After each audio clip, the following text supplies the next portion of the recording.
In the outskirts of Kanazumi City in the Hoenn region, inside what appeared to be a psychiatric hospital but was in fact a sinister experimental facility, Feng awoke abruptly from a deep sleep.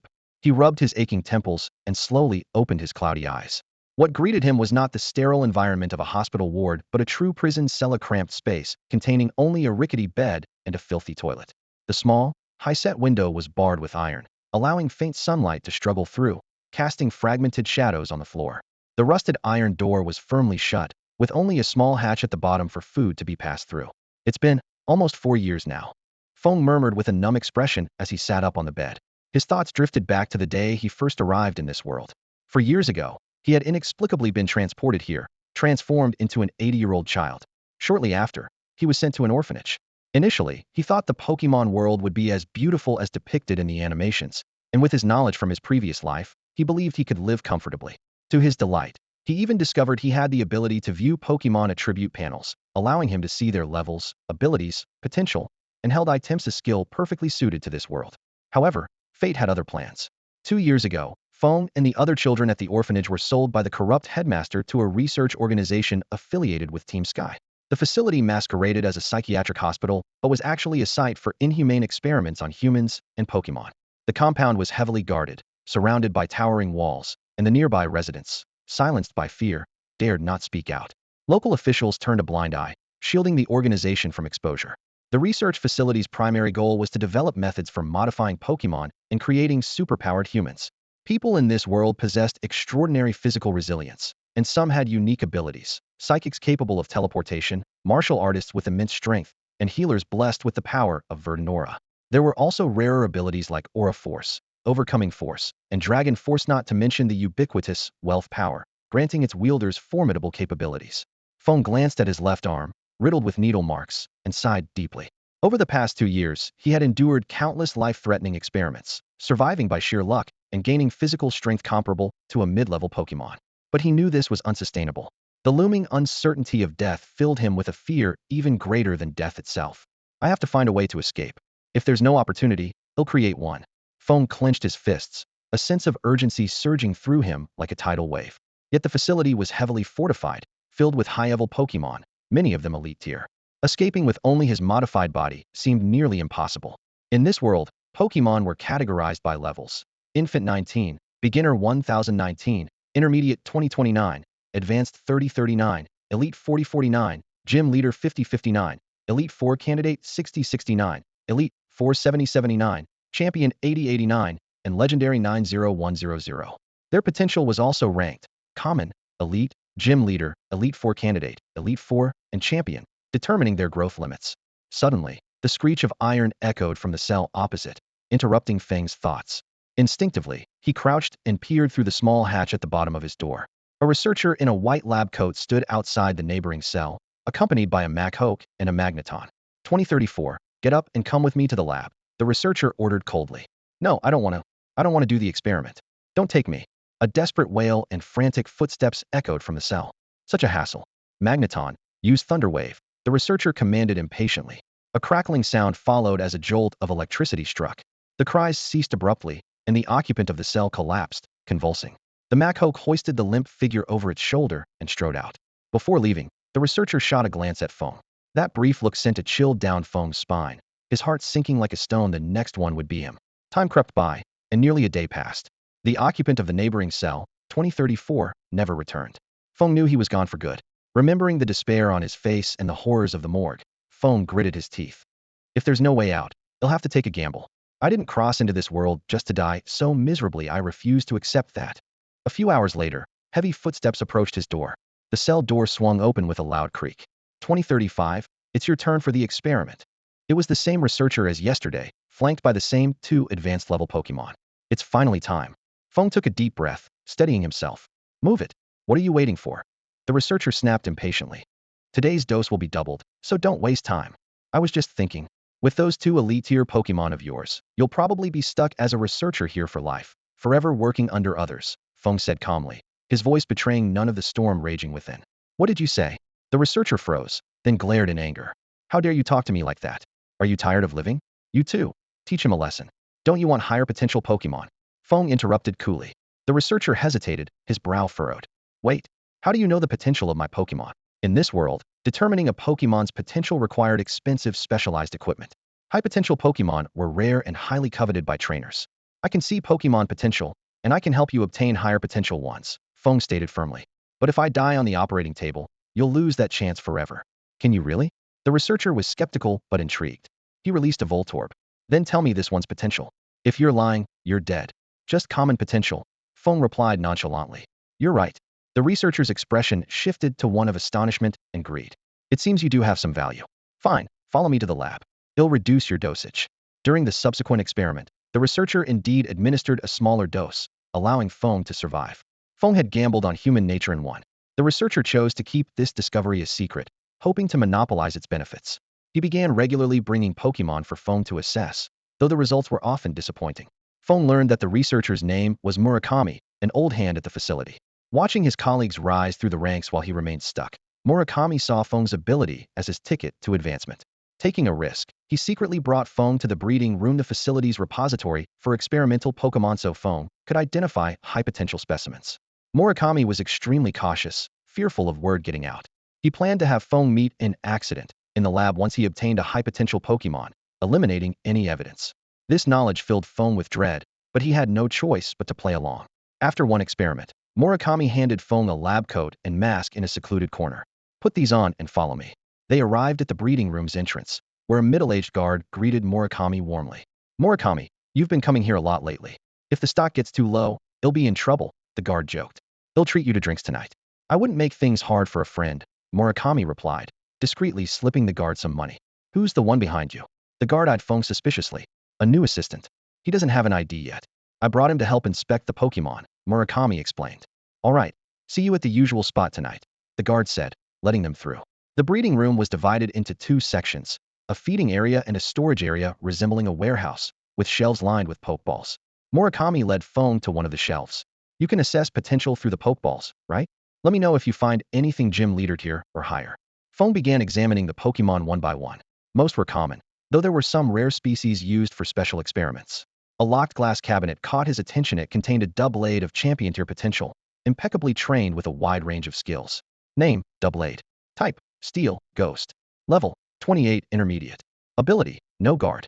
Potential, Champion. Item, None. Moves, Tackle, Fury Cutter, Shadow Sneak, Autotomize, Aerial Ace, Metal Sound, Slash, Night Slash, Revenge. Egg moves, Destiny Bond. TM moves, Iron Head, Protect, Brick Break, Rock Slide, Psycho Cut, Swords Dance. That's Dr. Yama's project. It's off limits to me. Look at the others, Murakami said hastily, noticing Feng's focus on the Doublade.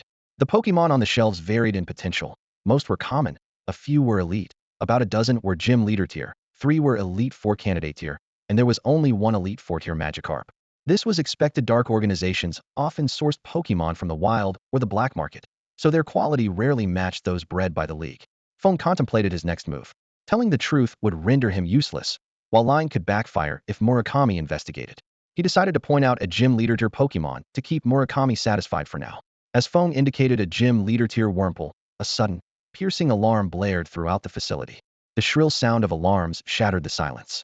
Alert! Enemy invasion. The piercing voice echoed throughout the building. Feng was about to react when a violent explosion in the distance sent tremors through the floor of the breeding room. He and Murakami quickly rushed to the window. The sky outside was already crowded with a swarm of flying Pokemon. Pidgeots, Charizards, Tropiuses, and even the rare Dragonites were flying in from afar, each carrying a figure on its back. Damn it, it's the League. Murakami's face turned ashen. He grabbed the Pokeball containing his certified Dustox, a mark of his status as a gym leader, and stormed out without looking back, leaving Feng alone. A glint of determination flashed in Feng's eyes. This was his chance. He had two choices: either return to his cell and wait for the League to rescue him, ensuring his survival as long as he avoided the crossfire, or take advantage of the chaos to escape. However, if the League had already surrounded the facility, escaping would be nearly impossible. Regardless of his decision, he resolved to first secure the high-quality Pokemon readily available in the breeding room. Located at the heart of the research facility, the breeding room was not yet fully under attack, with only a few flying Pokemon sporadically swooping overhead. Time was tight, but it was enough for Feng to grab some valuable assets. Pokemon first, Feng murmured, his gaze locking onto a Magikarp with an elite-level potential. The breeding room was in utter disarray, with researchers and guards scrambling to snatch Pokemon from the shelves. Fortunately, there were enough Pokemon to go around, so no conflicts had broken out yet. The elite-level Magikarp was left unattended, and Feng easily claimed it. As he turned his attention toward the direction of a Honedge, he noticed a chubby researcher opening the cabinet and grabbing the Pokeball containing the Honedge before bolting toward the door. Seeing that the researcher had no Pokemon guarding him, a cold glint flashed in Feng's eyes, and he immediately followed. The chubby researcher exited the breeding room and hurried into a storage room, where he pushed open a hidden door. Panting heavily, he muttered to himself, "Phew phew, I'm exhausted, but getting my hands on this Honedge was worth it." As he crawled into the secret passage, he continued to gloat. This is a champion-level Pokemon, no doubt about it. Its pedigree is extraordinary, and it's been impeccably trained. The organization went to great lengths to steal it and angered the League in the process. I just knew the League wouldn't let this go. A foolish grin spread across his face. Yeah, good thing I stumbled upon this passage earlier. Once I get through this, I'll be well on my way to becoming a champion-level trainer. Before he could finish his sentence, a shadow silently appeared behind him.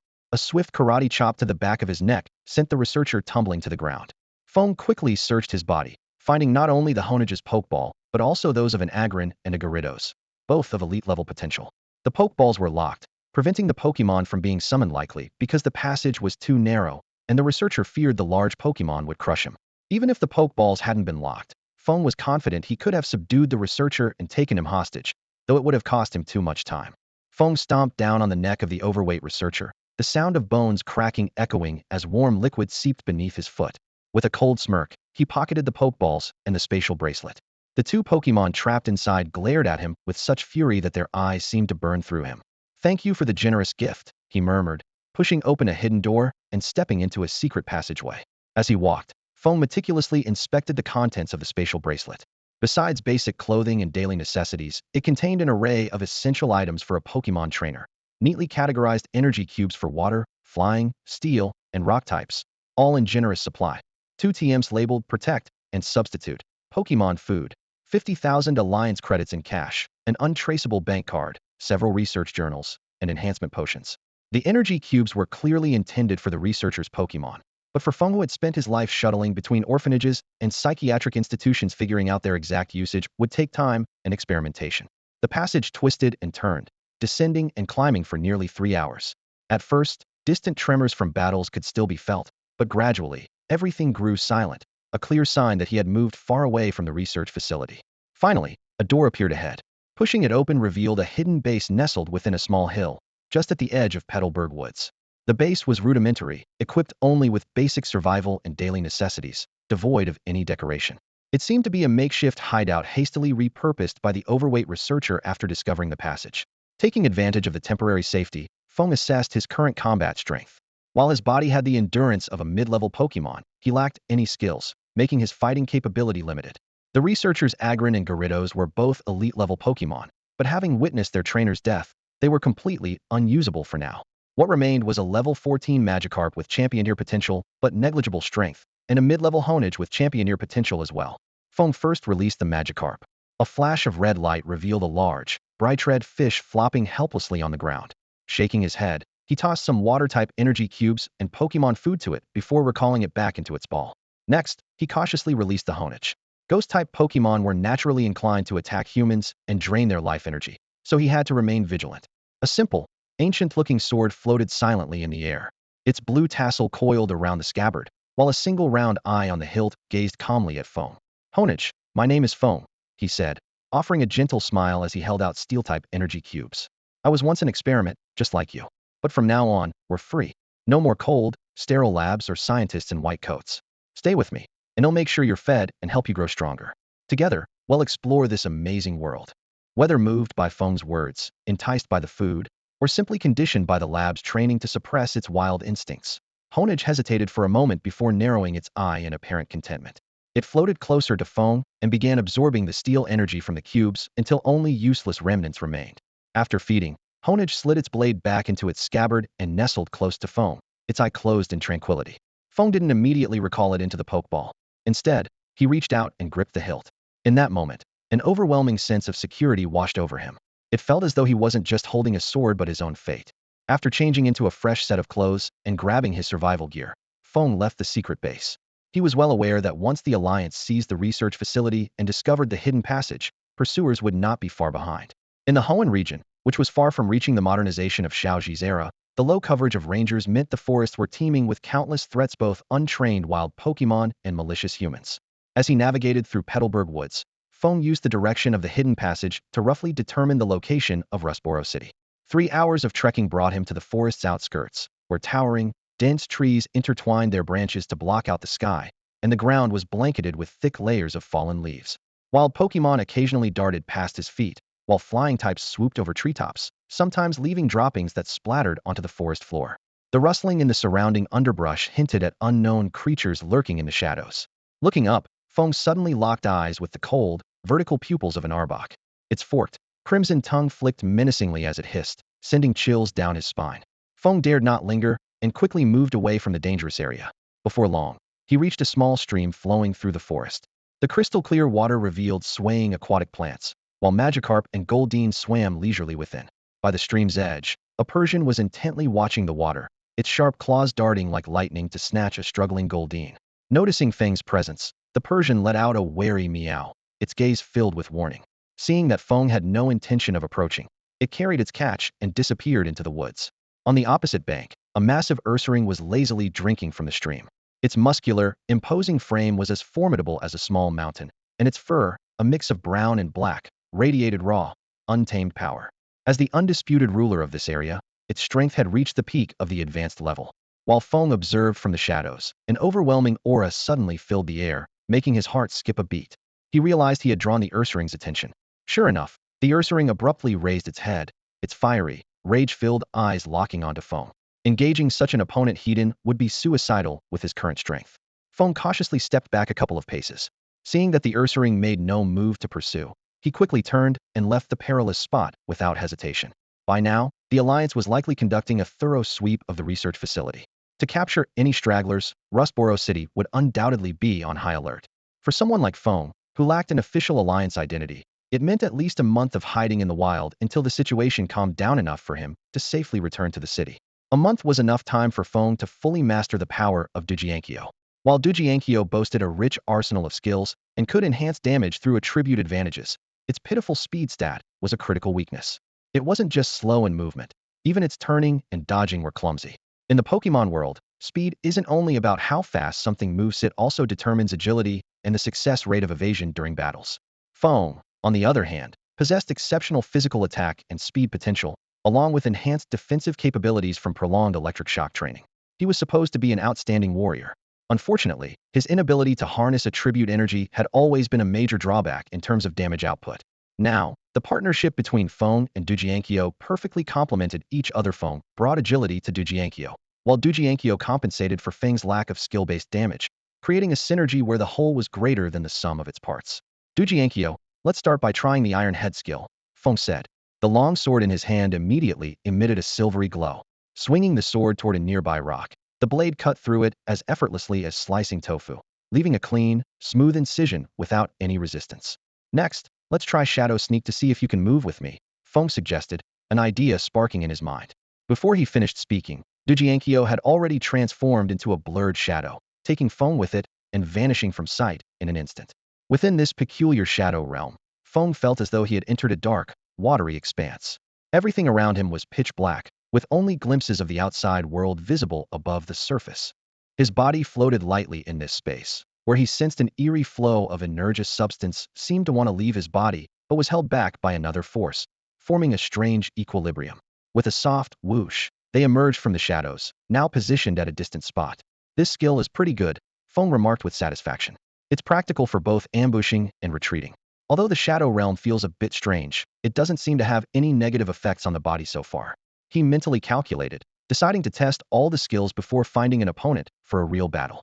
The outskirts of Petalburg Woods were home primarily to mid-level and high-level Pokemon. Due to frequent hunts by humans, gym leader-level Pokemon were rarely seen here, leaving elite-level Pokemon to often serve as the leaders of their groups. While the forest was abundant with berries, their quality was average at best, enough to stave off hunger, but containing only limited energy. Feng quickly locked onto his first target, a mid-level Mytina. The Pokemon, with its quick feet ability, was gnawing on the remains of some creature, fresh blood still staining its fangs. In this world, the most straightforward way to gauge a Pokemon's strength was by observing the energy intensity when it unleashed a skill.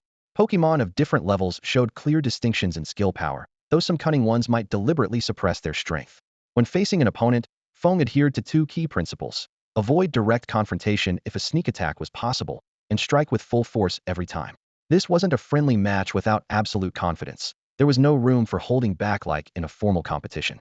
After reaching the maximum attack boost with sword dance, Feng and his doublades swiftly merged into the darkness like phantoms.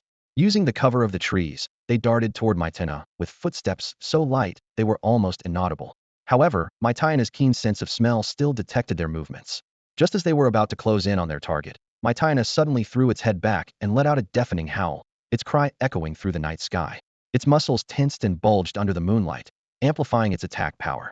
In the next moment, the shadowy figure lurking in the darkness suddenly burst into view. Feng, gripping his sharp sword, dashed out of the shadows. A fierce slash of sword energy tore through the night, aiming directly for Maitena's vital spot. Maitena's eyes reflected the image of this prey delivered on a platter, its foul saliva dripping from between its sharp fangs. Without hesitation, it lunged forward, jaws wide open, its gleaming black fangs targeting Feng's throat. Feng furrowed his brow, realizing with surprise that even his shadow-like stealth had been discovered. His original plan had been to launch a surprise attack, using the boosted power from sword dance and super effective moves to deal a critical blow. However, a heating clash with Maitena now would result in both sides sustaining severe injuries. In the wilderness, any injury would make them vulnerable to countless predators. At the critical moment, Feng decisively altered his strategy, signaling to Doublade. In an instant, Doublade surged with sky-blue flying-type energy and forcefully carried Feng to Maitena's flank. With the aerial ace move activated, they skillfully evaded Maitena's snapping jaws midair. At the same time, Doublade seized the opportunity and struck Maitena's waist with full force. Howl! Maitena let out a pained cry, its eyes bulging as its massive body was sent flying several meters by the blow. Before it could recover, Feng dashed forward with his sword. The blade glowed with the distinct brownish light of a fighting-type move brick break. The sword struck Maitena's throat with precision, blood spraying as the move landed a fatal blow. With the battle over, Feng wiped the blood off himself and sheathed his sword. Checking the stats panel, he noticed that Doublade had leveled up. This victory was no mere stroke of luck. It underscored a common truth. While Pokemon are rarely able to learn moves requiring technical machines, such as the powerful Protect, only a few can acquire such skills through generational teaching within their species. While Pokemon have far tougher bodies compared to humans, making it hard to penetrate their defenses with ordinary attacks, targeting vital areas, or using moves like Sword Dance to break the balance of offense and defense can shatter their guard and secure a decisive victory. Just like in the game, it turns out that improving one's strength is indeed closely tied to battle experience. Feng pondered this as he carefully examined the single sword sheath in his hand. Energy cubes provide energy for Pokemon, but battles significantly accelerate the absorption and conversion of this energy. Pokemon without battle experience can still level up by slowly absorbing energy, but the process is much slower. While Pokemon may not lack basic berries, but rare elemental energy resources often require them to risk their lives competing with others. If they lose, not only will they get injured, but they will also become targets for other competitors. It's like a malnourished person trying to build strength. It's almost impossible without proper nutrition. Suddenly, Feng noticed the single sword sheath in his hand felt lighter. He stretched his body and was surprised to feel that his physical condition seemed to have improved. Could it be that I leveled up too? He wondered, frowning. But I haven't consumed any energy cubes. Soon, he realized the source of his energy boost, the enhancement serum injected at the lab. Due to a lack of battles before, the serum had settled in his body, remaining unabsorbed. However, excessive accumulation of this serum could lead to fatal consequences. It seems the Research Institute hasn't figured out the correct method for human modification. I wonder if the League will continue this research after taking over.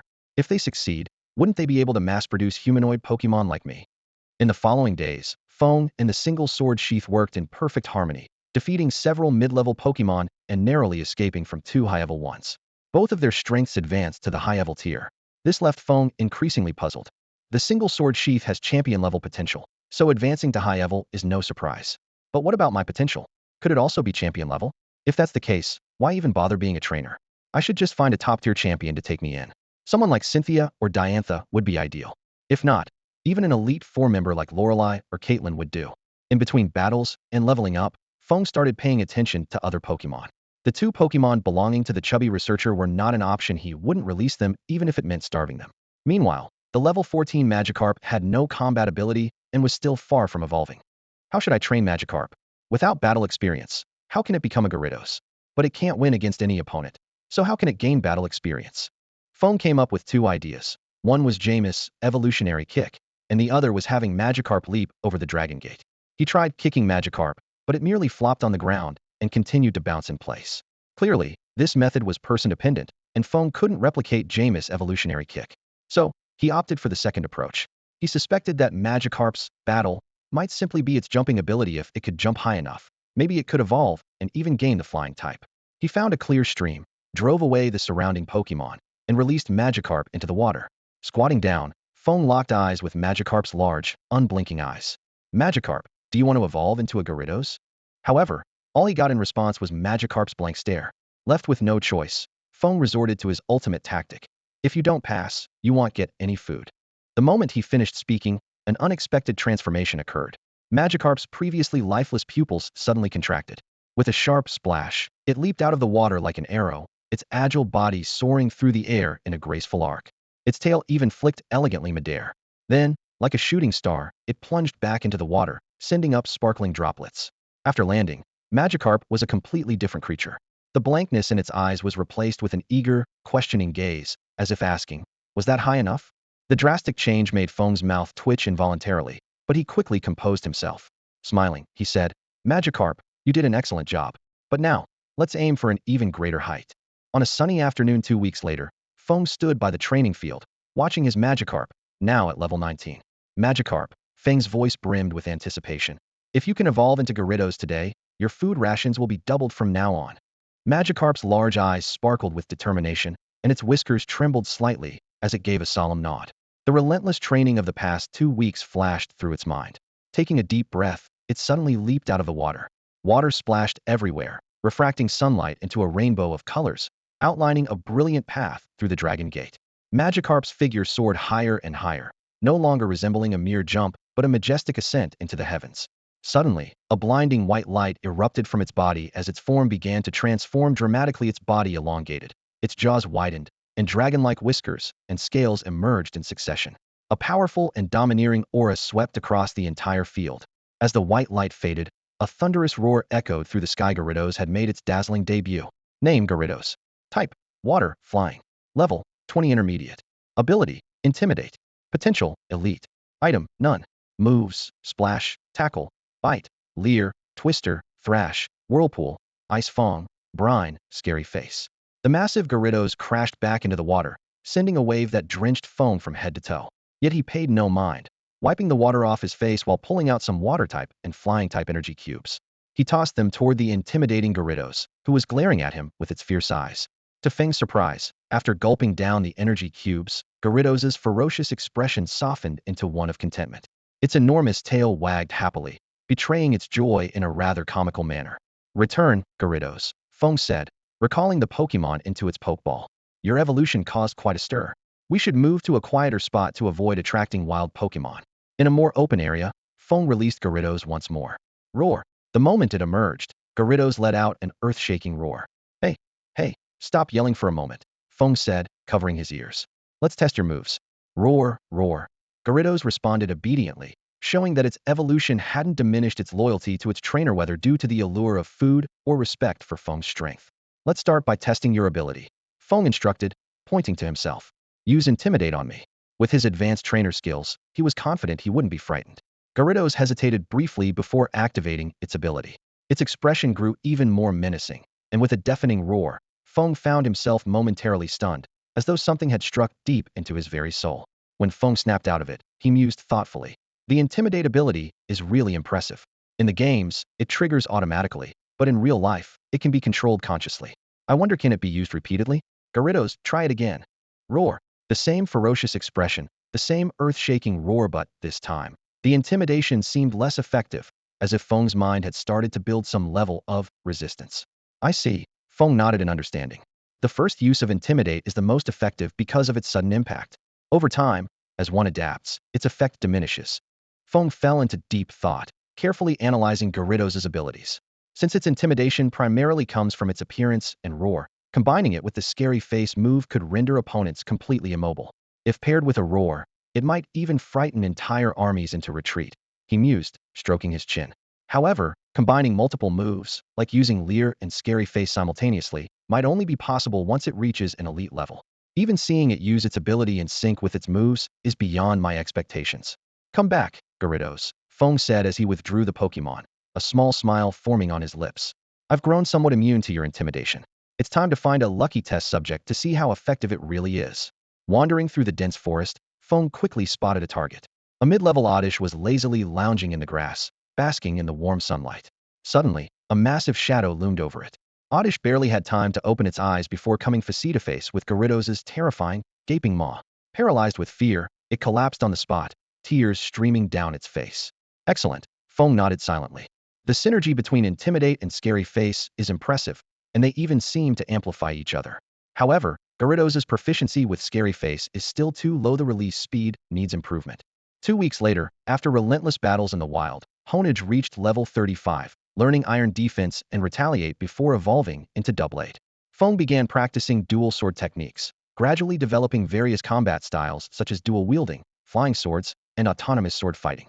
The most unique was the autonomous style. Feng would wield one sword for offense while the other floated nearby, harassing the opponent. Meanwhile, Gyarados had grown to level 25, mastering Waterfall and Crunch.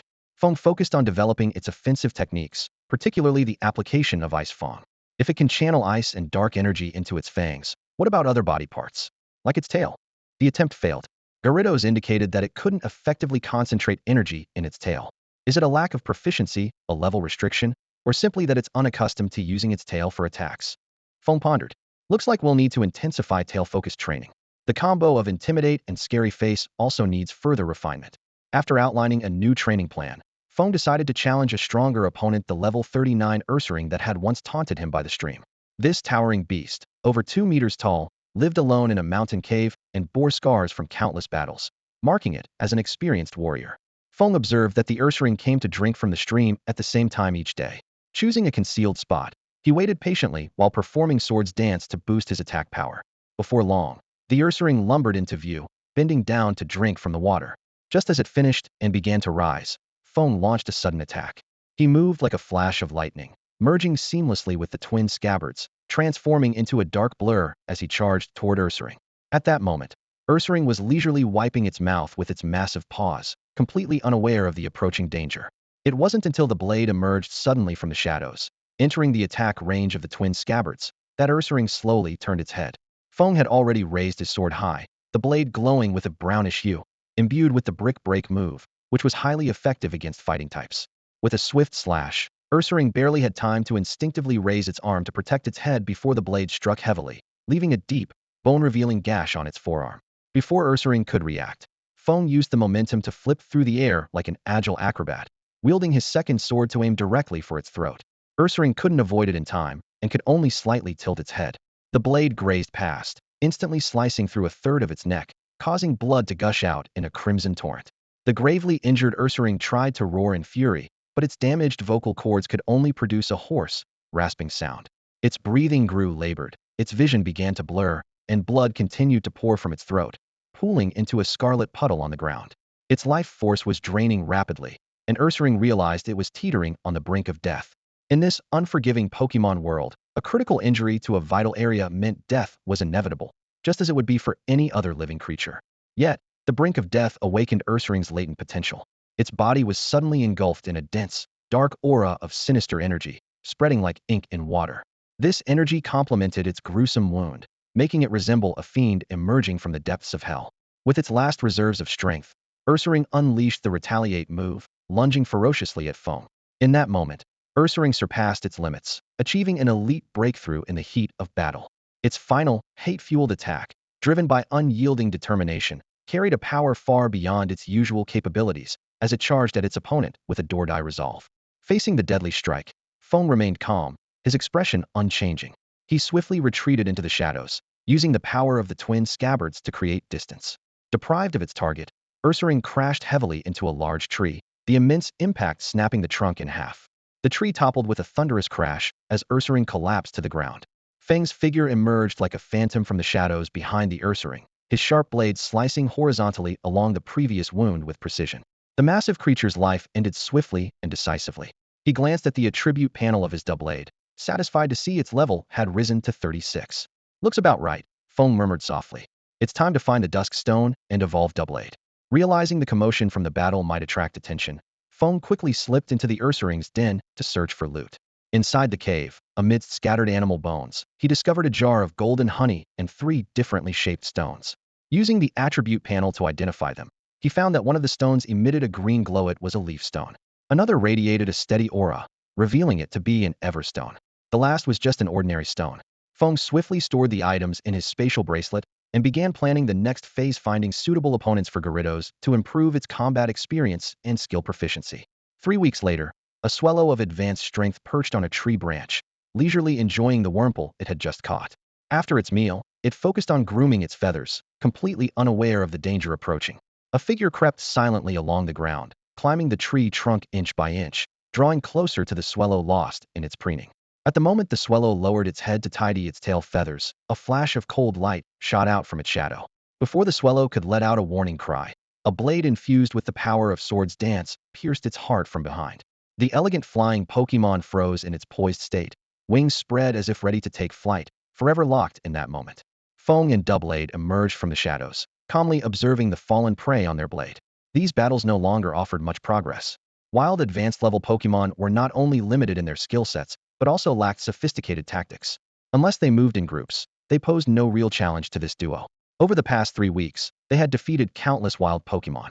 Gyarados had reached level 30, entering the advanced tier, with its control over its tail becoming increasingly refined. However, it still hadn't mastered using its tail to execute moves. Feng's own strength had grown, but he had yet to break through to the elite level. Doublade, now at level 39, found little room for further growth from battling wild advanced level Pokémon. As for elite level wild Pokémon, they were often protected by powerful groups. Challenging them recklessly would be tantamount to courting death. Groups like Beedrill swarms or Spearowflocks were particularly dangerous. If a trainer attacked even one member, the entire group would retaliate relentlessly. This reminded Feng of Ash's early adventures in the Pokémon world. If not for his extraordinary resilience, Ash would have nearly lost his life in the forest simply for attempting to capture a Spearow. It's time to head to Rustboro City, Feng calculated in his mind. I need to restock supplies, and maybe I'll encounter a few Pokémon with excellent potential. After all, in the outskirts of Petalburg Woods, the best he had come across was a Wurmple with gym leader level potential. Unfortunately, without Pokeballs to catch it or resources to nurture it, he had no choice but to pin his hopes on the opportunities the city might offer. Feng stood by the stream, carefully washing away the blood and grime from his body. The crystal-clear water flowed over him, carrying away the remnants of battle. After changing into a fresh set of clothes, he checked his gear. Pokeballs were securely fastened at his waist, the spatial wristband fit snugly against his arm, and the twin sword scabbards lay hidden in the shadows of his figure. Through the shimmering surface of the stream, Feng observed his reflection. At 165 centimeters tall, he was considered above average height among his peers. His fair and handsome face was no different from that of an ordinary trainer. However, his eyes betrayed a quality far beyond his years. Gone was the youthful passion and naivety, replaced by a chilling ruthlessness and indifference that could send shivers down anyone's spine. In this real Pokémon world, a trainer's path diverged at the age of 12. Children from affluent families often chose the academic route, paying hefty tuition fees to study and train safely within the confines of trainer schools. As long as their grades were excellent, they too could earn a chance to compete in major tournaments. On the other hand, there were the travelers, most of them young dreamers like Shorts kids or bug catcher boys, driven by ambition but lacking financial means. On this path, few ever truly rose to prominence. Most either disappeared in the wilderness, were crushed by the harsh realities of life, or ended up as stepping stones for prodigies in tournaments. In their desperation to change their fate, many turned to becoming Pokémon hunters or joining dark organizations, which offered a shortcut to breaking free from their socioeconomic constraints. Then there was a unique subset of Travelers League-sponsored trainers. If a family could afford to pay 100,000 League coins annually for 5 consecutive years, their children would receive one of the starter Pokémon from the League's breeding program upon departure. These Pokémon were meticulously nurtured, with gentle temperaments and elite-level potential. Such trainers often grew to become pillars of the League, frequently appearing in regional tournaments. However, for ordinary families, an annual payment of 100,000 League coins was nearly equivalent to their entire yearly income. Even if they managed to scrape together the 5 years of fees, the subsequent cost of raising and training the Pokémon would remain an insurmountable burden. Lastly, there were the heirs and heiresses of powerful families, whose journeys resembled luxurious excursions rather than rigorous training. Shielded by their family's formidable Pokémon, they traveled with high-potential Pokémon, indulging in leisure and romance. Much like Gary from the anime, they cruised in fancy cars, surrounded by admirers. Calling them trainers seemed to stretch it was more akin to a rich kid's joyride. At 16, a trainer officially reached adulthood. The 4 years from starting their journey to this milestone were enough for most to see the world's harsh truths. Those who realized they lacked the talent often chose to settle down, finding jobs to support themselves and their families. As for their dreams, the tournaments, the path to becoming a champion, these aspirations were often left to the next generation. Is this world fair? It grants everyone the same inevitability of life and death, but offers no guarantee of equal wealth or opportunity. Over the past 4 years, Feng had come to understand that this world was markedly different from the utopia depicted in the anime. Was it because the Alliance's level of development had yet to reach that ideal, or was it that the original story had never fully revealed the truth? This question lingered in his mind, haunting him constantly. Crossing the wooden bridge over the lake and leaving the orange forest behind, the outline of Honedge city gradually came into view. Situated in the western part of the Honedge region, this city was characterized by its unique gray tones, exuding an air of calmness and dignity. Its orderly streets and well-arranged buildings reflected the refined elegance typical of a modern metropolis. As the headquarters of the Devon Corporation, Honedge City not only boasted abundant commercial resources, but was also renowned for its prestigious Pokemon trainer school. The presence of Roxanne, the rock-type gym leader, as a teacher further cemented the school's reputation, making it a coveted institution for wealthy families seeking the best education for their children. Feng had 4 clear objectives for this visit: restocking on Poke Blocks and Dusk Stones, selling the Pokemon in his possession, obtaining an official identity, and seeking high-quality Pokemon. While the first goal could be accomplished at the Alliance store, the other 3 would require navigating the city's black market. In a city of this magnitude, even locating the Alliance store was no easy task. Fortunately, after multiple inquiries, Feng finally spotted the iconic blue roof amidst a cluster of buildings. The prominent Pokeball emblem atop the roof unmistakably identified the establishment. As he pushed open the door, the dazzling array of goods immediately caught Feng's attention. A fleeting urge to claim everything for himself surged within him, but he quickly suppressed the thought. After carefully surveying the items, he gained a clear understanding of the prices. A basic Pokeball cost 500 Alliance credits each, while specialized balls ranged from several thousand to tens of thousands of credits. A single day's supply of high-level Pokemon Poke Blocks required 1,000 credits, while elite-level Poke Blocks cost 2,000 credits. Recalling how he had previously fed elite-level Poke Blocks to that portly researcher's Pokemon, Feng couldn't help but feel it had been a waste. Still, Poke Blocks were an essential resource for training Pokemon. While Pokemon could consume other foods, nothing could rival the nutritional efficiency of Poke Blocks when it came to rapidly enhancing their strength. 4 dual-type Pokemon. Precise combinations of different Poke Blocks were necessary. For instance, Feng used a 7:3 ratio of Water-type to Flying-type blocks for his Gyarados, whereas Doublade required only Steel-type Poke Blocks. As for regular Pokemon food, its cost was far more affordable. A month's supply of standard food for a high-level Pokemon, as per the Alliance's specifications, cost less than 10,000 credits. Standing in the store and gazing at the items that once existed only as anime merchandise, Feng still felt as though he were in a dream. Yet, the tangible reality of everything before him was undeniable. Although elf food doesn't match energy cubes in terms of energy content, it excels in balanced nutrition, not only rich in basic nutrients like protein, but also infused with energy from various elemental attributes. This diverse energy reserve allows elves to utilize non-native skills more effectively. Standing before the shelves of the Alliance store, Feng scanned the array of goods on display. The price tags on evolution stones made him gasp, starting at a minimum of 500,000 Alliance coins, with Sun, Moon, Light, and Dark stones priced even higher at 600,000. Still, considering these were non-renewable resources, the cost seemed justifiable. The shelves were filled with a variety of elf tools. Single-use elemental gems were affordably priced, mostly under 100,000 Alliance coins, while permanent items were exceedingly rare. Only deep-sea scales and electric orbs were available, each priced over 1 million. It wasn't surprising, given their permanent usability. As for daily consumables, basic healing potions and antidotes were only a few hundred coins, while premium versions cost tens of thousands. The skill disc section occupied an entire wall, with prices ranging from 100,000 to 500,000 coins and a wide variety of options available. Nearby, there was a rental station for skill learning machines, which paired with the discs to play comprehensive instructional videos. These costly discs were priced so high for 2 reasons. They were recorded by top-tier skill masters with meticulous explanations, and the Alliance held a complete monopoly on their production. Unauthorized copying was a serious crime. Looking at the mere 50,000 Alliance coins left in his hands, a leftover from the fat researcher's space bracelet, as the passwordless bank card was practically useless, Feng gritted his teeth.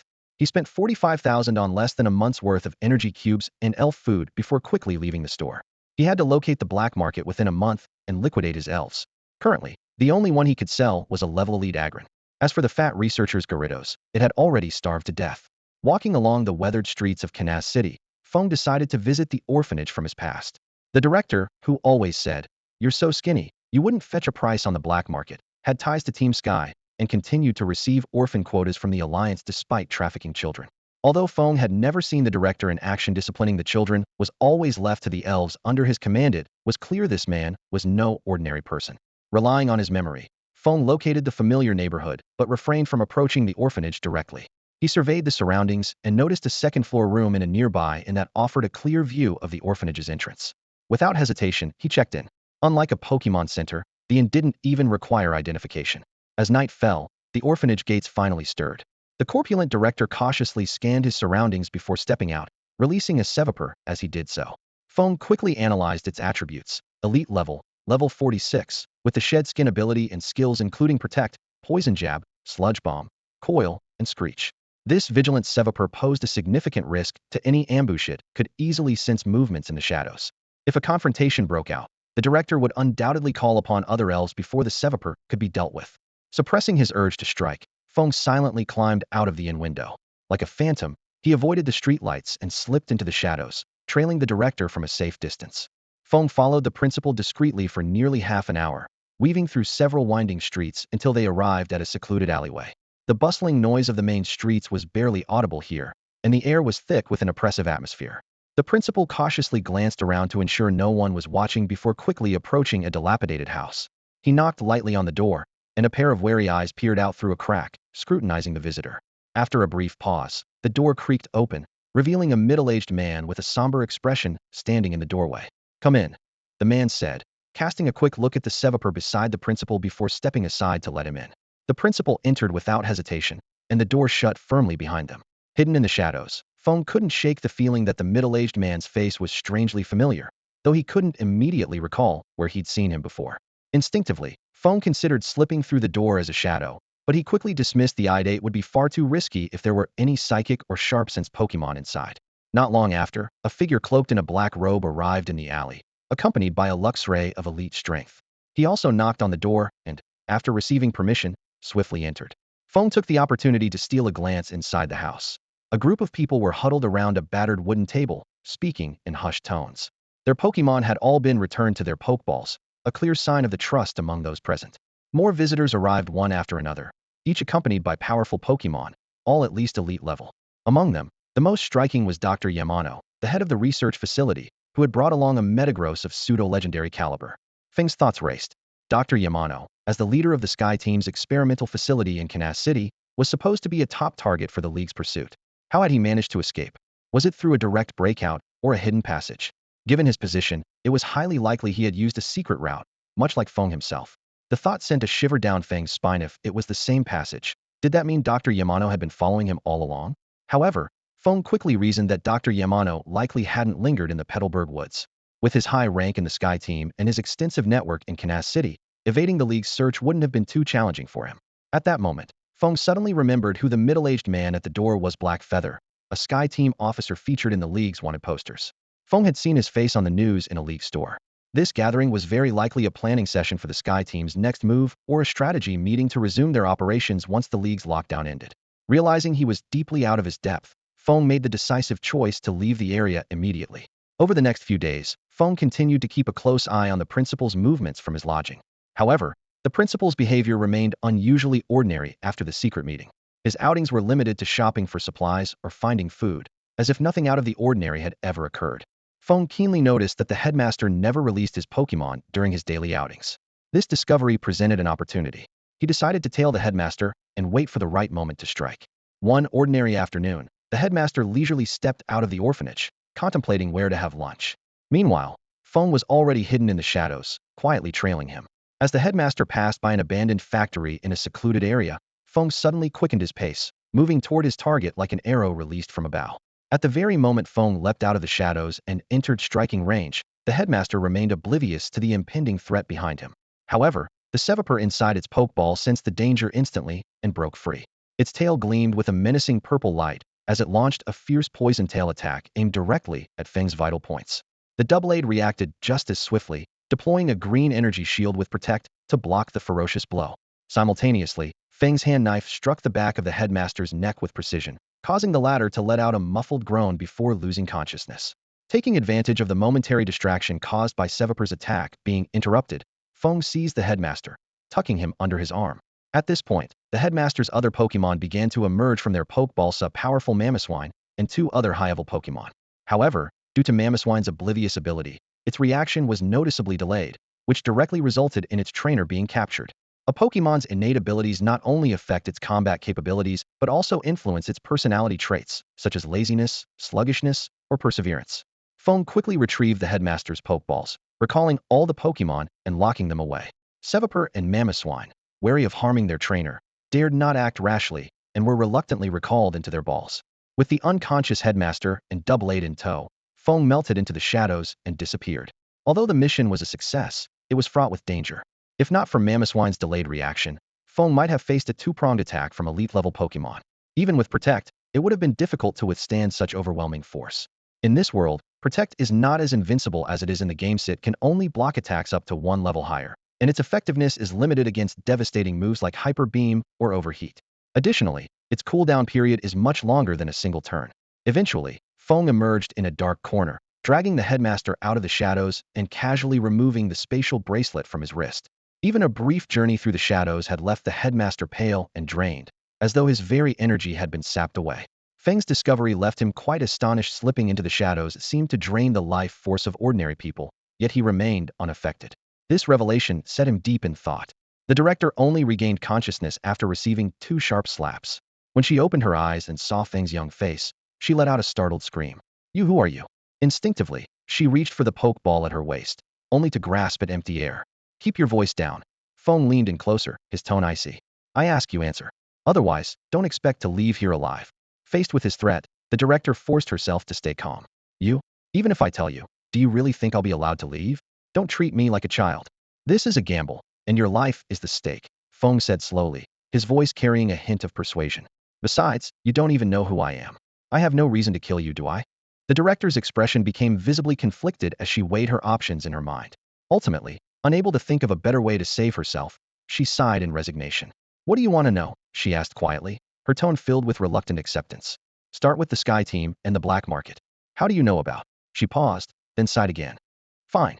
The black market in Honedge City has always been under the control of the Sky Team. Local league officials and a few prominent families are all involved. Since I often sold orphans on the black market, the Sky Team approached me, offering a higher price to sell the children from the orphanage directly to them. I saw no reason to refuse, and that's how our cooperation began." She hesitated briefly before continuing. "But after a few transactions, they forced me to join the Sky Team. To be honest, being a member has its perks. For example, my gym leader level Sevaper and Mamoswine were both obtained through them. But the price is that I can never leave, and I'm required to attend every meeting." "When was the most recent meeting? Who attended? What was discussed?" Feng fired off his questions in rapid succession.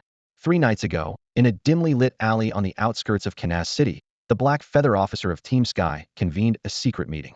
The participants included several orphanage directors, black market Pokemon traders, Professor Shawnai, and representatives from the prominent families of Honedge City.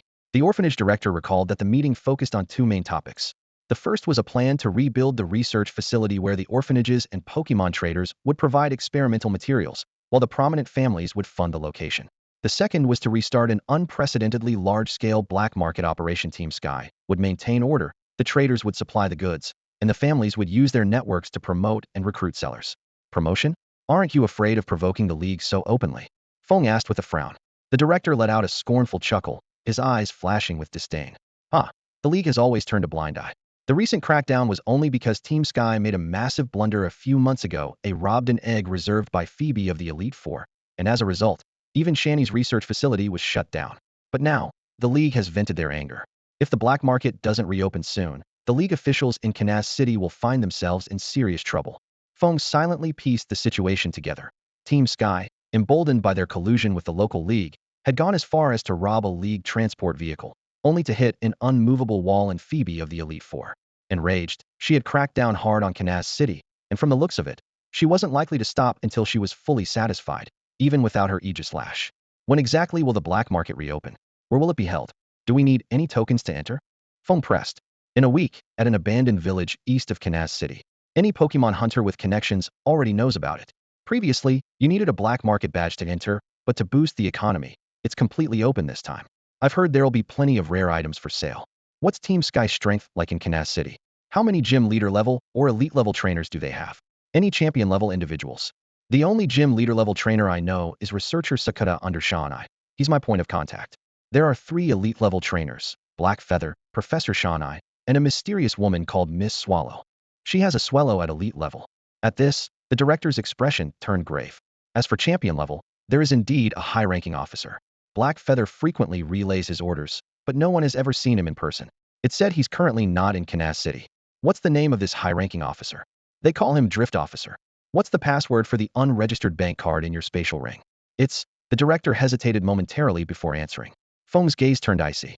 My ghost-type Pokemon in the shadows tells me you're lying. He suddenly reached out and gripped the director's neck, lifting him off the ground. It seems you don't value your life. Die then. Spare me. The director's legs kicked helplessly in the air as his hands desperately tried to pry Feng's iron grip off his throat. His face had already started to turn purple. Feng stared at him coldly. He'll give you one more chance. Lie to me again, and he'll snap your neck. With that, he released his grip, letting the director collapse heavily to the ground. The director narrowly escaped death, his neck clearly marked with purplish finger imprints.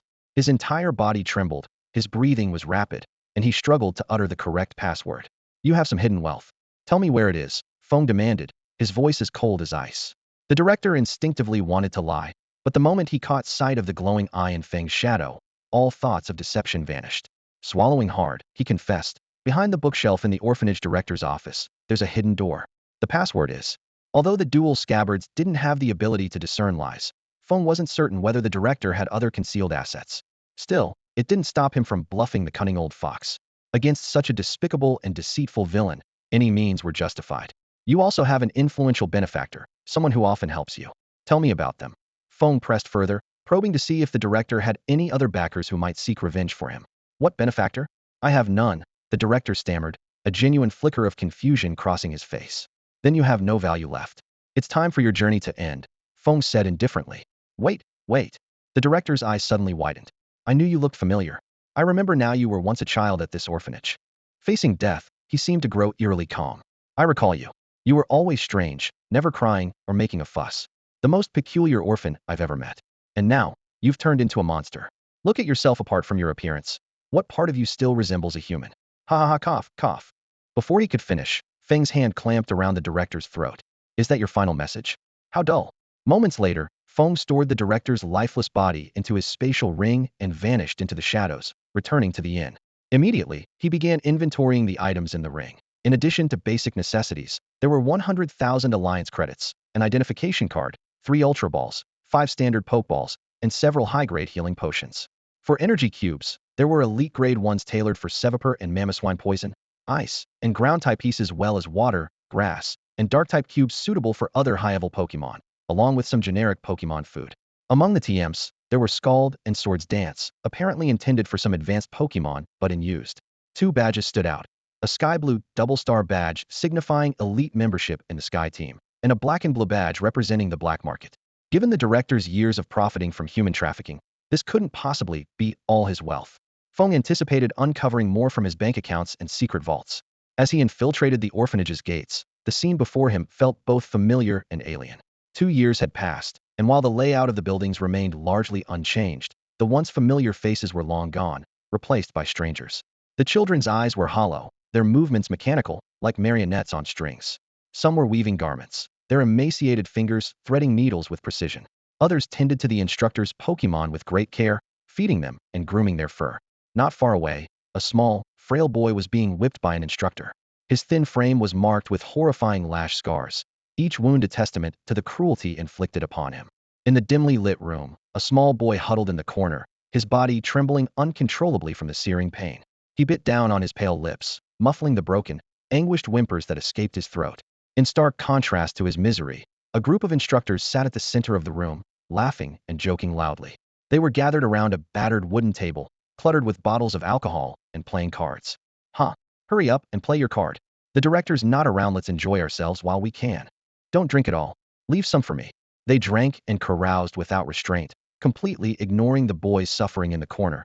as if such cruelty had long been their customary entertainment. Feng stood silently in the shadows outside the door, his cold gaze sweeping over the faces of these old acquaintances. The once familiar faces now seemed unbearably repugnant, and his grip on his sword tightened instinctively.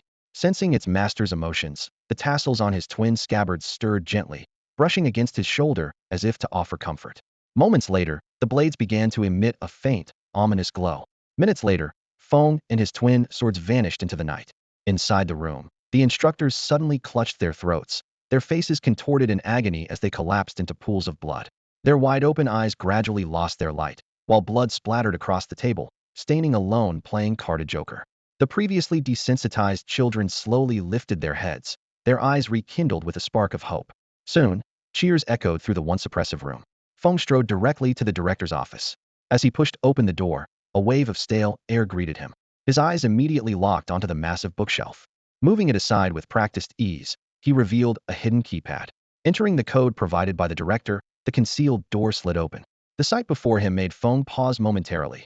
Stacks of cash totaling over 1,000,000 Alliance credits, neatly arranged, along with evolution stones of fire, water, light, and darkness, each radiating an enchanting glow.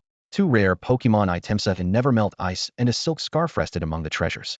Well, this is quite the haul, Feng muttered with a cold smirk, lifting a bundle of cash. These were the fruits of the director's years of accumulation. If left unchecked, the director might have been able to train a gym leader-level Pokemon and rise to the mid-level ranks of the Sky Squad. But with his demise, all of that ambition would now crumble into nothingness. After inspecting the evolution stones, Feng picked up the box containing the never-melt ice. The chill emanating through the box's walls gave him pause. Why hadn't the director equipped his Mamoswine with this item, which could enhance the power of ice-type moves?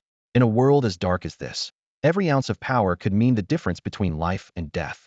Fortune favors the bold, Feng mused to himself. This venture had undoubtedly been worth the risk. As an ambitious commoner, he knew that seizing opportunities was the only way to change his fate, unlike the privileged heirs of noble families, who could afford to strengthen themselves in comfort and security. After carefully restoring the bookshelf to its original position, Feng left the orphanage. He stopped at an Alliance store to stock up on a month's supply of Poke Blocks and checked his account balance. 600,000 credits remaining. Back at his inn, he began to inventory his gains.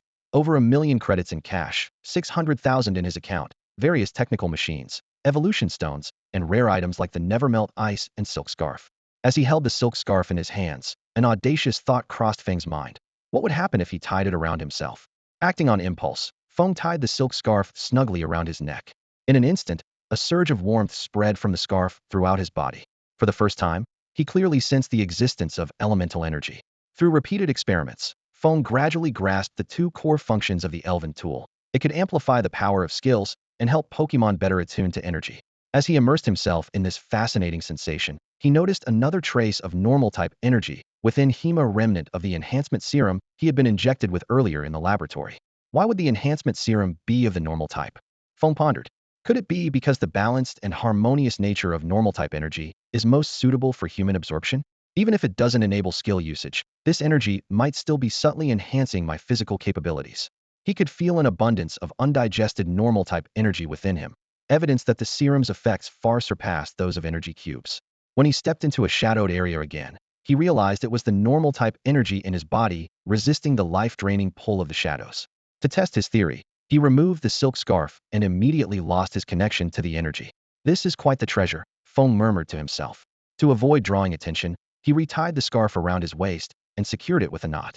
Closing his eyes to focus, Feng attempted to channel his internal energy to release a skill.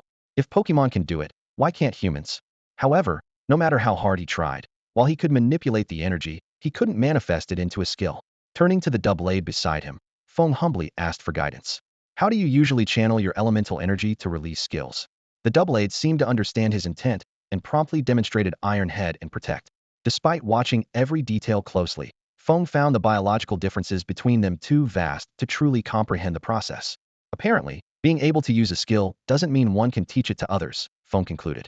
He decided to purchase skill discs instead.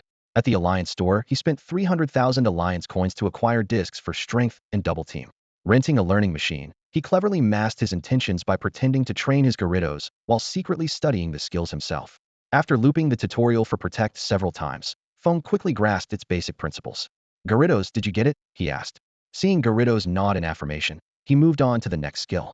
Over the course of the afternoon, he successfully learned Protect, Double Team, Substitute, and Strength, while also teaching Garridos the Scald skill. After dinner, Feng headed to the training grounds and rented a private training room. Once he confirmed there were no surveillance devices in the room, he began attempting to release the skills. Feng began focusing on practicing the 4 new skills he had recently acquired. The first, Shield, involved extending both hands forward to form a translucent green barrier. However, due to his lack of mastery, the barrier formed rather slowly. The second skill, Shadow Clone, not only created illusions to confuse opponents, but also temporarily boosted his speed. Yet Feng discovered that wielding the dual sword sheaths significantly hindered the execution of this skill. The third ability, Substitute, could produce a more realistic clone compared to Shadow Clone, but it consumed a great deal of stamina and required careful preparation and timing. Lastly, Super Strength, a skill that enhanced his attack power, aligned perfectly with Feng's combat style. Through repeated practice, Feng keenly noticed a problem. The effectiveness of these skills still fell short of the dual sword sheaths and Garridos. After careful observation, he realized that Pokémon possessed specialized energy storage organs, enabling them to channel energy effortlessly. By contrast, human energy was dispersed throughout the body, making it chaotic and difficult to control. This discovery sparked a fleeting thought in Feng's mind about the possibility of energy storage organs in humans, but he quickly shook it off and decided to continue focusing on his skill training. Once both Feng and Garridos had become proficient in these skills, a bold idea came to him. At this point, Garridos was still at level 30, while the dual sword sheaths had reached level 39. Garridos, how about a sparring match? Feng's eyes gleamed with fighting spirit. Garridos looked at him in confusion, as if wondering why its trainer had such a sudden idea. Don't hold back. I want to see how far I can go relying solely on my own strength, without the help of the dual sword sheaths. Upon hearing this, Garridos' gaze sharpened with determination. The battle commenced in an instant. Garridos initiated the fight with a combination of intimidate and scary face, its menacing expression and overwhelming presence momentarily stunning Feng. Seizing the opportunity, it surged with water energy and lunged forward with a waterfall attack, jaws wide open as it charged at Feng. However, just as it closed in, Feng's figure suddenly split into multiple clones. Garridos, unable to distinguish the real Feng, ended up biting into a mere illusion. Feng capitalized on the opening, leaping onto Garridos' head with agility. Gripping its scales with one hand, he activated Super Strength, with the other, raining down punches onto Garridos' head like a relentless storm. Despite its desperate attempts to shake him off by thrashing its body and even using a Protect skill, Garridos could only temporarily defend itself. Ultimately, it collapsed to the ground. Defeated and pleading for mercy, this was the first time it had been so thoroughly beaten since evolving. Garridos, you need to learn how to make better use of your tail, Feng advised while applying healing ointment to its injuries. For example, when your attack misses, it leaves you vulnerable to counterattacks. If someone manages to get on your head, don't panic. You can use moves like Twister or Whirlpool while spinning continuously to trap your opponent. This is precisely the value of a trainer to help Pokémon review their battles, devise strategies, and grow stronger in combat. Simply put, it's about making innocent Pokémon a bit more cunning. As night fell, the battle between Feng and Garridos continued relentlessly. Through the intense combat, Garridos broke through its limits and successfully advanced to level 31. Meanwhile, Feng made a significant breakthrough of his own and discovered a new way to utilize his superhuman strength. By concentrating power in his legs and releasing it like a compressed spring, he could propel himself forward at incredible speed, akin to a cannonball. However, this technique had its limitations. For now, he could only apply this ability to 2 limbs simultaneously. During the fight, Feng could distinctly sense the normal-type energy within him flowing and transforming rapidly. His strength was nearing the threshold of the elite level, prompting him to ponder the limits of his potential. Reflecting on his past experiments, Feng gradually understood why he had survived the injection of such a significant dose of enhancement serum. Those near-death experiences had forced his body to repeatedly push past its limits, unlocking hidden potential and fundamentally transforming his constitution. This transformation allowed his body to accommodate a greater amount of normal-type energy, unlike the other test subjects who failed to surpass their limits and perished as a result. Whether human or Pokémon, innate talent is primarily determined by 2 factors: affinity for elemental energy and the capacity to store energy within the body. These 2 metrics collectively define the upper limit of one's strength. Energy affinity determines the potency of abilities. The greater the energy one can channel, the stronger their moves become. Capacity, on the other hand, dictates the energy reserves available during breakthroughs, directly impacting the success rate of advancing to higher levels. For instance, exceptionally gifted Charmanders can emit flames comparable in size to flamethrower attacks due to their extraordinary affinity with fire-type energy. Feng's once ordinary body had been forced to adapt and improve under the repeated influence of normal-type energy. Unlike standard energy supplements, the enhancement serum injected into his body couldn't be expelled, creating a life-or-death dilemma. Either develop a sufficiently large energy capacity to contain it or face death from being overwhelmed. Over time, his prolonged exposure to normal-type energy heightened his sensitivity to it, making his body increasingly attuned. Now, he could perceive energy with the help of simple Pokemon tools, a level of sensitivity far beyond that of ordinary people. From this perspective, the experiment that nearly claimed his life had indeed yielded an unexpected success. There was about a week left until the black market reopened, so Feng decided to put his other plans on hold and focus entirely on training his Pokemon. His top priority was to evolve Dujiankyo. He retrieved the Dusk Stone, which emitted a deep, eerie glow from his spatial bracelet. The moment the stone touched Dujiankyo's blade, a blinding white light filled the training room. Within this radiant glow, Dujiankyo began an extraordinary transformation. Its two separate swords gradually merged into one, while a circular shield appeared out of thin air, perfectly integrating with the blade. As the light faded, Aegislash emerged before Feng. The enormous sword, standing 1.7 meters tall, gleamed with a golden hue, and two purple ribbon-like tassels extended from either side of the hilt.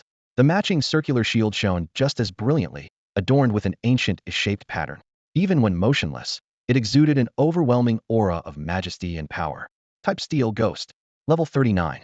Ability Stance Change. Potential Champion. Move Set Tackle, Fury Cutter, Shadow Sneak, Autotomize, Aerial Ace, Metal Sound, Slash, Night Slash, Retaliate, Sacred Sword, King's Shield, Double Edge. Egg Move Destiny Bond. TM Move Swords Dance, Iron Head, Solar Blade, Protect, Rock Slide, Brick Break, Shadow Claw, Psycho Cut.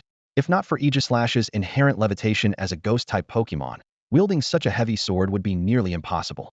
While Dujiankyo resembled a pair of complementary twin blades, Aegislash now embodied the power of a single, mighty weapon capable of cleaving through steel with one strike. Feng gave it a few experimental swings and immediately felt its commanding presence. The shield seemed to possess a will of its own, moving fluidly around him to block potential attacks from all directions. Aegislash appeared to enjoy their synergy, closing its eyes and letting Feng take control. The black tassels coiled gently around Feng's arm, while the shield hovered gracefully at his side. As he pondered, Feng began considering teaching Aegislash some special attack moves, such as Shadow Ball for striking from the shadows or Air Slash for delivering swift and deadly blows. He even thought about learning some supportive moves himself to enhance their teamwork moves like Helping Hand, Swagger, or Encore. This way, Aegislash could focus on offense, while Feng would use status-altering moves to provide support. By amplifying Aegislash's abilities with Helping Hand or disrupting opponents with Swagger and Encore, they could form the perfect duo in double battles. With this plan in mind, Feng headed to the league shop and made his way straight to the TM section. Scanning the shelves, he noticed that the TMs were priced based on their power, with supportive moves generally being more affordable. Feng stood in the skill disc section of the Alliance store, his eyes scanning the rows of price tags. The discs for Sword Dance and Protect were shockingly priced at 500,000 Alliance coins each, making him involuntarily take a sharp breath. In comparison, other transformation-type move discs seemed much more affordable, generally priced at around 100,000 Alliance coins. Over in the attack skill section, Shadow Ball and Air Slash were priced at 300,000 and 250,000 Alliance coins respectively. While expensive, their power and practicality were certainly worth considering. With 1.4 million Alliance coins in hand, Feng had the purchasing power, but he needed to manage his finances carefully, considering the upcoming black market opening and his plans to acquire new Pokemon. After some deliberation, Feng decided to sell off a few evolution stones he had been carrying. To ensure the safety of the transaction, he opted for the most secure method, selling them directly at the Alliance store. The store's appraiser meticulously examined each evolution stone. The most valuable one, a Dawn Stone, was sold for 350,000 Alliance coins, while the other three fetched an impressive 300,000 Alliance coins each. With this unexpected windfall, Feng immediately purchased a series of skill discs: Shadow Ball, Air Slash, Helping Hand, Reflect, Swagger, Encore, Safeguard, and Endure. After the transaction, his funds increased to 1.5 million Alliance coins. In the days that followed, the training grounds became Feng's second home. He and his Aegislash dedicated nearly all their time to mastering the new skills. Gyarados wasn't idle either, and quickly learned the Endure skill. Through repeated battles and tactical reviews with Gyarados, the fierce water-type Pokemon not only reached level 32, but also mastered the move Aqua Tail for the first time. By now, Gyarados had developed an impressive arsenal of moves: Bounce, Bite, Leer, Twister, Outrage, Whirlpool, Ice Fang, Brine, Scary Face, Waterfall, Crunch, rain dance, aquatail, and several moves learned through skill discs, including strength, protect, endure, substitute, and scald. Its ability, intimidate, further enhanced its combat potential. Although it wasn't holding any items, its strength was already formidable. Meanwhile, Aegislash remained at level 39, but its tactical proficiency had significantly improved through focused drills with Feng. Feng himself had become adept at using various transformation-type skills, forming a comprehensive battle strategy. He could enhance Aegislash with Helping Hand and Safeguard, disrupt opponents with Encore and Swagger, and rely on Endure to survive critical moments. After this period of intense training, Feng and his Pokemon not only mastered new skills, but also developed a strong sense of teamwork and battle awareness. Now, to test their progress and break into the elite tier, Feng needed a real battle. He had three options at hand. The elite tier Agron owned by a chubby researcher which had been sustained with food, the elite tier Seviper belonging to the Dean, or the elite tier Mamoswine. Faced with these choices, Feng fell into deep thought. From a type perspective, Seviper's poison-type attacks are completely ineffective against Aegislash. Despite Seviper's high level and keen senses, its direct combat power falls short compared to Mamoswine and Agron, making it a suitable opponent for Feng at this stage. Before the battle began, Feng commanded Aegislash to perform Swords Dance. Crimson energy swirled around the Pokemon, pushing its physical attack power to the limit. At the same time, a transparent protective shield appeared around Feng, his mystical safeguard against poisoning. "Come out, Seviper," Feng called as he threw the Pokeball. A vibrantly colored serpent materialized on the battlefield, flicking its tongue and scanning the surroundings with its cold, slit pupil eyes. The moment it locked eyes with Feng, a ferocious glint flashed in its gaze. Without hesitation, it opened its mouth and spat a stream of dark purple, viscous venom like a poisonous arrow aimed straight at Feng. Before Feng could issue a command, Aegislash instinctively moved in front of him, effortlessly blocking the venomous assault without even needing its king's shield. Feng immediately launched a counterattack, gripping his giant sword in one hand and charging towards Seviper like a tiger descending the mountain. With his other hand, he cast Encore on Seviper, ensuring it couldn't use moves like Taunt or Gastro Acid to restrict Aegislash's actions before he closed the distance. Seviper raised its upper body, supported by its blade-like tail, and unleashed a series of venomous projectiles. However, Aegislash's shield intercepted every attack with precision. As Feng approached striking range with his sword, Seviper flicked its tongue and twisted its body rapidly. Its scales scraped against the ground, emitting a flash of white light, and it launched itself at Feng like an arrow, leaving the bowstring. This was the move Body Slam. As an elite-level Pokemon, Seviper knew that simple moves like Poison Tail or Poison Fang would be easily blocked, and status-altering moves would leave it vulnerable to attacks. Instead, it relied on its formidable physical strength to execute a direct collision. While it couldn't harm Aegislash with this method, it aimed to severely injure Feng, the human. "King's Shield," Feng yelled, commanding Aegislash to brace for defense, while simultaneously using Swagger on Seviper. A blue protective barrier instantly formed in front of the shield, and Seviper crashed into it with full force, only to be repelled and sent flying backward. The shield, however, dropped to the ground due to the impact. While airborne, Seviper adjusted its posture, its tail glowing with a fierce poisonous light, ready to deliver a fatal strike as Feng momentarily stood unprotected. But the effects of Swagger kicked in just in time. Seviper suddenly fell into confusion, its vision spinning wildly as it lost balance and plummeted downward in disarray. The Spirit Blade, Feng's massive sword, was raised high, its blade instantly radiating a vibrant pink glow that layered upon itself. His gaze locked onto the most vulnerable point of the Kritit's 7-inch mark. The colossal sword, carrying an unstoppable force, seemed as though it would cleave through the very fabric of space itself. Before the Krit could react, its smooth scales were torn apart by the concentrated pink sword aura. The massive blade cut through its body with ease, slicing it cleanly into two. Yet, the battle was far from over. From the severed body, the snake's head suddenly launched forward.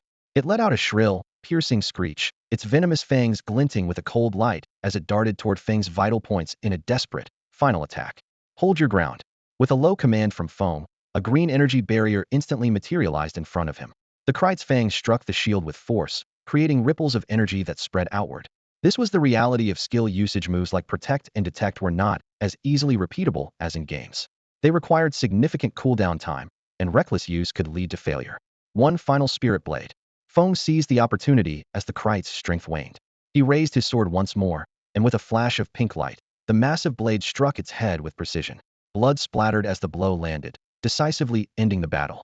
Looking back, Feng realized that without the confusion effect and the fully stacked Swords Dance boost, the fight would not have been so smooth. Had the Krit not been disoriented, or if it had denied Feng and his Aegislash enough preparation time, the battle would have been far more perilous. This victory marked a milestone for both Feng and Aegislash as they ascended to elite rank. Feng could distinctly feel the enhancements in his physical abilities, sensory acuity, reaction speed, and even the speed at which he could unleash skills. Aegislash's progress was even more remarkable when it wielded its massive blade. Even without activating a skill, its raw strength alone generated gusts of wind with every swing, each strike carrying the weight of a mountain. In a moment of shared triumph, Feng and Aegislash tapped their shields together, producing a crisp metallic clang that rang like a celebratory anthem. Feeling the surge of newfound strength within him, Feng couldn't help but revel in the intoxicating sensation of growing stronger. Aegislash, let's get familiar with our new power. And so, in the training room, Feng and Aegislash began another round of skill practice. Gyarados joined in as well, continuing its specialized tail-based training. In addition to mastering Aqua Tail, it was experimenting with channeling dark and ice energy into its tail, gradually developing new moves that Feng had named Dark Tail and Ice Tail. The release of skills was not confined to specific body parts. This was evident from moves like Ash's Counter Shield, Thunder Armor, and Ice Aqua Jet in previous anime. While key body parts made skill activation easier, it didn't mean that skills could only be executed from those areas. Gyarados demonstrated remarkable adaptability in mastering various skills. Not only could it proficiently use Ice-type moves like Ice Fang, Icy Wind, and Avalanche, but it also wielded Dark-type moves such as Crunch, Dark Pulse, and Payback. Although the power of these moves was slightly reduced when released from non-primary attack parts, this versatility brought more possibilities to battles. When it came to Water-type moves, Gyarados discovered through practice that releasing Brine and Scald from its mouth was most effective.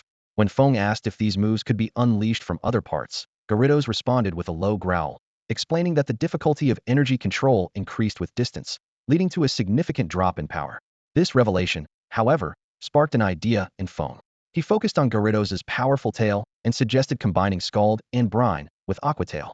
Thanks to its prior experience with Dark Tail and Ice Tail, Gyarados quickly mastered this new technique. It could skillfully weave different water streams around its tail, though occasional missteps in control caused it to injure itself, a problem that would improve with practice. Next, Feng turned his attention to Gyarados' mobility.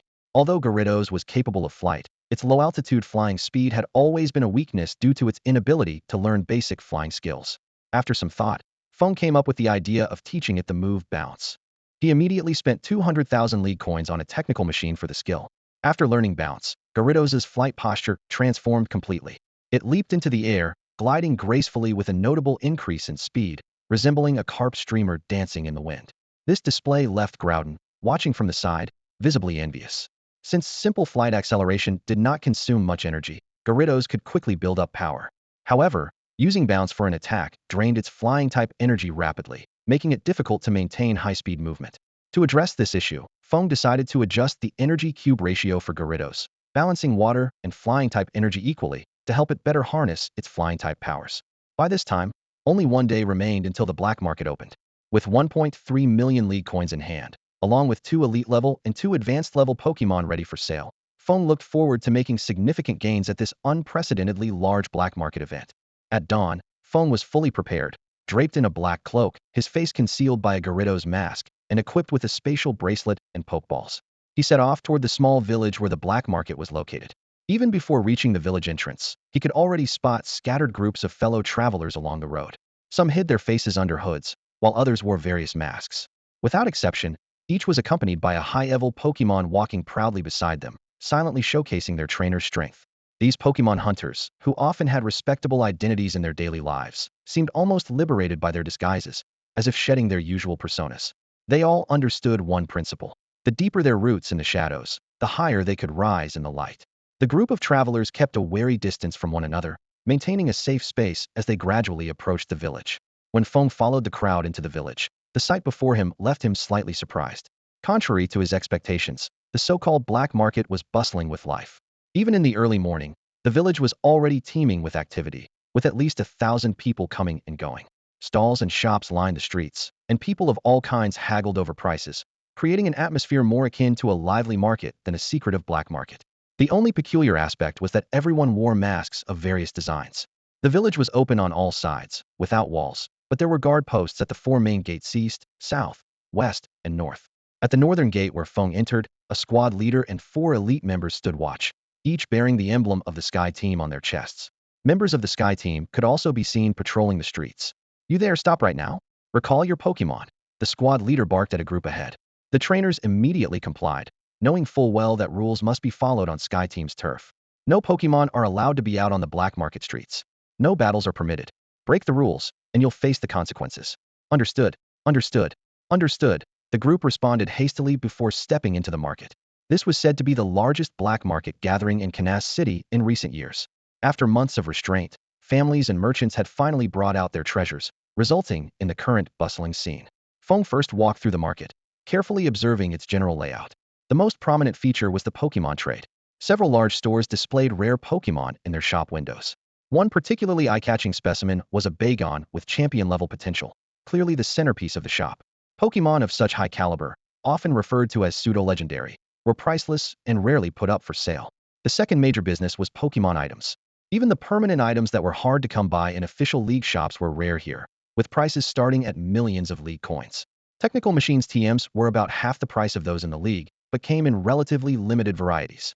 Everyday items like Pokeblocks were also widely available. At the center of the village stood an auction house hosted by the Sky Team. On the other side was the free trade area, where entry required a fee of 1,000 league coins.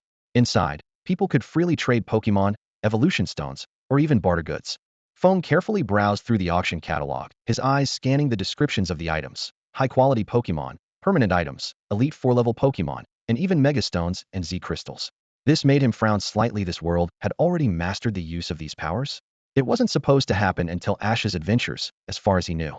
The latter half of the catalog listed all sorts of shady transactions. Human trafficking, firearms, high-tech items like spatial wristbands, and even league identity sales.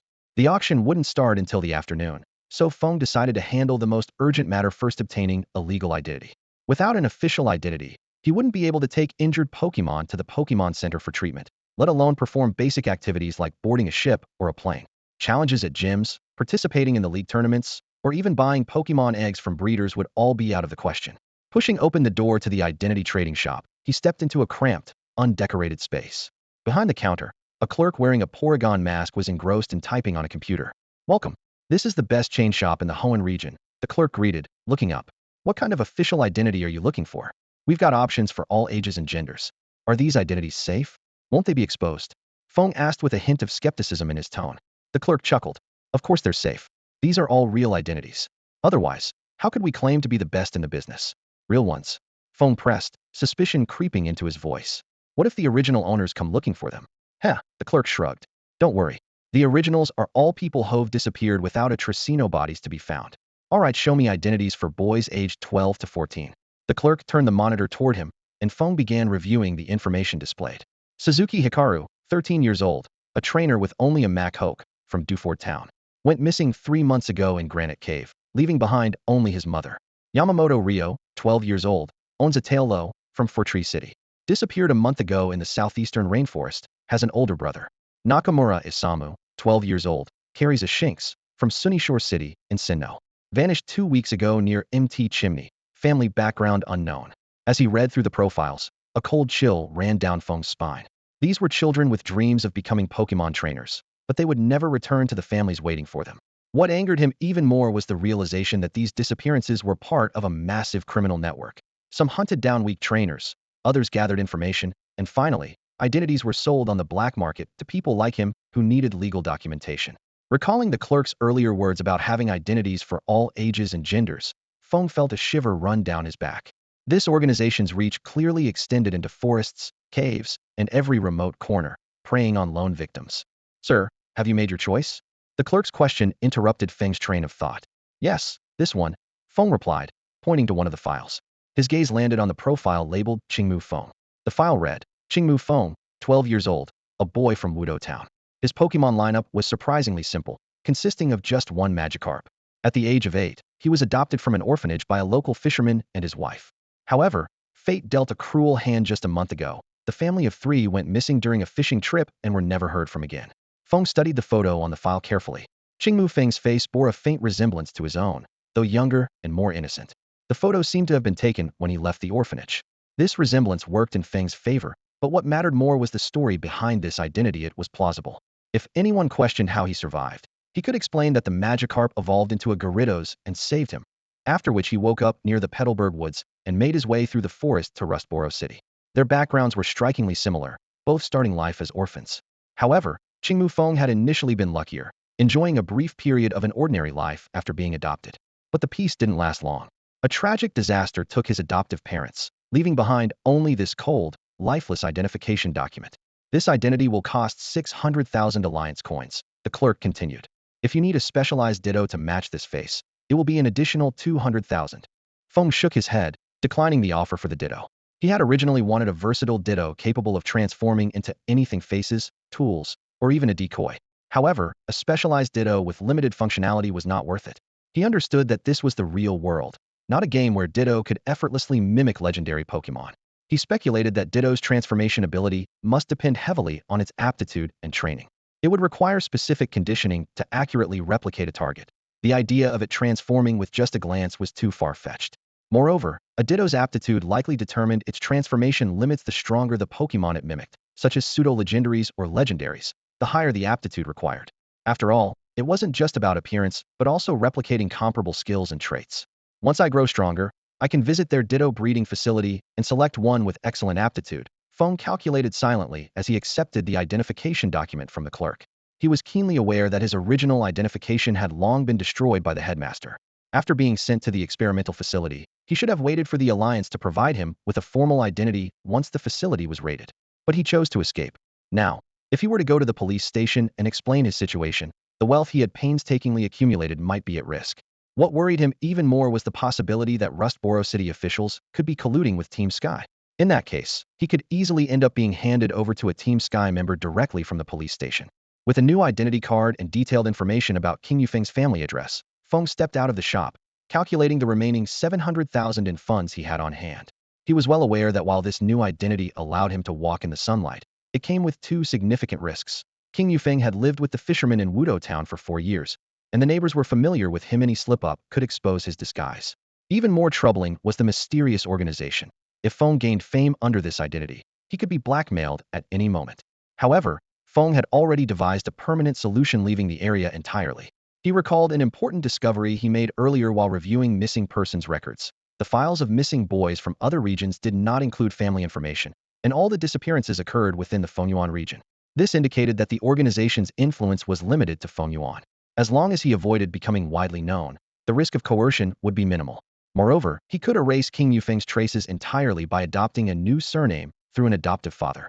His first priority after obtaining this new identity was to liquidate his Pokemon assets. Feng headed to the largest Pokemon shop in the black market, the one with a display case showcasing a pseudo-legendary Bagon. Pushing open the door, he was greeted by the sight of a bustling hall filled with people. Staff members dressed in matching uniforms and wearing pseudo-legendary masks moved through the crowd, creating a uniquely mysterious atmosphere. A staff member wearing a Dragonite mask quickly approached him. "Welcome. Are you looking to buy or sell Pokemon today?" "Sell first," Feng replied curtly. The staff member led him through the crowded hall into a side room. Inside was a massive machine that took up half the room, covered with buttons and screens, with a special slot in the center designed for Pokeballs. "Please place the Pokemon you wish to sell into the slot," the staff member instructed, pointing to the designated area. Feng carefully took out a Pokeball containing a high-level Pokemon and placed it into the slot. The machine whirred to life, and within moments, the screen displayed the results of the scan level, species, ability, and other details. The system calculated a purchase price of 150,000 Alliance currency.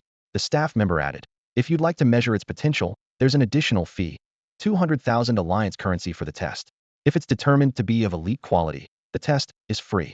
For gym leader level potential, there's an extra 400,000 charge, and for pseudo-champion level potential, it's 800,000. Hearing that a high-level Pokemon with pseudo-champion potential could sell for 1 million, Feng silently calculated the black market's profit margins. However, he shook his head and said, "No need for the test." Through the scan results, Feng confirmed that this Pokemon only had ordinary potential, with advanced strength being its upper limit. He then sold his other two Pokemon as standard-level Pokemon with advanced strength and an elite-level Legrand for 200,000 and 500,000 Alliance coins, respectively.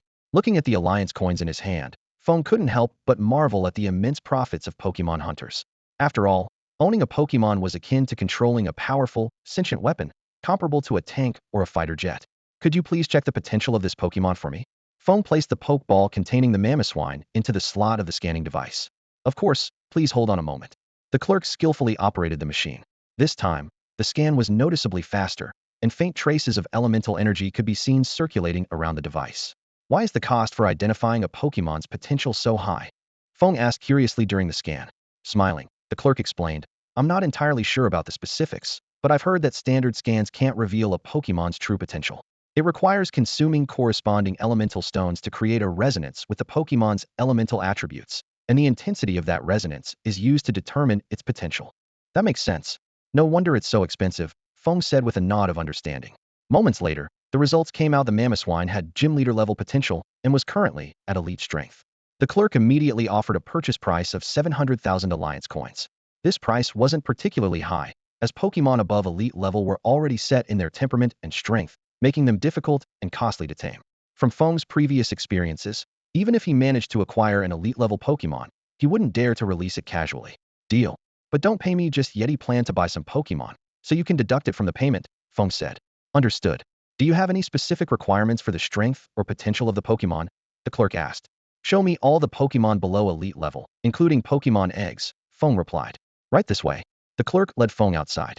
At that moment, Feng had 2.25 million alliance coins in his possession, enough to purchase the Pokemon he desired. The clerk explained, we have 3 different sales methods. Let me first take you to the nursery. That's where we store various Pokemon eggs. We use special equipment to lower the activity of the eggs and delay their hatching time. Inside the nursery, hundreds, if not thousands, of Pokemon eggs were neatly arranged, each labeled with its species and price. Feng noticed that the overall potential of these eggs was relatively high, with more than half reaching elite-level potential. The rarer and higher the species-based stats, the more expensive the eggs were. These eggs likely come from a major family's breeding facility, or perhaps this trading company itself is owned by a large family, Feng speculated to himself. Still, even for a major family, they wouldn't test the potential of every newly born Pokemon. They'd usually focus on the direct offspring of powerful Pokemon or those that exhibit exceptional traits during infancy, while the rest are used for breeding or sold off. In the Pokemon world, the inheritance of lineage is far more intricate than people might imagine. Even among the offspring of ordinary Pokemon, it's possible for a remarkable talent to emerge due to a particularly powerful ancestor from generations past. This phenomenon of skipping generations shatters the conventional belief that high-potential Pokemon can only come from the union of 2 exceptionally strong Pokemon. If it were truly that simple, the number of high-potential Pokemon would inevitably dwindle with each passing generation. Take Dragon-type Pokemon, for instance. Their birth rates are already low, and if their lineage could only continue through the pairing of the strongest individuals, this species would eventually face decline. Feng deeply understood that talent is merely the foundation for growth, not the decisive factor. He had seen many exceptionally gifted Pokemon, some capable of reaching gym leader level strength, and others even rising to Elite Four or Champion tiers. Yet, when these Pokemon ended up in the black market or struggled for survival in research facilities, their extraordinary potential was often crushed under the weight of harsh circumstances. Raising a Pokemon requires a substantial investment of resources. As their level increases, the cost of nutritional supplements and training equipment rises exponentially, with latest-stage development often reaching astronomical figures. Even the most talented Pokemon with champion-level potential would see their abilities wasted if they lacked adequate resources for growth. It reminded Feng of his previous life, where talent abounded, but few had the means to truly shine. In the unforgiving process of natural selection, only 1 or 2 out of 10 Pokemon with champion-level potential ever truly achieve that level of strength. These fortunate few are either captured by wealthy trainers or born into wild clans rich in resources. Meanwhile, countless other high-potential Pokemon fail to reach their full potential due to trainers being unable to afford the immense cost of raising them or lacking the proper methods to nurture them. By the time these Pokemon reach their prime, it's often too late to overcome their limitations. Ultimately, the growth of a Pokemon hinges on 4 key factors: innate aptitude, training methods, resources for development, and real-world battle experience. It is the disparity in these 4 aspects that determines the pace of a Pokemon's growth and creates vast gaps in their strength. Under such stringent conditions, it's no surprise that the number of Pokemon capable of reaching champion-level strength is exceedingly rare. In the cozy nursery, a dragon-type Pokemon egg, Axu, was deliberately placed in the most prominent spot, with a price tag of a staggering 2 million alliance coins. Feng examined its stats carefully, his brow furrowing. It was only of elite-grade potential, with its level cap locked at 49. Clearly, the seller had ulterior motives, aiming to scam wealthy, inexperienced buyers with the exorbitant price. As he scanned the other Pokemon eggs, one seemingly ordinary egg caught Feng's attention. The label simply read Sneasel, priced at 500,000 alliance coins. When he pulled up its detailed information, His eyes lit up. This was the only egg in the entire nursery with champion-grade potential. Stats displayed. Name, Sneasel. Type, Dark Ice. Level 0. Ability, Inner Focus. Potential, Champion. Skills, Scratch, Leer. Egg moves, Icicle Crash, Ice Shard. This Sneasel's dark and ice attributes perfectly complemented Feng's current Pokemon lineup. Its assassin-like role also aligned seamlessly with his ambush-based battle tactics. Most importantly, as a Dark-type Pokemon, it had a natural edge in mastering the move Taunt compared to other types. I'll take this egg. Pack it up for me, Feng said decisively to the shop assistant. The shop assistant expertly retrieved an egg incubator from their spatial bracelet, carefully placing the egg inside and securing it in a specialized backpack. Of course. Would you like to check out other sections? Yes, take me to the next one, Feng replied. The second sales area reminded Feng of the rearing room at the Sky Team's research facility, but the organization here was far more systematic. Pokemon were neatly categorized by strength, ranging from beginner to quasi-elite 4 levels. There were Pokemon bred by the shop as well as those acquired from Pokemon hunters. Feng meticulously assessed the potential of nearly 1,000 Pokemon, but found only one with elite 4-grade potential.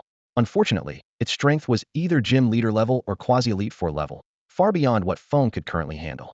Let's move on to the next area, Feng said, turning to leave. The third section took him by surprise. There were no physical Pokemon here, only several masked staff members sitting at computers, conversing with customers. Noticing Feng's puzzled expression, one of the staff members explained, this area specializes in selling information on the whereabouts of rare and high-potential Pokemon. How can I trust that your information is reliable? Feng questioned. The staff member patted their chest confidently. Our reputation speaks for itself. Besides, the black market has stabilized now. It's no longer a roaming operation like before. Entry requirements have also been lowered. You don't need badges from major factions anymore, so it's semi-public. And with a store as big as ours, we're not going anywhere. Feng smirked inwardly. Talking about reputation in the black market was laughable. If they wanted to discuss trustworthiness, they could start by taking off their masks. Thinking of this, Feng couldn't help but shake his head, losing interest in the shop. Let's go and settle the bill, he said indifferently, turning toward the door. The staff quickly followed, guiding Feng back to the bustling main hall filled with the chatter of lively customers. Observing the crowded scene, Feng thought to himself, if this black market could develop steadily, the profits of this shop would likely exceed expectations. At the counter, the staff handed Feng a specially designed backpack containing the Pokemon egg along with the transaction funds, increasing his alliance currency to 1.75 million. The incubator, nutrient solution, and the specialized backpack are complimentary. Thank you for your patronage, the staff said with a polite bow. After leaving the shop, Feng visited several other Pokemon stores, focusing on checking the quality of Pokemon eggs, but failed to find another champion level 1. This was unsurprising. Encountering a champion-level Sneasel egg among tens of thousands of Pokemon was already a rare stroke of luck. If not for the unique nature of this black market, even this opportunity might not have arisen. Even more remarkable was Feng's 100 accurate ability to discern the egg's potential. The real challenge, however, lay in fully unlocking the potential of this Pokemon in the future. Feng decided to postpone purchasing a second Pokemon and instead focused on preparing essential items for the Honedge little one. He drafted a list. Energy cubes, TM technical machine discs, healing potions, antidotes, and outdoor survival gear. Skill-wise, Swords Dance and Protect were must-haves. Moves like Aerial Ace, Brick Break, Poison Jab, Knock Off, and Triple Axle were also important, while Thief and Low Kick offered great utility. Additionally, Feng planned to learn Hyper Voice, Swift, and Scary Face himself. The expenses added up quickly, making him sigh at the difficulty of raising Pokemon.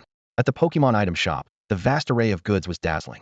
Permanent items were as rare and expensive as those in the Alliance's official stores. Energy cubes were relatively affordable, while TM discs were priced much lower.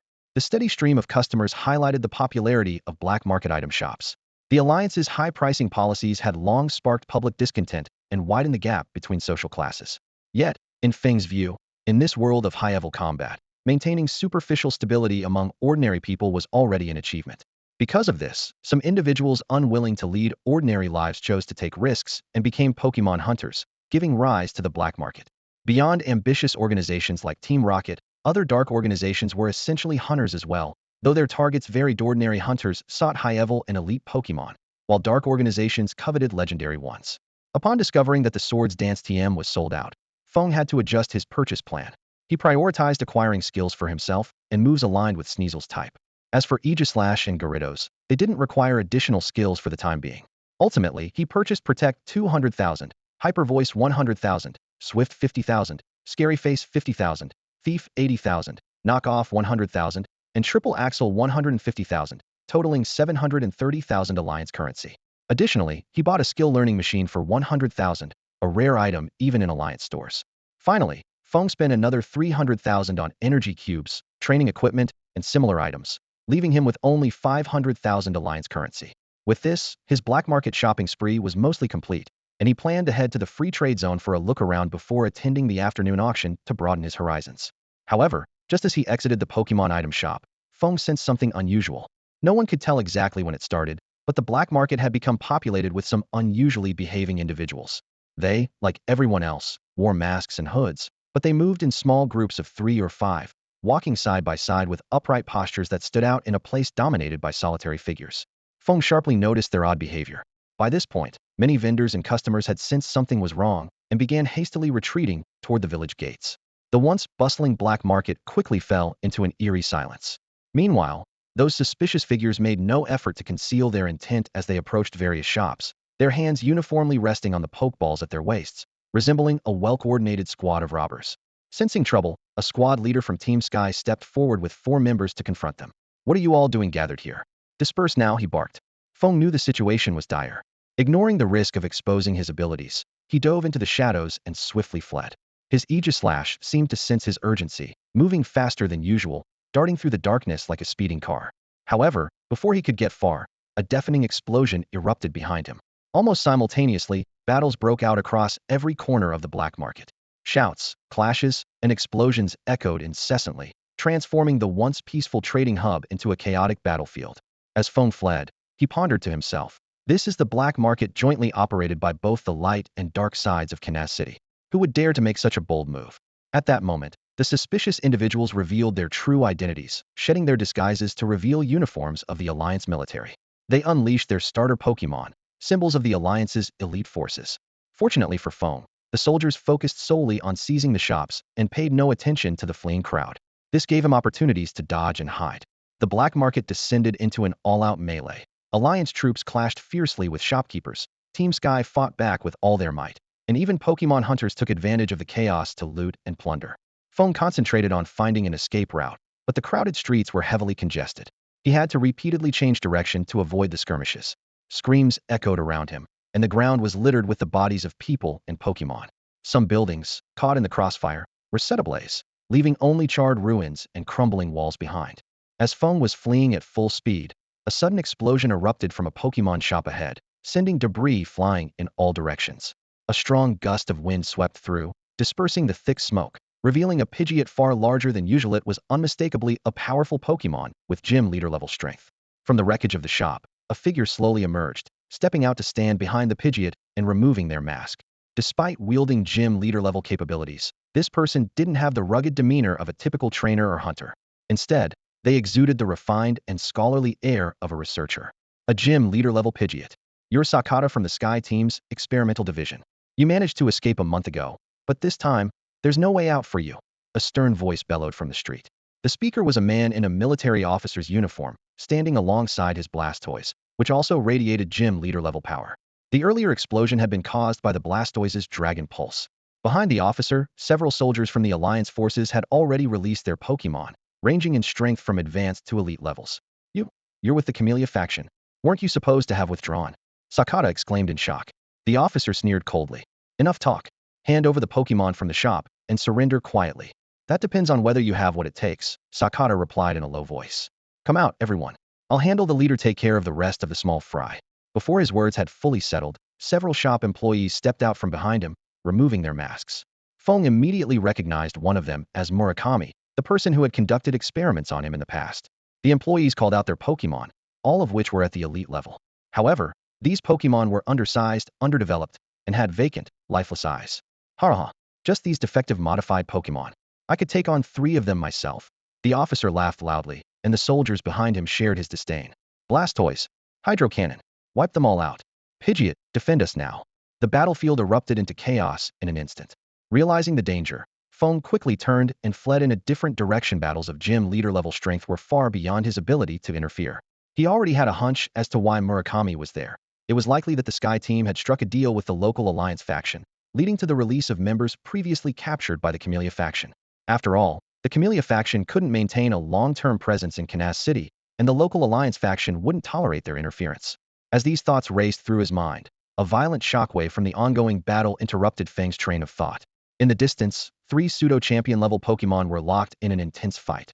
One was Professor Sinio's Magnezone, another was Black Feather's signature Honchkrow, and the two were teaming up against a Charizard. The three Pokemon clashed fiercely in the air, their attacks creating shockwaves that rippled across the area. Charizard's flames ignited and collapsed buildings. Magnezone's Thunderbolt tore explosive paths through the ground, and Honchkrow continually harassed the opponent with taunts, delays, and feints, waiting for the perfect opportunity to strike. In this Tubiganstone scenario, Charizard was gradually losing ground. As Charizard found itself at a disadvantage, a swift figure leaped into the battlefield of Lucario at the quasi-elite 4 level. Agile and precise, it darted across rooftops, launching glowing blue aura spheres at the airborne Honchkrow and Magnezone with every leap. This battle was a vivid demonstration of the importance of aerial dominance. On the ground, Lucario could have handled both opponents simultaneously with its strength. But now, faced with enemies circling high above, it was forced into a reactive pursuit, its effectiveness significantly diminished. Feng's eyes gleamed with a hint of doubt. If attacking the airborne Pokemon was futile, why not target the trainers directly? After all, this wasn't an official battle. However, he quickly realized that with the cunning of Professor Shawnai and Heiyu, they would undoubtedly have prepared for such tactics. A battle at the quasi-elite 4 level was far beyond his ability to intervene in. His priority now was to leave the area as quickly as possible. Just as Feng was about to retreat, a sharp cry pierced the air above. He looked up to see an Altaria, its size double that of a standard one, and clearly at the Elite 4 level, streaking through the sky with a figure barely visible on its back. The gusts from its flight sent people and Pokemon on the ground tumbling, though Feng, concealed in the shadows, remained unaffected. The unexpected arrival immediately caught the attention of the airborne Magnezone and Honchkrow, which abandoned their pursuit of Charizard and regrouped in the direction of the Altaria. Observing the Altaria's flight path toward the central auction house of the village and the reaction of the two Pokemon, Feng quickly deduced that this Elite 4-level trainer must be Piao, a senior officer of the Sky Team. But before the shock of Altaria's arrival could settle, the sky was suddenly torn open by a jagged, menacing rift, as though wrenched apart by some unfathomable force. From within the abyssal void emerged a colossal, jet-black hand, as vast as a mountain, which darted out with lightning speed to seize the Altaria mid-flight. The once imposing Elite 4-level Altaria, now trapped in the grip of the massive hand, seemed as fragile as a sparrow, utterly powerless to resist. Even more terrifying, the black hand began to tighten its grip, clearly intent on crushing both the Altaria and the figure on its back. The overwhelming aura emanating from the hand brought the entire black market battle to a halt. Pokemon trembled in terror, their eyes filled with dread. Altaria's desperate cries echoed across the clear sky as bursts of multicolored energy shot out from between the fingers of the massive hand, its last-ditch effort to unleash its moves and break free. Yet even the energy leaking from the hand's grip, powerful enough to demolish nearby buildings, could not halt the inexorable tightening.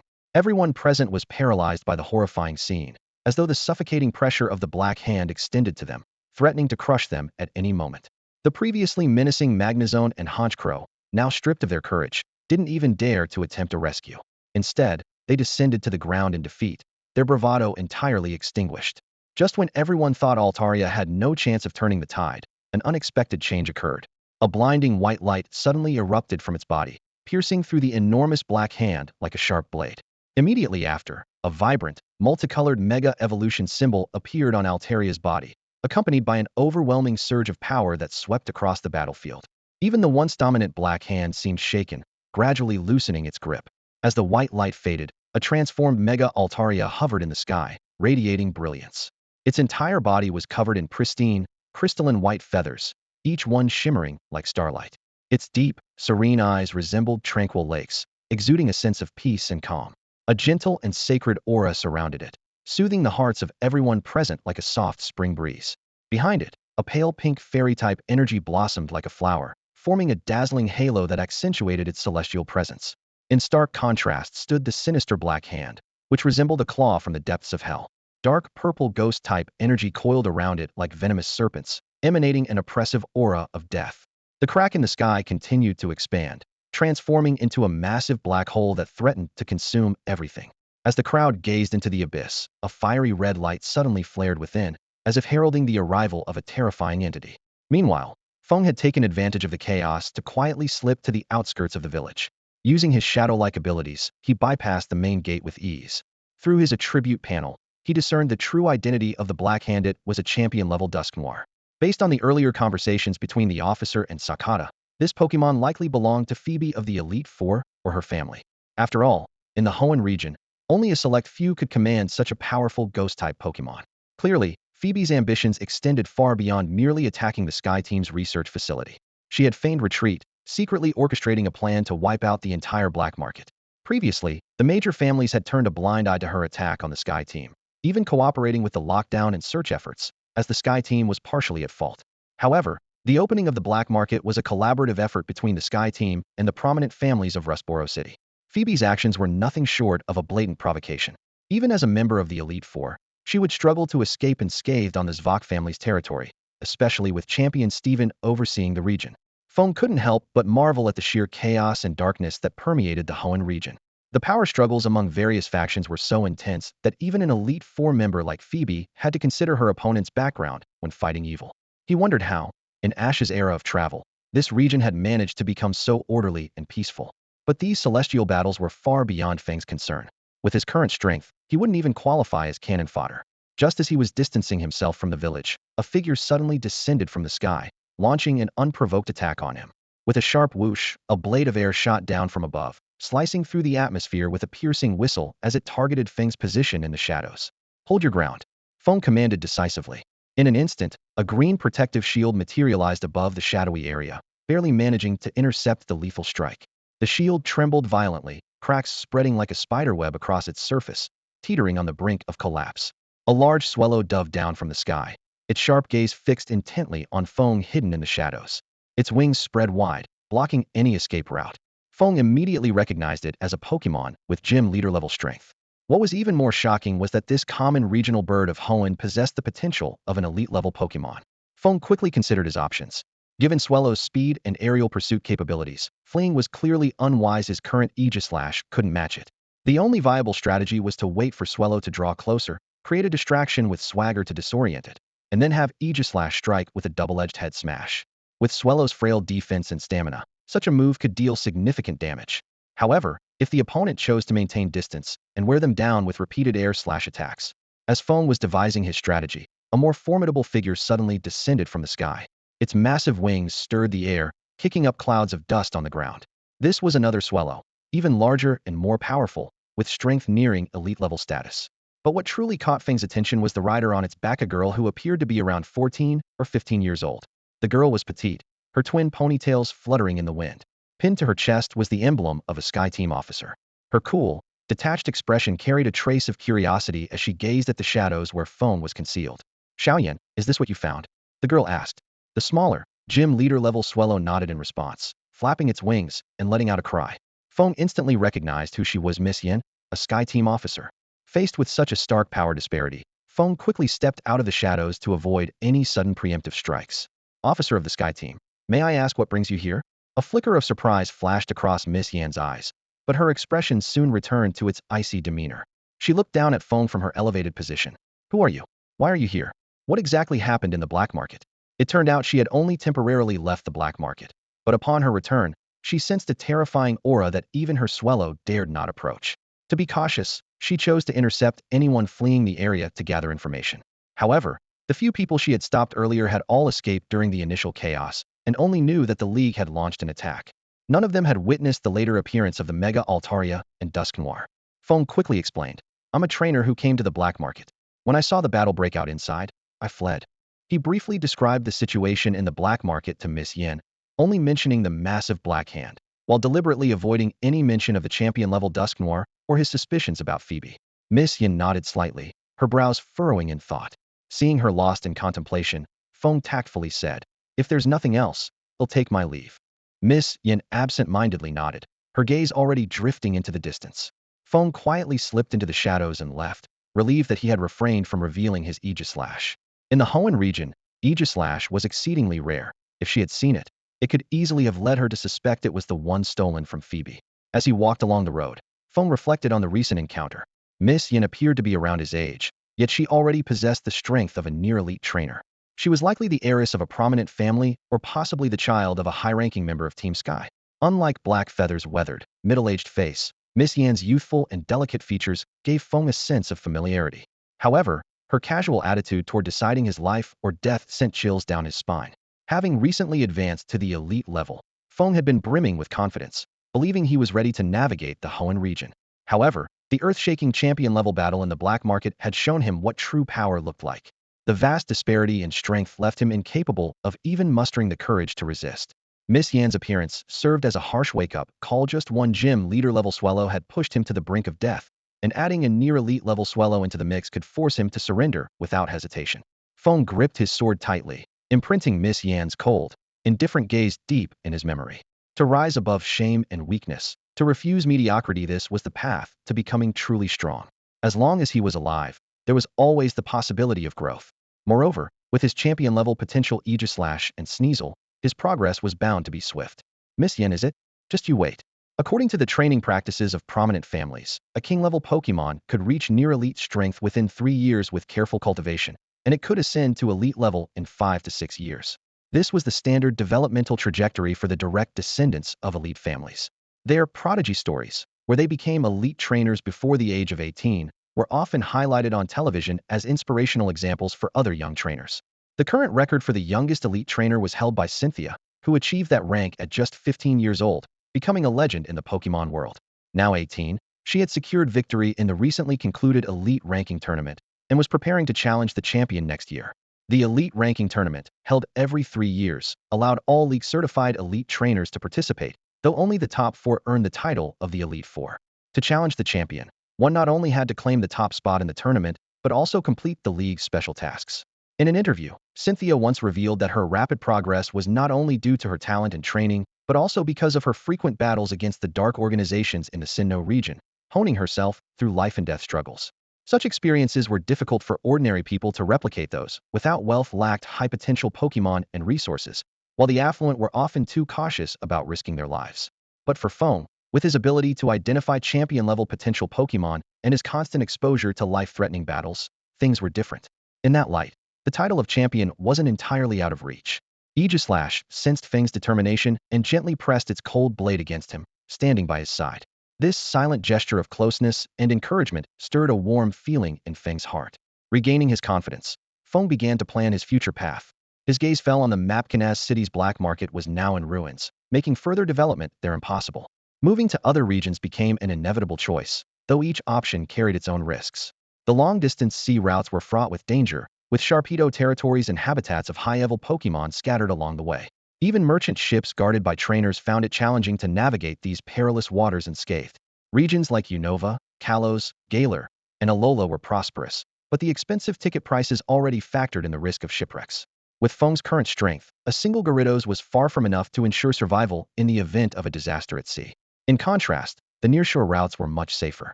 Routes to Sinnoh, Kanto, and Johto offered affordable travel costs and relatively manageable risks along the way. Yet, the choice still required careful consideration. Kanto and Johto were heavily infiltrated by Team Rocket, with underground forces almost entirely under their control. Local news reports made it clear that apart from Team Rocket, there were hardly any other villainous organizations left. The corruption within the regional alliances and the growing class divides had created fertile ground for Team Rocket's expansion. With Feng's current strength, even joining Team Rocket would only make him cannon fodder. If he had nothing, he might take the gamble. But now, with a single Elite 4-level Pokemon and 2 with champion potential, there was no need to take such a risk. The Sinnoh region, however, presented a better option. Under Cynthia's decisive and thunderous leadership, most of the local dark organizations had been eradicated. While Team Galactic was still active, their leader Cyrus maintained the public persona of a philanthropist and entrepreneur, remaining off the official blacklist. After much deliberation, Feng decided to head for Sinnoh. Perhaps he might even witness the historic moment of Cynthia's coronation as champion. When Feng returned to the Canaz City district, the scene before him was entirely different. Under the bright sunlight, children played and chased after Pokemon, their eyes sparkling with admiration and longing whenever they saw passing trainers. Shopkeepers called out to potential customers, while their Pokemon partners, wearing aprons, busily assisted with the work. Flocks of Taillow glided across the sky, while Skitty lazily curled up on rooftops for a nap. Meanwhile, Oddish on balconies swayed their heads gently toward the sunlight. The peace and beauty of this place made the bloody chaos of not long ago seem like nothing more than a fleeting, surreal nightmare. Or perhaps, this was a dream so enchanting that one wouldn't want to wake up. Feng leaned against the bench in the Pokemon Center, gazing at the flock of Pidgey flying past the window, lost in brief contemplation. Ever since his journey began, his mind had been consumed by plans to grow stronger and strategies for the next step. Yet, in this quiet moment, he suddenly realized he had overlooked something. This world was meant to be one filled with warmth trainers and Pokemon fighting side by side, supporting each other, and growing together. If he had grown up in an ordinary family, perhaps the course of his story would have been entirely different. Shaking his head, Feng pushed these thoughts aside. Right now, the most important thing was to complete his identity update. You want to update your photo and change your name? The League officer scrutinized Feng and the yellowed identification document in his hand, frowning slightly. The 80-year-old boy in the photo, with his youthful and innocent face, was worlds apart from the determined young man standing before her. Feng's expression darkened instantly, and his voice carried a trace of sorrow. Yes, so much has happened over the years. He began recounting a story he had long prepared, his voice trembling slightly as he described narrowly escaping death at sea. But when he spoke of his determination to start anew, his eyes gleamed with renewed resolve. From now on, I want to begin a new life under the name Feng. Half an hour later, Feng sat in the waiting area of the hall, anticipating his new identification. The television, originally broadcasting news from the Honedge region, abruptly switched to an urgent announcement that caught his attention. Breaking news. An important item has gone missing from the Citopolis City League Research Centera spherical emerald green orb. It is suspected to have been stolen by a pseudo-legendary Pokemon with the ability to turn invisible. Officer Jennies across all regions have launched a full-scale search, and any information from the public is highly encouraged. An emerald green orb? Feng's mind raced. Could this orb, so highly valued by the research center, be the legendary jade orb said to summon Rayquaza? And as for the mysterious thief, could it be a Kecleon, or perhaps a ghost-type Pokemon? However, he quickly realized that such a high-level incident was far beyond his current capabilities. Before long, a brand new league identification card was handed to him. The card bore the name, Qingmu Feng, clearly printed, along with the registration details of his Gyarados. As for his Aegislash, he decided to keep it as a hidden trump card for now. With this identification, he could finally use the Pokemon Center's healing services openly. Although Nurse Joy might scold him, it was far better than dealing with Officer Jenny when he had no official identity. Moreover, he could now access the League's breeding facilities. While they only dealt in Pokemon eggs and baby Pokemon, none unlike the black market, which sold almost anything, it was still a valuable resource. The Alliance Breeding Center in the northern suburbs of Honedge City spans a vast area, making it an ideal place for many ordinary families to choose their child's first Pokemon. Not only does it store an impressive number of Pokemon eggs, but it also features specifically designed ecological zones, lush forests, crystal-clear rivers, steaming volcanoes, and even perpetually snow-covered fields. Each area perfectly simulates the natural habitats of different Pokemon, providing an environment for young Pokemon to grow and thrive. Standing in front of the breeding center, Feng scanned the impressive complex before him. As a traveler with a unique ability to see attribute panels, he could easily select a Pokemon with champion-level potential to train. Looking at the expansive facilities, he couldn't help but think of the even grander Alliance breeding base. It was only then that he truly understood why Pokemon-related items were so expensive. It was a well-executed system of taking from the people and giving back to the people. Pushing open the main doors, Feng stepped into the bright and spacious reception hall. A few groups of young parents, accompanied by their children, were busy selecting Pokemon. The lively chatter of the children filled the air. "I want a Beldum. A shiny one, just like Steven. It's so cool," one boy exclaimed, waving his arms excitedly. "I like Cynthia's Garchomp. A Gibble would be perfect for me," another boy said, his eyes glowing with anticipation. Two girls, standing nearby, were also eagerly discussing their choices. "Pikachu and Eevee are both so cute. I can't decide. I want a Pikachu too, but I'm afraid it might zap me," the girl wearing a Pikachu hairpin murmured softly. The parents watched with a mix of helpless smiles and furrowed brows, clearly debating how to balance supporting their children's dreams while persuading them to choose more practical Pokemon. These parents, most of whom were not yet 30, already had children this old in a world where trainers faced high risks. It was a reality that Feng found hard to imagine in his previous life, but was commonplace in a society that strongly promoted the trainer profession. Looking at these innocent 12-year-olds, filled with hope for the future and blissfully unaware of life's hardships, Feng couldn't help but feel a pang of reality. The truth was harsh. Only a rare few would obtain a Pokemon with Elite Four or champion-level potential and rise to greatness. The majority would eventually be lost in the tides of mediocrity. As someone who had clawed his way out of darkness, Feng had long since lost such innocence. Yet, deep within him, there still burned an unquenchable flame. No matter how treacherous the path ahead or how many temptations lay in his way, he would not waver. After all, how could he fulfill the dreams of his past life without delving deep into this world? How could he live up to 2 lifetimes if he did not roam freely across this vast land? In the main hall of the Alliance Breeding Center, Feng glanced around as a uniformed staff member approached him quickly. Hey there, little one. Did your parents give you money to pick something out by yourself? The staff member asked with a warm smile. Yes, I'm here to choose a Pokemon. Please show me the way. Feng replied, trying to sound mature. The staff member chuckled at his demeanor and led him forward. All right, let's head to the Pokemon egg section first and see if you can find your future partner. The Pokemon egg section was decorated with a bright and cheerful children's theme. Thousands of Pokemon eggs were arranged neatly, each accompanied by a cartoon model of the corresponding Pokemon and detailed information displayed beside it. Compared to the black market in Kansas City, the selection here was indeed larger, but the overall quality was lower. Feng scanned the area quickly and noticed that about 3/4 of the eggs were of standard quality, with only a quarter being of elite level or higher. However, the prices here were much more affordable, with the majority being bug, normal, grass, and water types. There were a few fairy types, but not a single psychic or dragon type in sight. The most attention-grabbing option was a Pawniard with near-elite 4-level potential, but Feng wasn't interested. With Pawniard's base stats of 340, it wouldn't evolve into Bisharp until level 52, making it unsuitable as a short-term mainstay. He figured he was better off relying on his own Aegislash. Let's check out the young Pokemon section, Feng said to the staff member after examining all the eggs. Didn't find one you like? If your parents didn't give you enough money, I could offer you a small discount, the staff member suggested kindly. No, it's not about that. Let's just take a look at the young Pokemon. Feng replied directly. All right, this way please. The outdoor young Pokemon section was filled with laughter and joy. Various first-stage Pokemon played and frolicked, their eyes brimming with the same innocence and liveliness as the children inside the hall. This environment was specially designed to nurture gentle and friendly personalities in the Pokemon, preparing them for future management and sale.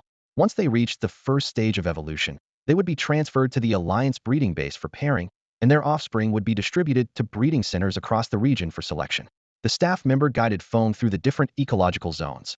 In the volcanic area were Slugma and Numel, the forest area housed Wurmple and Taillow, and the stream area had Magikarp and Goldeen swimming about. Feng made it a point to check all the Magikarp for their potential, but the results were disappointing. Not a single elite 4-level Pokemon was found in the entire young Pokemon section. The strongest was just barely at the pseudo-elite 4 level. None of these Pokemon are what I'm looking for. Are there any other areas? Feng asked. Sorry, but the inner section of the breeding center isn't open to the public. I see. In that case, they'll be heading out for now. They'll come back another time to take a look, Feng said as he decided to leave. All right, we look forward to seeing you again. The staff member escorted him back to the main hall. Just then, an excited voice from the counter area caught their attention. A young boy was shouting, I caught a Pidgey. The parent nearby skillfully took out their ID card and bank card to handle the registration, all the while watching their excited child with a gentle gaze and softly reminding them not to be too loud. As Feng passed by them, he glanced at the attribute panel of the Pidgey inside the Pokeball. It was an elite qualified Pidgey. In his heart, he silently wished that this Pokemon would help its young trainer go far. After leaving the Alliance breeding house, Feng headed straight to the training grounds to practice with the skill discs he had purchased from the black market. First up was swift activating the skill disc. He quickly learned to gather normal type energy in his palm, forming small, pale yellow, shimmering stars. With a thought, the stars began to orbit and dance around him as if enchanted, creating a mesmerizing scene. Though the stars were numerous and impressively fast, their power was somewhat lacking. Feng decided to refine the technique, concentrating the dispersed energy into a single, more powerful star. With deft fingers, he pinched the star between his index and middle fingers and threw it like a dart. The spinning ball of light hit the target dead center. Satisfied with the result, he nodded to himself, thinking that the move was passable for now. Next, he planned to focus on improving the condensation speed, experimenting with curve throws, or even launching surprise attacks from behind. Next was Hyper Voice. This skill required him to channel energy from his core and unleash a deafening roar, much like a lion's roar, while infusing it with elemental energy to deliver a dual impact to the enemy's eardrums and energy defenses. This move could deal area damage from a distance or be used for close-range ambushes, making it hard to counter. Beyond increasing the release speed, Feng needed to practice incorporating words into the attack, striving for a seamless speak and strike execution. Then came Scary Face. Feng had to channel normal-type energy into his face while adopting a menacing expression, capable of significantly slowing the opponent through sheer intimidation. He contemplated borrowing the technique of a Gyarados glare, combining it into a cohesive sequence. First a darkened expression, then an electrifying gaze, giving the enemy a palpable sense of oppression.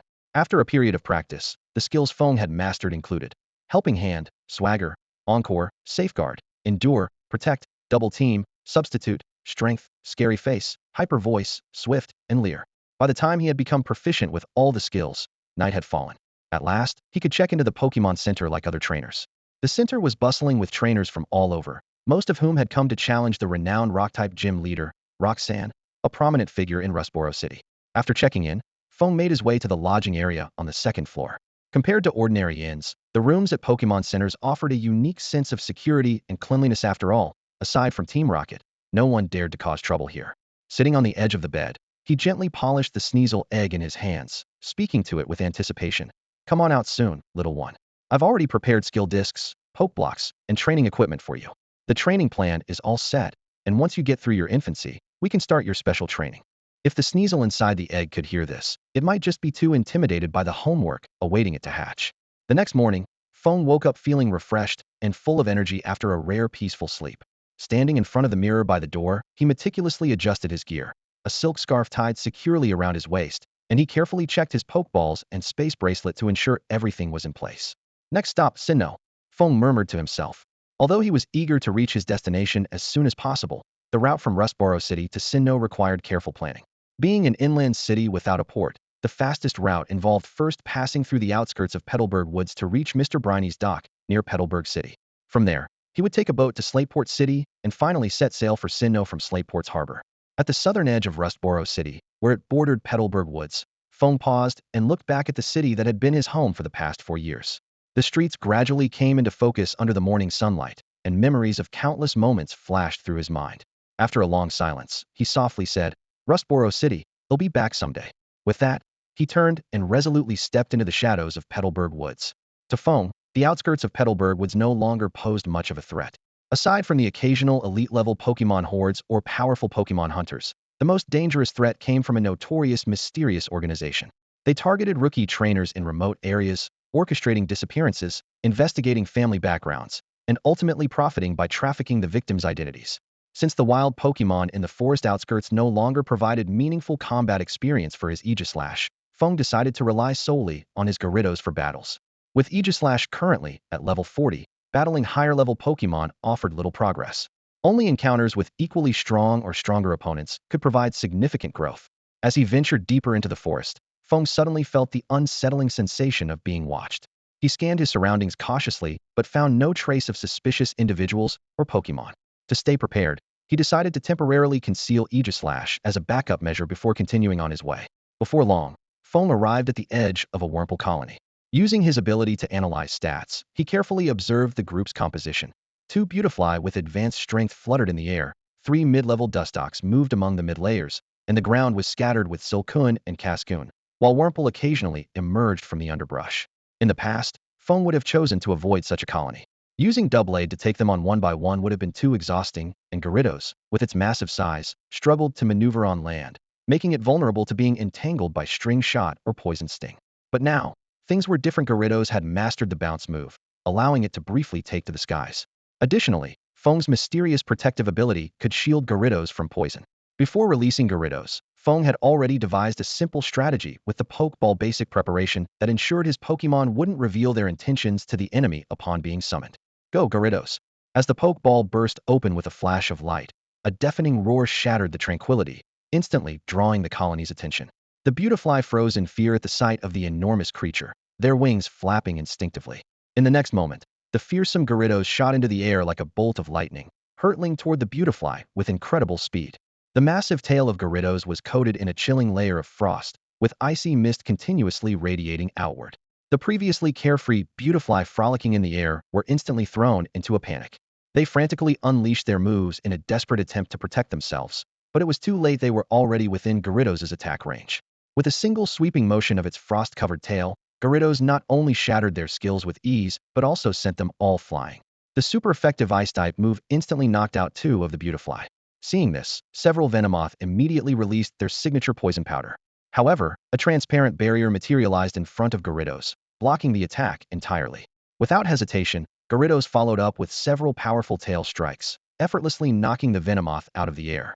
Witnessing the situation turn dire, the Wurmple, Silcoon, and Cascoon beneath the trees hurriedly retreated into tree hollows and bushes. Only 2 of the Cascoon refused to back down. In a moment of crisis, they began to evolve, their bodies glowing with white light. However, the disparity in strength was undeniable, and even after their evolution, they were crushed by Gyarados with ease. Well done, Garridos. You've really proven yourself capable of handling things on your own. Feng praised, stepping forward after the dust had settled. Hearing the compliment, Garridos roared excitedly, twisting its massive body around Feng in a display of joy. After defeating the Wurmple group, Feng pressed onward and arrived at the territory of a group of Oddish. A quick observation revealed the distribution of power in the area: a high-level Vileplume, 3 mid-level Gloom, and several Oddish. Overall, their strength was inferior to the previous Wurmple group. The only potential threats were their Poison Powder, Sleep Powder, and Stun Spore, but these moves were completely neutralized by Feng's mysterious protective ability. In this world, status-altering moves or direct HP-affecting moves like Endure or Guts were weakened when used against higher-level opponents, ensuring that newly hatched Pokémon couldn't easily overpower legendary ones. After assessing the situation, Feng sent out his trusted Gyarados once again. Moments later, Gyarados returned victorious, having completely annihilated the opposing group. Feng rewarded it with its favorite energy cubes. Thus, the journey continued with battle after battle. By noon, Feng stopped by a small stream to prepare food for Gyarados and Aegislash. While the nutritional value of standard Pokémon food didn't match that of energy cubes, it was still vital for providing a variety of elemental energies, enabling Pokémon to use moves outside their primary type. As Feng was preparing the food, a smaller wild Gyarados suddenly emerged from the stream, roaring at him in an attempt to claim its territory. Without hesitation, Feng summoned his own Gyarados. As the massive figure appeared, towering over the smaller wild counterpart, the latter's earlier arrogance vanished instantly. It quickly retreated into the stream, as if it had never been there. With the stream side now secured, Feng's Gyarados let out an enthusiastic splash as it leapt into the water, frolicking with delight. It seemed to feel completely at home in the water, after having spent so much time on land like a fish out of water. The other Pokémon in the stream quickly scattered, not daring to provoke the new, formidable arrival. Time to eat, Gyarados, Feng called, pouring the prepared universal Pokémon food into a large bowl and then tipping it into Gyarados' gaping maw. Gyarados devoured the food with gusto, its fierce expression softening into one of contentment. As for Aegislash's meal, Feng discreetly poured it into his own shadow, adding a few extra energy cubes for it to enjoy on its own. Throughout the rest of the morning, Feng no longer felt the eerie sensation of being watched. Perhaps it had been nothing more than a mischievous ghost-type Pokémon, like a Jengar, playing tricks near the entrance earlier. 3 days later, under the escort of the high-level Gyarados, Feng journeyed without any obstacles. During this time, not only did they encounter no formidable opponents, but Gyarados also leveled up to 33. The only incident was with an overly confident high-level Shiftry, which ended up being chased and beaten by the flying Gyarados, losing even its lair in the process. Looking at the defeated Shiftry family on the ground, Feng quickly assessed the situation and gave up the idea of capturing them. They had mediocre potential, and without a proper way to utilize them, keeping them would only waste resources. While Feng was deep in thought, the shadow of danger crept closer.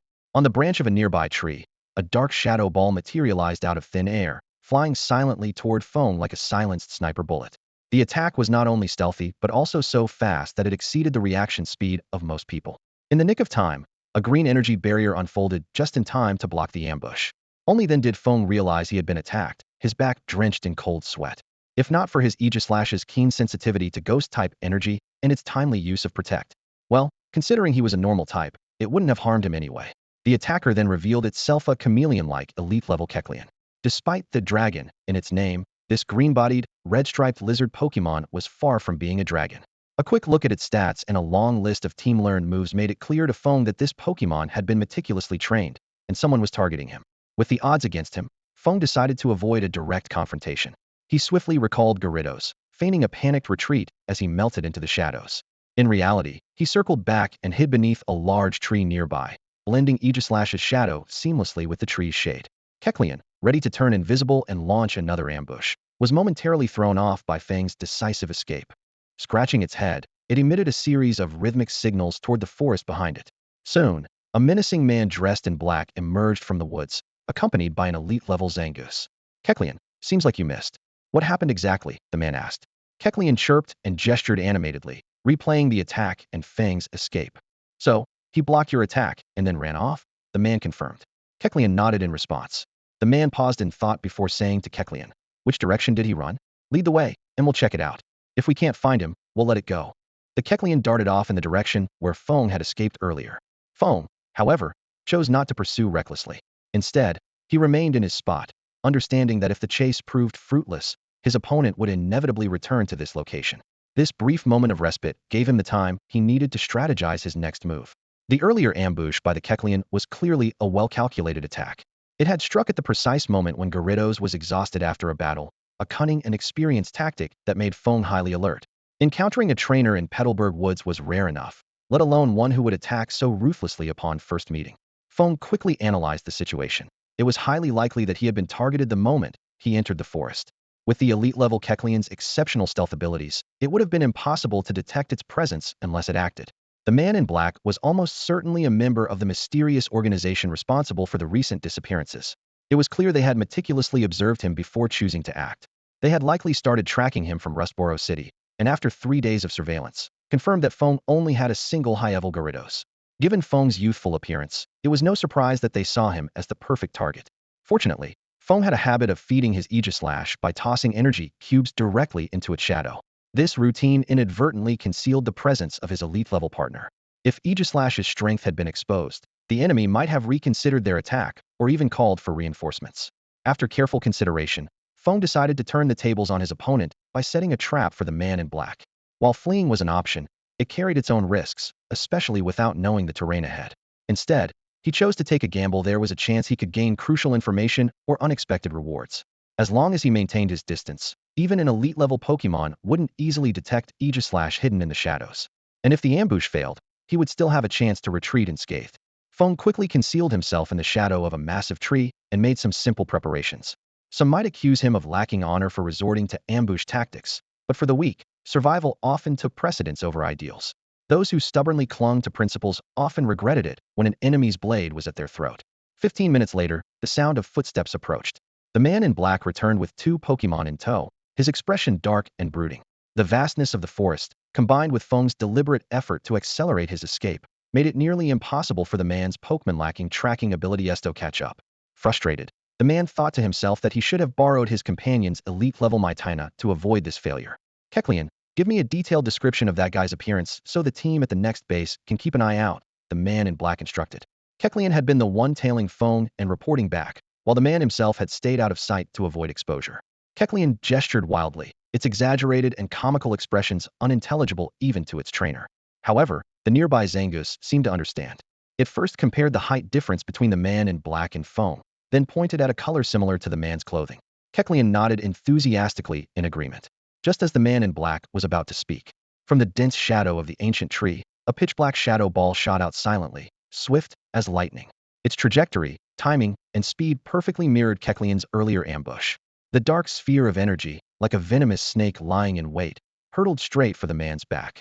However, the 2 normal-type Pokemon, with their natural insensitivity to ghost-type energy, failed to react as quickly as Aegislash had with Protect. In a split second, the man's instincts, honed from years of life-and-death battles, saved him. His body shifted slightly, avoiding a fatal hit, but the shadow ball still struck his right arm. Boom! Flesh and blood splattered as a severed arm, along with a spatial bracelet, flew through the air and landed on the grass. Ah! A blood-curdling scream echoed through the forest. The man's shoulder was a mangled mess, blood gushing from the stump of his arm. Overwhelmed by the excruciating pain, he collapsed into unconsciousness. The moment the man in black was attacked, the pokeball on his waist suddenly opened on its own. A flash of white light appeared, and a muscular, elite-level Swampert materialized instantly. It spread its powerful, muscular arms wide, positioning itself protectively in front of its trainer. Its small, sharp eyes scanned every suspicious corner around them with razor-like focus. Almost simultaneously, a Zangoose and a Keklian took their positions. The 3 Pokemon instinctively formed a triangular formation, shielding the injured man in black at the center. Swampert immediately began administering emergency care, channeling the icy energy of its ice punch to carefully cool and stop the bleeding from its trainer's wound. However, as seconds ticked by, the man's face grew increasingly pale, and the anxiety in the eyes of the 3 Pokemon became more and more evident. Hidden in the shadows, Feng observed everything. After his initial sneak attack had succeeded, he had been patiently waiting for the right moment. He knew that Pokemon without the guidance of their trainer often became emotionally unstable, leading to tactical mistakes. Sure enough, as the Pokemon's formation began to falter, Feng launched his next assault. Crack! A deafening sound shattered the silence. Without warning, a towering tree came crashing down like a mountain, hurtling toward the man in black. Zangoose reacted instantly, leaping into the air with lightning speed. Its razor-sharp claws slashed through the air in a deadly arc. With a screeching tear, the massive tree was split in half. But this was only the beginning. Before Zangoose could land, 2 more trees came crashing down. It was then that the 3 Pokemon noticed a youth standing not far away, wielding a massive sword Feng, employing his lumber-felling tactic. Zangoose eyes burned crimson with rage as it charged at Feng with unbridled fury. Meanwhile, Swampert acted decisively, scooping up the man in black and dodging the falling trees as it fled in the opposite direction. Kecleon hesitated for a moment, but ultimately chose to follow Swampert to protect their trainer. This was exactly what Feng had planned for. Facing the ferocious Zangoose, Feng showed no fear. Instead, a cold, confident smirk spread across his face.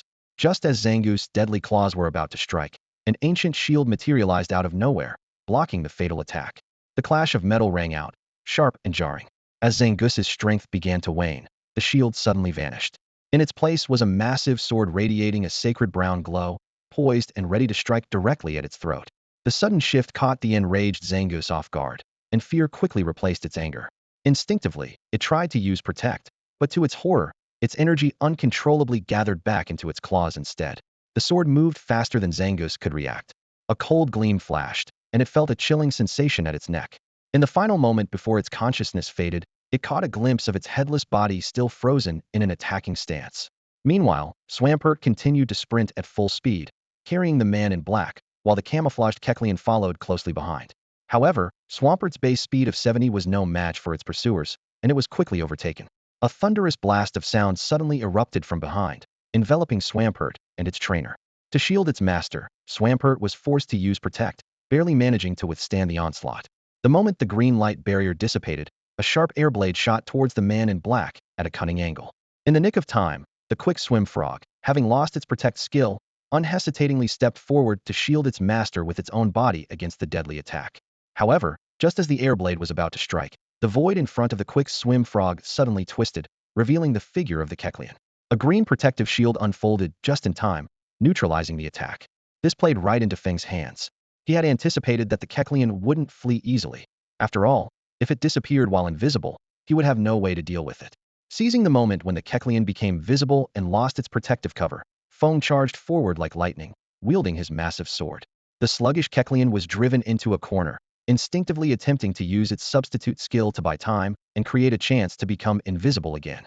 But fate was cruel. Its substitute skill unexpectedly transformed into Protect again at the critical moment, and the consecutive use failure left the Kecleon frozen in place, as helpless as a lamb awaiting slaughter. With a flash of brown sword light, a shocking wound tore across the Kecleon's body, slashing diagonally from its lower left to upper right, almost cleaving it in two. In its final moments, the Kecleon turned its gaze back toward its master one last time, before collapsing to the ground as its life force faded away. Witnessing all of this, the quick swim frog's eyes were filled with grief and sorrow. It had watched its companions fall one after another, its heart aching with pain, but it showed no sign of retreat.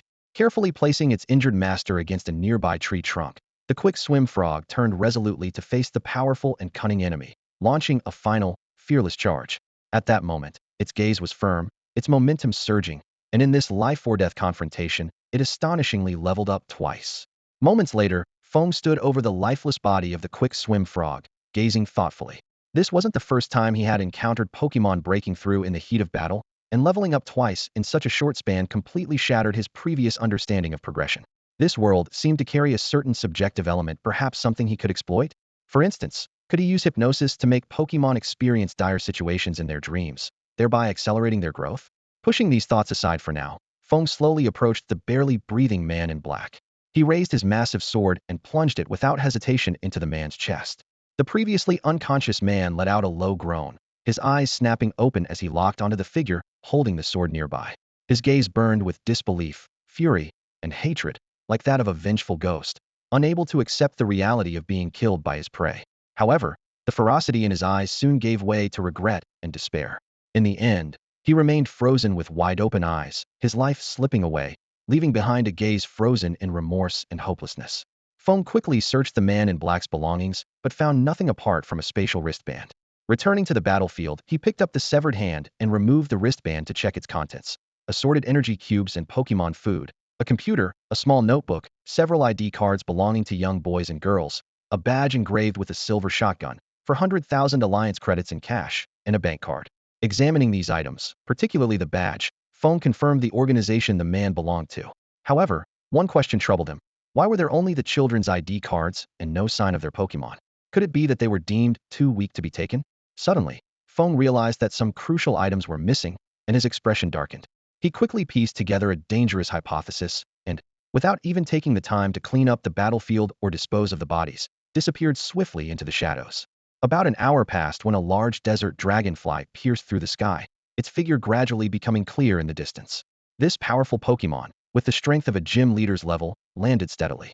A figure agilely flipped down from its back and silently stood beside the corpse of the man in black. He gazed at his lifeless companion on the ground, a flicker of complex emotion crossing his eyes. After a long pause, he exhaled slowly, reached out his right hand, and gently closed the wide-open eyes of the man in black. Meanwhile, Feng, after a full day of frantic fleeing, finally slowed his pace. Two unsettling doubts lingered in his mind. First, the space bracelet of the man in black contained none of the basic survival equipment needed for the wild note tent. No sleeping bag, not even a change of clothes. This abnormality made Feng realize that there must be a secret base or outpost nearby, close enough for the man in black to make a round trip within a day. If that were true, the outpost surely housed more than one person. The loud sounds from their earlier fierce battle had likely already alerted his comrades. This overturned Feng's earlier assumption that the man in black had been tracking him for 3 days. A more plausible truth emerged. This organization had likely used some special means to determine Feng's route as he moved along the forest's edge, then dispatched members from a nearby outpost to hunt him down. The second troubling discovery was that the organization's targets weren't limited to young trainers, they extended their reach to trainers of all ages. Given the elite-level strength of the man in black, he would struggle against stronger trainers, which implied the organization had even more formidable individuals within its ranks. Through the notebook found in the man in black's bracelet, Feng learned the name of this mysterious organization, Hunters. This group operated in wild areas without rangers or alliance troops, akin to ancient bandits. They usually acted as Pokemon hunters and only attacked lone trainers when assigned specific tasks, profiting through identity theft and robbery. The notebook detailed the organization's hierarchical structure. The man in black was merely a low-ranking hunter in this vast system. Several nearby outposts were overseen by a manager. On the outskirts of Petalburg Woods, there was a far more terrifying overseer who commanded all personnel within the forest. Beyond the hunters, the organization also had a background investigation team, a Pokemon breeding team, a sales team, and a headquarters, forming a strict, highly efficient criminal network. Time flew by, and 2 days later, Feng finally emerged from the perilous Petalburg Woods. However, he dared not relax for a moment. To avoid any potential scouts from the hunter organization on the forest's outskirts, he remained on high alert, moving cautiously like a shadow, careful not to reveal even the slightest trace of his presence. As Feng continued forward, his view gradually broadened, and a vast ocean unfolded before him. The shimmering surface of the sea sparkled brilliantly under the sunlight. The sea breeze gently brushed against his face, bringing a refreshing scent and dispersing the gloom in his heart.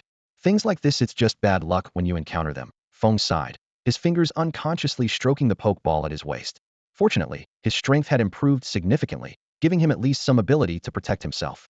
The Petalburg Woods covered a vast area, and once the hunter organization's members dispersed, it was difficult for them to form an effective blockade.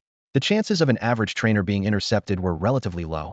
It was just unfortunate to be discovered by hunters.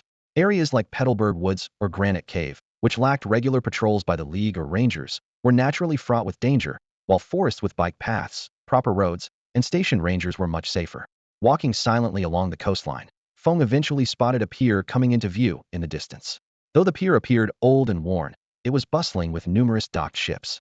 Sailors moved back and forth on the decks, with their Pokemon assisting in carrying cargo, creating a lively and harmonious scene. Amid the busy activity, one figure stood out, a leisurely old man playfully chasing a Wingull. "Xiaopai, wait for me," the old man called out as he slowly pursued the Wingull, which deliberately slowed down to accommodate him. This was none other than Hachi, the owner of the pier. Feng stopped a sailor on the pier. "Excuse me, when does the ship to Slateport City depart, and where do I pay for the fare?" "The ship's about to leave. Hurry over to that building to pay," the sailor replied, pointing to a nearby structure. Feng quickly made his way to the ticket office. "Hi, how much is a ticket for the next ship to Slateport?" "Only economy class is left 5,000 poke dollars, and the ship will stop at Duford Town for 3 days," the ticket seller informed him. 5,000. That's so expensive, Feng exclaimed. "Well, certain people have been active lately, and the seas have been rough. 2 of our ships haven't returned," the ticket seller added meaningfully.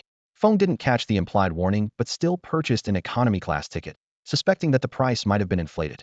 After the ticket check, he boarded the 3-deck cruise ship. The economy class was on the first deck with no sea view, while the second deck housed first class, VIP cabins, and the control room. The third deck featured a dining area and battle arena. Finding his assigned room, Feng used the key provided during the ticket check to unlock the door. He carefully secured the sneasel egg before lying down to rest. Closing his eyes, he reflected on the past few days. The Hoenn region was rife with hidden dangers, making it a perilous place for rookie trainers. People only saw the trainers' glory in the arena, the dazzling brilliance of the Elite Four and champions, but overlooked the alarming number of disappearances reported by the league each year. Every new year, countless 12-year-old rookie trainers vanished forever into the wilderness. As the ship's horn sounded, it slowly set sail. The exhaustion from days of travel finally caught up with him, and Feng drifted into a deep sleep, comforted by the silent protection of his Aegis Slash. It wasn't until the afternoon that he awoke. Entering the bathroom, he splashed water on his face and gazed at his reflection in the mirror, shaking his head. His eyes were filled with a cold ruthlessness and indifference to life, hardly the look of a kind person. He spent 10 minutes adjusting his facial expression, practicing until he successfully crafted a gentle and innocent demeanor that could deceive anyone. After a quick meal, Feng decided to head to the deck to feed his Gyarados. The sea breeze on the deck was refreshing, clearing away his grogginess. Many trainers were feeding their Pokemon or admiring the ocean view. A few wingulls perched on the ship's railings, chirping, while crew members directed Mashokes to move cargo. "Come out, Gyarados!" Feng called. "Roar!" Gyarados let out an excited cry, swinging its tail energetically as it saw the ocean for the first time. Its roar drew curious glances from the surrounding trainers. "Your Gyarados looks so fierce. Would you mind battling with me?" A clear and melodious voice broke the silence on the deck. Feng turned his head and saw a girl about his age walking gracefully toward him. She was dressed in a simple training outfit that accentuated her tall and upright posture. What caught his attention even more was the Blaziken by her side, exuding an aura of undeniable strength and confidence. In fact, Feng had already noticed her when she started training on the deck. The sheer power behind her moves and the presence of her Blaziken, which had elite-level potential and the hidden ability, Speed Boost, indicated that she was no ordinary trainer. "Are you sure you want to battle? My Gyarados has a clear type advantage over your Blaziken," Feng said bluntly, offering a fair warning. Of course, the girl lifted her chin confidently, exchanging a knowing glance with her Blaziken. "My Blaziken never backs down from a fight, even with a disadvantage. By the way, my name is Ling. You can call me Xiaoling. I'm Feng, but a simple battle might be a bit dull. How about we make it more interesting with a wager?" Feng suggested, studying the girl in front of him. Judging by her Blaziken's exceptional potential and her own impressive abilities, she likely came from an influential background. While there were no bodyguards in sight, he assumed a powerful Pokemon was secretly guarding her. In such a case, the Pokemon could protect her physically but wouldn't interfere with her decisions. "What kind of wager?" Xiaoling asked curiously. "I'm intrigued by the techniques you were practicing earlier. If I win, would you teach me some of them?" Feng proposed. He had already observed that the people of this world possessed unique abilities, and due to his own modifications, he was on the verge of tapping into this domain. He needed someone to guide him. "And if you lose?" she countered. "I won't lose," Feng said calmly, his eyes glinting with quiet determination. He knew that for someone like her, material wealth wasn't the best bargaining chip. What she valued most was her pride. "You?" Xiaoling was momentarily at a loss for words, clearly not expecting such confidence. "Are we battling or not?" Feng pressed. "Fine. I want to see if your skills are as sharp as your words," Xiaoling retorted, her temper flaring from his blatant provocation. Her Blaziken had never lost in same-level battles, except against one particular friend. And this boy, who seemed her age, couldn't possibly be a match for her. Soon, the two headed to the ship's dedicated battle arena. Xiaoling eagerly released her Blaziken, and Feng followed suit, summoning his Gyarados. An intense showdown was about to begin. This was Feng's first time engaging in an official battle. His gaze flickered slightly as he recalled past encounters, whether ambushing others or being ambushed himself in the wild. Those chaotic skirmishes were nothing like the structured, face-to-face showdown before him now. "Blaziken, let's teach them a lesson together." Xiaoling's voice brimmed with confidence, clearly experienced in formal battles. Blaziken Chimio nodded in response, its sharp eyes locked onto the opposing Gyarados. The match begins. Blaziken Swords Dance. Gyarados, use Intimidate, then Waterfall. Gyarados' menacing roar instantly interrupted Blaziken's Sword Dance. Affected by Intimidate, Blaziken froze in place, while Gyarados leapt into the air, its body enveloped in a shimmering blue aura of water. The aquatic powerhouse had mastered the essence of the bounce technique, concentrating flying-type energy during takeoff and releasing it at the right moment during descent, amplifying the attack's force with momentum. Blaziken, use Agility to dodge. However, just as Blaziken regained its focus, it realized its speed was impaired and couldn't escape the attack's range in time. In a split second, it activated Protect to block the descending Gyarados, while preparing to use the momentum to climb onto its opponent's body. Gyarados, circle around and use whirlpool.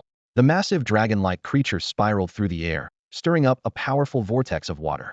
Blaziken lost its grip and was swept away by the raging currents, crashing to the ground.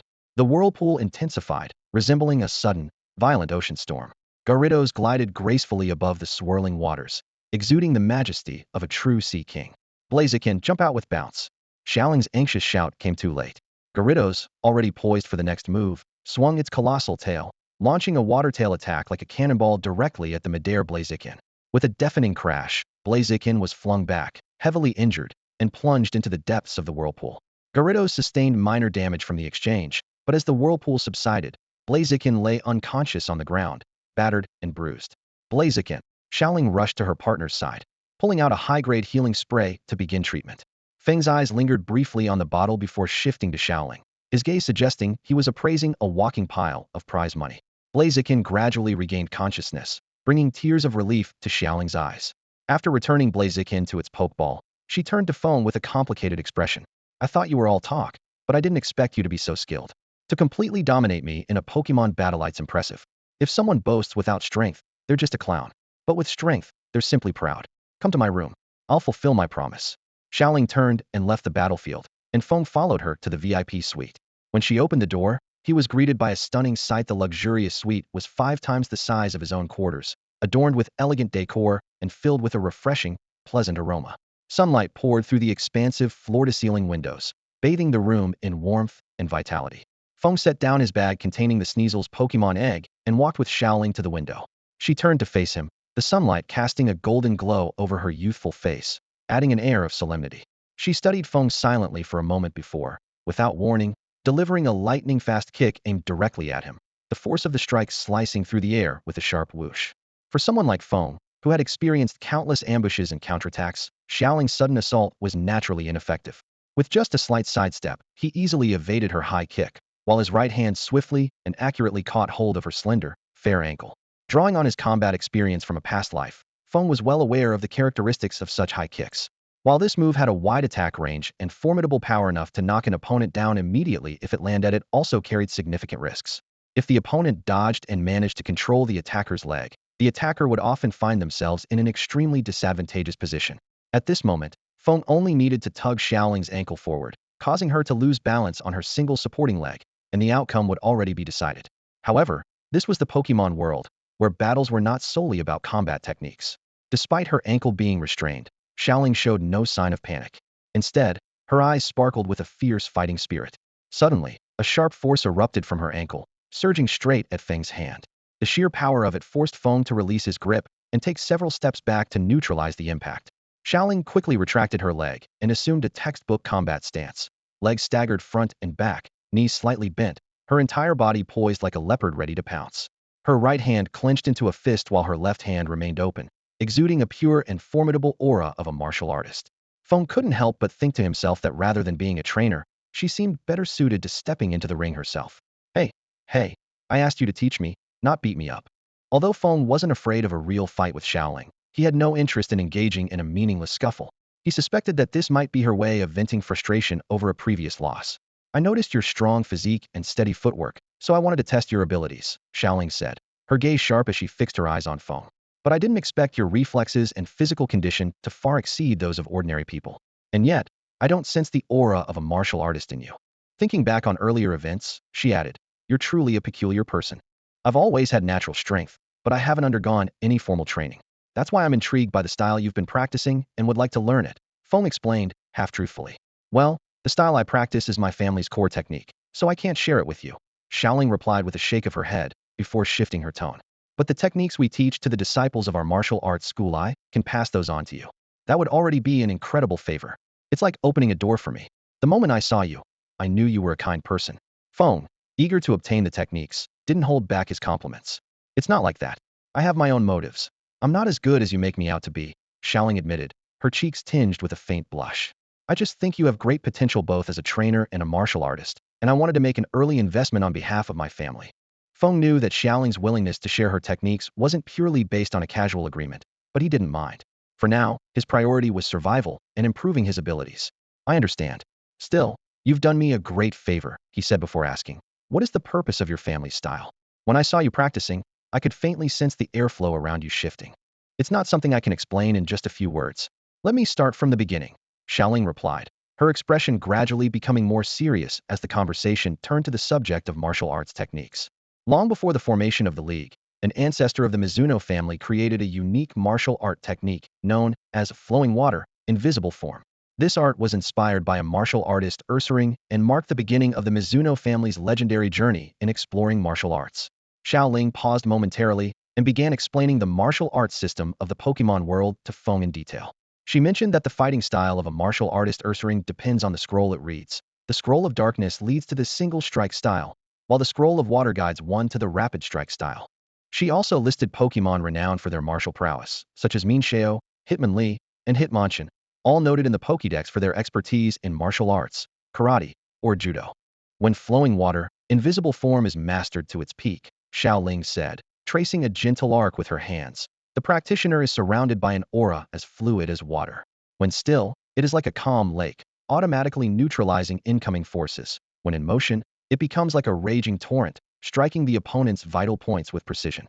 She continued to analyze, explaining that this martial art is divided into two main components: techniques and inner energy.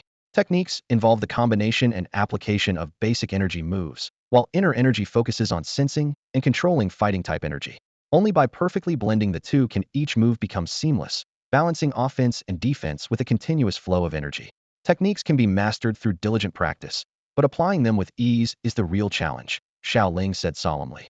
Inner energy, however, requires innate talent. Without the right aptitude, one cannot reach great heights. Our ancestors perfected this art, which allowed them to establish the family's foundation in the Honedge region. She went on to explain that the levels of mastery in martial arts align with the strength levels of Pokemon.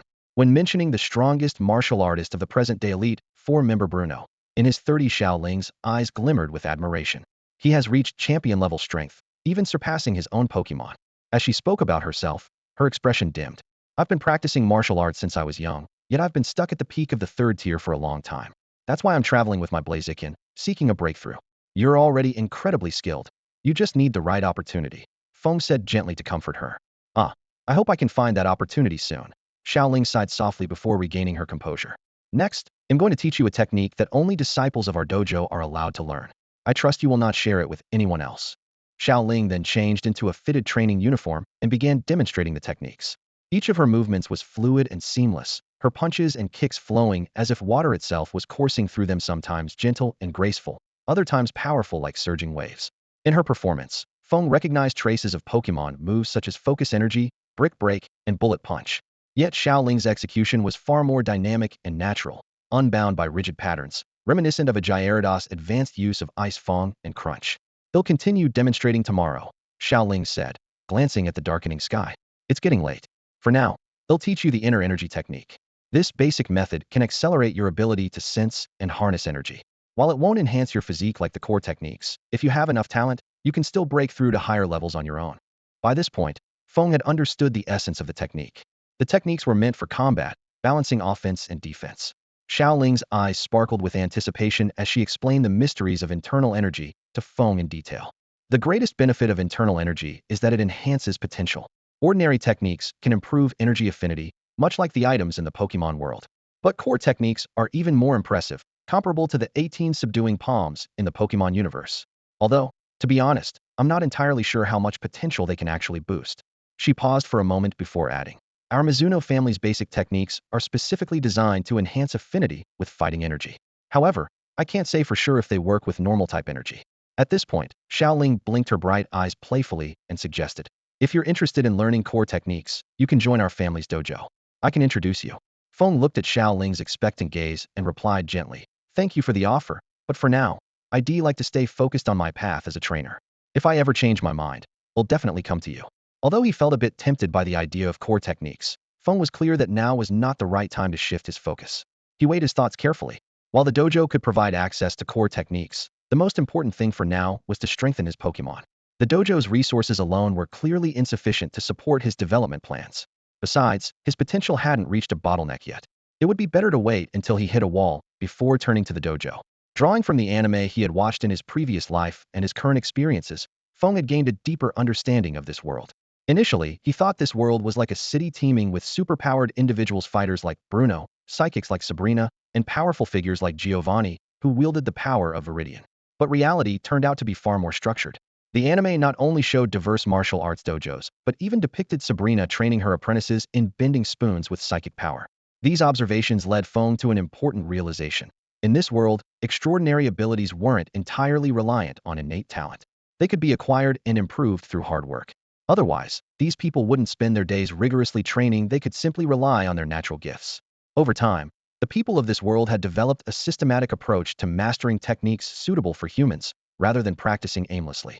However, the mystery of Ash's incredible, pure rookie abilities remained unsolved.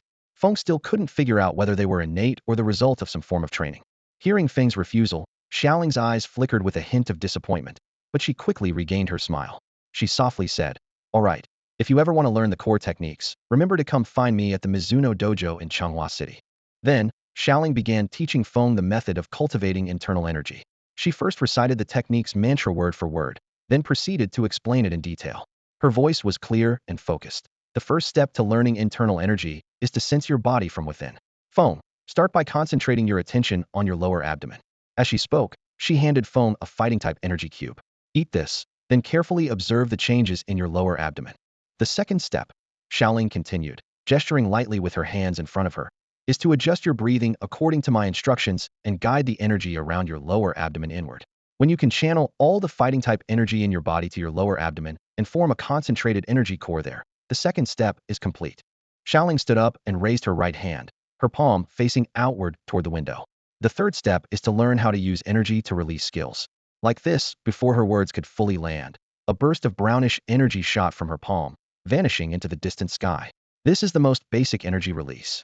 Finally, Xiaoling's tone grew serious. You need to hone your skills through constant practice. Use the power from the energy core to help yourself break through levels. With each breakthrough, you'll be able to hold even more energy. She added, this cultivation method was derived from insights our ancestors gained from observing Pancham. Over generations, it has been refined into a complete system. Xiaoling explained that this was not baseless speculation, as the official Pokemon encyclopedia recorded that Pancham could draw strength from their dantian, with a special organ in their lower abdomen capable of generating fighting energy. Through unique breathing techniques and mental focus, they could enhance their abilities. Grasping the essentials, Feng sat cross-legged and began attempting cultivation under Xiaoling's guidance. When he consumed the energy cube, he didn't immediately perceive the fighting-type energy.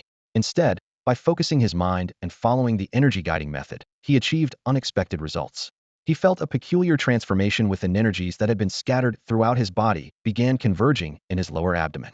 Even the enhancement potion still lingering in his system was affected, starting to break down and release its stored energy. Strands of energy, like wisps of smoke, separated from the potion and drifted toward Feng's lower abdomen, gradually forming a powerful energy core there. This core resembled an insatiable vortex, continuously drawing normal-type energy from all over his body.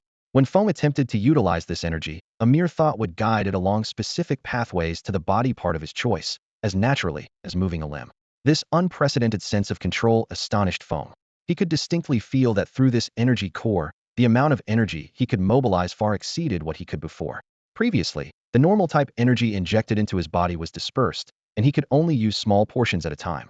Now, as the energy concentrated and gathered, not only could he continuously draw upon it, but the power of his skills had also increased by nearly a third, and the improvement was still ongoing.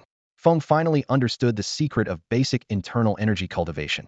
It was about identifying the optimal location in the human body for storing and channeling energy, then learning how to guide energy there. Rather than enhancing innate talent, it was more about discovering a method that better suited human perception and utilization of energy. The capacity of the energy core, however, was directly tied to the practitioner's aptitude. The greater the aptitude, the larger the core could be, and the more energy it could command. As he observed his gradually forming energy core, Feng couldn't help but wonder, could the Mizuno family's core techniques further expand this capacity?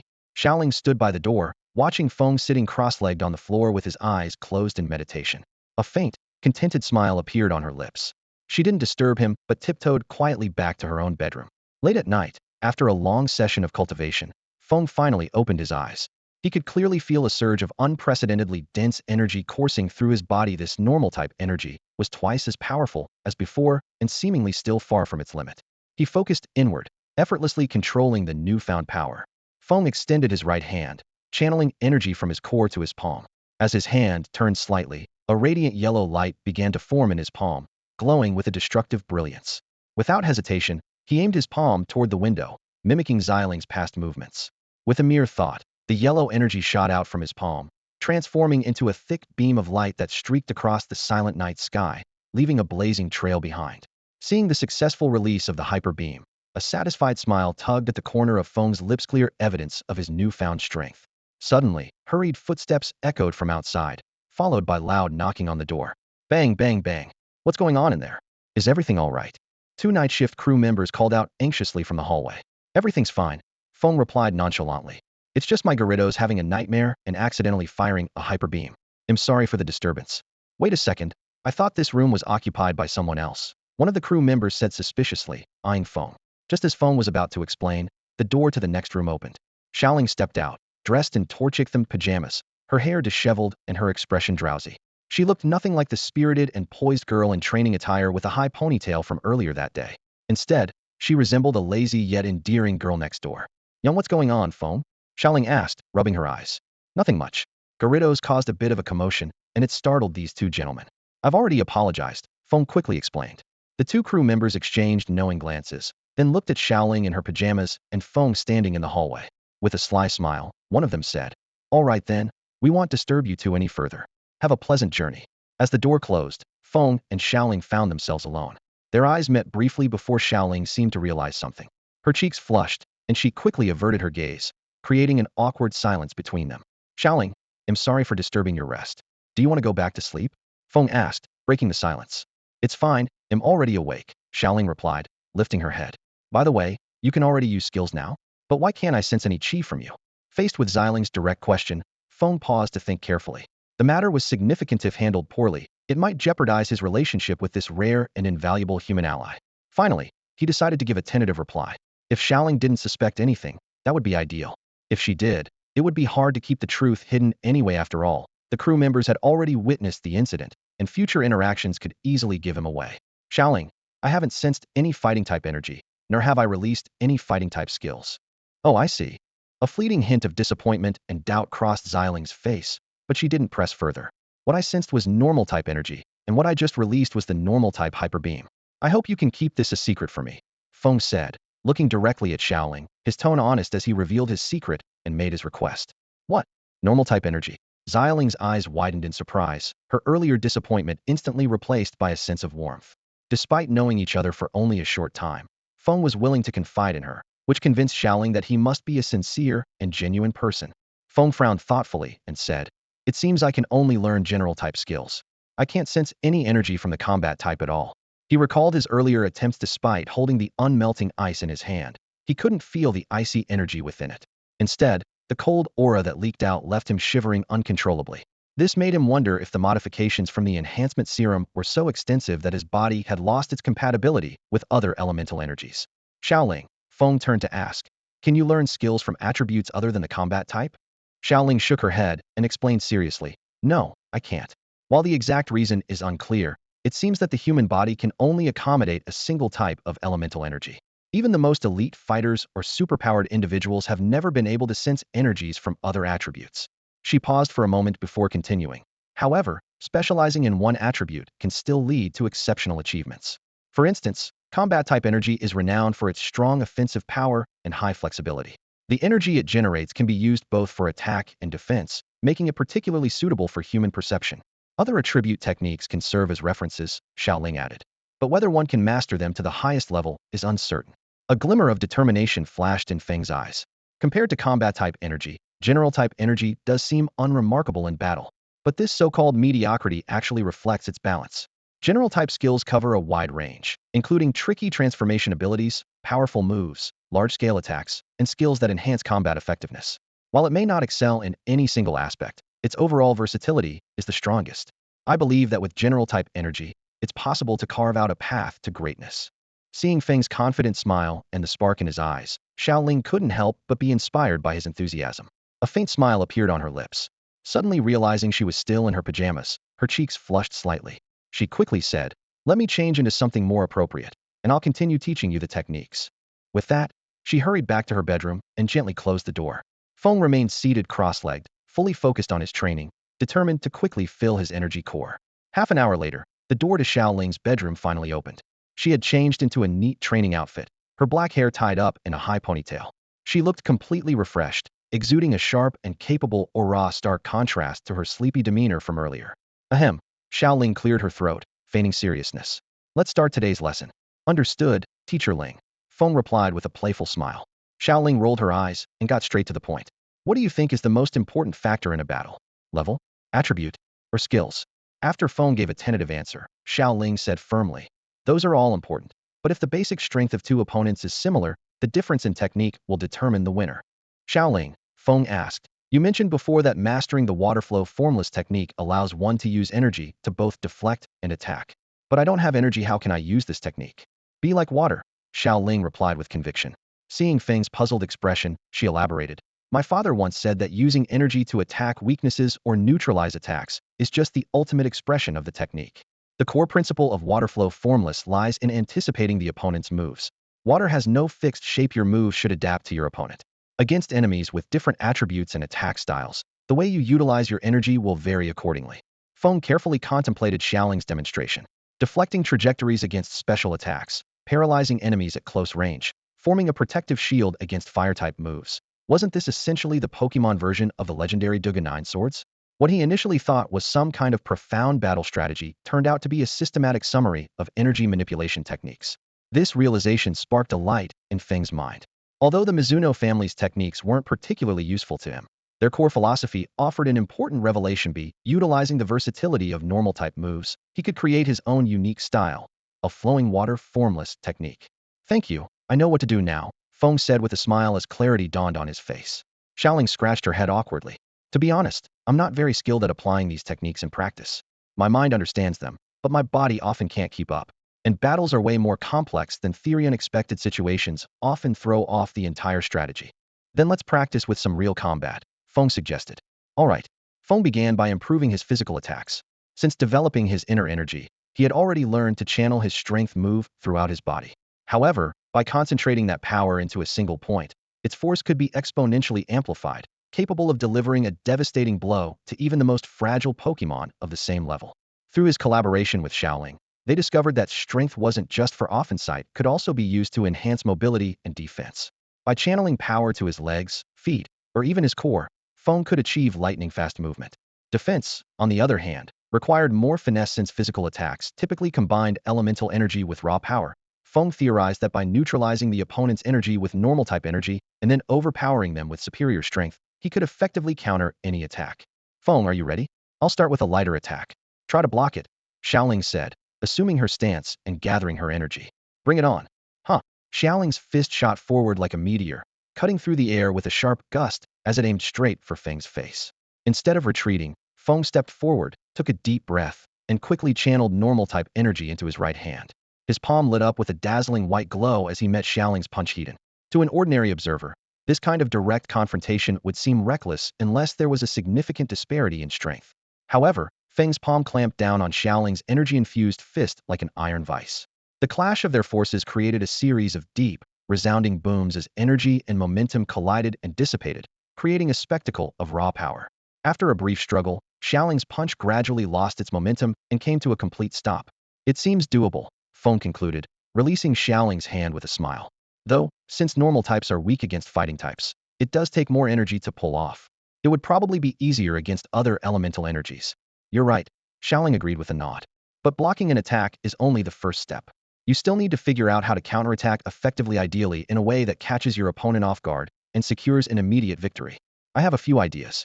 And so, with Xiaoling's guidance, Feng's mastery of his abilities advanced by leaps and bounds. From his initial, aimless experimentation to now skillfully controlling normal-type energy and constantly innovating new applications, his progress was extraordinary.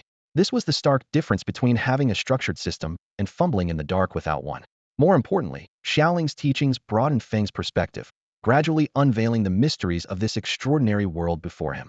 At dawn, Feng and Xiaoling stepped onto the deck, releasing their Pokemon to feed them. Besides her Blaziken, Xiaoling also sent out an eye-catching, elite-level Pokemon Mienshao. This Mienshao had a striking appearance, with a white and purple coat, and long tufts of fur hanging from its forearms, resembling the flowing sleeves of a traditional Taoist robe. Its sleek whiskers swayed gently in the breeze, complementing its calm and composed demeanor, giving it the aura of a wise and ethereal Taoist master. Min Shao cast a nonchalant glance at Feng before gracefully beginning to enjoy the food Xiaoling had prepared. This is my grandfather's Pokemon, Xiaoling explained to Feng. It has mastered the art of fluid motion technique. My grandfather was worried about my safety, so he asked it to accompany me during my training journey and guide me in my practice. After finishing its meal, Min Shao sat cross-legged on the deck, entering a meditative state for training. Meanwhile, Xiaoling and Blaziken practiced their techniques diligently nearby. From time to time, Min Shao would open its eyes to demonstrate key movements or point out their flaws, fully embodying the role of a mentor. As more people gathered on the deck, Xiaoling led Min Shao and Blaziken to the battle arena. When the battle began, Xiaoling assumed an aggressive stance, fully focused, while Min Shao remained composed, its long sleeves flowing lightly, exuding an air of effortless relaxation. Huh, Xiaoling shouted, her fist glowing with a brownish light as she launched a sonic speed attack straight at Min Shao. Faced with this fierce strike, Min Shao's expression remained unchanged. With a simple wave of its sleeve, it effortlessly neutralized Xiaoling's attack, redirecting her momentum. Recalling the strategies she had discussed with Feng, Xiaoling quickly adjusted her approach. Using her palm, she unleashed several vacuum waves aimed at Min Shao's head, simultaneously leaping into the air to execute a flying kick. As Min Shao countered the vacuum waves with graceful swipes of its sleeves, Xiaoling retracted her kick midair, skillfully stepping onto one of the suspended vacuum waves. Using it as leverage, she flipped backward to land behind Min Shao. Seizing the fleeting opportunity, Xiaoling aimed a punch at Min Shao's back. Her fist connected, but she felt no solid impact. Min Shao had subtly shifted its posture, elegantly avoiding the brunt of the strike. With a swift flick of its sleeve, it sent Xiaoling, who was still reveling in a moment of triumph, tumbling lightly to the ground. Xiaoling dusted off her clothes as she got up from the ground, her chest rising and falling slightly. A glistening drop of sweat slid slowly down her fair neck. Master Yu gazed at her and gave a slight nod, a silent gesture of approval for his disciple. Clap, clap. That was an excellent fight, Feng said as he approached Xiaoling, applauding. Thanks to you, Xiaoling replied with a radiant smile. Discussing with you helped me realize I shouldn't stick to rigid methods. I need to be flexible with my energy and constantly explore new ways to use it. This was the first time she had earned Master Yu's acknowledgement, and her joy was evident. At that moment, Xiaoling suddenly felt a disturbance in her energy center. She immediately sat cross-legged and closed her eyes to focus inward. Master Yu moved to her side without hesitation, releasing a gentle flow of energy to shield her. Moments later, Xiaoling's aura surged dramatically, an overwhelming energy enveloping her entire body. She had clearly stepped into the realm of elite strength. Congratulations on your breakthrough, Feng said with a smile. Thank you, Feng, you're truly my lucky star. Xiaoling beamed, her smile as warm as the morning sun, its infectious energy making it impossible not to smile along with her. Let's go. I need to shower first, then we can grab lunch together, Xiaoling said cheerfully. Feng had intended to return to his room, but remembered that the Sneasel's egg was still with Xiaoling, so he decided to follow her. Xiaoling paused for a moment, a faint blush coloring her cheeks, but she said nothing more. When they entered Xiaoling's room, their attention was immediately drawn to the backpack on the table containing the Sneasel egg. It was shaking vigorously, a clear sign it was about to hatch. Feng quickly stepped forward and took out the egg. Though the shell had yet to crack, it was already emanating a faint chill. Soon, the egg's trembling intensified. With a crisp crack, a fissure appeared on its surface. A tiny, snow-white paw emerged, struggling to push away fragments of the shell. As the crack widened, a small, black creature broke free. Snee. The newborn Sneasel was entirely black except for its pure white paws. A bright red feather adorned its left ear, and its tail was formed by 3 wide, vivid red feathers. Its round, gleaming eyes sparkled with curiosity about the new world, and a mischievous grin played on its lips, as if it was naturally playful. When its gaze met Feng's, an inexplicable sense of warmth and familiarity swept over them, as if this encounter had been destined. Feng held out a fragrant energy cube, calling softly, "Come here, Sneasel, I've got something tasty for you." Snee. The little creature, previously nibbling on its eggshell, was immediately drawn to the enticing aroma. Without hesitation, it bounded toward Feng's hand. Watching it devour the food ravenously, Feng couldn't help but chuckle and gently reminded, "Slow down and take your time." Before long, Sneasel had eaten to its heart's content, its stomach round and full. It let out a tiny satisfied burp as its eyelids grew heavy. It curled into a small ball and nestled into Feng's warm arms, drifting off to sleep. Feng carefully retrieved an empty pokeball and lightly touched it to Sneasel's forehead. With a flash of red light, the little one was absorbed into the ball, which shook gently twice before emitting a crisp ding, signaling a successful capture. However, Feng didn't let Sneasel stay in the pokeball for long. He immediately released it, cradling the sleeping creature back into his arms. Despite the commotion, Sneasel remained sound asleep. It occasionally wriggled in its dreams, nibbling softly on its tiny paws. Its adorable behavior brought a smile to Feng's face, impossible to resist. An hour later, Feng, carrying Sneasel in his arms, walked into the ship's dining hall alongside the freshly showered Xiaoling. Though the dining hall wasn't particularly spacious, it was bustling with activity as it was mealtime. Trainers could be seen all around, releasing their Pokemon to dine with them, making the already small space feel even more crowded. Feng and Xiaoling queued up to purchase their meals, then carried their trays to an empty table and sat down. By this time, Sneasel had woken up and was perched on Feng's shoulder, its round, curious eyes taking in everything around it. In this world, meat is categorized into three types. The most common is synthetic meat, which is affordable, reasonably tasty, and suitable for everyday consumption by ordinary families. Next is animal meat, including chicken, duck, fish, beef, and lamb, which is more expensive and typically enjoyed by families only once a week. Many people make a living through livestock farming or fishing. The last category is Pokemon meat, sourced primarily from creatures like Farfetch'd, Tauros, Sharpedo, and Skiddo. The wealthy can even acquire meat from pseudo-legendary Pokemon. Although the League has explicitly banned the sale of Pokemon meat, a vast underground market has emerged, driven by profit, with some League officials even complicit in providing protection. As for fruits, vegetables, and grains, thanks to the help of grass-type Pokemon, their production is abundant and prices are low. Sneasel watched intently as Feng ate from his tray, its eyes sparkling with curiosity. Tentatively, it mimicked Feng's actions, using its small paw to grasp a spoon and scoop up some food to try. However, after tasting it, disappointment flickered in its gaze. The human food wasn't as delicious as the Pokemon food it had eaten as a newborn. This wasn't surprising since Pokemon food is specially made with unique berries to suit the tastes of different types of Pokemon. Undeterred, Sneasel tried a few other dishes, hoping for a pleasant surprise. Though the flavors didn't quite meet its expectations, the new experience itself kept it intrigued and entertained. As Feng observed the inquisitive Sneasel, his thoughts drifted to its care and training plan. Being in its juvenile stage, Sneasel was similar to a young animal and required careful nurturing. It wasn't ready for battles or rigorous training yet. As long as it received adequate nutrition and energy, it would likely reach level 10 and entry-level stage in about a month, at which point it could start learning moves and participating in battle training.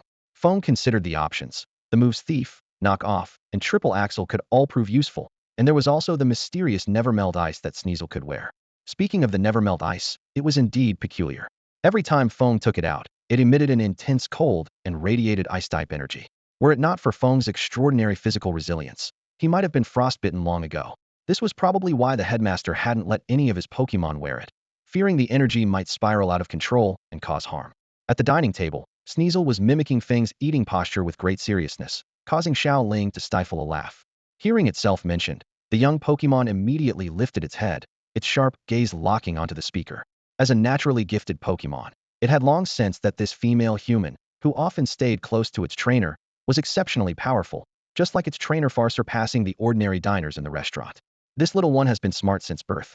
It'll probably achieve great things in the future, Feng remarked, gently rubbing Sneasel's small head, his fingers carefully brushing over the vibrant red feathers by its ears.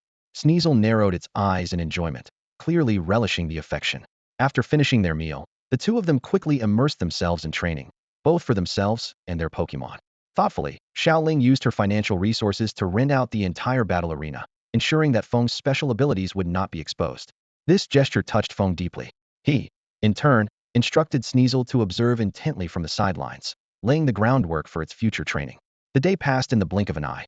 This Sneasel, with championship-level potential, had already begun to exhibit extraordinary talent. It displayed an incredible affinity for ice-type energy, mastering its use within just a few days of being born. It would add ice cubes to Feng's drinks or craft delicate ice chairs and beds for itself. As for dark-type energy, it seemed to prefer using it for mischief, often hiding in the shadows and leaping out to try and startle Feng and Xiaoling. Although neither of them was ever truly scared, they would humor Sneasel by pretending to be startled, sharing a laugh as they watched its smug expression. On one occasion, the little Pokemon even dared to try scaring a Gyarados, only to end up terrified itself, crying and leaping into Feng's arms for comfort. In the Pokemon world, the Sneasel family was traditionally seen as antagonists. They typically operated in groups with well-defined roles. Not only would they raid the nests of bird Pokemon like Pidgey to steal eggs for food, but their evolved form, Weevil, would even lead hunts against powerful Pokemon like Mamoswine. This species was inherently cunning and fierce, akin to Velociraptor's a fearsome carnivorous Pokemon. Meanwhile, Feng made a breakthrough with his special attack skills. By combining Swift with Hyper Beam, he developed a new move called Destructive Stars. The essence of this move was modifying the continuous beam of Hyper Beam into individual energy spheres, incorporating Swift's homing ability. While Hyper Beam had a base power of 150 and Swift 60, each energy sphere of Destructive Stars had an estimated power of 80. Feng could currently fire up to 3 consecutive spheres without the usual post-attack immobility. He believed there was still room for improvement, hypothesizing that reshaping the spheres into elongated ovals might increase their speed. As both Sneasel and Feng steadily grew stronger, another day quietly slipped away. Attention, passengers. Our ship is about to arrive at Dewford Town. The ship's announcement suddenly echoed. We will dock here for 3 days to resupply. Passengers are welcome to disembark and explore, but please be mindful of the departure time. The ship will not wait for latecomers. Dewford Town is coming up. I'm planning to visit Uncle Fuji and Xiao Na. Do you want to come along? Xiao Ling turned to invite Feng. Sure, I'd like to see the Dewford gym leader in action, Feng agreed. In truth, he was more interested in using the opportunity to investigate Aoki Feng's residence. As the original owner of his identification, Feng needed to understand the family background and cross-check it with the black market records to avoid any discrepancies. While changes in appearance could be explained as part of growing up, claiming complete amnesia might raise suspicion. An hour later, Feng stood at the bow of the boat, gazing into the distance where the outline of Dewford Town came into view. Located on a small island in the southwestern part of the Hoenn region, this town, though not as bustling as Rustboro City, had its own unique charm. The town's economy relied on 3 main pillars. First and foremost was the fishing industry. With a large population of fishermen, the island thrived on its abundant marine resources. Qingmu Feng, for instance, was adopted by a fisherman's family and was expected to inherit the family trade. Second was mining. The island's granite cave contained rare and largely unexplored mineral veins, attracting even the champion, Stephen, who frequently visited in search of rare stones. The area was also a prime training ground for Pokemon trainers, with its habitat for steel and rock-type Pokemon drawing countless trainers eager to catch them. This, in turn, created opportunities for hunter organizations. Lastly, Dewford served as a key maritime transit hub connecting Petalburg and Rustboro to Slayport City. The steady flow of ships brought significant traffic and economic benefits to the town. When the boat docked, Feng returned his Sneasel to its pokeball and stepped onto Dewford's pier alongside Xiaoling. This harbor was far larger than Old Man Haji's dock, with several large ships moored and workers busily loading and unloading cargo. Along the pier, people directed Mac-Hoke and Mac-Hop, who were diligently carrying goods. These Mac-Hop, though small and childlike with their Ultraman-like head crests, possessed incredible strength and stamina. Their physical prowess was astonishing, capable of tossing dozens of adults with ease, making them the MVPs of the labor force. Feng observed that smaller goods were handled by Mac-Hop, while heavier items like containers, minerals, and even ships required the combined effort of multiple Mac-Hoke, exuding the aura of true powerhouses. Feng couldn't help but feel a twinge of regret for not catching a glimpse of Macamp in action, wondering if its 4 arms could indeed tow a ship. As for the legendary Gigantamax Macamp, said to carry massive vessels across the sea, the mere thought was awe-inspiring.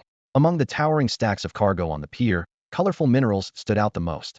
Once processed, these minerals would generate substantial profits. As an isolated island town, Dewford relied on incoming ships for essential supplies like beef, mutton, and Pokemon goods, which were scarce locally. Additionally, many trainers with their Pokemon roamed the pier, likely heading toward Granite Cave or the town's gym. Leaving the harbor behind, Feng and Xiaoling stepped onto the streets of Dewford Town, where the low blue-roofed buildings showcased the area's distinctive local character. Follow me. Let's head to the gym first, Xiaoling called out, motioning for Feng to follow her. Xiaoling confidently led Feng towards the dojo, her familiarity with the route and her casual way of addressing the dojo master as Uncle Tungshu, hinting at the long-standing friendship between their families. The Wudo dojo stood majestically atop a cliff, its golden roof gleaming brilliantly under the sunlight. At the entrance, a striking golden signboard caught everyone's attention. It not only bore the word combat, but also featured intricate carvings of Macamp and Hariyama. A small crowd of trainers had already gathered at the door, waiting in line to register for their challenges. However, Xiaoling bypassed the line and walked straight to the dojo apprentice handling the registrations. Miss Ling, what brings you here? Please, come in. The apprentice greeted her respectfully, pausing his work. The master isn't here at the moment. Let me inform Miss Na. No need. Carry on with your work. I'll find her myself, Xiaoling replied with a wave of her hand. Gesturing towards Feng, she added, this is my friends with me. Understood. Miss Na is in the training arena right now. You can find her there, the apprentice said courteously. Inside the dojo, Feng seized the opportunity to gather some information. Is Miss Na a friend of yours? He asked. Of course, Xiaoling nodded, explaining. Our families have been close since we were kids. But unlike me, Xiao Na is a true genius when it comes to training Pokemon. Even though she's not old enough to officially receive her first Pokemon, she's already incredibly skilled with the dojo's Pokemon. Lord Shiba of the Elite Four even praised her talent when he visited last time. A hint of admiration flickered in Xiaoling's eyes as she spoke. You're a talented fighter yourself, Feng teased. If a Pokemon battle doesn't work, you could just step in and teach her a lesson. Before he could finish, he winced as Xiaoling tugged at his ear. I'm not that violent, she muttered, pouting in mock annoyance. As they reached the training arena, a soft yet commanding voice drifted towards them. Hariyama, use Fire Punch on yourself. Turning towards the sound, they saw a slender girl with blue hair standing at the edge of the field. She looked about 11 years old, dressed in a flowing white gown. Her gentle smile radiated warmth, but her eyes shone with determination and confidence. Under her precise guidance, a powerful Hariyama stood poised and ready. Across from it, a young man in dojo disciple attire was directing a Shroomish of equal strength. The two Pokemon stood locked in an intense standoff, ready to clash at any moment. From the state of the battlefield, it was evident that Telugu had paid a significant price to successfully impose the dual control of Mushroom Spores and Leech Seed on Iron Palm Fighter. Just as the tide seemed to be turning, the girl gave a decisive command. Iron Palm Fighter's fiery punch not only dispelled its drowsy state, but also reduced the Leech Seed to ashes. The scorching flames burned on Iron Palm Fighter's body, but instead of weakening it, its steadfast nature fueled even greater strength. What appeared to be a reckless order was, in fact, a calculated strategy that turned the battle around in an instant. It's worth noting that in this world, abnormal conditions are not limited to a single effect, as in games. Burn, poison, paralysis, sleep, and freeze can stack simultaneously. The ensuing battle became one-sided, with the fully powered Iron Palm Fighter easily defeating the battered Telugu. Xiaona, you're as amazing as ever. Xiaoling cheerfully ran over to the trainer on the sidelines. The blue-haired girl finally noticed her, and a gentle smile appeared on her face. Xiaoling, it's been a while. When did you get here? Not long ago. I just arrived in time to witness your incredible performance, Xiaoling said with a laugh. At that moment, the young man who had just battled Xiao Na also approached. Miss Ling, it's been a while. Have you honed your skills? He asked. Just luck, Xiaoling replied modestly before turning to introduce him. This is Feng, a friend I met on the ship. Hello, I'm Feng, a Pokemon trainer traveling the world, Feng said, giving a brief introduction. Feng is quite impressive. He defeated my Blaziken without breaking a sweat, Xiaoling said with a meaningful glance at the two of them. Just lucky, Feng said humbly. Between trainers, the moment their eyes meet, the battle has already begun, hasn't it? Xiao Na's tone was gentle, but her eyes sparkled with determination. Feng thought to himself, this seemingly gentle Xiao Na turns out to be a battle enthusiast, just like Ash. Catching Xiao Ling's mischievous expression, he realized she must have orchestrated this on purpose. Miss Na, in that case, I hope you'll go easy on me, Feng replied without hesitation. Having endured life-and-death trials with his Pokemon, he had absolute confidence in their abilities. They'll serve as the referee. The young man volunteered, though inwardly, he dismissed the young trainer. After all, even he, a trainer with nearly 20 years of experience, couldn't match Miss Na's command skills. 15 minutes later, the two trainers stood on opposite sides of the battlefield. Though Iron Palm Fighter isn't my Pokemon, we've worked together for years and share a strong bond. You needn't worry about fairness, Xiao Na said confidently. Feng nodded in agreement and whispered a few words to Gyarados Pokeball, outlining a simple strategy. The unknown match between Xiao Na and Feng will now begin. Trainers, send out your Pokemon, the young man announced loudly. Iron Palm Fighter, let's go. Gyarados, prepare for battle. The match begins. As soon as Gyarados appeared, it unleashed Intimidate paired with Scary Face. It then soared into the air with a mighty roar. Use Aqua Tail. Feng commanded immediately. Iron Palm Fighter, snap out of it, and use Thunder Punch. Xiao Na responded calmly. The Hariyama stood firm against Gyarados' Intimidate, unfazed by its menacing aura. Blue and white sparks of electricity crackled between its palms as lightning danced across its fingers. Stop and use Whirlpool, Feng ordered, his brows furrowed as he observed the opponent's reaction. This Hariyama recovered from the Intimidate effect unusually quickly, not only regaining full mobility, but also using non-stab moves. Such performance made him suspicious. Could it have the Guts ability? Does it really work this way?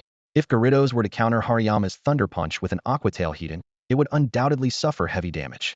The safest strategy was to exploit Hariyama's sluggish movements and trap it in a vortex to gradually wear it down. Gyarados began circling in the air, creating a massive whirlpool above the battlefield, aiming to engulf Hariyama within it. Hariyama did. Just as Hariyama was on the verge of being overpowered, Xiaona had a sudden flash of inspiration and issued her command. Hari! Hariyama roared, its massive hands digging swiftly into the ground, successfully escaping the whirlpool's range. Gyarados, shoot brine into the hole. Feng seized the opportunity to counterattack. Although Hariyama emerged from another side of the battlefield, it had already sustained some damage.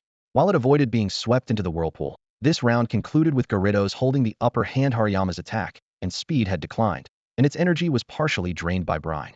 Meanwhile, Gyarados remained completely unharmed. The scales of victory began to tip in Gyarados' favor, but it still avoided close-quarters combat with Hariyama. A single Thunder Punch with its quadruple effectiveness could deal catastrophic damage. Gyarados could only continue leveraging its aerial advantage to chip away at its opponent. With its current reserves of Flying-type energy, it could maintain this strategy for approximately 5 more minutes. Hariyama, aim for Gyarados and use Smackdown. Xiaona decisively commanded. Hariyama plunged its hands into the ground, extracting a large boulder, and hurled it toward the airborne Gyarados. Feng quickly devised a counter. Gyarados, fly higher and use Aqua Tail to bat the rock back. As the boulder began to lose momentum, Gyarados dove from above, striking it with its tail. The rock hurtled back toward Hariyama like a missile. Hariyama smashed the rock with force palm. Xiaona was stunned by Feng's clever tactic, astonished that her smackdown attack had been so expertly turned against her. Gyarados brine. Hariyama, use rock slide. Hariyama endured the sting of brine and stomped forcefully, sending a barrage of rocks of varying sizes hurtling toward Gyarados. This time, while the rocks lacked the smackdown effect, their sheer number and irregular sizes made them much harder to evade. In official battles, there were height restrictions for flying Pokemon, and Gyarados had already reached its limit. It needed a different approach. Feng weighed his options and made a quick decision. Gyarados, dodge the larger rocks, then use Rain Dance. Gyarados skillfully avoided the bigger boulders, enduring the pain of smaller cuts from the debris, and unleashed Rain Dance. In an instant, heavy rain poured down over the battlefield. The torrent of rain struck the incoming smaller rocks, sapping their momentum and causing them to crash harmlessly to the ground. Meanwhile, Gyarados soared through the rain clouds like a majestic dragon, completely evading further attacks. This move was Feng's calculated response upon noticing Hariyama's lack of Sunny Dia tactical trade-off. By taking minor injuries, Gyarados not only neutralized the threat of the rocks, but also amplified its water-type moves with the pouring rain. The Iron Palm fighter continued to unleash Rock Slide, summoning massive boulders that materialized in midair. The sky was now shrouded in dark clouds, with torrential rain and fierce winds cascading down. Xiaona's long blue hair danced wildly in the storm, resembling a freed bluebird soaring against the tempest. Gyarados used brine. At the command, Gyarados gathered rain-boosted brine, forming a sharp stream of water that shot directly at the boulders created by Rock Slide. With a deafening crash, the sturdy rocks shattered instantly, sending fragments flying in all directions. The brine's momentum remained unstoppable, surging forward with immense power toward the Iron Palm fighter. Iron Palm fighter, use Vacuum Wave to block it. Xiaona quickly issued the order. The Iron Palm fighter focused its energy, thrust its palms forward, and unleashed an invisible shockwave that collided fiercely with the incoming brine. As the two forces clashed in a tense standoff, Feng decisively shouted, "Gyarados, keep attacking with brine." Before the words had fully left his mouth, a thicker, more ferocious stream of water erupted from the stormy clouds above, roaring like a dragon as it charged toward the Iron Palm fighter. This strategy deviated from Feng's initial plan of using Intimidate and Scary Face for close-range suppression. However, seeing the Iron Palm fighter break free of control through sheer determination and its guts ability, Feng had no choice but to adapt and shift to a long-range assault. Iron Palm fighter, use Detect. Faced with a potentially devastating attack, Xiaona resorted to this skill. The Iron Palm fighter's gaze sharpened, as if it could perceive the trajectory of the oncoming attack. With remarkable agility, it dodged the brine stream, leaving Gyarados' attack to strike empty air. Gyarados, keep the brine coming. Don't give it a chance to recover. Feng's brows furrowed as he resolved to end the battle in one decisive move. Gyarados opened its massive jaws, unleashing wave after wave of brine columns that surged like relentless tsunamis. Iron Palm fighter, counter with all your strength. Focus punch. Undaunted by the onslaught, the Iron Palm fighter stood firm. It took a deep breath, channeling all its energy into its hands, which began to glow with intense brown light. Without hesitation, it extended its palms and braced against the raging torrent of brine. The sheer force of the impact pushed the Iron Palm fighter back several steps, each step leaving deep imprints in the ground. Its muscular frame now bore several visible injuries, the marks of the fierce exchange, though battered and bruised. Despite enduring such a heavy blow, the Iron Palm fighter stood firm like an unyielding tower. Rain streamed down its scarred body, the salt water seeping into its wounds causing excruciating pain that made it tremble. Yet, its eyes still shone with an indomitable fighting spirit. It's over, Garridos. Use your final brine. Feng narrowed his eyes and issued the cold command. Iron Palm Fighter, hold your ground. Xiao Na's voice was firm and resolute, showing no trace of panic despite being at a disadvantage. In an instant, the Iron Palm Fighter radiated a dazzling white light, crossing its arms in front of its chest in a defensive stance. The surging torrent came crashing down like a raging tide, but the Iron Palm Fighter stood like an indestructible fortress, enduring the deadly impact heated. Though the tremendous force sent it flying, the effects of its endure move allowed it to retain its will to fight. Trembling, it pushed itself up, rising inch by inch. Its eyes burned with unyielding determination, a resilience that moved everyone present. Even Garridos felt a twinge of pressure. Suddenly, the sky cleared. The dark clouds dispersed, and the effects of rain dance faded. Without the support of its flying energy, Garridos plummeted from the sky. Iron Palm Fighter, it's our turn to strike back. Use reversal. Xiao Na shouted her final command with all her might. With only a sliver of health remaining, the Iron Palm Fighter unleashed a staggering surge of power, charging at Garridos like a heavy tank. Everyone held their breath, fixated on this decisive moment. However, just as the Iron Palm Fighter was about to reach Garridos, a green energy barrier materialized out of nowhere, halting it in its tracks. Its eyes turned blood red as it furiously pounded against the barrier, roaring in frustration. Garridos, on the other hand, leisurely swayed its tail, mockingly watching its opponent's futile struggle. Garridos, finish it with Aqua Tail, Feng said with a faint smile. The show's finally over. The final blow landed heavily, and the Iron Palm Fighter could no longer hold out, collapsing with a resounding crash. Garridos roared triumphantly, its voice echoing throughout the room. Its level rose to 36, and it learned the move Dragon Dance. The room fell into silence, everyone still immersed in the intense ebb and flow of the battle. A young man stared at Feng in disbelief, unable to fathom that the invincible Miss Na he idolized had been defeated. The surrounding crowd gazed at Feng with astonished eyes, as if he were an enigma. Hey, referee. Xiao Ling was the first to snap out of it, reminding him. Oh, the Iron Palm Fighter is unable to battle. Garridos is the winner. The victor is Feng. The referee finally announced the result. The final whistle blew, snapping the young man out of his thoughts as he announced the results of the match. Come back, Garridos. You did a great job, Feng said as he recalled his Pokemon into its Pokeball. With steady steps, he made his way towards Xiao Na on the other side of the field. Xiao Na stood there with her head lowered, her long hair cascading down like a curtain, partially obscuring her face. Her small figure trembled slightly, leaving Feng momentarily unsure of how to comfort her. After a brief pause, he finally spoke. Miss Na, thank you for giving me such an incredible battle. You're really strong, Xiao Na said, lifting her head. The disappointment in her eyes slowly gave way to determination. But next time, I won't lose. And you can just call me Xiao Na from now on. Xiao Na, I'm looking forward to our next battle, Feng replied earnestly, meeting her gaze. Inwardly, Feng analyzed the match. It shouldn't have been this challenging. Xiao Na's Hariyama was only of elite caliber and couldn't compare to the champion-level Garridos in terms of overall stats. However, its diverse skill set, wide attack range, and extraordinary willpower, combined with Xiao Na's precise commands, made it a formidable opponent. If Garridos could master Hurricane and Hydro Pump, the battle would have been much easier. More importantly, if it could learn Earthquake and integrate it with its tail, creating a ground tail to complement its Ice Tail and Dark Tail techniques, it would no longer need to fear electric-type moves in the future. For the next half hour, Xiao Na engaged in an in-depth review of the battle with Feng. Her voice was soft yet brimming with passion as she analyzed mistakes, summarized lessons, and even brainstormed new strategies.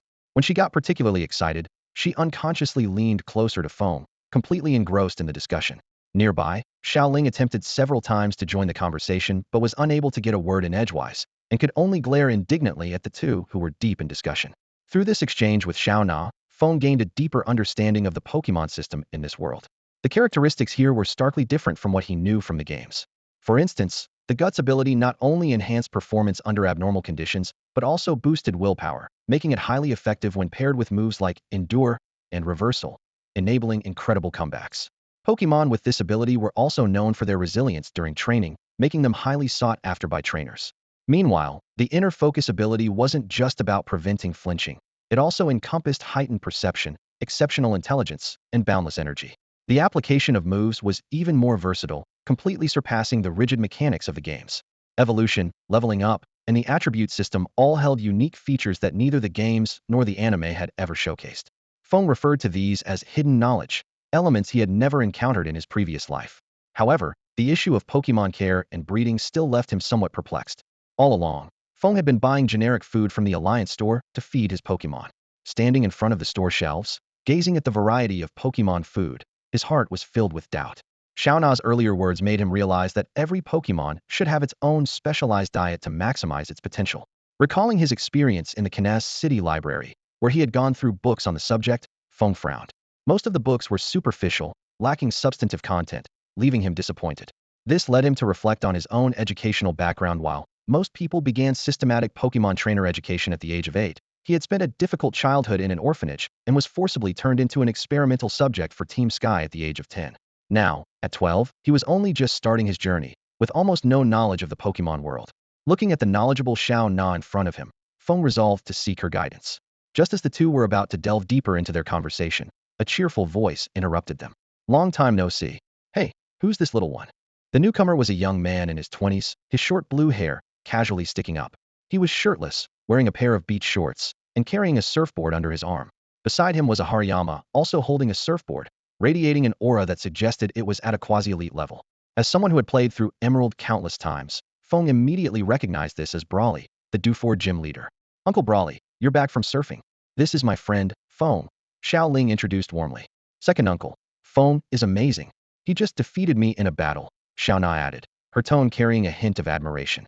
Hearing this, Brawley's smile froze for a moment as he looked at Feng in surprise. What? You actually managed to beat Xiao Na? It was just luck. If we battled again, the outcome could be different, Feng replied modestly. Brawley laughed heartily and extended his hand for a handshake. Impressive for someone so young. Since you managed to defeat Xiao Na, how about a sparring match with my Hariyama? Feng noticed the intense gaze from Hariyama, along with Xiao Na's hesitant expression and Xiao Ling's frantic winking. He tactfully declined. Gym leader Brawley, you flatter me.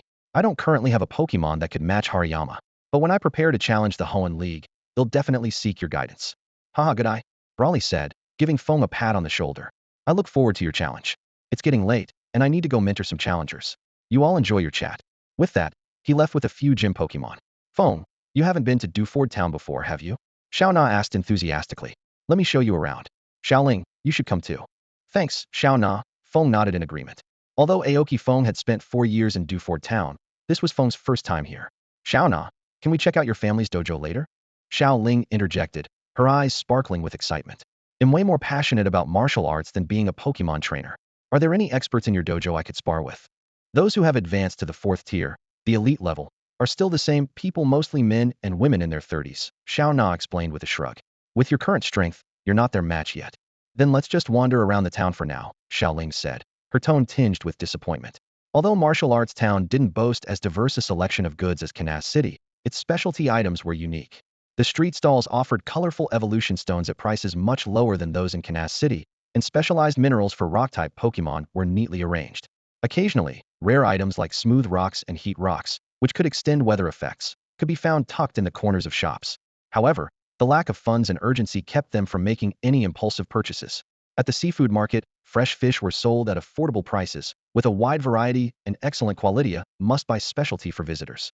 The trio strolled along the streets, with Xiao Na enthusiastically introducing the unique features of Martial Arts Town. Why does it feel like there are far fewer fish stalls than before? Xiaoling asked, glancing around. I remember this area being packed with stalls the last time we were here. Xiao Na furrowed her brow slightly. The past few months, sightings of Team Aqua's presence at sea have reduced the number of fishing boats coming to Martial Arts Town. My father and second uncle are cooperating with the League to prepare for a cleanup operation. Before she could finish, a panting figure ran toward them. Miss Na, I've finally found you. The clan leader is looking for you. Please come quickly. All right, I'll head there now, Xiao Na replied, wondering what urgent matter her father needed her for. I haven't seen uncle in a while either. I'll come along to say hello, Xiaoling said. All right, you two go ahead. I'll just wander around on my own, Feng said, watching Xiao Na and Xiaoling leave before turning toward the Aoki family's residence to investigate. Walking along the coastline, Feng arrived at a dilapidated house. The paint on the door was peeling, and the windows were shattered. He had his Aegislash help him slip through the door's gap. Inside, a musty smell filled the air.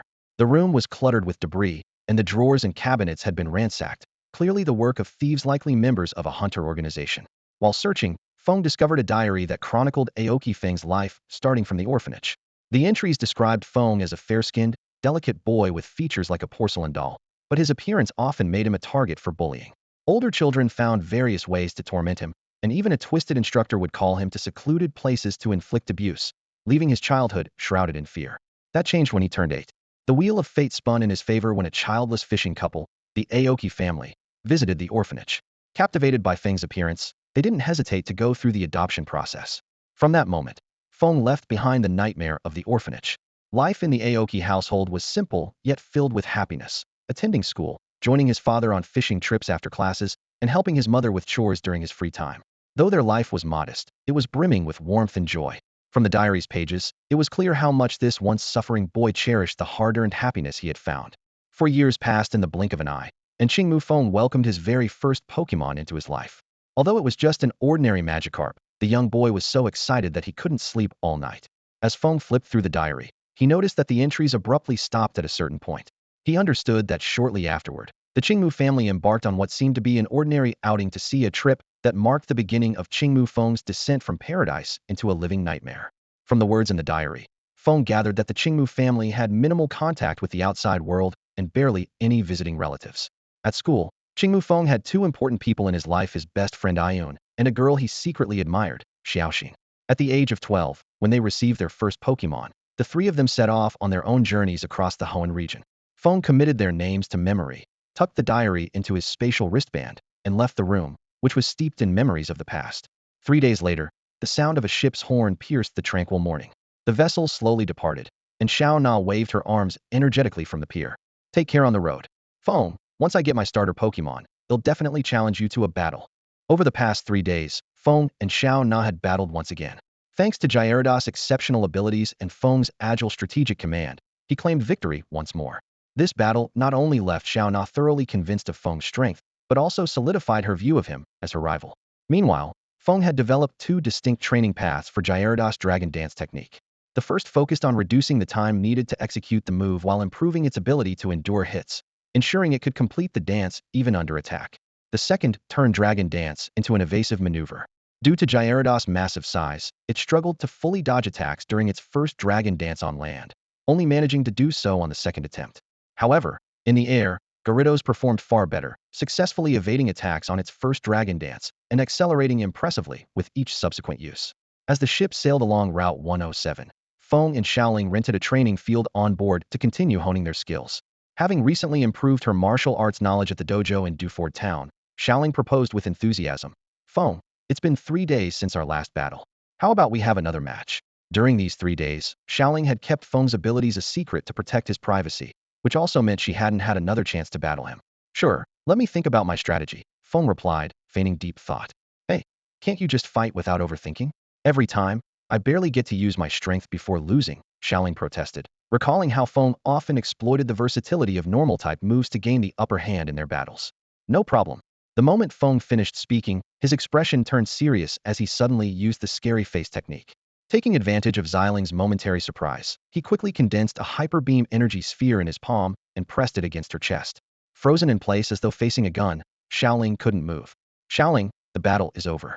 You've lost, Feng declared with a triumphant smile. You're so despicable, Xiaoling protested indignantly. This is to train your vigilance. If you ever encounter a real villain, they won't be as gentle as I am, Feng explained with a shake of his head. It still feels like you're just making excuses, Xiaoling retorted with an exaggerated eye roll. Battling you is nothing like battling anyone else. Exactly. You're always so sneaky, she added. Feng stared into Xiaoling's eyes, his tone heavy as he said, those bad people are more insidious and ruthless than you can imagine. I've been ambushed by them before, so I know how dangerous they are. I don't want you to encounter such people, but if you ever do, you must be aware and capable of protecting yourself. Hearing this, Xiaoling's gaze wavered for a moment. She recalled Feng's past actions and realized they aligned with everything he had said. Her cheeks flushed slightly with a hint of guilt as she replied, Feng, I'm sorry. I misunderstood you. Friends are supposed to help each other, and you've helped me so much. I can't even begin to repay you. Let's continue training. As soon as she finished speaking, Xiaoling had already adjusted into her fighting stance. Feng responded with an encouraging smile and gave her a light pat on the shoulder. The two stood ready, and as their eyes met, the battle began. Xiaoling launched the first attack, a lightning-fast punch that even the wind couldn't catch, aiming straight for Feng's face. Just as her fist was about to land, multiple identical shadow clones suddenly appeared around Feng. Xiaoling's punch struck through a shadow, and she quickly retreated, assuming a defensive stance. Sure enough, as the shadows dissipated, Feng had already conjured 3 glowing, oval-shaped destructive energy orbs. They shot toward Xiaoling like arrows. Her eyes flashed a brown hue as she effortlessly deciphered the orbs' trajectories and dodged them all. However, the orbs seemed to have a homing mechanism, turning around to pursue her. Faced with this move that had defeated her many times before, Xiaoling was ready this time. Instead of retreating, she charged straight toward Feng, the 3 powerful orbs trailing closely behind her. In Feng's startled gaze, she suddenly lunged at him, wrapping him in a tight embrace as they tumbled together. A sly smile played on her lips, just before a blinding white explosion engulfed them both. When Xiaoling struggled to open her eyes, she realized her arms were empty. As confusion set in, gentle hands lifted her up. Looking up, she met Feng's smiling eyes and the faint curve of his lips. A decoy, Xiaoling muttered, her realization dawning as frustration flickered across her face. She had fallen for his trick again. It turned out that Feng had created a substitute while she was dodging the orbs, waiting for her to walk into his trap. Feng carefully placed Xiaoling on a mat and skillfully retrieved a healing potion to tend to her injuries. He removed her damaged clothing with precision, sprayed the treatment mist, and meticulously applied the healing ointment. Before long, her wounds were properly taken care of. With her physique, comparable to that of an elite-level fighting-type Pokemon, she would recover swiftly. A few minutes later, Xiaoling was back on her feet. She took out a fresh set of clothes from her spatial bracelet, preparing to change. Though this type of treatment scene had occurred multiple times before, she still felt a pang of shyness. Worried that Feng might notice and tease her, she tried her best to suppress her embarrassment. In her battle against Feng, Xiaoling's progress was remarkable. Not only did she experience a qualitative leap in her strength, but her combat experience also grew significantly. Each move and counter became increasingly deliberate and refined, and her mastery of techniques and combos turned agile and seamless. Through sparring with Feng, she gained numerous practical battle strategies, as if she had unlocked a door to a higher realm. As the first companion Xiaoling met on her journey, Feng not only provided her with meticulous guidance during training, but also took care of her daily needs. There was an unspoken understanding between them whenever they interacted, which made it even harder for Xiaoling to hide her reluctance when she learned that Feng was leaving Honedge to head to the Sinnoh region. 2 days later, the two were dining in the ship's cafeteria. Sneasel sat nearby, intently enjoying its Pokemon food. Outside the windows, lightning flashed, thunder roared, and torrential rain poured down, making the deck completely uninhabitable. "This rain is relentless today," Feng remarked, frowning as he gazed at the gloomy sky outside. "Let's hope nothing goes wrong." Xiaoling stared at the blurry rain-soaked view, a sense of unease rising in her chest. Suddenly, the ship shook violently, and the tableware slid dangerously across the surface. "What's going on?" Feng immediately stood up and rushed toward the cabin door, with Xiaoling and Sneasel following closely behind. On the deck, the crew was frantically busy.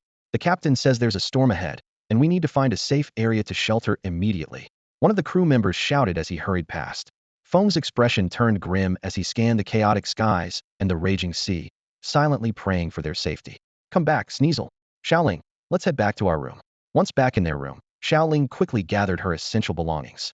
The two of them anxiously watched the towering waves outside from the hall. The ship struggled against the ferocious winds and waves, each jolt sending a chill of fear through everyone, as if the vessel could be swallowed at any moment. Xiaoling's face turned pale, and she trembled slightly. Just when it seemed they might escape danger, a massive wave suddenly struck. The ship tilted sharply, and the two lost their balance in an instant. In the nick of time, Feng grabbed Xiaoling's wrist, pulling her into his arms while swiftly activating the protect move. A muffled boom echoed as the protective barrier precisely shielded them from the impact. "Xiaoling, are you okay?" Feng asked with concern, helping her to her feet. "I'm fine," Xiaoling replied, her cheeks flushed as she pointed out the window. "Feng, look, we're almost out of the storm." In the distance, the dark clouds were dispersing, and golden sunlight was beginning to peek through. Just as everyone breathed a sigh of relief, a sudden loud crash erupted from the deck. Feng glanced out the window, only to see a gym leader-level feraligatr slam heavily onto the deck, the force of its landing cracking the boards. Behind it, the captain stood, urgently shouting for it to get back on its feet. Opposite them, a crawdaunt with gym leader-level strength had its pincers glowing with an eerie black light. It let out a low, chilling hum, akin to a sinister chuckle, as it charged forward. Its pincers, like iron hammers, slammed mercilessly onto the fallen feraligatr's head, strike after strike. The feraligatr's agonized roars gradually weakened until they faded into a final sigh, its body falling still. From behind the crawdaunt, a figure dressed in a blue and white striped outfit approached slowly. The skull-shaped emblem of Team Aqua on their black headscarf gleamed coldly under the moonlight. "Damn it, when did you get on board?" the captain growled, glaring at the Team Aqua member with burning hatred in his eyes. The person smirked disdainfully. "Of course, during the storm." Our submarine has been tailing you underwater all along. Before the words fully left their mouth, a blue submarine surfaced, breaking through the waves. Dozens of Team Aqua members skillfully climbed onto the deck using grappling hooks. In mere moments, roughly 30 members had lined up neatly behind the man. Seeing his reinforcements in place, the man raised his voice and declared loudly toward the ship's cabin. From this moment on, this ship has been seized by Team Aqua. I am Mizumura, the Team Aqua squad leader. Everyone, come out now, don't make us resort to force. The captain's face turned ashen. His only gym-level Pokemon, Feraligatr, was already defeated, and there were no other trainers on board capable of surpassing the elite level. The situation was dire. After a brief silence and seeing no response, Mizumura's expression darkened. So stubborn, huh? Crawdaunt, use sludge bomb on the cabin windows. Between Crawdaunt's pincers, a bubbling, deep purple venom began to form and shot precisely at one of the windows. The glass shattered on impact, and the venom seeped inside, followed by a brief burst of agonized screams that quickly vanished. Ha ha, keep hiding, and I'll keep attacking. Mizumura laughed maniacally before turning to his subordinates. Release your Pokemon. Attack with me. The threat clearly worked.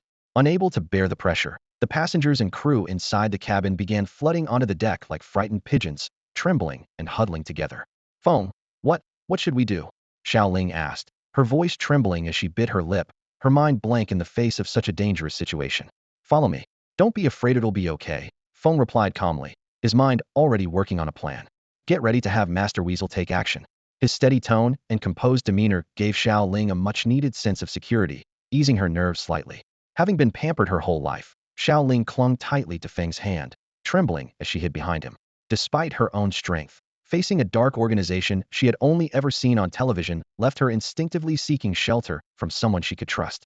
Mizumura surveyed the group of passengers and crew, who looked like lambs awaiting slaughter, and a sinister grin spread across his rugged face.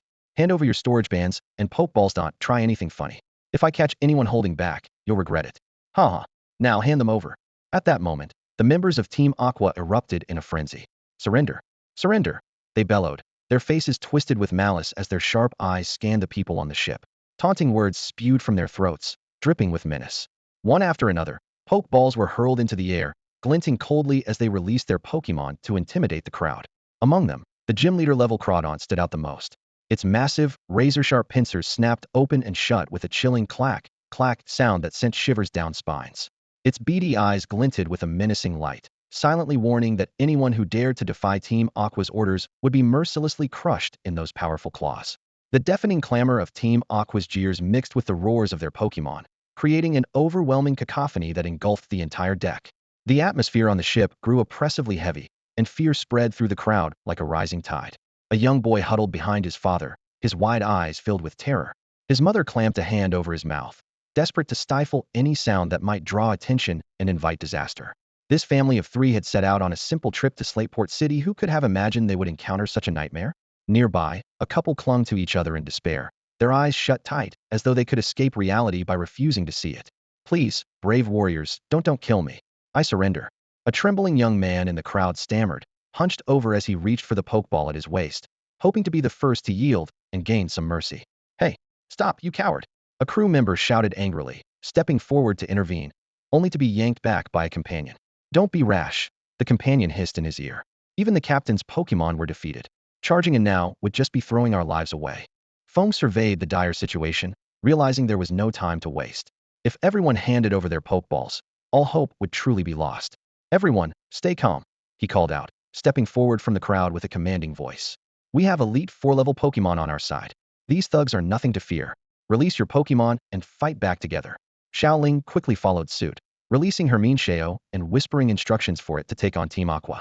Feng's words were like a beacon of hope, momentarily cutting through the panic. The frightened crowd froze in place. The little boy blinked curiously, the couple opened their eyes, and the young man who had been about to surrender stopped in his tracks. But the members of Team Aqua were the first to react, erupting into mocking laughter that echoed across the deck. Huh, this kid's lost his mind. Elite 4 level? In this dump? Don't make me laugh. Playing hero, huh? I could say I've got champion level Pokemon too.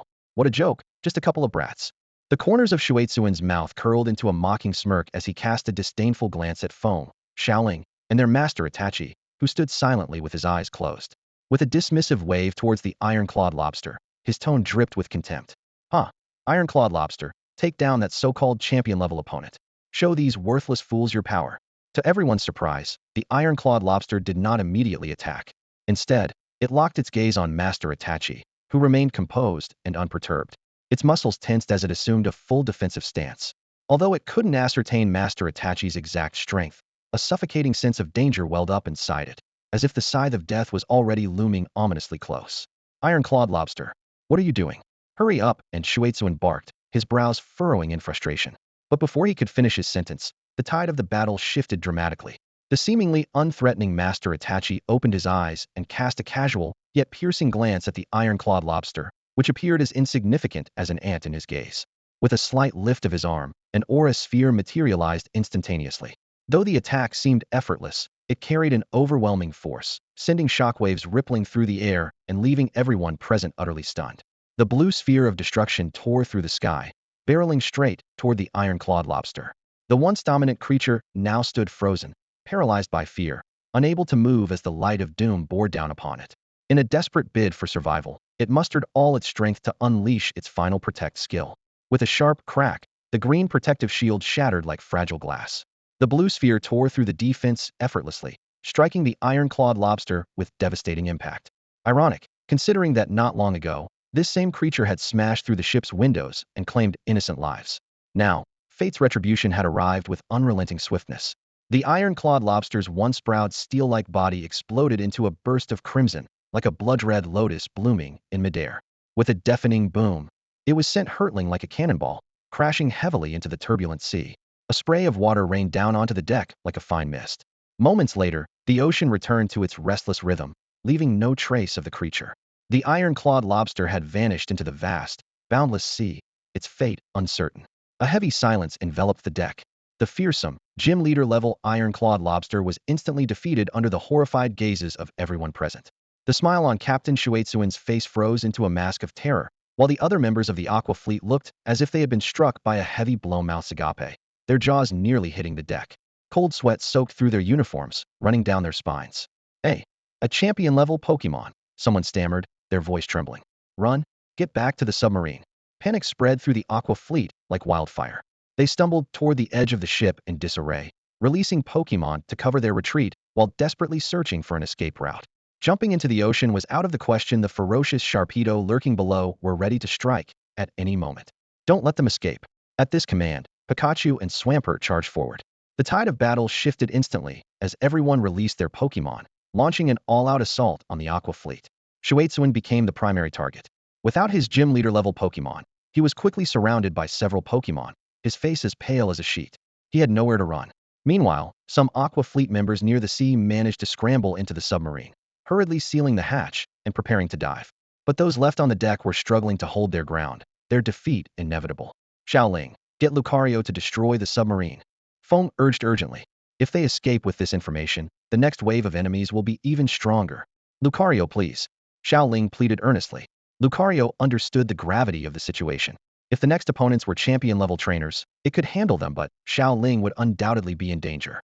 With this in mind, it gathered an even larger aura sphere in its hands than before. The sphere tore through the air with a deafening whoosh, hurtling toward the descending submarine. Boom! The deafening explosion sent shockwaves rippling through the water, raising massive waves and nearly toppling those standing on the deck. When the smoke cleared, the submarine was unrecognizable, reduced to twisted wreckage. Its crew had been obliterated. Shueitsuan and the others on the deck turned ghostly pale as they witnessed the destruction.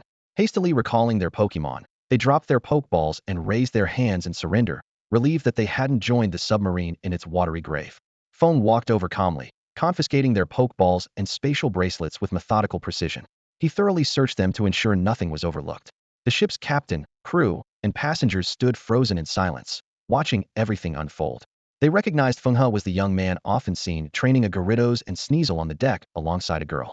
But they would never have guessed he traveled with a champion-level trainer.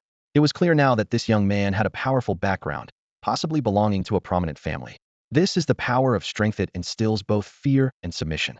After thoroughly searching the area, Feng turned around, his gaze sweeping over the people gathered on the deck. Standing tall, he announced in a loud and clear voice, "Bravery deserves recognition. Every trainer who participated in the battle will receive a reward of 5,000 Alliance coins. I hope that in the future, when faced with similar situations, you all can maintain this sense of justice." The crowd on the deck, who had initially harbored resentment, fearing Feng would keep all the spoils for himself, immediately broke into smiles upon hearing about the reward. They began expressing their gratitude to Feng, uttering polite phrases like, "We don't deserve this. It's our duty, and fighting injustice is second nature to us." Feng observed their reactions and understood their thoughts. He did not blame them for hesitating and holding back when Team Aqua first showed their might. It was human nature.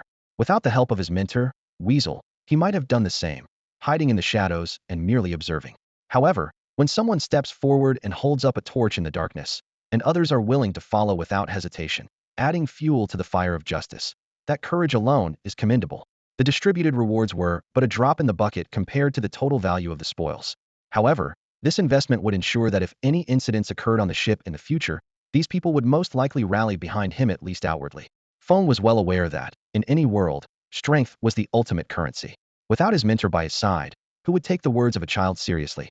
Feng quickly inventoried the seized goods. Apart from over 2.5 million alliance coins in cash and some energy cubes, Shui Siwen's spatial bracelet contained a few water stones and dark stones, likely intended for his Crawdot. As for Team Aqua's Pokemon, Feng couldn't keep them for himself under the watchful eyes of others. They would eventually have to be handed over to the Alliance. However, he had already noticed that one of Shui Siwen's elite Pokemon carried a Mystic Water item, which he planned to quietly keep for his Gyarados. After distributing the rewards, Feng and Xiao Ling approached the captain to request assistance in interrogating the captured Team Aqua members. Since holding and transferring the prisoners required the captain's cooperation, conducting a private interrogation was clearly unrealistic. As for silencing them permanently, though the thought crossed his mind, it was ultimately not an option. Such brutal methods would never be acceptable to Xiao Ling or the captain and could only serve as a threat during the interrogation. The captain readily agreed and arranged a room to serve as the interrogation chamber. Once Feng and Xiao Ling were seated, several Team Aqua members, bound tightly with ropes, were brought in. They stumbled into the room, their faces etched with despair and apathy, their earlier arrogance nowhere to be seen. The crew escorting them barked orders, forcing them to line up. The interrogation began immediately. "Why did you attack the ship?" Feng asked bluntly. The Team Aqua members exchanged uneasy looks, but no one spoke. A glint of coldness flashed in Feng's eyes as his tone suddenly turned icy. "If you talk, you'll live to see the inside of an Alliance prison. You'll at least keep your lives. But if you stay silent," he gave them a cruel smile, "I'll throw you into the sea to feed the Sharpedo. Is dying for so-called loyalty really worth it? Do you think Shui Wudong even knows who you are?" He added, "To encourage you to cooperate, I've decided that at the end of this interrogation, the two least cooperative individuals will be thrown into the sea.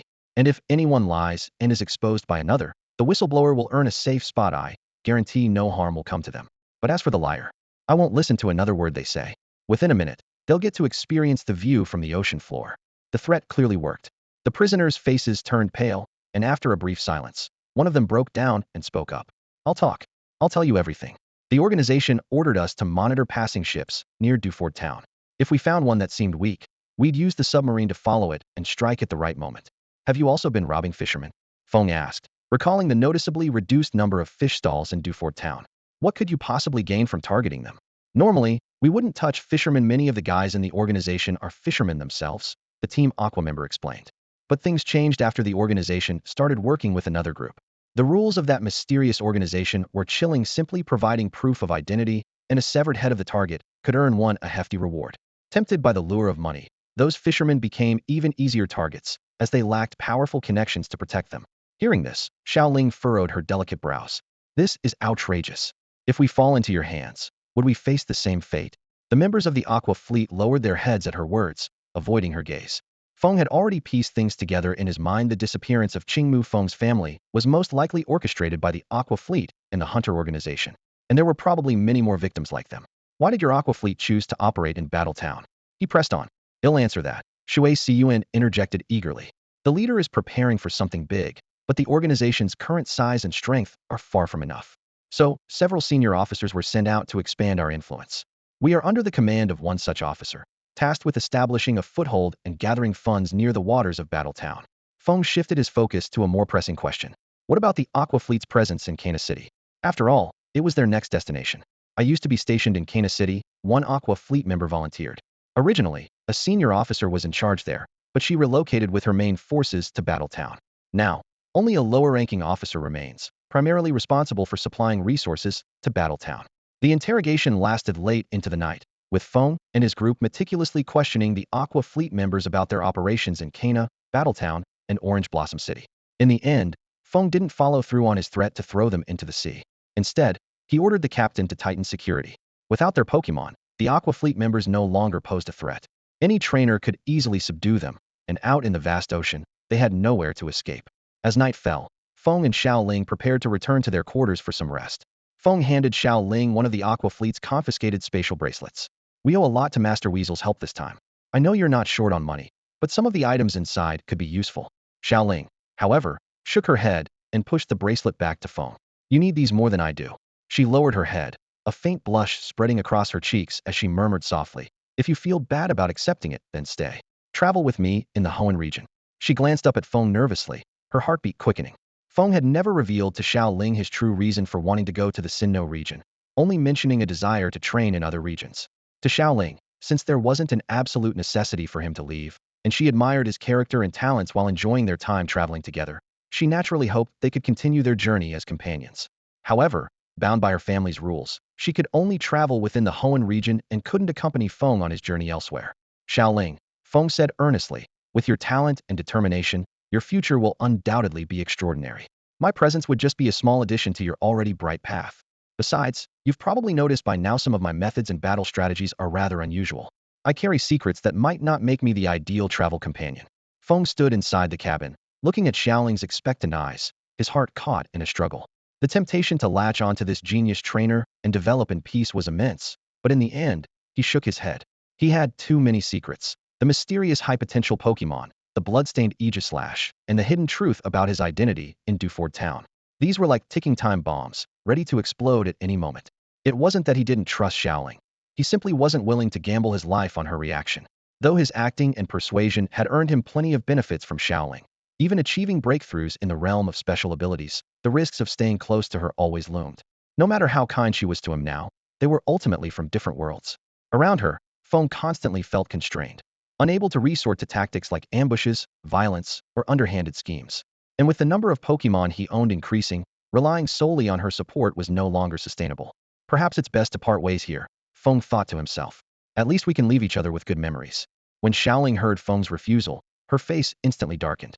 She pressed her lips together tightly, her entire demeanor losing its vitality, and remained silent. The cabin was engulfed in a heavy silence, broken only by the sound of their footsteps and the distant rhythm of the waves. For Feng, the short corridor felt as endless as a century. Finally reaching the stairs, Xiaoling suddenly broke the silence. Feng, you will come back, won't you? Feng froze for a moment, then nodded. Of course, I still have things to do in Hoenn. Xiaoling managed a faint smile at last. Then when you return, you must come find me in Petalburg City, okay? All right. The morning sunlight pierced through thin clouds, spilling over the shimmering sea and painting the sky with its hues. The salty sea breeze carried a fresh scent as Feng and Xiaoling leaned against the railing on the deck. Feng closed his eyes, taking in a deep breath of the ocean air, his tense body gradually relaxing as if merging with the embrace of the sea. On the tranquil surface of the water, Pokemon were beginning their day. Flocks of wingulls circled in the sky, diving swiftly to hunt. The lucky ones managed to catch 5 or 6 Wishawashi in one go, drawing envious glances from their peers. The less fortunate ones snagged only a single Magikarp and endured the mockery of other wingull. Both Wishawashi and Magikarp were at the bottom of the food chain, but Wishawashi's tender meat made it particularly popular. A lone Wishawashi was utterly defenseless, but when gathered in a school, they could unleash a terrifying power akin to a sea monster. As Feng and Xiaoling watched the wingulls skillfully hunting, the previously clear sky was suddenly overshadowed by a small cluster of dark clouds, appearing without warning. A massive polyper sliced through the sky, carrying heavy storm clouds and dense rain as it approached from the distance. Its sharp eyes scanned the ocean surface before it suddenly folded its wings and dove like an arrow into the churning waves, sending up a spray of water several meters high. In an instant, the polyper burst out of the water, its enormous beak brimming with its spoils. Over 30 struggling Wishawashi wriggled helplessly in its grasp. Squawk! It let out a loud, triumphant cry, as if declaring its dominance over the entire sea. The call acted like a rallying signal. Seagulls that had been scattered across the area searching for food now took to the air, flocking around this formidable figure and filling the sky with a chorus of calls. Together, their cries created a unique symphony above the waves, a display of the flock's highest respect for their leader. Drizzle ability, elite level strength. It seems to be the leader of these wingulls, Feng remarked with a slight shake of his head, a hint of reflection in his gaze. Unfortunately, its potential has already peaked. For those wishy-washy, this elite polyper must feel like an insurmountable mountain, just like those two high-level Pokemon once seemed to me. Back then, I could only rely on strategy to barely survive. But now, I can defeat them with ease. Strength truly dictates fate. What's on your mind, Feng? Xiaoling noticed the thoughtful look on her companion's face. Nothing much, Feng replied, his eyes still on the polyper, which continued to show off its catch. I was just thinking both are water and flying types. But why doesn't Gyarados have such smooth flying abilities? Xiaoling scratched her head. That's a good question. I mean, polyper has wings, so it makes sense. But how does Gyarados even fly? Clearly, she preferred straightforward battles over pondering such questions and left the thinking to Feng. Just then, the sound of urgent shouting broke out on the deck. Quick, over here. Rain cloud spotted. Report to the captain. Grab the binoculars. The appearance of dark clouds immediately put the crew on high alert, fearing another heavy storm. But when they recognized the weather change as being caused by the polyper, they collectively sighed in relief. Returning to their posts, they began summoning Pokemon with the Sunny Day ability, just in case. The hunting behavior of the flock of winged gulls above the sea had yet to conclude, but beneath the waves, a far more brutal life-and-death struggle was unfolding. In the distant waters, a group of massive megalodon-like sharks was relentlessly pursuing a young ho-ho whale. Each time the slightly smaller ho-ho whale surfaced for air, the gruesome wounds on its back became strikingly visible. Blood seeped into the surrounding water, dyeing the area a deep crimson. This young ho-ho whale was evidently a mischievous child that had strayed from its pod. Now, it faced the most harrowing trial of its Lithia-coordinated hunt by over a dozen ferocious megalodon-like sharks. These predators moved in unison, as if guided by an invisible hand. They alternated between dispersing and regrouping, their razor-sharp teeth glinting ominously under the sunlight. Each calculated strike targeted the whale's most vulnerable spots with precision. Despite its massive size, the ho-ho whale struggled in vain to fend off the relentless onslaught. Outnumbered and outmatched, its resistance grew increasingly feeble. As the battle wore on, its injuries multiplied, and its strength rapidly dwindled. The blood-red eyes of the sharks glimmered with nothing but a primal lust for the kill, devoid of even a hint of mercy. These sharks were peculiar in appearance, having evolved from a species of sharp-toothed fish. They retained only the head of a shark and a water-spouting tail, with their midsection seemingly vanishing into nothingness. Yet, this bizarre anatomy had made them the undisputed rulers of the sea. Their teeth, capable of biting through steel plates with ease, struck fear into the hearts of sailors. Whenever a pod of these creatures was spotted nearby, captains would immediately summon every trainer on board to prepare for defense. The outcome of the battle was soon decided. The young ho-ho whale, utterly exhausted, turned belly up and floated lifelessly on the bloodstained surface. The sharks swarmed around the carcass, greedily feasting on its massive body. Witnessing the grisly scene, Xiaoling quietly hid behind Feng. Even after finishing their meal, the sharks did not leave. Their dorsal fins lingered just above the water's surface, a chilling reminder of their dominance over this territory. We should leave as quickly as possible, Xiaoling said anxiously. If the captain calls for us, we need to be ready to fight. Feng nodded in agreement and led Xiaoling back to the cabin. The captain, who had observed the entire ordeal through his telescope, wore a grave expression as he ordered the crew to accelerate, hoping to escape the perilous waters without delay. 2 days later, in their quarters aboard the ship, Feng and Xiaoling were sharing a simple dinner of instant noodles. Tired of the monotonous ship meals, they had opted for the convenience of their portable instant noodles for a change. Twirling a few noodles around her fork and blowing on them to cool them down, Xiaoling said softly, "Feng, when you reach Sinnoh, make sure to keep in touch with me often." Feng took a sip of instant noodle soup and mumbled, "I mean, I could, but I don't have any communication devices. I can only make calls at the Pokemon Center." Hearing this, Xiaoling set down her fork and swiftly pulled a white wristband from her spatial bracelet, handing it to Feng. "Here, take this." Feng stared at the wristband in surprise. "Is this a Devon Corporation communication wristband?" In the Pokemon world, cross-regional communication devices were notoriously expensive. Wristbands made by major companies like Devon and Sylph cost at least 300,000 Poke dollars each. These devices were not designed for average trainers, most of whom simply used the Pokemon Center phones when visiting other cities. Feng had never needed one before, nor had he anyone to contact, so he never considered buying one. "Yes, I happen to buy an extra one. It's yours now," Xiaoling said with a smile as Feng put on the wristband. She leaned closer to him, patiently explaining its features and adding herself as a contact. "Make sure to call me often, okay?" "Thank you, Xiaoling," Feng said gratefully, looking at her. "We're friends, aren't we?" Xiaoling replied, her eyes narrowing into an adorable smile. Sunlight streamed through the window, enveloping the two of them in a golden glow. Since arriving in this world, Feng had always been alone, his only companions being his Pokemon. But now, having a friend like Xiaoling who genuinely cared about him filled his heart with warmth. Nearby, Sneasel, bored and restless, curiously approached Feng to inspect the wristband. However, before it could touch it, Xiaoling unceremoniously grabbed the scruff of its neck and moved it aside. Sneasel had always been wary of her, feeling as though it was somehow at a disadvantage around her. After a week of training, Sneasel had grown noticeably in size and had become much more adept at controlling its ice-type energy. It could now easily create various ice constructs like blocks, pillars, and walls, excelling in both offense and defense. Even against novice Pokemon, it showed no weakness. What made Sneasel particularly remarkable was its intelligence. It often needed only a glance from Feng to understand his intentions instantly. Meanwhile, the Aegislash with champion-level potential had seen less combat and remained at level 43. On the other hand, Gyarados had made significant progress through daily training and battles, reaching level 37. It had the most sparring opportunities, not only training with Feng and Blaziken, but also benefiting from guidance from Xiaoling and Herminxiao. Feng's own growth was equally astounding. His cultivation technique had reached its current limit, and only breaking through to the next stage would allow further advancement. His mastery of normal-type moves had improved across the board. Not only had his status moves become faster, but his special attacks had grown so powerful that Pokemon of the same level could barely withstand them. The strength-enhancing effects of his ability, Pure Power, had also become more pronounced, allowing him to hold his ground against Xiaoling in battles using strength alone. Seeing Feng's rapid improvement, Xiaoling became even more motivated, frequently pulling him into practice matches. After a week of sparring, the two had become intimately familiar with each other's techniques and strategies, their synergy growing stronger by the day. If a doubles competition were held on the ship, they would undoubtedly take the championship. At that moment, the ship's announcement system crackled to life. As the sun sets, we are approaching our final destination, Slateport City. Looking out the window, Feng's gaze was immediately drawn to a lighthouse emitting a soft, welcoming glow. This lighthouse not only guided ships safely, but also seemed to silently greet travelers arriving in Slateport City. Known as a hub of interaction between humans and Pokemon, Slateport was famous throughout the Hoenn region for its thriving commerce. The port stretched wide and vast, far surpassing the scale of Dewford Town. Various ships were neatly docked, but the most eye-catching were the massive luxury cruise liners, standing like castles on the sea.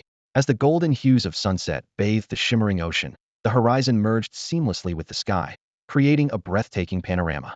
The salty sea breeze gently swept across the docks, carrying the distinct aroma of the harbor. Feng and Xiaoling arrived at the dock as per the captain's arrangements. Meanwhile, the captain and his crew escorted members of Team Aqua to the police station. Feng handed over the confiscated Pokeballs to the captain, asking him to deliver them to Officer Jenny. Though the captain might pocket a few for himself, Feng had no time to dwell on it. If he were alone with a reliable channel, he would never let them go so easily. The docks were bustling with activity. Workers were busy loading and unloading cargo, while tourists wandered around curiously. The area featured not only the busy port and shipyards, but also an oceanic museum and a contest hall.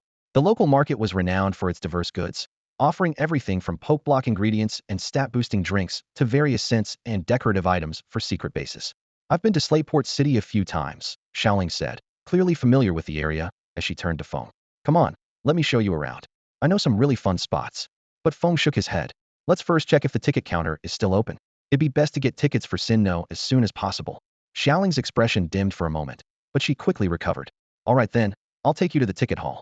It's open until 9 p.m., so we still have time. As night began to fall, the ticket hall remained packed with people. Travelers moved about with their Pokemon in tow, ranging from Hoenn natives to species from Kanto, Sinnoh, Unova, and beyond. Feng's attention was caught by a Feeba, and he couldn't help but muse to himself. No matter the world, there's never a shortage of wealthy people. Above, an electronic screen displayed the schedules in bold red letters. Feng quickly located the route from Slateport City to Sinnoh's Canalave City. The next available voyage was the luxurious SS Title, departing in 3 days. Ticket prices ranged from 30,000 to 300,000 Poke Dollars, with options such as ocean view rooms for 50,000 and deluxe rooms for 100,000. As it was a luxurious cruise ship for a long journey, traveling from Kaina City in the Fengyuan region to Mizub City in the Sinnoh region took an entire month. This route stretched from the southwestern part of the continent to its northernmost reaches, passing through endless forests and mountains. Naturally, the ticket price was significantly higher than the journey from Orange City to Kaina. To enjoy the sea view at all times, Feng presented his identification and purchased an ocean view room. After obtaining the ticket, Feng was about to leave the ticket hall, but suddenly turned to Xiaoling beside him. Are you in a hurry to leave Kaina? If not, can you show me around the city? Xiaoling immediately nodded in agreement. Sure. Do you have any specific places in mind? If not, I can recommend a few. I'd like to go to the League's breeding house first, Feng said, his gaze landing on the Sneasel perched on his shoulder. I've got enough money to raise another Pokemon now. It'd also be good for Sneasel to have a companion. It's been pretty lonely on the ship without anyone to play with. Hearing this, Sneasel immediately leapt off Feng's shoulder, nodding enthusiastically and tugging at his sleeve, eager to set off. During their time on the ship, Gyarados and Blaziken were preoccupied with their training, and both Feng and Xiaoling were too busy to pay much attention to Sneasel. Left to its own devices, Sneasel had been building snowmen and carving ice sculptures to pass the time, often pulling Feng over to admire its creations, hoping for praise. The breeding house, huh? Xiaoling hesitated for a moment. I'm not sure if it's still open right now, but since you want to go, let's check it out. She sighed lightly. Honestly, I'd like to raise another Pokemon too, but my family doesn't allow me to capture one myself. I can only wait for them to select one and send it to me. Hearing this, Feng rolled his eyes internally. The benefit of being part of a prominent family was that direct descendants never had to worry about resources the Pokemon sent to them were guaranteed to be high quality. But this advantage was a double-edged sword. Whether it was marriage or career decisions, everything had to align with the family's interests, leaving little room for personal choice. The League's breeding house in Kaina City was close to the port, and it didn't take long for the two to arrive. Compared to the breeding house in Kaina City, this one was significantly larger, filling Feng with high hopes for the possibility of finding high-quality Pokemon inside. The reception hall was nearly empty, with most visitors settling their bills and preparing to leave. Feng stopped a staff member to inquire, "Are you still open? Can I go in to select a Pokemon? The young Pokemon in the nursery area are already resting, so you'll have to wait until tomorrow to make a selection. However, the Pokemon egg section is still open. If you're interested, I can take you there." "Please take me to the Pokemon egg section then," Feng replied. "Are both of you selecting?" the staff member asked. "Just me. She's here to accompany me." "Understood. Please recall your Sneasel first. For safety reasons, we don't allow Pokemon to roam freely here," the staff member explained. In truth, they were concerned that a mischievous Dark-type Pokemon like Sneasel, known for stealing, might sneak off with an egg. Faced with Sneasel's disgruntled expression, Feng promised to buy it some treats, finally convincing it to return to its Pokeball. Inside the Pokemon egg section, rows upon rows of tables displayed a wide variety of eggs. Thanks to the convenience of a port city's transport infrastructure, the selection wasn't limited to Finjuan region Pokemon. Eggs from other regions were also available, offering a far greater variety and quantity than the breeding house in Kansas City. Feng wandered mechanically for nearly an hour, passing through several rooms and estimating that he had seen thousands of Pokemon eggs. Without the aid of an attribute panel, finding a high-quality Pokemon here felt about as likely as winning the lottery. Statistically, with only a 9,000 chance of finding a Pokemon with elite-level potential, only 1 out of 1,000 trainers would come across such a rarity. As for the 1 in 10,000 champion-level potential, that was practically a miracle. Feng figured this place was probably similar to the breeding house in Kansas City. Finding an elite-level Pokemon would already be remarkable, and as for champion level, he shouldn't get his hopes up. Wait. Suddenly, his eyes locked onto a seemingly ordinary Pokemon egg. The elf egg appeared unremarkable, blending inconspicuously among the many others. Yet, in Feng's eyes, its champion-level potential gleamed like gold, outshining every other egg around it. His fingers gently traced the surface of the eggshell, and his heartbeat quickened. Lady Luck had truly smiled upon him. With such a rare champion-level aptitude, he would spare no expense to nurture it, even if it meant selling everything he owned. He carefully examined the label's details: Cottony, dual grass and fairy type, with the prankster ability. Its skill set was clearly listed assist and absorb as basic moves, while beat up and worry seed were inherited moves. A champion-level Cottonethus was an opportunity sent from above. Feng forced himself to remain calm, suppressing the joy on his face and the tremor in his body. He feigned nonchalance, casually browsing the other eggs on the display. He wandered back and forth before finally stopping in front of this particular egg. "I'll take this one. Could you please wrap it up for me?" he said to the attendant, deliberately keeping his voice steady. "Are you sure you don't want to take a closer look?" Xiaoling asked with concern. "This Pokemon will be your companion for a long time." As a member of a prestigious family, Xiaoling deeply understood the importance of potential. She had seen far too many trainers who had been held back by the lack of aptitude in their Pokemon. Not only did they waste precious resources on training, but they also missed the critical period for growth. Every trainer dreams of reaching the pinnacle, competing in major tournaments with their Pokemon, eventually claiming the title of champion. They all envisioned that glorious moment, standing on the podium, holding the trophy, basking in the cheers and applause. "This is the one," Feng replied, gently stroking the eggshell with a tender gaze, as if looking at his own child. "No matter its potential, he'll always stand by it." These words seemed to strike a chord in Xiaoling's heart. A sweet smile bloomed on her face, her eyes soft and gentle. While waiting in the breeding center's lobby to pay, Feng's attention was drawn to a news broadcast on the TV. On the screen, an authoritative-looking officer Jenny was presenting a wanted notice. The man in the photo didn't look particularly menacing. Instead, He appeared sickly, with a pale complexion and heavy dark circles under his eyes. From Officer Jenny's report, Feng learned that the wanted criminal, codenamed Phantom Hex, was an elite trainer at a quasi-champion level. His primary Pokemon was a Mismagius, and he led a small gang that carried out bold and reckless crimes. Feng didn't pay it much mind after watching. With Xiaoling by his side and her mentor Weasel around, there was little to fear. If he encountered such a criminal alone, he'd run if he could. If he couldn't, he'd have no choice but to accept his fate. Still, Feng was keenly aware that for an ordinary person to ascend to a quasi-champion rank was already an extraordinary leap in status. From there, it takes steady progress and relentless effort over generations to gradually grow into a moderately influential family. To join the ranks of the great families, one must have a trainer of the Elite Four level as a cornerstone. Families with even greater strength often rely on a champion-level trainer as their pillar. As for the most prestigious families, they are ancient aristocratic lineages, deeply rooted in history and maintaining close relations with legendary Pokemon. After Feng paid the 100,000 Alliance coins and secured the backpack containing the Cottonee Pokemon egg, he and Xiaoling left the Alliance breeding house together. Feng, do you have anything else you want to do? Xiaoling asked. It's getting late today. Let's talk about it tomorrow. Let's head to the Pokemon Center to check in. The Pokemon Center in Slateport City was located not far from the southwest of the harbor. Pushing open the glass door, they saw Nurse Joy with her signature pink hair standing behind the counter, talking to a trainer dressed in dark green. Feng and Xiaoling queued up behind them, and it was then that Feng noticed something unusual about the trainer in front of them. He was a boy around 14 or 15 years old, covered in dust, with smudges of dirt and traces of blood on his face. On the stretcher in front of him lay a Maitana, severely burned and barely clinging to life, with large patches of its skin scorched. Nurse Joy, please save my Maitana, the boy choked out, tears streaming down his grimy cheeks. It was gravely injured while protecting me from an attack. Trainer, I and Chansey will do our best. Nurse Joy reassured him before wheeling the stretcher into the operating room with Chansey. As the doors closed, the red in surgery light above the door lit up.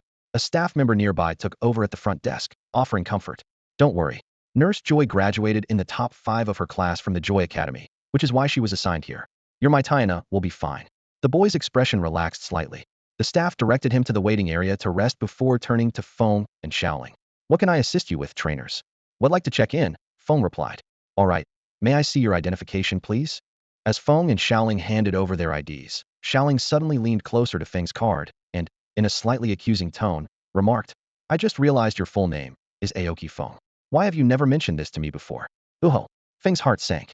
He had only told Xiaoling that he had traveled from Rustboro City through Petalburg Woods and taken a boat to get here, carefully avoiding any mention of his full identity as Aoki Feng.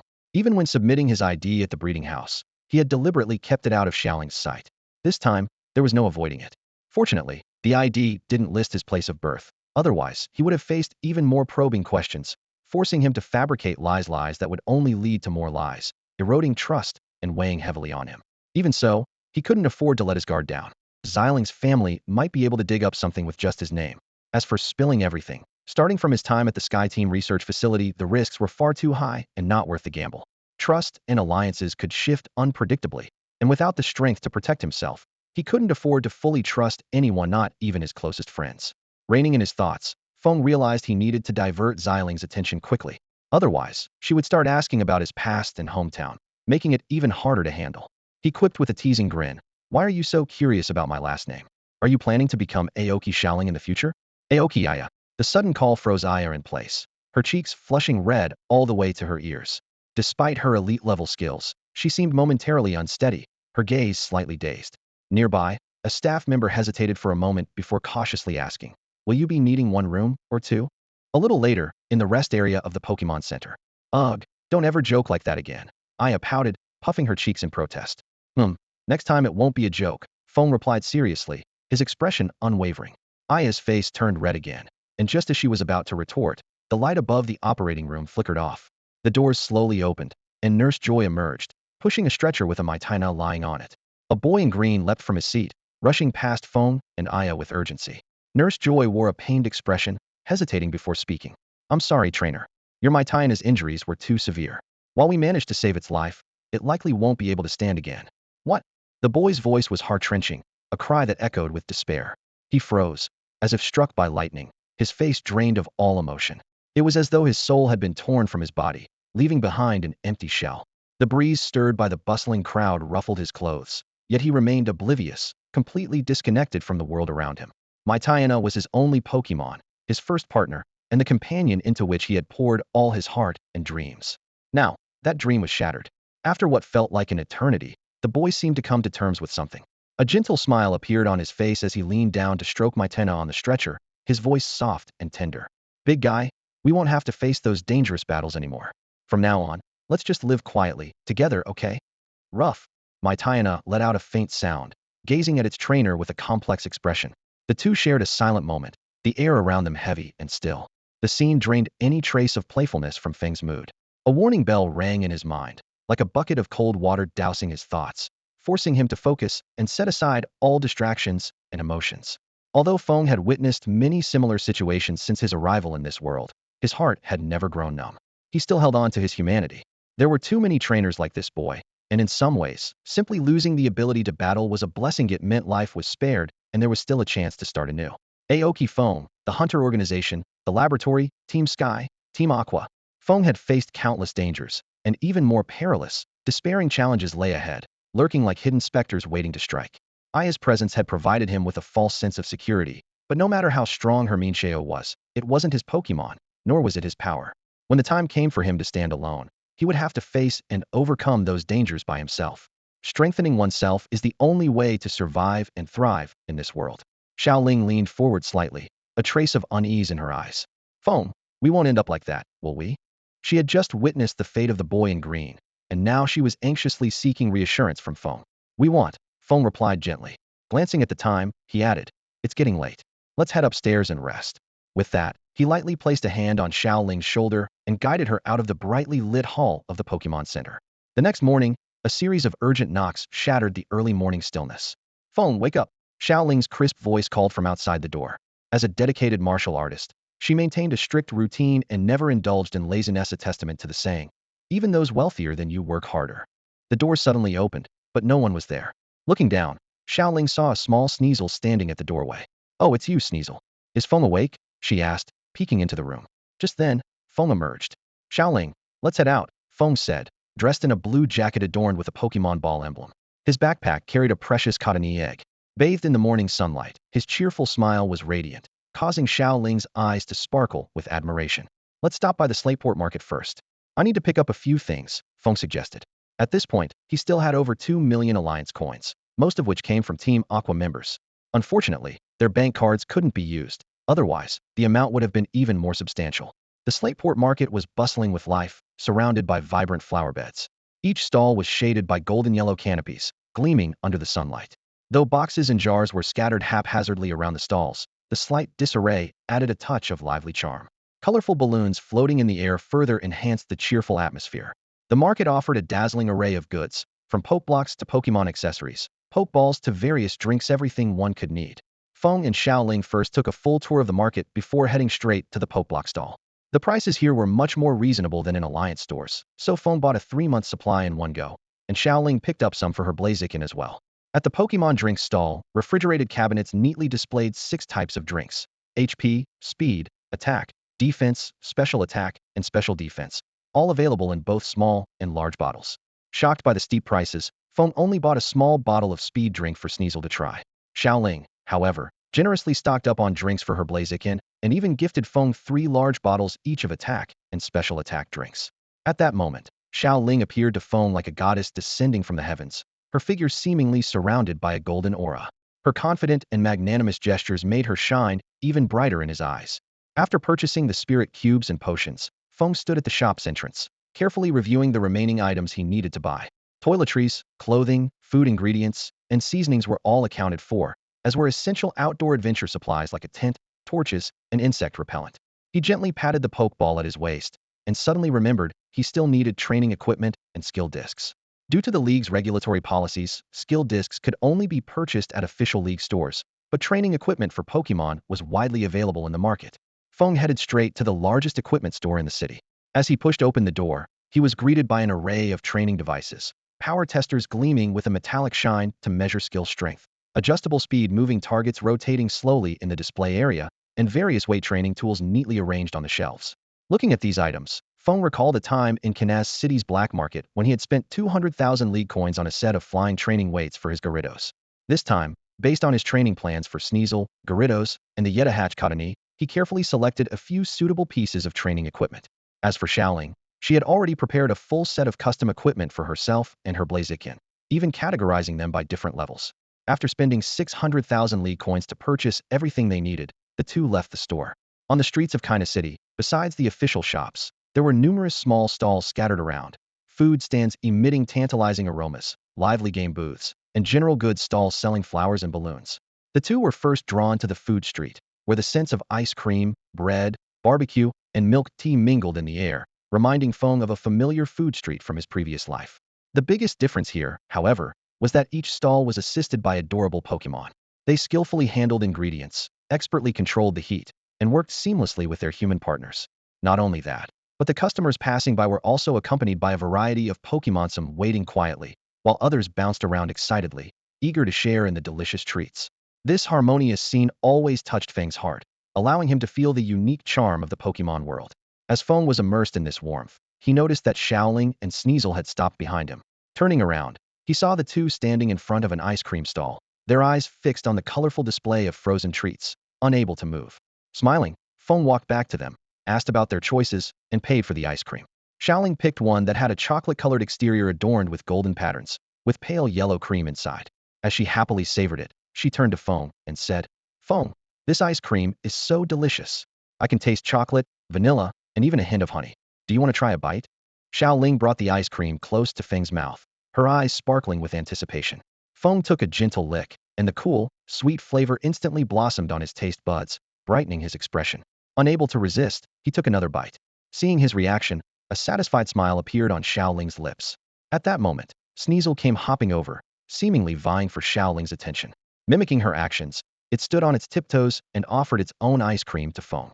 The ice cream in Sneasel's claw resembled a miniature ice mountain, layered with blue, yellow, and red blocks of ice, exuding a faint chill. Feng took a bite, and was surprised to taste the perfect blend of three fruit juices. It was as though he was sampling three different drinks at once, and he couldn't help but take another lick. Since arriving in the Pokemon world, Feng had been constantly struggling to survive.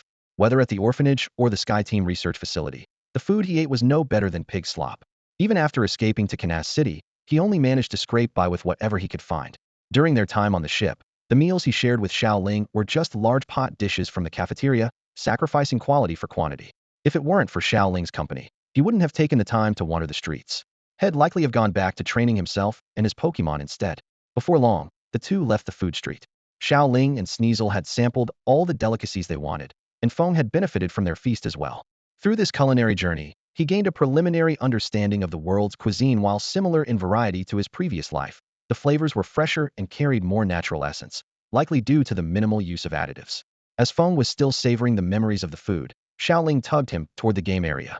The games here were clearly categorized. Some were designed for humans, some exclusively for Pokemon, and others required teamwork between humans and Pokemon.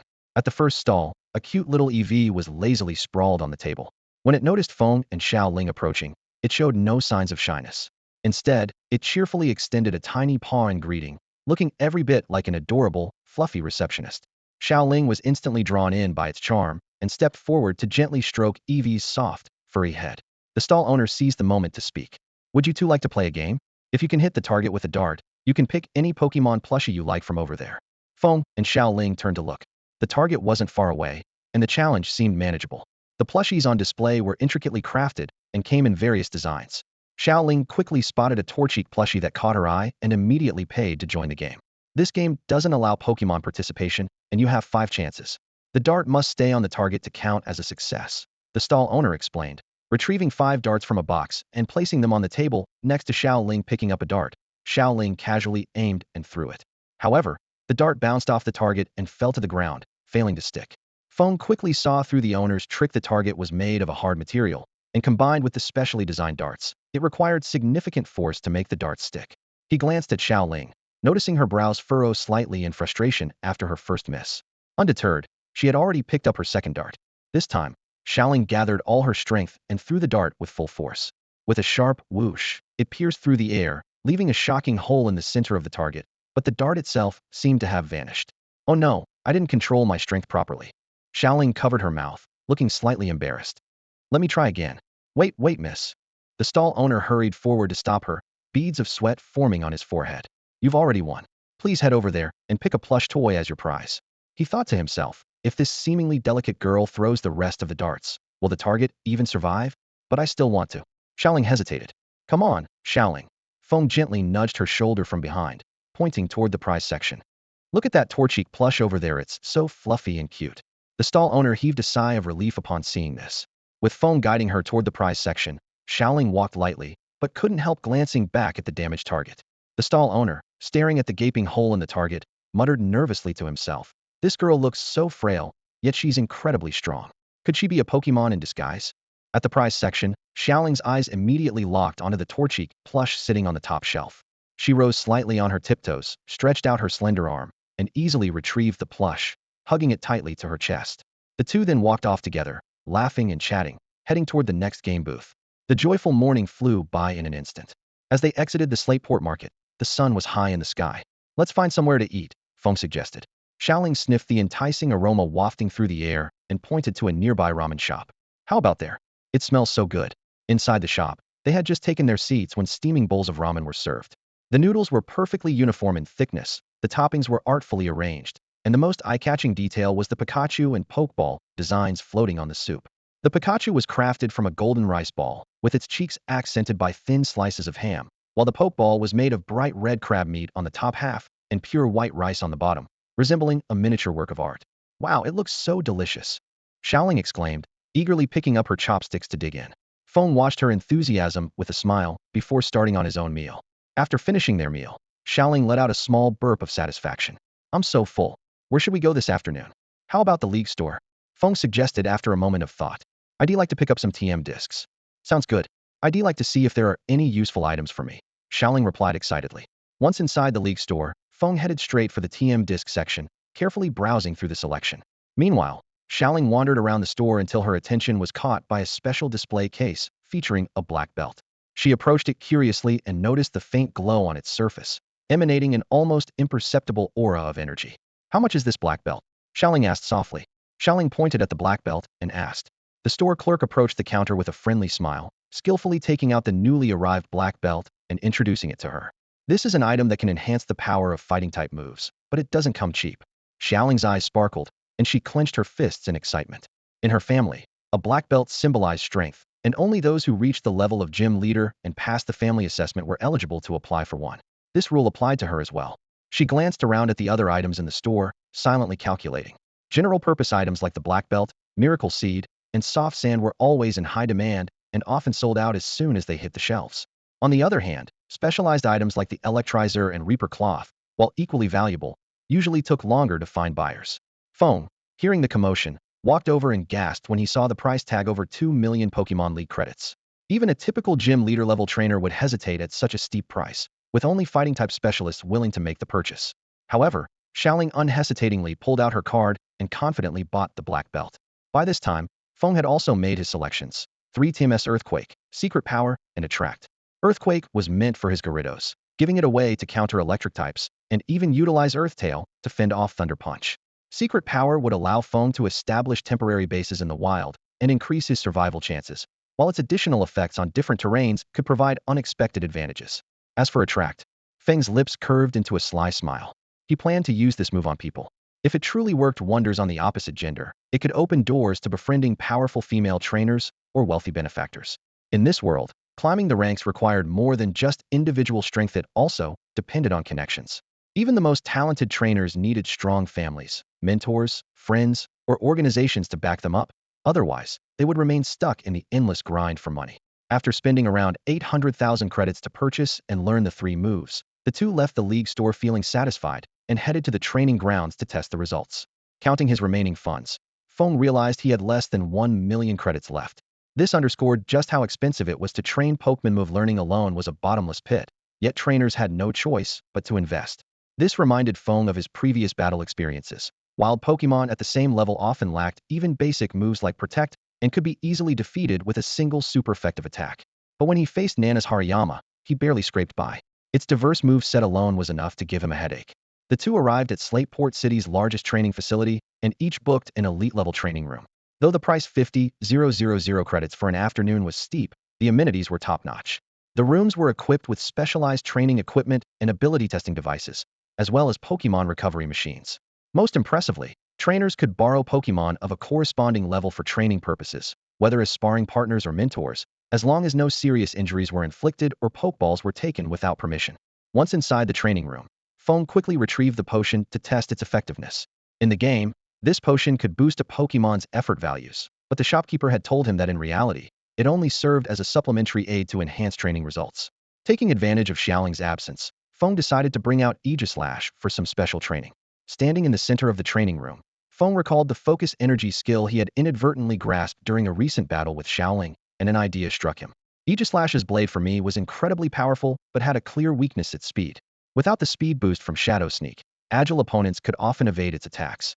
However, by using Autotomize, Aegislash could transform its heavy blade into a lighter, rapier-like form.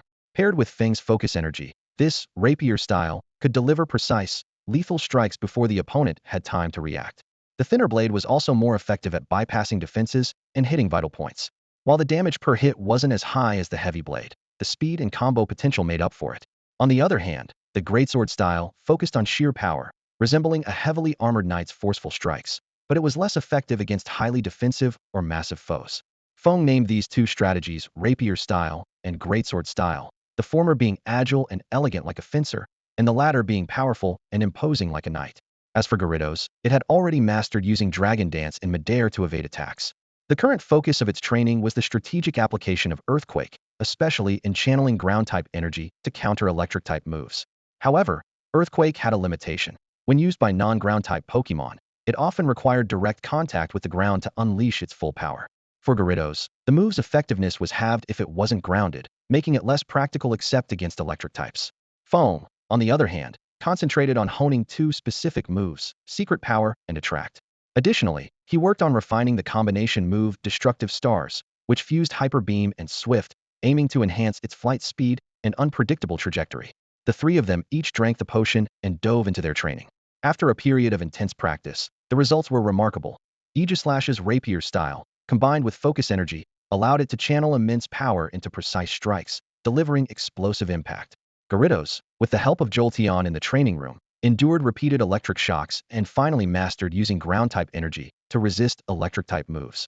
It also learned to utilize its tail to execute Earthquake. Feng himself became proficient in his two targeted moves, though Attract could only be tested on Weevil, as it was the only female Pokemon on the team.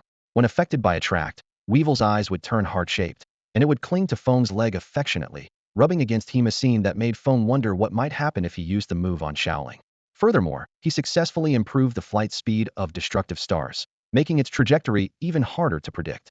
After finishing his training, Feng looked back with satisfaction at the performance of himself and his Pokemon. The effects of the potion were remarkable, could clearly feel a 10 to 20 boost in both physical and special attack. As his session in the training room ended, he stepped out and waited for Xiaoling outside the door. Before long, Xiaoling emerged from her training room. Though drenched in sweat, her eyes sparkled with a strong sense of confidence, and her entire demeanor seemed noticeably more commanding. "Feng, you're done too? How do you feel?" Xiaoling eagerly asked the moment she saw him. Feng didn't answer immediately. Instead, he smiled faintly and blinked his eyes gently, activating his charm skill. The effect was instantaneous. Xiaoling's expression froze, and her gaze turned dreamy. To her, the boy standing before her seemed to be bathed in a soft, glowing light, his youthful face radiating an irresistible allure. Feng took a slow step forward and tentatively reached for Xiaoling's slightly trembling hand. She instinctively tried to pull away but found herself completely powerless to resist. Observing her dazed state, Feng realized she was entirely under the skill's influence, ready to follow any command. However, he simply released her hand gently and waited quietly for the skill's effect to wear off. About 3 minutes later, Xiaoling's eyes gradually regained clarity. Realizing what had just happened, her cheeks flushed bright red. "What just happened to me?" "It's a skill that directly affects the mind," Feng explained. "How was the effect?" "You're playing dirty," Xiaoling exclaimed, then quickly added with a wary tone. "Doesn't this mean you could use it to do all sorts of bad things?" "Why would you think that?" "It's clearly meant for dealing with enemies," Feng replied, exasperated. "And besides, didn't I just prove that I didn't do anything?" Through this experiment, Feng discovered that using the charm skill on humans could render them completely unresistant for up to 3 minutes. However, such a prolonged daze was far too conspicuous. A better strategy would be to limit the effect to 1 to 3 seconds, creating a natural sense of infatuation and then occasionally repeating the skill to foster the illusion of romantic attraction. I don't care. I'm going to keep an eye on you to make sure you don't misuse it, Xiaoling declared, clinging to Feng's arm with a playful pout, refusing to let go. Half an hour later, the two of them were seated in a Western-style restaurant. Their plates were creatively arranged to resemble a morpico. The black pepper steak and curry chicken cutlet represented its dual colors, with potato slices forming the shape of morpico in the center, while lightning-shaped garnishes added a thoughtful touch to the presentation. Xiaoling, I've already bought tickets to the Sinnoh region. Do you want to come along? Feng asked casually as he cut into his steak. Just wait, Xiaoling replied confidently. As soon as I break through to the 5th level of cultivation and reach gym leader rank, my family will let me travel to other regions. Then I'll be able to watch over you every day. Until then, they'll just have to rely on phone calls.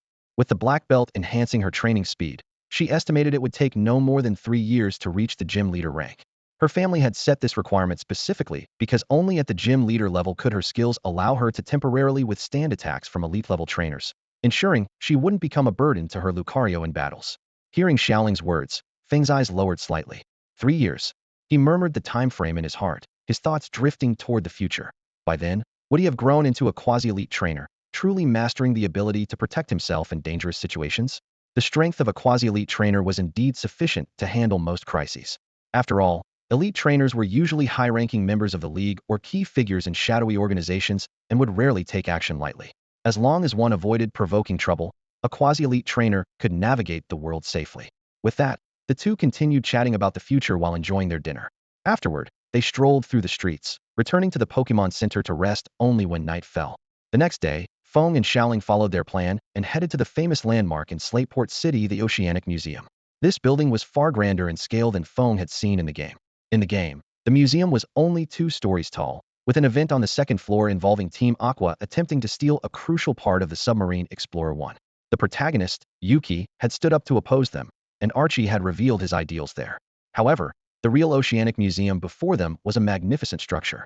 Its exterior was a deep, mysterious shade of greenish blue, adorned with shimmering golden patterns that resembled a golden dragon swimming across its walls. This design lent the building an air of grandeur and elegance. From a distance, it looked more like a resplendent palace, drawing in a steady stream of visitors. At the entrance, they were greeted by 2 massive bronze doors engraved with intricate marine life designs.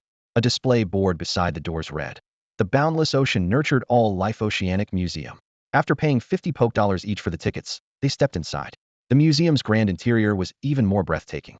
A crystal chandelier hung from the towering ceiling, and beneath their feet was a plush carpet as soft as clouds. The exhibition hall showcased an array of precious items, ancient marine fossils, preserved specimens of deep-sea Pokemon, and stunning photographs of underwater Pokemon. As they explored, the two shared their thoughts and impressions. Unknowingly, they arrived at a display board about oceanic layers. The board detailed the Pokemon inhabiting different depths of the sea. The shallow layer above 200 meters was home to Tentacle, Carvania, Magikarp, and Horsia populations. The mid-layer between 200 and 1,000 meters hosted migratory Pokemon like Whalemare and Inkui, as well as predators like Celio, Walrein, and Empoleon, which would dive to hunt. And in the deep-sea zone below 1,000 meters, besides ancient Pokemon like Relicanth and Huntail, it was said that the legendary Pokemon Kyogre slumbered. In these depths, reading these descriptions, Feng couldn't help but feel a deep longing for the underwater world. He quietly hoped that one day, he could witness this Pokemon-filled marine realm with his own eyes, marvel at its breathtaking beauty, and perhaps even catch a glimpse of the awe-inspiring legendary Pokemon Kyogre. Based on the storyline of his previous life's game, Feng clearly knew that for Team Aqua to control Kyogre, 2 conditions must be fulfilled: obtaining the Indigo Orb and locating Kyogre in the depths of the ocean. To search for Kyogre underwater, a high-performance submarine was indispensable. Recalling his encounter with Team Aqua on the route to Slateport City, where even a squad leader was equipped with a specialized submarine, Feng couldn't help but speculate that Team Aqua must possess considerable technological expertise in submarine development and production. With this in mind, he decided to head to the 2nd-floor submarine exhibit in the museum to investigate further. At that moment, a sudden tug on his arm stopped him. Turning around, he saw Xiaoling holding onto him, her eyes sparkling with excitement. "Feng, wait a moment. That blue orb over there looks amazing." Following Xiaoling's direction, Feng spotted a display case in the corner of the hall, containing a blue orb marked with the Omega symbol. The orb's surface shimmered with a crystalline glow, and inside, it seemed as though water was swirling. Could that be the legendary Indigo Orb? Feng exclaimed in astonishment. It was hard to believe that such a precious artifact, known to awaken Kyogre, was being so openly displayed in the museum. As the two approached the orb, they noticed a crowd already gathered around it, engaged in lively discussions. At that moment, a guide's voice rang out. This is a replica of the indigo orb from the Hoenn legends.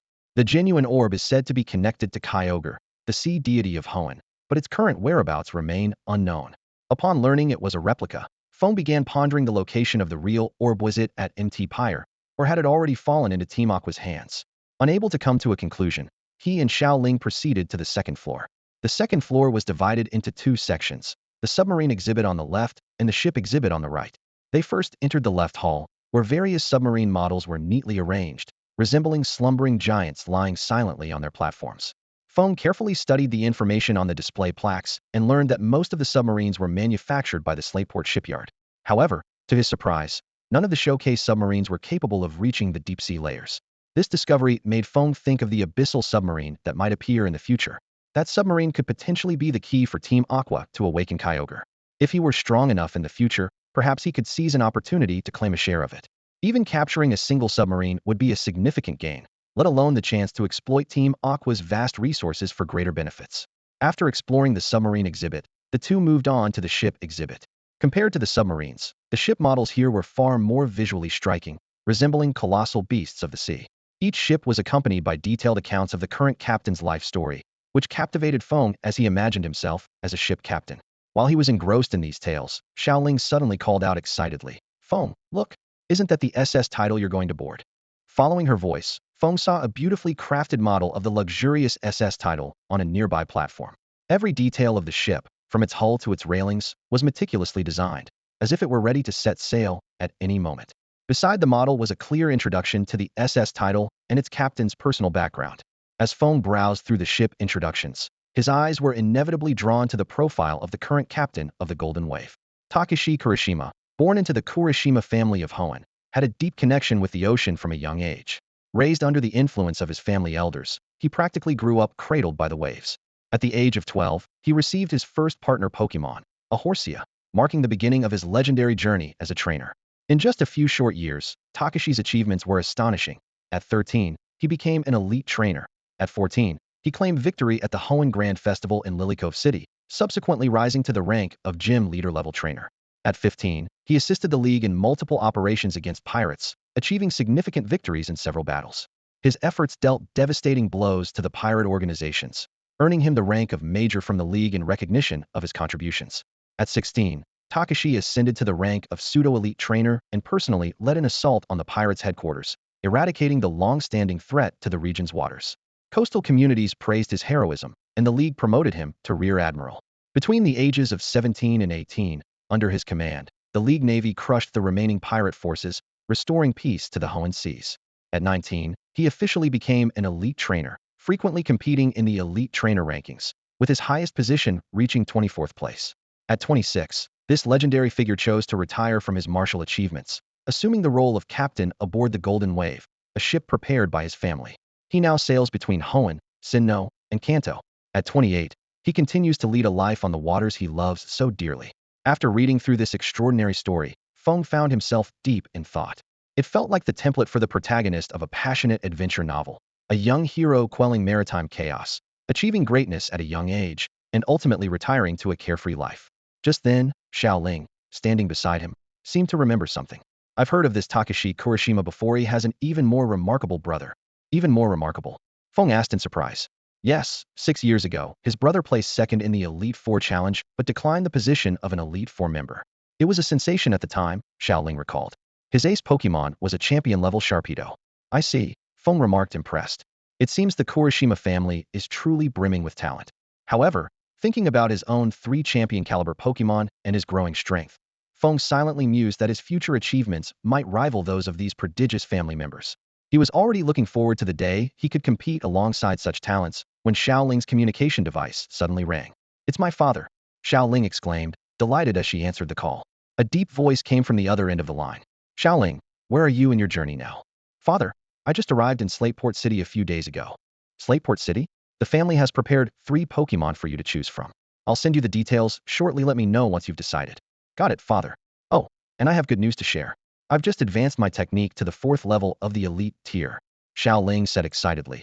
her expression uncannily resembling that of her sneasel whenever it sought praise from Feng recently.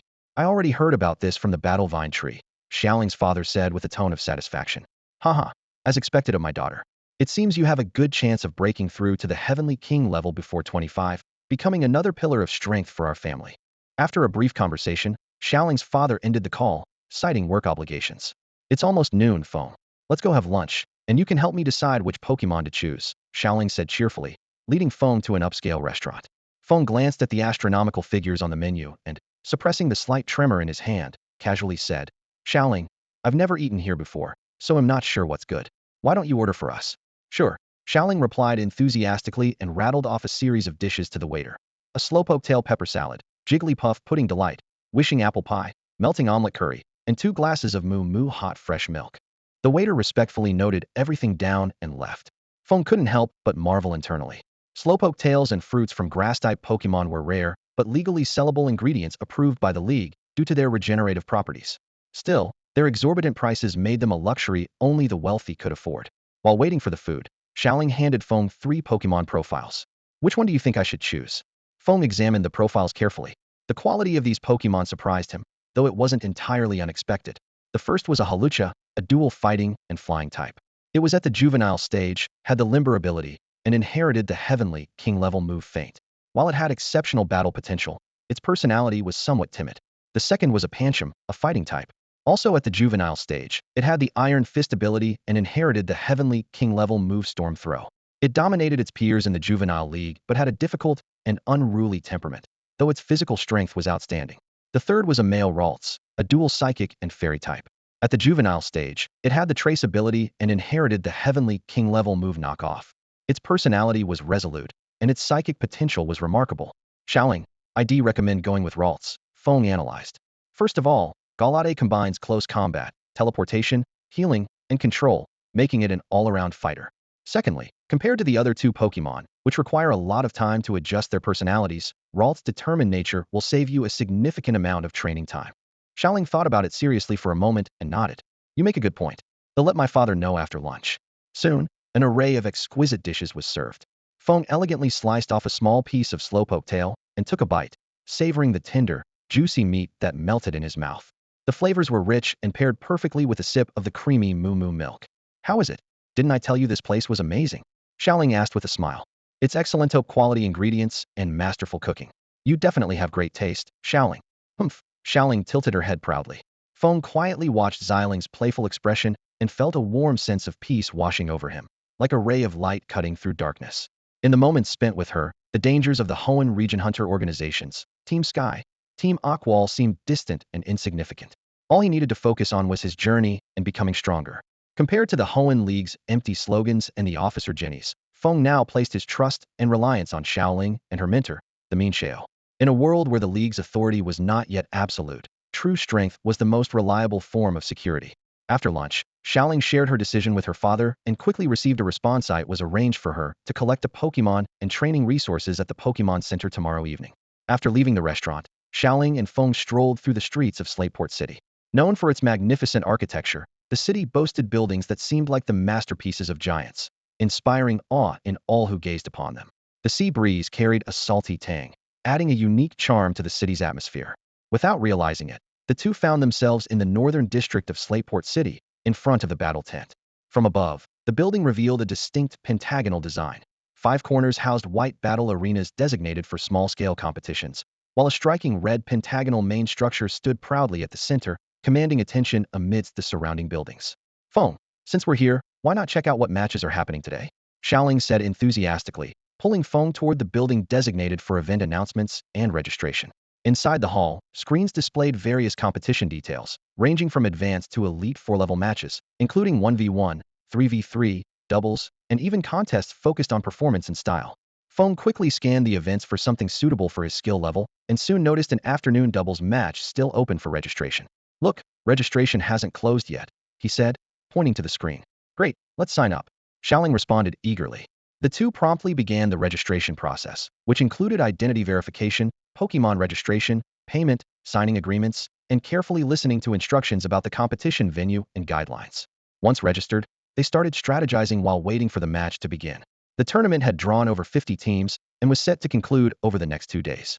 The prizes were enticing. The top 4 would receive energy cubes, while the champion could choose one of 3 technical machine stomp, bulldoze, or magical leaf. 2 hours later, Feng and Xiaoling arrived at the white battle area on the western side of the battle tent. The layout was well organized. A large central screen displayed match brackets. Individual battlefields were clearly numbered, and the outermost ring was reserved for spectators. While waiting for the match to start, Feng observed the other trainers' Pokemon and noted that their overall capabilities seemed modest, boosting his confidence in their chances of winning. 5 minutes later, a staff member stepped onto the podium with a microphone. "Welcome, trainers, to the Lingxi Cup Advanced Doubles Tournament hosted at the Battle Tent," he announced, his voice amplified across the venue. He went on to explain the origins of the Lingxi Cup, the vision of Vice President Gaucheng of the Hoenn League, and remarks from Yamada, the Battle Tent's doubles division manager. After the formal introductions, the staff member finally began outlining the specific competition rules and important reminders. The grouping for the competition is about to begin. Please look at the giant screen behind the stage to confirm your opponents and assign battle arenas.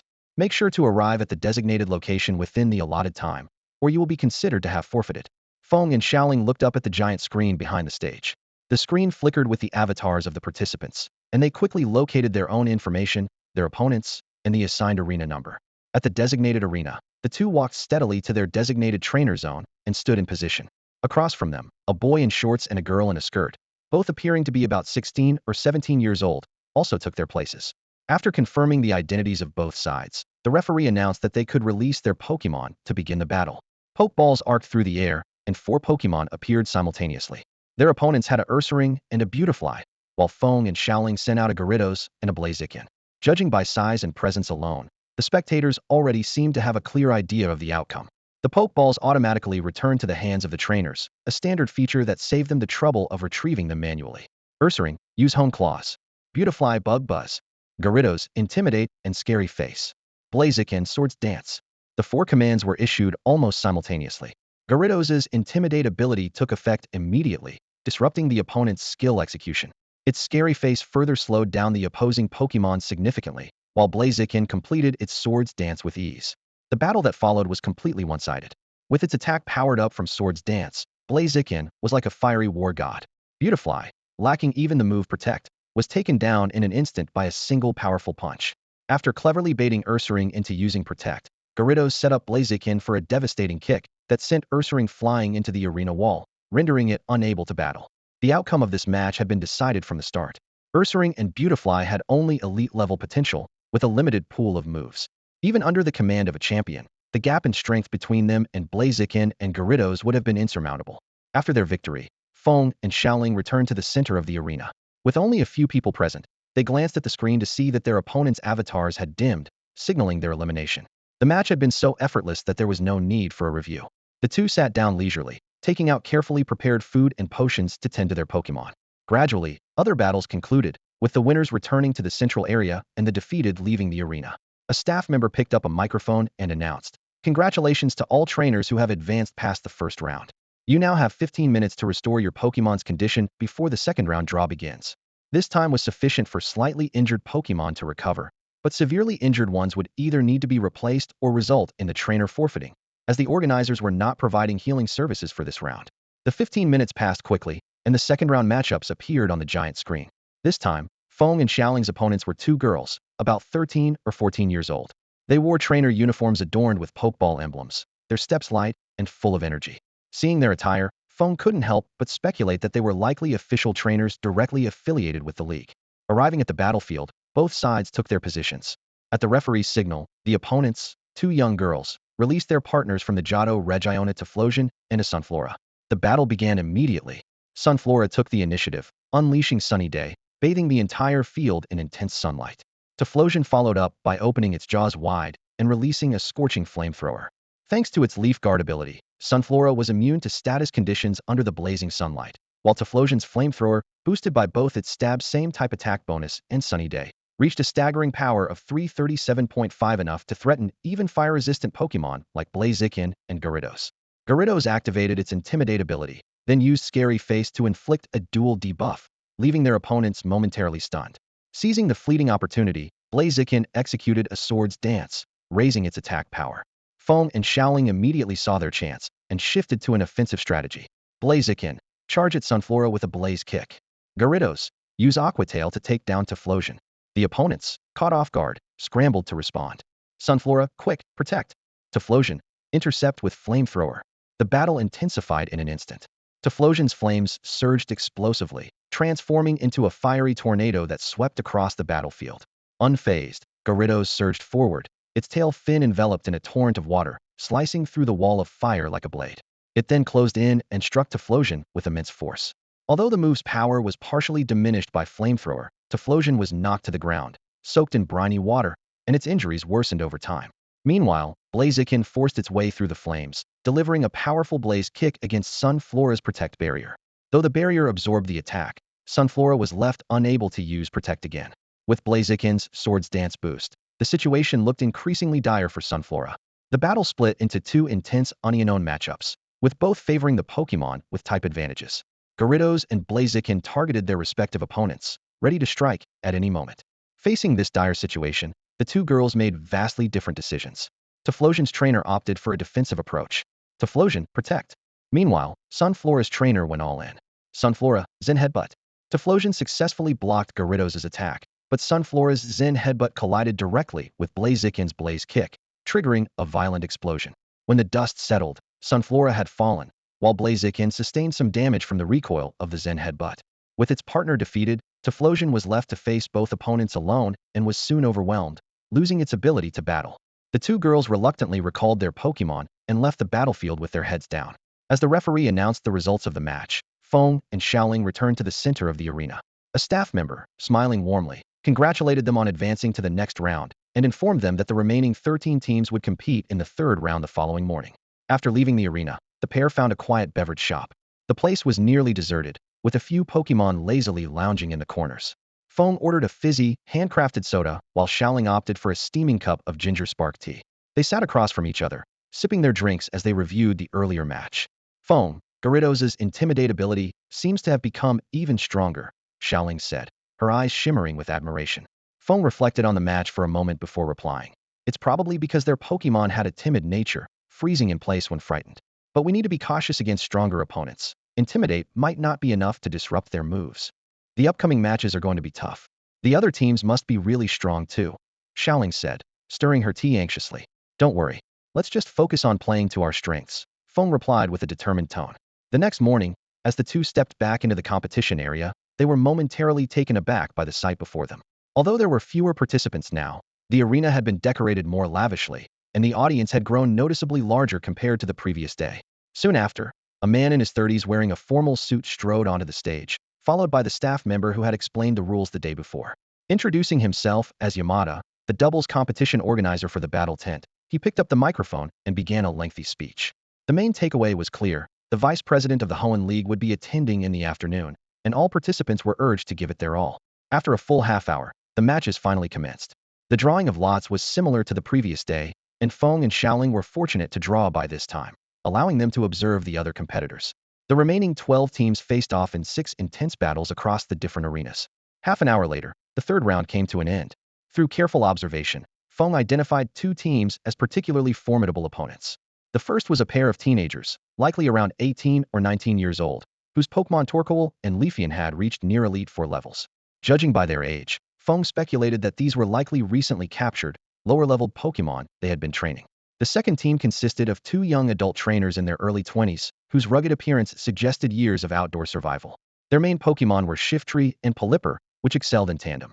Pelipper's Drizzle ability set up rain, enabling its Tailwind and Hurricane moves to provide significant support for Shiftry, whose Wind Rider ability allowed it to dominate the battlefield.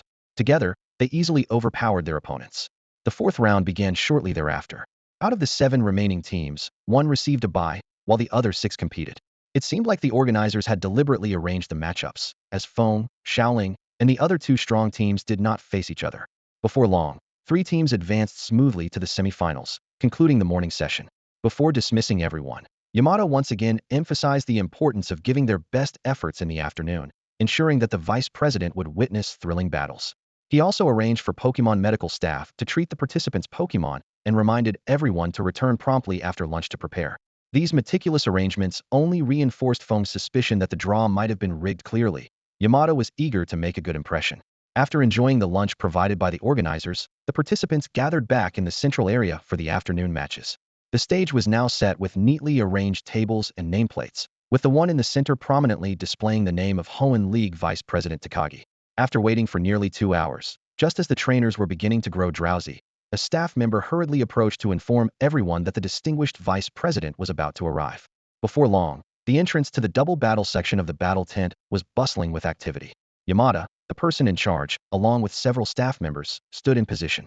Dressed in matching uniforms, they stood upright, their expressions focused as they awaited the arrival of the distinguished guests. Suddenly, the quiet anticipation was interrupted by the sound of approaching footsteps. A group of people came into view, led by an elderly gentleman wearing gold-rimmed glasses. His every gesture exuded authority. Following closely behind him were 4 or 5 officials of varying ages, each radiating a commanding presence. Yamada quickly stepped forward, a genuine smile lighting up his face as he greeted the elder and shook his hand warmly. He then began guiding the group toward the main stage, respectfully and enthusiastically explaining the venue setup and event arrangements along the way. Once everyone was seated at the main stage, Yamada picked up the microphone and solemnly announced, "Let us give a warm round of applause to welcome the Vice President of the Hoenn League and Deputy Minister of the Hoenn League Battle Division." Vice President Takashiro adjusted the microphone in front of him and began his speech. "Trainers, spectators, good afternoon." Following his address, the other officials took turns speaking. While their words varied in tone, the content was largely the same grandiose rhetoric filled with ceremonial platitudes. After a full hour, the lengthy opening ceremony finally concluded, and the much-anticipated drawing of lots commenced. Before long, Feng and Xiaoling discovered their opponents, a duo of trainers whose Pokémon included a Shiftry and a Pelipper. As the referee signaled the start of the battle, the atmosphere on the field became electric. The opponents wasted no time launching their offensive. Pelipper used Rain Dance and Tailwind, while Shiftry targeted Blaziken with Fake Out. However, Gyarados quickly countered with Intimidate and Scary Face, lunging toward Pelipper, while Blaziken prepared a fiery Blaze Kick to retaliate. Under Gyarados' dual disruption, Pelipper's Tailwind was interrupted, though it managed to complete its Rain Dance. Shiftry, hindered by Intimidate, executed Fake Out at a noticeably slower pace. Seizing the opportunity, Blaziken delivered a precise and powerful Blaze Kick, severely injuring and knocking Shiftry back. Without waiting for Xiaoling's command, Blaziken pursued its advantage, determined to finish off its opponent. In a moment of crisis, one of the opposing trainers shouted urgently, "Quick, Pelipper! Use Hurricane on Shiftry." Blaziken, "Stop and use Sunny Day." Xiaoling responded immediately. In the rain, Pelipper summoned a powerful hurricane, its turbulent winds sweeping across the battlefield. Blaziken immediately halted its offensive stance, retreating while unleashing a dazzling Sunny Day.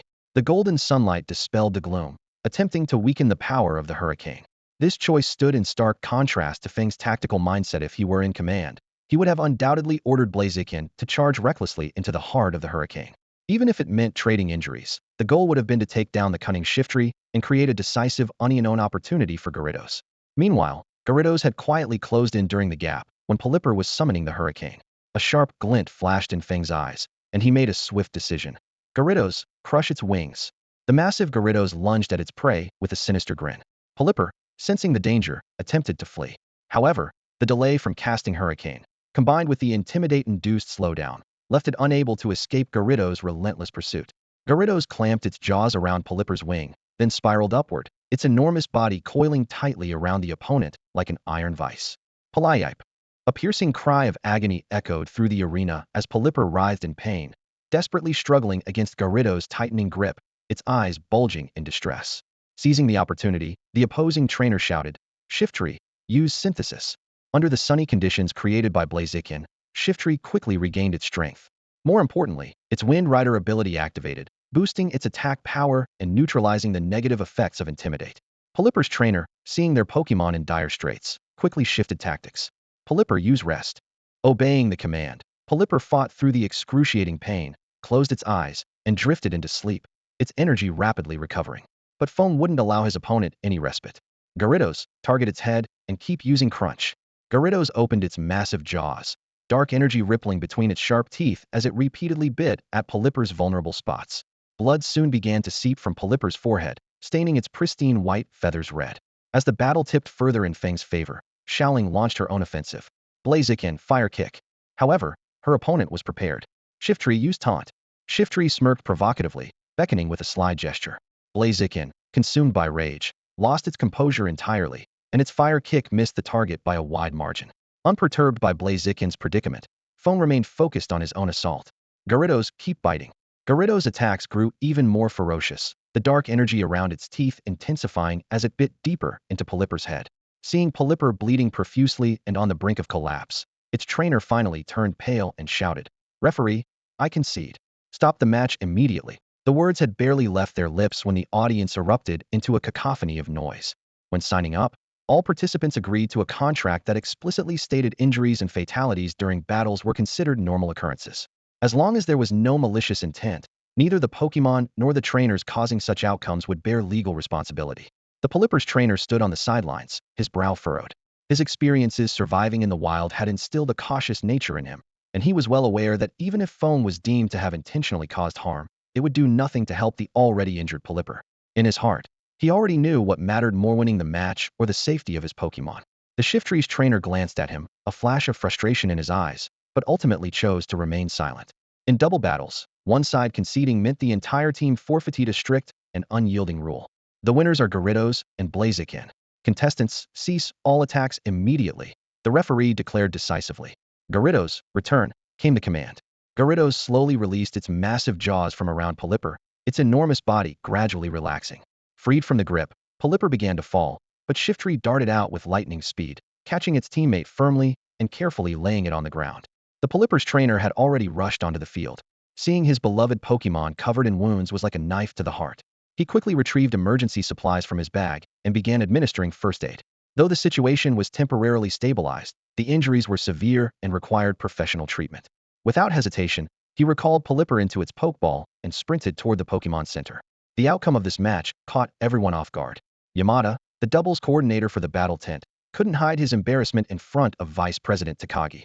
"Yamada, it seems the doubles rules at your battle tent need some serious refinement," Takagi remarked with a pointed glance. "We'll improve the rules moving forward to prevent incidents like this," Yamada replied with a forced smile.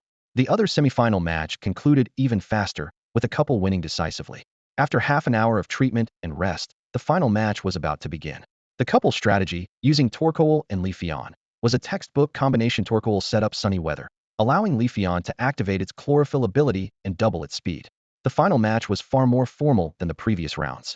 The referee made a special announcement. Any contestant found deliberately targeting a Pokémon with lethal intent would be immediately disqualified, a clear attempt to prevent a recurrence of earlier incidents. As the match began, the couple demonstrated impeccable teamwork. Torkoal set up Sunny Day and used Helping Hand. Leafeon, Solar Blade on Gyarados. Meanwhile, Feng and Xiaoling stuck to their tried-and-true strategy of combining Intimidate with Swords Dance. Torkoal's Sunny Day allowed Leafeon to unleash Solar Blade immediately, and with the added boost from Helping Hand and its same-type attack bonus, the move's power skyrocketed to an impressive 281.5. Gyarados' Intimidate ability played a crucial role. Although Torkoal kept leveraging its abilities and moves, the primary attacker Leafeon was clearly shaken by the oppressive aura. Meanwhile, Blaziken had completed its Swords Dance, boosting its attack power by 2 stages. Leafeon, snap out of it. Use Solar Blade repeatedly to attack Gyarados. The female trainer in the couple shouted anxiously. Leafeon's eyes gradually regained focus, and the tuft of fur on its head radiated a dazzling golden light, resembling a miniature sun. It swung its head sharply, transforming the golden light into several sharp energy blades that whistled through the air toward Gyarados. Gyarados used Dragon Dance to evade. Gyarados performed an eerie yet graceful dance in midair, its massive body moving with surprising agility. It effortlessly dodged all the solar blades aimed at its critical points. Not only did it avoid the attack, but it also completed a Dragon Dance, further enhancing its abilities. Darn it, the male trainer gritted his teeth. Torkoal used Scorching Sands on Blaziken. Blaziken jumped to dodge, then hit Leafeon with Blaze Kick repeatedly. Thanks to its speed boost ability, Blaziken leaped nimbly into the air, avoiding the searing sands surging across the ground. Its legs ignited with flames resembling fiery dragons, and under the sunny weather's amplification, its fire-type moves became even more powerful. Leafeon quickly used Protect. At the critical moment, Leafeon managed to conjure a transparent shield, blocking Blaziken's ferocious initial kick. However, Blaziken's other leg was already poised, flames roaring anew. This time, Leafeon couldn't evade and took the Blaze Kick Heaton, sent flying like a projectile. The aerial battle was just as intense. Torkoal used Rock Slide on Gyarados. Gyarados counter with Aqua Tail at full strength. Gyarados' tail became enveloped in swirling water, and like a massive projectile, it smashed through the incoming rocks, striking Torkoal with immense force. The impact left cracks like a spiderweb across the ground. Unlike its earlier match with Xiao Na, Gyarados now had the dual boosts of Dragon Dance and the Mystic Water item, allowing it to easily counter Rock-type attacks with Aqua Tail. After this fierce exchange, both Torkoal and Leafeon were on the brink of collapse. The male trainer, though aware of the unfavorable situation, refused to give up. Torkoal, hang in there. Use Smog to cover the entire field. A crack appeared in Torkoal's shell, releasing a surge of poisonous gas that spread rapidly, blanketing the battlefield. The thick, vision-obscuring fog was far more potent than its in-game counterpart, reminding Feng once again of the unique challenges of real-life battles. Leafeon, move around and use synthesis. The female trainer seized the opportunity, replicating the crafty Shiftry strategy from the previous match. Leafeon darted around the battlefield, focusing on restoring its energy. Gyarados, use Brine on Torkoal's last known position. Weakened and sluggish, Torkoal couldn't escape Gyarados' attack, even within the smog. A torrent of brine poured down like a waterfall, striking Torkoal's battered body with a hissing sound. Torkoal let out a pained cry before collapsing in defeat. Blaziken, use Heat Wave to clear the smog. Xiaoling's countermeasure was impeccable, thanks to Blaziken's versatile move pool. Blaziken took a deep breath and unleashed a scorching gust of wind that not only dispersed the poisonous fog, but also inflicted significant damage on Leafeon. Even after using Synthesis, Leafeon couldn't turn the tide of the battle. It collapsed slowly, filled with unwillingness. The match concluded, and the duo of Gyarados and Blaziken emerged victorious, claiming the championship title. It wasn't long before Feng and Xiaoling stood side by side on the podium. The host raised his voice and announced, "Let's congratulate trainer Feng and Xiaoling for winning this year's Linksy Cup." Feng held the golden trophy, a symbol of glory, tightly in both hands, his gaze sweeping slowly over the cheering crowd below. Deafening applause echoed through the air, and the faces of the trainers in the audience were flushed with excitement. Beside him, Xiaoling's eyes sparkled with joy as she turned to look at Feng's profile, an unconscious smile of happiness forming on her lips. This beautiful moment almost felt surreal to Feng. Who would have thought that just a week ago, he was teetering on the edge of life and death, and now, he stood on a podium under the spotlight of countless eyes. A month ago, he was just a small figure hiding in the shadows, yet here he was, basking in the thunderous applause. But this fleeting joy was soon interrupted by reality. Images began flashing through Feng's mind. The blinding surgical knives and white coats in the laboratory, the earth-shaking battle between gods and demons in the black market, Miss Yan's condescending gaze, the green-haired boy's desperate cries, and the shadowy hunter organization lurking in the dark. His eyes sharpened with clarity. This was far from the time to relax. This championship was merely a milestone in a long and arduous journey. After the award ceremony, Feng decisively chose the low-kick skill disc as his reward. In contrast, Xiaoling seemed indifferent about the prizes, casually picking one and leaving it at that. However, she treated their photo on the podium as a treasured keepsake. Following Vice President Gaicheng's brief closing speech, the Linksy Cup officially came to an end. To celebrate their victory, Xiaoling took Feng to a high-end restaurant. The rich aroma of baby sweet curry, the refreshing taste of mushroom bud salad, the crispiness of big malasadas, and the sweet devil's kiss fruit milk nearly overwhelmed Feng. He couldn't help but worry that such a luxurious dinner might spoil his taste buds. That evening, Xiaoling received the new Pokemon she had been eagerly anticipating, making it a double celebration. She carefully cradled the Pokeball containing Ralts, put on a spatial wristband equipped with complete cultivation resources and skill discs, and attentively listened to her father's advice. After bidding her father farewell, Xiaoling couldn't wait to release Ralts. A small, white figure appeared before her. Its green hair was parted by two red, oval-shaped horns, soft bangs covering its eyes, and its entire appearance was adorably endearing. Xiaoling gently stroked its tiny head, her eyes brimming with affection. "Hello there, little one. I'm Xiaoling. From now on, we're partners. Ralu Ralu." The tiny Pokemon seemed to understand its trainer's words, responding with cheerful cries. Xiaoling brushed aside its fringe and gazed into its eyes. The bright, sparkling eyes of the Ralts seemed to radiate joy, as if directly conveying its happiness. "From now on, I'll call you Xiao Yu, because your eyes are as bright as the moon," Xiaoling said with a gentle smile. However, the Ralts shook its head and then raised its tiny arms, striking a muscle-flexing pose. "This Ralts is a boy. He probably wants a cooler name," Feng observed with a knowing look. "Ralts." The little Pokemon nodded enthusiastically, agreeing with Feng's words. "Got it. Let's call you Ailu. You'll evolve into a Galade one day," Xiaoling said, her eyes lighting up with inspiration. Hearing the name, Ralts seemed to envision its future gallant form. It nodded eagerly, then jumped onto Xiaoling's shoulder, nuzzling her cheek affectionately. "Let's go, Ailu. Let's take a walk outside," Xiaoling said, picking it up and stepping out of the Pokemon Center. Outdoors, Ailu looked around curiously, like a curious child, pausing occasionally to sniff at the flowers and grass by the roadside. As Xiaoling watched it fondly, Ailu's attention was suddenly captured by a passing Pidgey. Its gaze grew intensely focused. Ailu, do you want to fly like that Pidgey? Then work hard and grow strong. Xiaoling softly encouraged, noticing its longing expression. Ailu nodded determinedly, leaping from Xiaoling's arms to the ground and starting its flying training. Though it could only manage a few hops at first, it kept trying tirelessly, undeterred by its initial struggles. Ailu, why not try using your psychic powers to help? Xiaoling suggested. Focusing intently, Ailu's body was soon enveloped in a soft pink glow. Under the influence of its psychic powers, it began to lift off the ground. However, unable to maintain control, it wobbled and fell with a surprised cry, landing back in Xiaoling's arms. Keep trying, Ailu.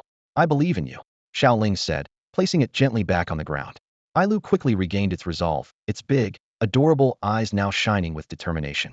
After repeated practice, Ailu finally mastered the ability to hover briefly, showcasing its extraordinary psychic talent. Overjoyed, it twirled gracefully in the air, playfully floating around Xiaoling. Ailu, you're amazing, Xiaoling exclaimed, spreading her arms to embrace the little Pokemon. Ailu snuggled against her shoulder, nuzzling her cheek with its soft face, expressing its deep affection and gratitude. This heartwarming moment strengthened the bond between the trainer and her Pokemon even further. At this moment, Sneasel, who had been hiding behind Feng, quietly came closer, curiously observing the Ailu that was similar in size to itself.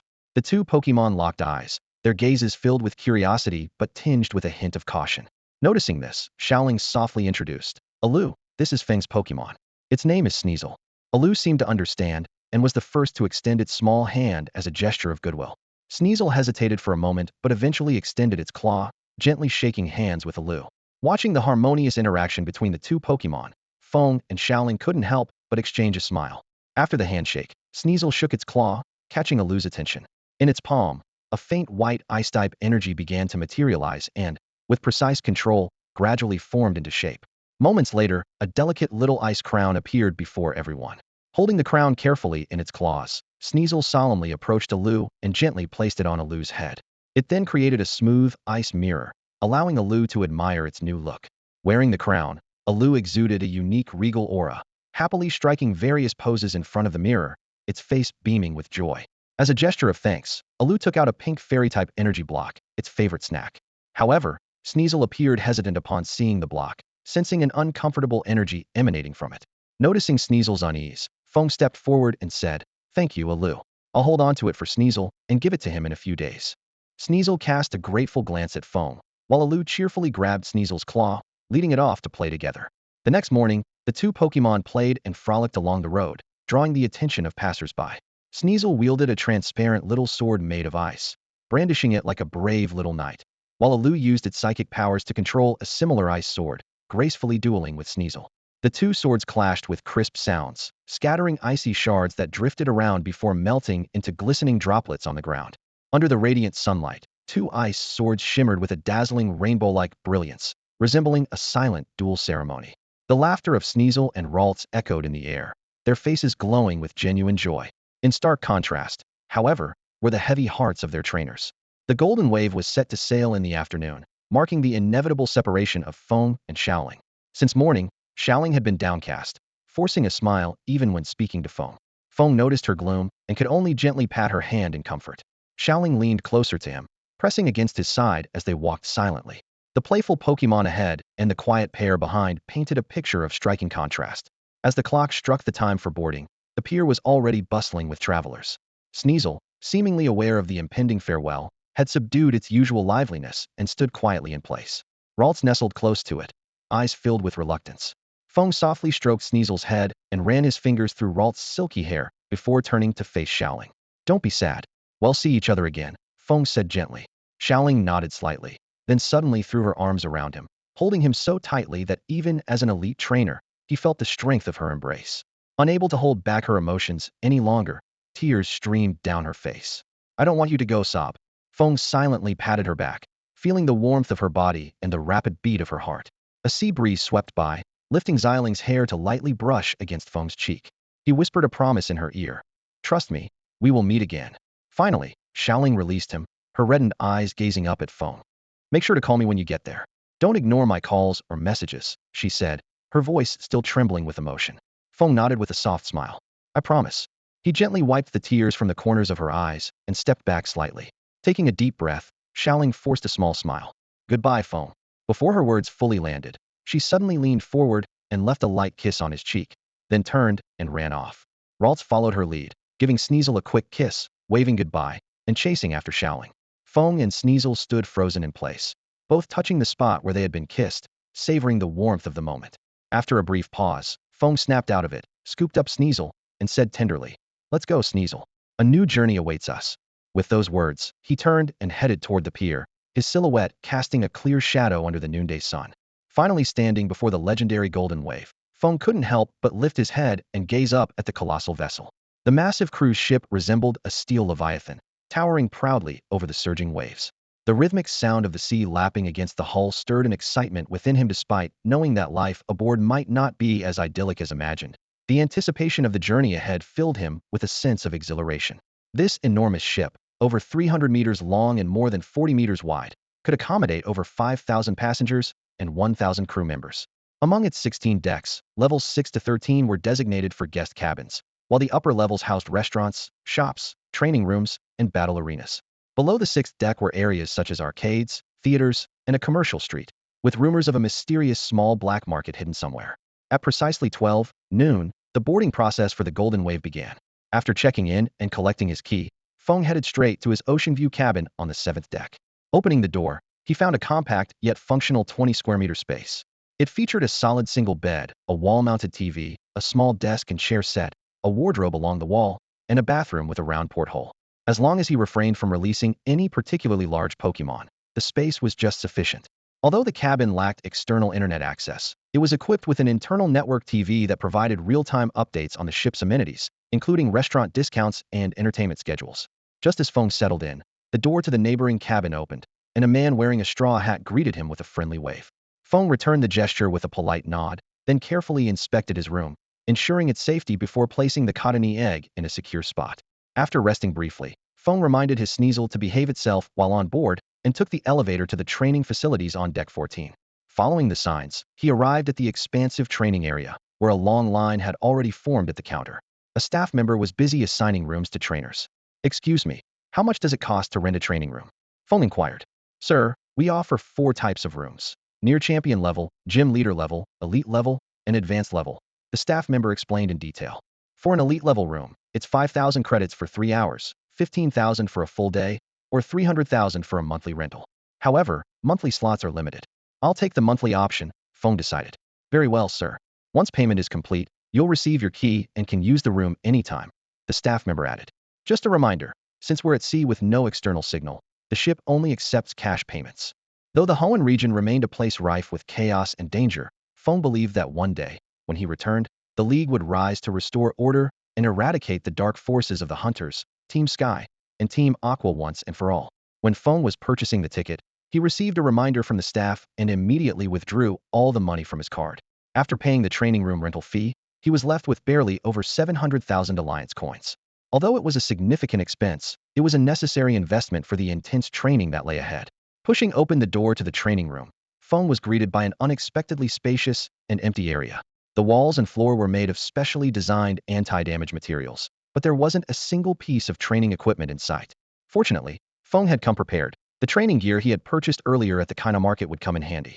He carefully inspected the room to ensure there were no surveillance devices, and only after confirming this did he lock the door with confidence. Around lunchtime, Feng decided to head to the dining area on the 15th floor to grab a meal. The scale of the ship far exceeded his expectations. It was like a small floating city. Even traveling between simple locations took considerable time. At the center of the ship's deck was a battle arena the size of a plaza, while the dining area featured a collection of regional cuisines from Hoenn, Sinnoh, Kanto, Unova, and beyond. Drawn by the sight of a Sylvian, Feng entered an Unovan-style restaurant. However, the meal turned out to be quite disappointing, with the flavors falling far short of his expectations. It reminded him of the warm, pleasant dinners he used to share with Xiaoling. After lunch, Feng returned to the training room, dragging his weary steps. He started by administering restorative potions to himself and his Pokemon, then began meticulously planning the training regimen. The strength of his team varied greatly as Aegislash had already reached elite level. His Gyarados was at an advanced level, while his Sneasel was still at the juvenile stage. Based on his estimates, Sneasel would need another 2 weeks of natural growth to reach the basic level, at which point systematic training could begin. Gyarados, through repeated battles and careful nurturing, had reached level 38. Its flying-type energy reserves were abundant, allowing it to maintain flight throughout an entire battle and execute multiple bounce attacks. Feng had developed a unique move for it called Flying Tail, which concentrated flying-type energy at the tail for a powerful strike. Currently, Gyarados had mastered a variety of specialized moves, including Ice Tail, Dark Tail, Earth Tail, Flying Tail, Brine Stream Tail, and Scald Stream Tail.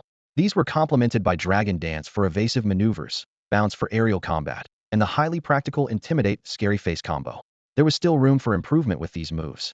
For instance, the energy could be condensed into a sharp, sword-like form to replace blunt strikes with slashes, enhancing attack power by reducing the impact area.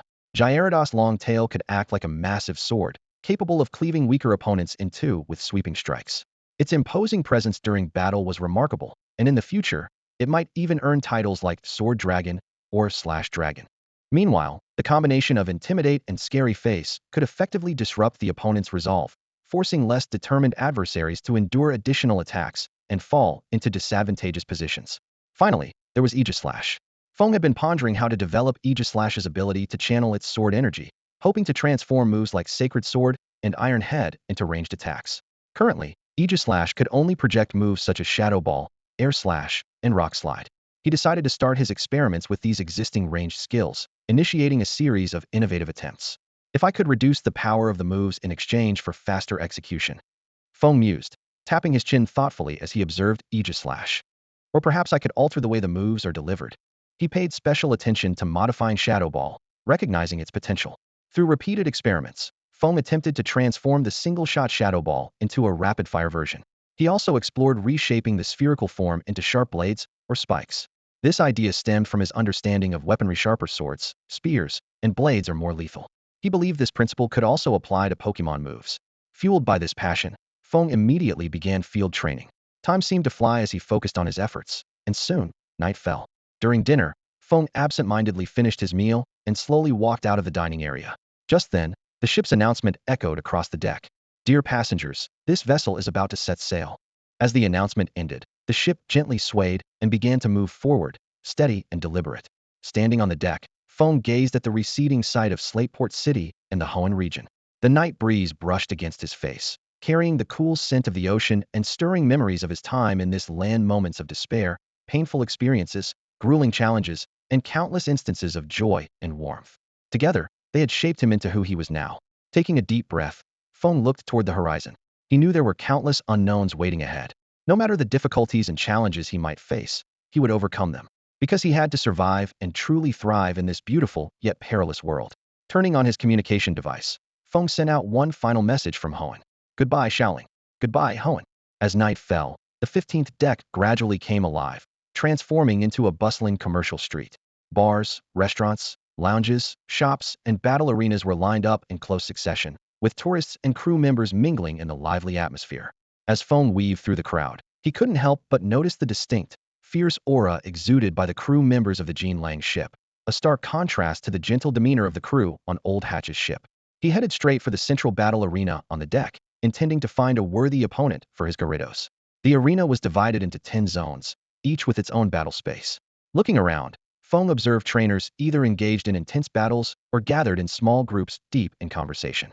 Most of the Pokemon on display ranged from intermediate to elite levels, with only a handful reaching gym leader level or above.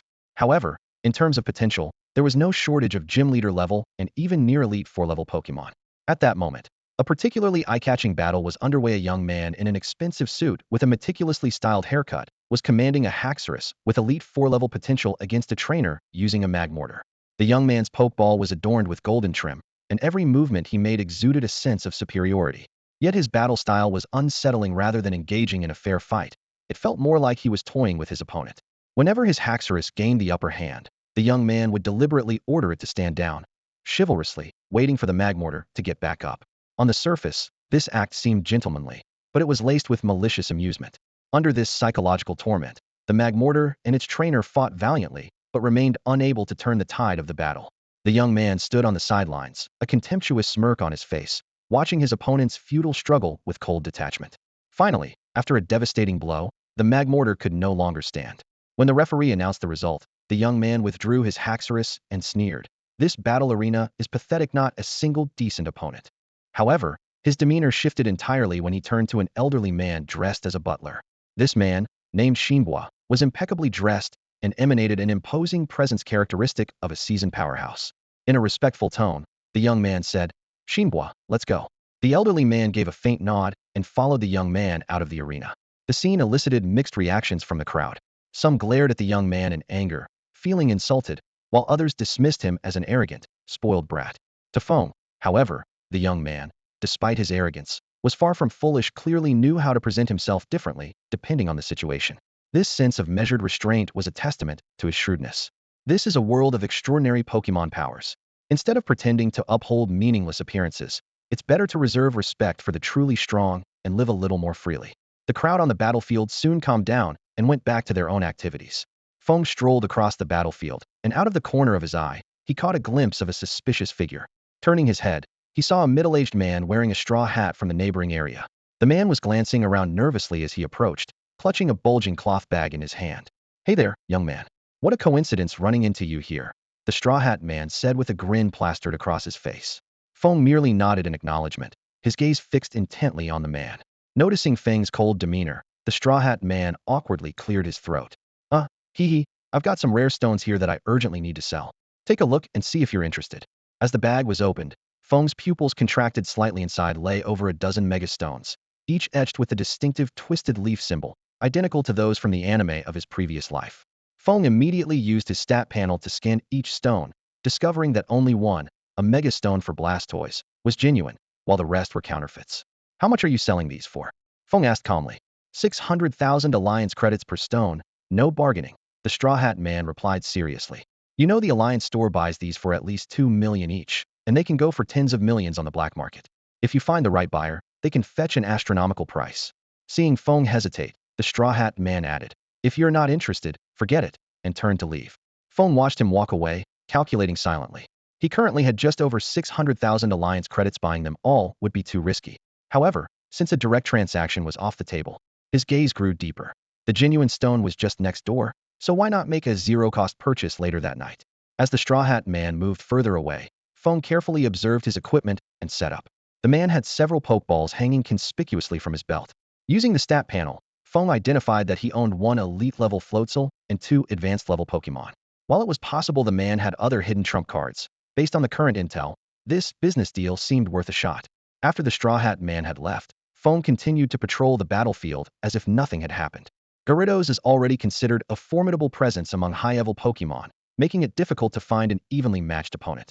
Feng searched far and wide, but several elite trainers, upon hearing that he intended to battle using a high-level Gyarados, showed awkward expressions and quickly declined with a wave of their hands. After all, such a match where the stronger crushes the weaker would either end in an expected victory or, worse, a humiliating loss. No one wanted to take that risk. Left with no other choice, Feng turned his attention to trainers who also owned high-level Pokemon. He carefully evaluated each potential opponent.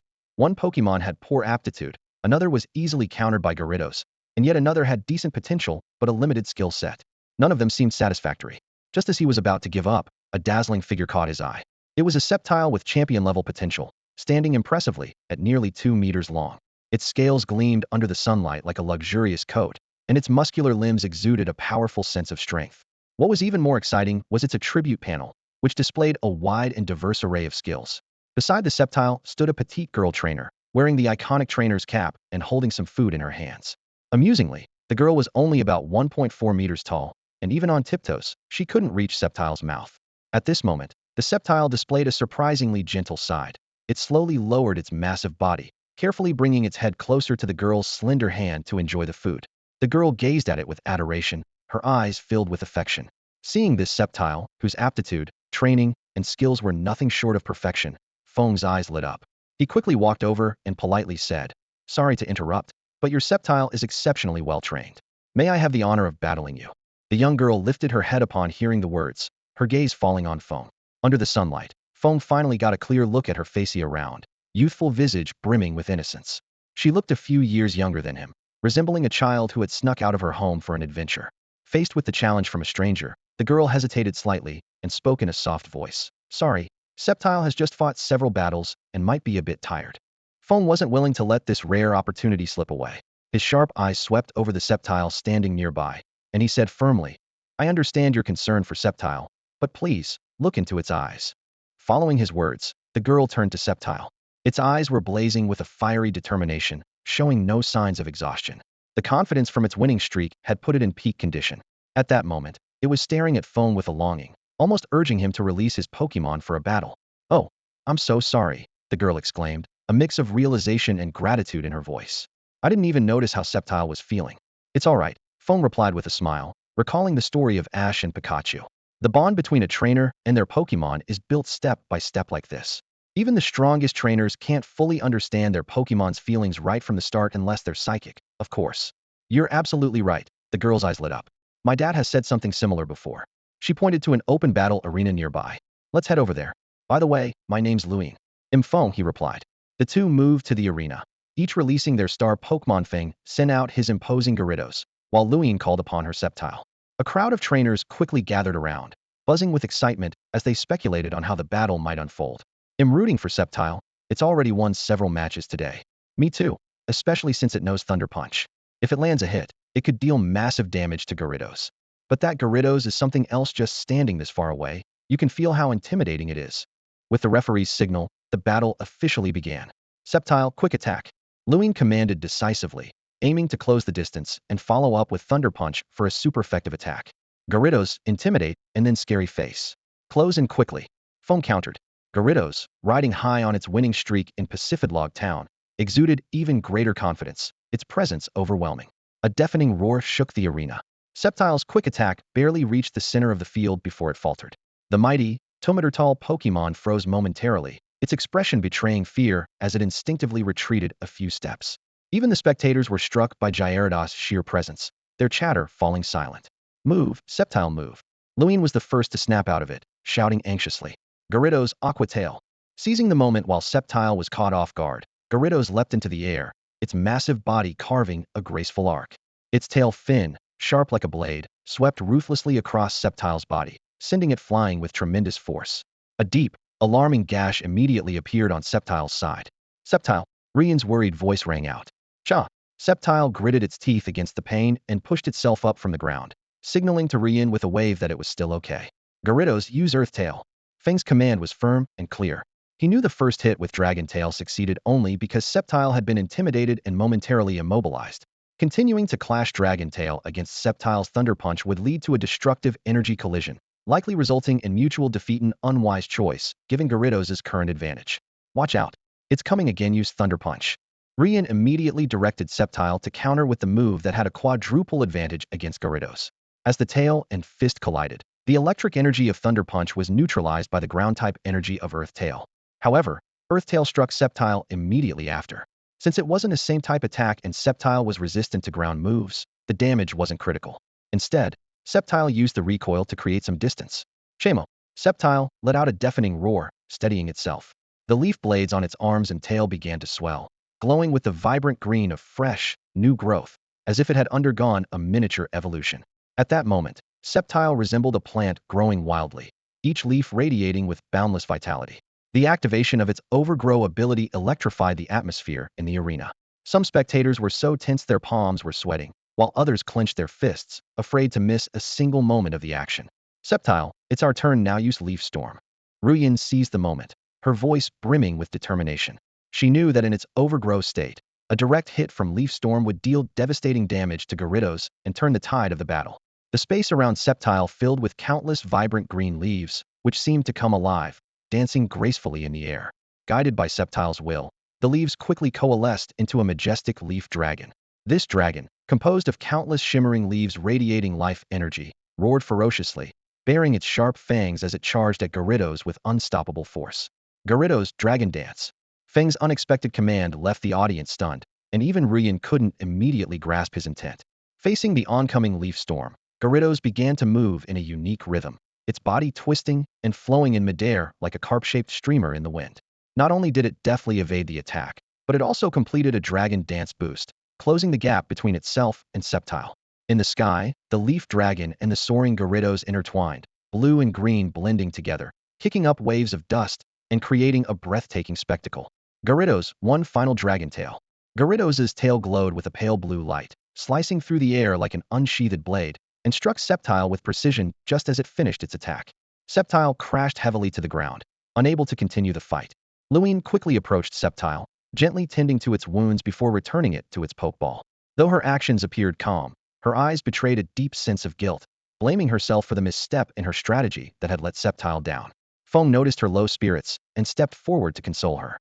That final leaf storm was truly impressive. If Gyarados hadn't been lucky enough to dodge it, the outcome might have been very different. Thank you. They'll keep working on training Sceptile. I hope we can battle again next time, Luine began to reply, but her words were suddenly interrupted by a raspy female voice. A tan-skinned female trainer approached from the sidelines, her sharp gaze scanning the surroundings with vigilance. It was clear from her demeanor that she was Luine's bodyguard. I'm fine, Luine said with a smile to the newcomer. I just lost because I wasn't as skilled, but I've learned a lot from this battle. That's good to hear, Ing replied, her expression softening slightly. Miss, it's getting late. Shall we head back and get some rest? All right. Feng, see you next time. Luine turned to him with a friendly farewell. Yeah, I hope we get another chance to spar, Feng replied. As he watched the two leave, Feng reflected to himself. Luine has clearly raised Sceptile to be strong, but she lacks practical battle experience, which makes her resolve less Fern-typical of a sheltered aristocrat. Nowadays, these young heirs all travel with bodyguards. How are we supposed to connect with them? Trainers like Xiaoling, who travel alone, are so much more interesting. Hey you, the trainer with the Gyarados. A cheerful voice called out from behind him. Wait up, would you battle me? Feng turned around to see a boy with wavy red hair, about 13 years old, standing there. His eyes sparkled with a fierce determination, and by his side stood an equally spirited Infernape. This was Feng's first time seeing an Infernape in persona. It was vibrant orange, radiating energy and enthusiasm, with flames on its head flickering like a torch in the breeze, spreading a warm glow around it. Some of its fur was white, and its joints were adorned with golden, swirl-patterned armor. All it needed was a golden staff to resemble the legendary Monkey King, Sun Wukong. You're going to use this Infernape to battle me? Feng asked, eyeing the Pokemon, which clearly had the potential of an elite-tier fighter, with a hint of curiosity. That's right. The boy and Infernape responded simultaneously, their arms crossing in perfect unison. But your Infernape has a type disadvantage against Gyarados. Are you sure about this? Haha.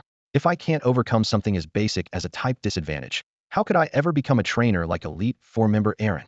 The boy clenched his fists, and Infernape mirrored his motion with flawless synchronization, showcasing their impeccable bond.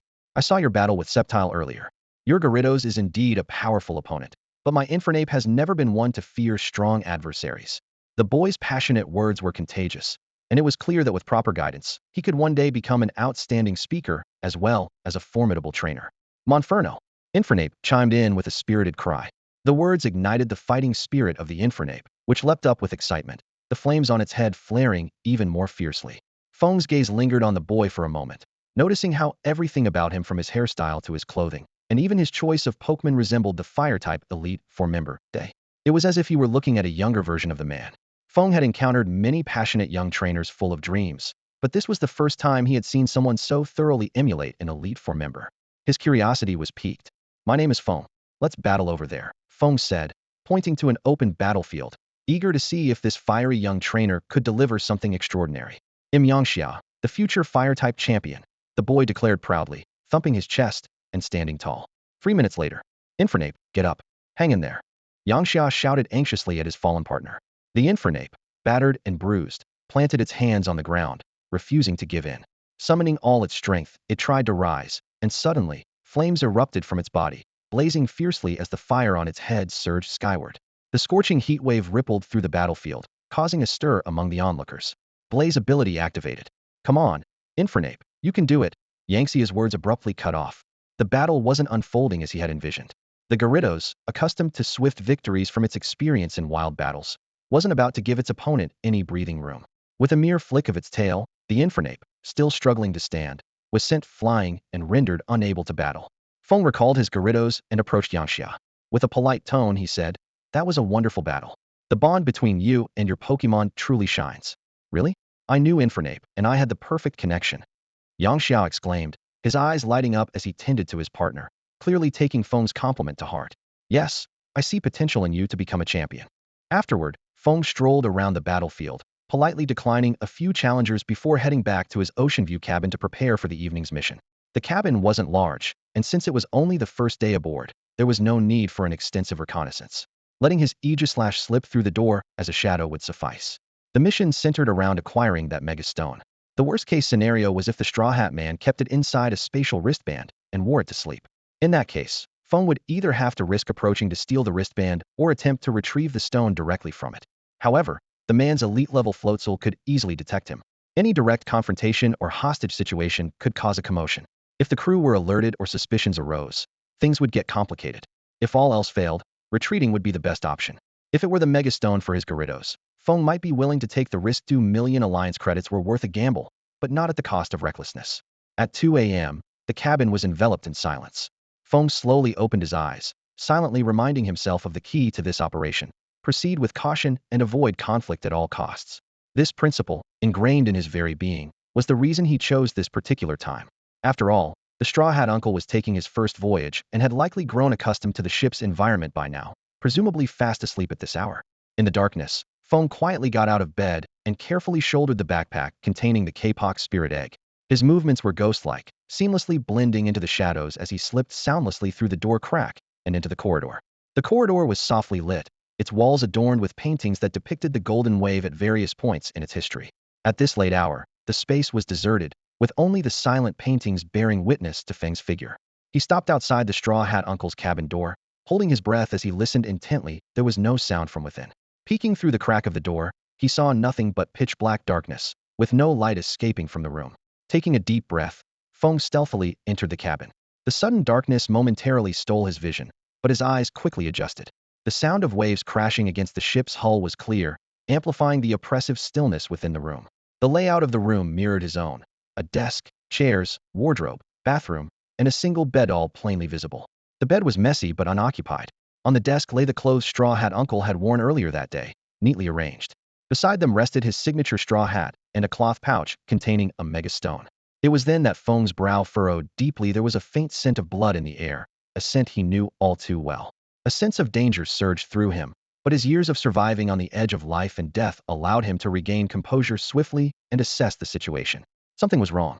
Straw Hat Uncle was nowhere to be found, and the mega stone on the desk appeared to be carelessly placed, as if it wasn't valued. Perhaps he believed it was a fake. But the most unsettling detail was the blood scent. Had Straw Hat Uncle killed someone, or had he fallen victim to something himself? Rather than retreat hastily, Feng decided to take advantage of the empty room to search for more clues. Perhaps he could uncover critical information that might help him avoid danger. Moving cautiously into the room, his eyes scanned every corner with vigilance, searching for any signs of irregularity. The room was shrouded in darkness, with only faint moonlight streaming through the window. Feng stood in the center of the room, his breath caught in his throat as he took in the scene before him. The closer he moved toward the single bed, the more the metallic tang of blood in the air grew, thick and suffocating. His steps slowed instinctively, each one feeling as though he were treading on the edge of a blade. When he was just a few steps away from the bed, the stench of blood became so overpowering that it churned his stomach. Feng instinctively covered his mouth and nose, stumbling back a few steps. His right hand fumbled along the wall until it found the switch. With a soft click, the harsh, white light flooded the room, banishing the shadows. The sight before him made him inhale sharply. The bed was soaked with dried blood, the dark crimson stains glaringly vivid under the stark light. Forcing himself to stay calm, Feng examined the patterns and spread of the blood. It was confined entirely to the bed and its immediate surroundings, not extending to any other part of the room. This detail deepened the furrow in his brow. Straw Hat Uncle must have been attacked in his sleep, Feng speculated silently. The killer took his spatial ring, his Pokemon, and even disposed of his body. Yet, one detail puzzled him. The room bore no signs of a struggle. Even if Straw Hat Uncle had been ambushed and killed instantly, his 3 Pokemon should have emerged from their Pokeballs. A battle, however brief, would have left marks on the bed, floor, or furniture. Feng rubbed his temples, weighing 2 possibilities. Either the Pokeballs had been locked, or the assailant's strength was overwhelmingly superior. But both theories had flaws. There was no reason for Straw Hat Uncle to lock his Pokeballs while sleeping, and to completely overpower 3 Pokemon, including an elite-level Floatzel. In such a confined space, the attacker would need to be at least a quasi-elite trainer with a Psychic-type Pokemon. And then there was the baffling question, why choose to strike on a ship? Forget it, Feng muttered, shaking his head to dispel the unproductive thoughts. He strode toward the desk, carefully opened the bag resting on it, and retrieved the precious mega stone inside. After restoring the bag to its original state, he was about to turn off the light and leave when his Aegislash's shadowy form suddenly grew restless. The Pokemon emerged from the shadows, circling the room with urgency. Its blade alternated between pointing at the cabinet and the bed, as though it were searching for something crucial. Feng gently ran his hand along Aegislash's tassel, lowering his voice as he asked, Aegislash, what is it? Did you sense something? The Aegislash did not respond to him, but continued to hover around the room. Suddenly, its movements became purposeful, as if drawn by some invisible force, and it flew straight toward the bed. To Feng's surprise, the Steel-type Pokemon dove unhesitatingly into the gap beneath the bed. Through the shadow cast by Aegislash, Feng witnessed a shocking scene. The interior of the bed was not the solid structure or hollow cavity he had imagined, but concealed a hidden space.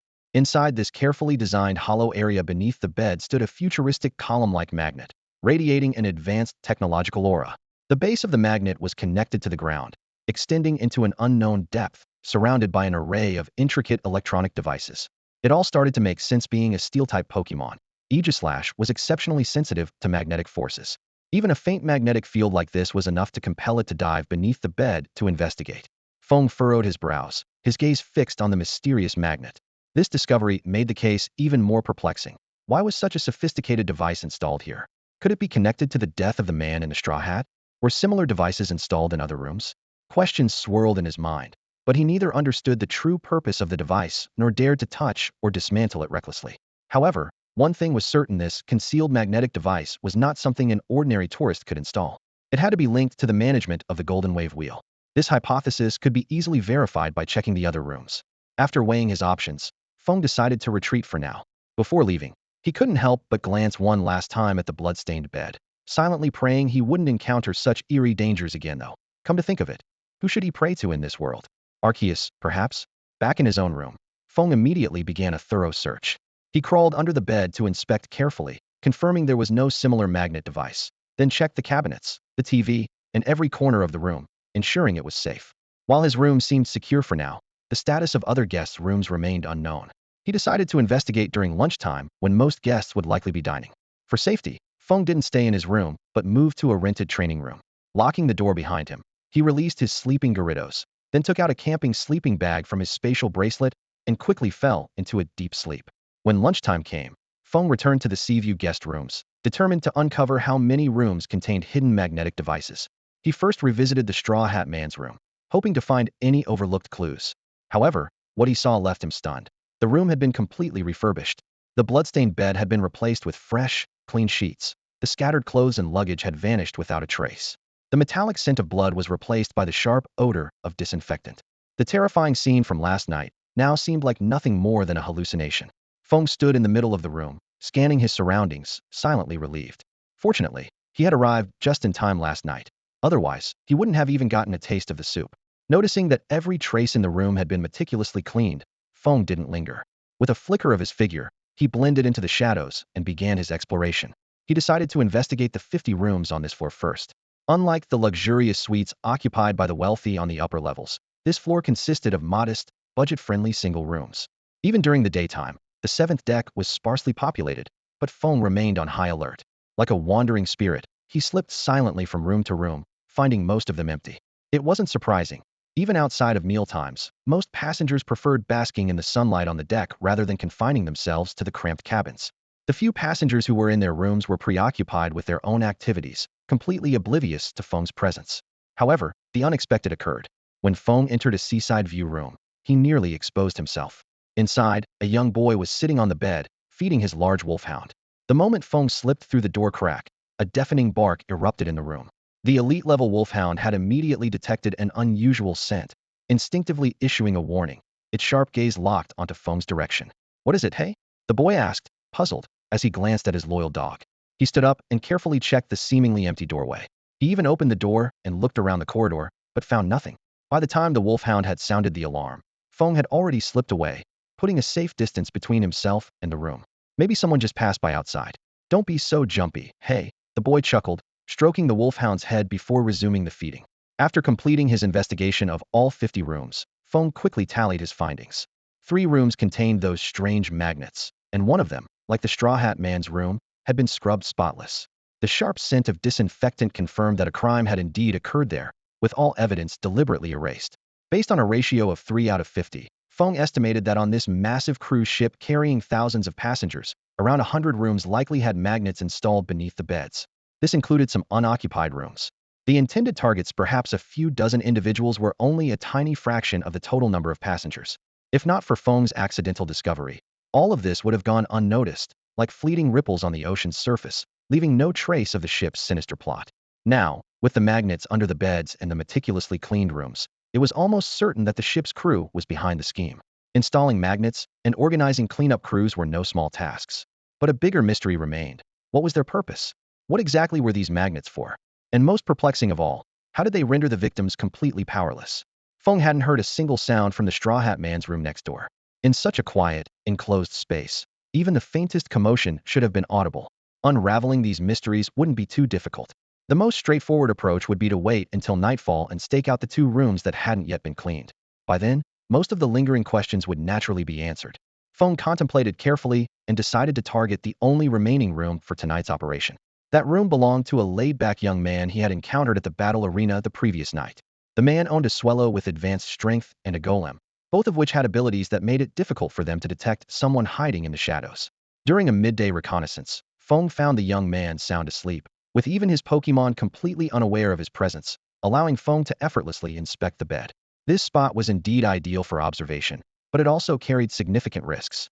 Even if he could remain hidden in the shadows, encountering an opponent with elite 4-level skills or someone capable of sensing presences in the darkness could lead to disastrous consequences. Yet doing nothing was equally unnerving. The fear from the horrifying incident next door clung to him like a venomous snake. Although Feng had deduced that the ship's authorities were behind the sinister events, the instinctive dread of the unknown still gripped him tightly, much like the irrational fear one feels in a haunted house despite knowing it's all an illusion. Taking action was risky, but passively waiting felt even more torturous. Caught in this dilemma, Feng suddenly had a realization. His furrowed brow relaxed, and he let out a soft, self-deprecating chuckle. When did I become so indecisive? Every choice he had made since escaping the experimental facility had been a race against death, yet he had never faltered. Had no choice, with nothing but a bottomless abyss behind him. However, with his growing strength and Xiaoling's presence, he had become more hesitant, more afraid of failure. It was a natural human response, but it wasn't the mindset he could afford to have. The road forward required a fearless heart. Momentary bravery was easy, but maintaining unyielding courage was incredibly difficult.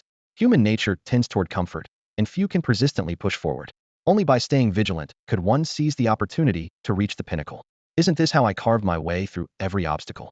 Feng silently reaffirmed to himself, his gaze gradually sharpening with resolve. That night, the silvery moonlight draped over the room like a soft veil. Feng concealed himself within the shadow cast by the wardrobe, his eyes fixed intently on the young man sleeping soundly on the bed. The man's shallow, steady breathing suggested he was completely off guard. Suddenly, a faint crackling sound of electricity emanated from beneath the bed. Though barely audible, it stood out sharply in the stillness of the night. Feng's nerves instantly tensed, and his Aegislash readied itself for action. But what shocked him even more was that the pokeballs on his belt began to emit small sparks of electricity. The electric sparks flickered in shades of blue and white, resembling a group of lively sprites dancing joyfully, or perhaps the god of thunder toying with lightning in his grasp. The room was suffused with a faint electric sensation, as though the air was charged with an invisible energy. Feng noticed something unusual with the pokeballs at his waist. Inside, Sneasel and Gyarados were violently colliding against the walls of their spheres, yet no sound escaped, and they couldn't emerge freely as they usually would. He pressed the release mechanism, only to find it completely unresponsive. This unexpected situation didn't alarm Feng too much. After all, his greatest strength was himself and his trusted Aegislash. Sneasel and Gyarados were not yet fully developed. His gaze fell upon the strange magnet beneath the bed, and he instantly understood its purpose. It was generating a special magnetic field to disrupt the mechanisms of the pokeballs. This technology. Feng frowned as he recalled. Team Plasma in the Unova region had employed similar methods before. But why would an ordinary ship be equipped with such a dangerous device? It was essentially a countermeasure against champions. Apart from powerhouses like Bruno or Caitlyn, any trainer without their Pokemon would be utterly defenseless. The anomalies in the room persisted. The pokeballs on the desk, belonging to the sleeping young man, also began to emit sparks, yet he remained completely unaware, still lost in his dreams. 5 minutes later, there was a faint sound of the door handle turning. The lock was slowly being manipulated, and the door silently swung open. 2 figures, one tall and one short, slipped into the room. The tall man's pokeballs immediately sparked as well, but his expression remained calm. He quietly shut the door behind him and flipped on the light switch. Under the sudden brightness, Feng got a clear look at the introduce, a burly crew member accompanied by a formidable-looking Bisharp, exuding an elite presence. The magnetic field in this room is stable too. The performance is satisfactory, the crew member remarked evenly, his right hand clutching a bulging, important-looking bag. The abrupt light startled the young man on the bed awake. Groggy and squinting against the brightness, he began to sit up. But the moment his eyes met the crew member's icy gaze, a scream froze in his throat. He reached instinctively for his neck, only to find his hand smeared with blood. Bisharp's arm had already withdrawn with lightning speed, its razor-sharp blade dripping crimson, tracing a chilling arc through the air. The blade soldier observed everything without a hint of emotion, its gaze cold and unwavering. With a deft flick of its wrist, the blood on its blade arced through the air, splattering onto the floor by the bed in a spray of crimson droplets. Each movement was fluid and precise, as if rehearsed countless times. The young man lying on the bed finally realized what had happened, but it was too late. He struggled to reach for the pokeball on the table, but his strength ebbed away with his lifeblood. With a faint sigh, his breath ceased forever. The crew member stepped forward expressionlessly, skillfully picking up the young man's pokeball. After locking it, he slipped it into the bag he was carrying. He then removed the still warm spatial wristband from the corpse and tossed it into the same bag. Through the shadowed interior, several bloodstained spatial wristbands and pokeballs could already be seen. The crew member was about to store the young man's body in a spatial wristband when suddenly, a brownish glow illuminated the room. In the darkness, a slender sword struck like lightning toward the blade soldier. The blade found the gaps in its armor with precision, piercing its throat and heart in 2 swift thrusts. Blood gushed from the wounds in a violent spray. In its final moments, the blade soldier instinctively lashed out with its metal claws, but they only struck the wall, producing a deafening crash. Sensing danger, the crew member turned to flee, but a vice-like hand clamped around his throat. With a sharp crack, his life was abruptly cut short. Feng swiftly stored both corpses in a spatial wristband and placed the crew member's belongings into the bag. Silently, he melted into the shadows and slipped out of the room through the door's narrow gap. By now, the noise had awakened others in the surrounding rooms. Some had even opened their doors to investigate, but they found nothing. Feng had only intended to uncover the truth, never expecting events to escalate this far. Feng's thoughts were suddenly struck by a crucial detail: the Golden Wave crews only accepted cash payments. This meant that the space wristbands of the passengers must hold a significant amount of cash, rather than the usual practice of keeping funds on cards. His gaze fell on the bag of space wristbands, and he quickly made an estimation conservatively. There were millions in potential fortune. Faced with such enormous temptation, some might hesitate, but not Feng. To him, life was a high-stakes gamble. Success would lead to unimaginable heights, while failure meant utter ruin. With the ship crew's pokeballs disrupted and rendered ineffective, his opponent was reduced to just a lone double-aid. Feng swiftly devised a strategy: have his Aegislash use autotomize combined with Sacred Sword, and with his own focused energy, he could take down the target in a single strike. Thanks to his recently developed rapier-style combat technique, he could fight nimbly even in confined spaces. However, the battle didn't go as smoothly as planned. Despite sustaining critical injuries, the double-aid launched a tenacious counterattack. The ensuing noise forced Feng to retreat from the scene immediately. Back in his room, Feng released his Sneasel. The Pokemon, with tears in its eyes, leapt into his arms, clearly terrified by the unusual malfunction of its Pokeball. Feng gently stroked its red feathers, offering comforting words before returning it to its ball. This incident confirmed his theory: the magnetic interference had only temporarily disrupted the Pokeball's functionality and caused no permanent damage. Feng then began carefully analyzing any potential clues he might have left behind. From an investigator's perspective, the scene held several pieces of evidence: the crew members' bloodstains, the splattered blood from the injured double-aid, and metallic claw marks on the walls. What could these traces reveal? A detective might deduce the following profile. The perpetrator possessed at least elite-level strength, potentially reaching gym leader caliber. They were of smaller stature and skilled in close-quarters combat, and they exhibited exceptional agility, capable of evading attacks in tight spaces with ease. Even with these characteristics, identifying the culprit among the many trainers aboard the ship would be no easy task. However, Feng was unconcerned. He would never openly expose his Aegislash. Next, Feng took inventory of his spoils: 3.6 million in cash, 3 high-tier technical machines Blizzard, Thunder, and Fireblast, and 12 Pokeballs containing Pokemon 4 of elite level, 5 of advanced level, and the rest of moderate to low level. These Pokemon would be challenging to offload on the black market, costly and time-consuming to maintain, and might even provide clues for tracking him down. Instead, he decided they would serve as valuable experience fodder for his Aegislash and Gyarados. As he rummaged through the other items, Feng discovered some breeding manuals and a peculiar experiment record. The record detailed magnetic field test results for dozens of rooms. Interestingly, all the rooms listed were standard cabins, with none belonging to luxury suites. This suggested that the perpetrators intentionally avoided targeting guests with significant influence or connections. Finally, an unexpected find brought sudden clarity to Feng's Waterfleet badge and a matching uniform inside a crew member's space wristband. In an instant, many of the mysteries that had been troubling him fell into place. Why would there be such advanced magnets on a ship? The answer to this question is chilling. These magnets represent cutting-edge technology developed by Team Aqua. Even the small portion currently installed is powerful enough to conduct performance tests on passengers, testing whether ordinary Pokemon can break free. While there might be a financial motive behind this, the more alarming possibility is that if the entire ship were equipped with these magnets, Team Aqua could effortlessly control the fate of everyone aboard.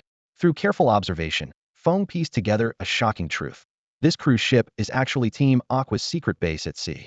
The seemingly heroic captain, He Dao Wu, known for his legendary battles against pirates, is in fact a high-ranking member of Team Aqua. Even more astonishing is the revelation that his brother, who owns a champion-level Sharpedo, is highly likely the leader of Team Aqua, Shui Wudong. But why would they act so brazenly? The answer is simple. The number of missing passengers is insignificant compared to the total number on the ship, and very few would ever suspect the cruise line itself. Even if someone did uncover the truth, an elite organization like Team Aqua could easily suppress any fallout. This made Feng reflect deeply. People often think the terrifying events they see in the news are far removed from their own lives, that encountering dark organizations and criminals is a rare occurrence. Little do they realize, danger might be lurking just around the corner. It's like Ash in the Pokemon series. Had he been traveling alone without the support of his companions, his journey across the regions would have been unimaginably perilous. Consider how he was severely injured by Pikachu's attacks on his very first outing. If not for his extraordinary resilience against Pokemon attacks, he might not have survived. Feng now fully understood that the solo journey he once dreamed of was far from the carefree adventure he had imagined. After being harshly confronted by reality, he was grateful to have a companion like Xiaoling. In this world, it's nearly impossible to get by without sufficient strength. Over the next few days, Feng discreetly observed the activities on the ship. Surprisingly, everything on the Golden Wave remained business as usual. The crew went about their routines, eating, drinking, and showing no signs of tension. The center of attention on the ship was the upcoming Golden Wave Cup Battle Tournament. Television screens across the ship continuously played promotional videos for the event, and posters were plastered on elevator doors and shop entrances. The most eye-catching element was the radiant, golden trophy featured prominently in the center of the posters, gleaming brilliantly. The trophy features the silhouette of the Golden Wave cruise ship, cutting through the turbulent waves of the sea, exuding a sense of determination and forward momentum. On either side of the trophy are engravings of two strikingly different Pokemon. On the left, a massive, angular Sharpedo, and on the right, a round and innocent-looking Azurill. This dynamic pairing of strength and gentleness makes the design especially captivating. Below the poster, the competition details are clearly outlined. The tournament is divided into 3 tiers: Advanced, Elite, and Gym Leader classes with increasingly valuable rewards for each level. The Advanced class offers basic prizes, with the top 3 participants receiving a 6-month supply of Pokeblocks, and the champion earning an additional 300,000 Poke Dollars. The Elite class offers significantly more enticing rewards, including random TM discs for the top 3, while the champion also receives a rare Sunstone. The most attention-grabbing is the Gym Leader class, where the top 3 are awarded Gym Leader-grade Pokemon eggs, and the champion has the chance to obtain a mysterious Megastone. Such generous rewards, especially the inclusion of a rare Megastone, made Feng suspicious of the Golden Wave's true intentions. Could this competition merely be a front to uncover the Pokemon responsible for attacking the ship's crew? However, these speculations didn't concern Feng much, as he only planned to participate using his advanced-level Gyarados. After a moment of thought, Feng decided to enter the competition. While he could train Gyarados by battling the Pokemon he had captured, those high-level Pokemon, without trainers to command them, couldn't withstand more than a few moves from Gyarados. This provided little value in terms of improving its strength. For example, Gyarados' signature Intimidate Scary Face combo was enough to put most high-level Pokemon at a disadvantage, but seasoned trainers in official competitions could often devise counter-strategies. It is this continuous challenge and adaptation that truly drives progress. When Feng arrived at the registration area, it was already a little past 9 in the morning, yet the line was already long. Among the crowd, he spotted the young man in the suit with the Haxorus, whom he had encountered a few days ago. This time, however, the elderly butler was absent, and in his place stood a young girl in a mini-skirt. The boy was speaking proudly, his head slightly raised, while the girl gazed at him with admiration, occasionally exclaiming in amazement, completely captivated by his words. Feng stood quietly at the back of the line, deep in thought about training his Gyarados' special moves. Over the past few days, he had been working on helping Gyarados master 3 powerful techniques: Fire Blast, Blizzard, and Thunder.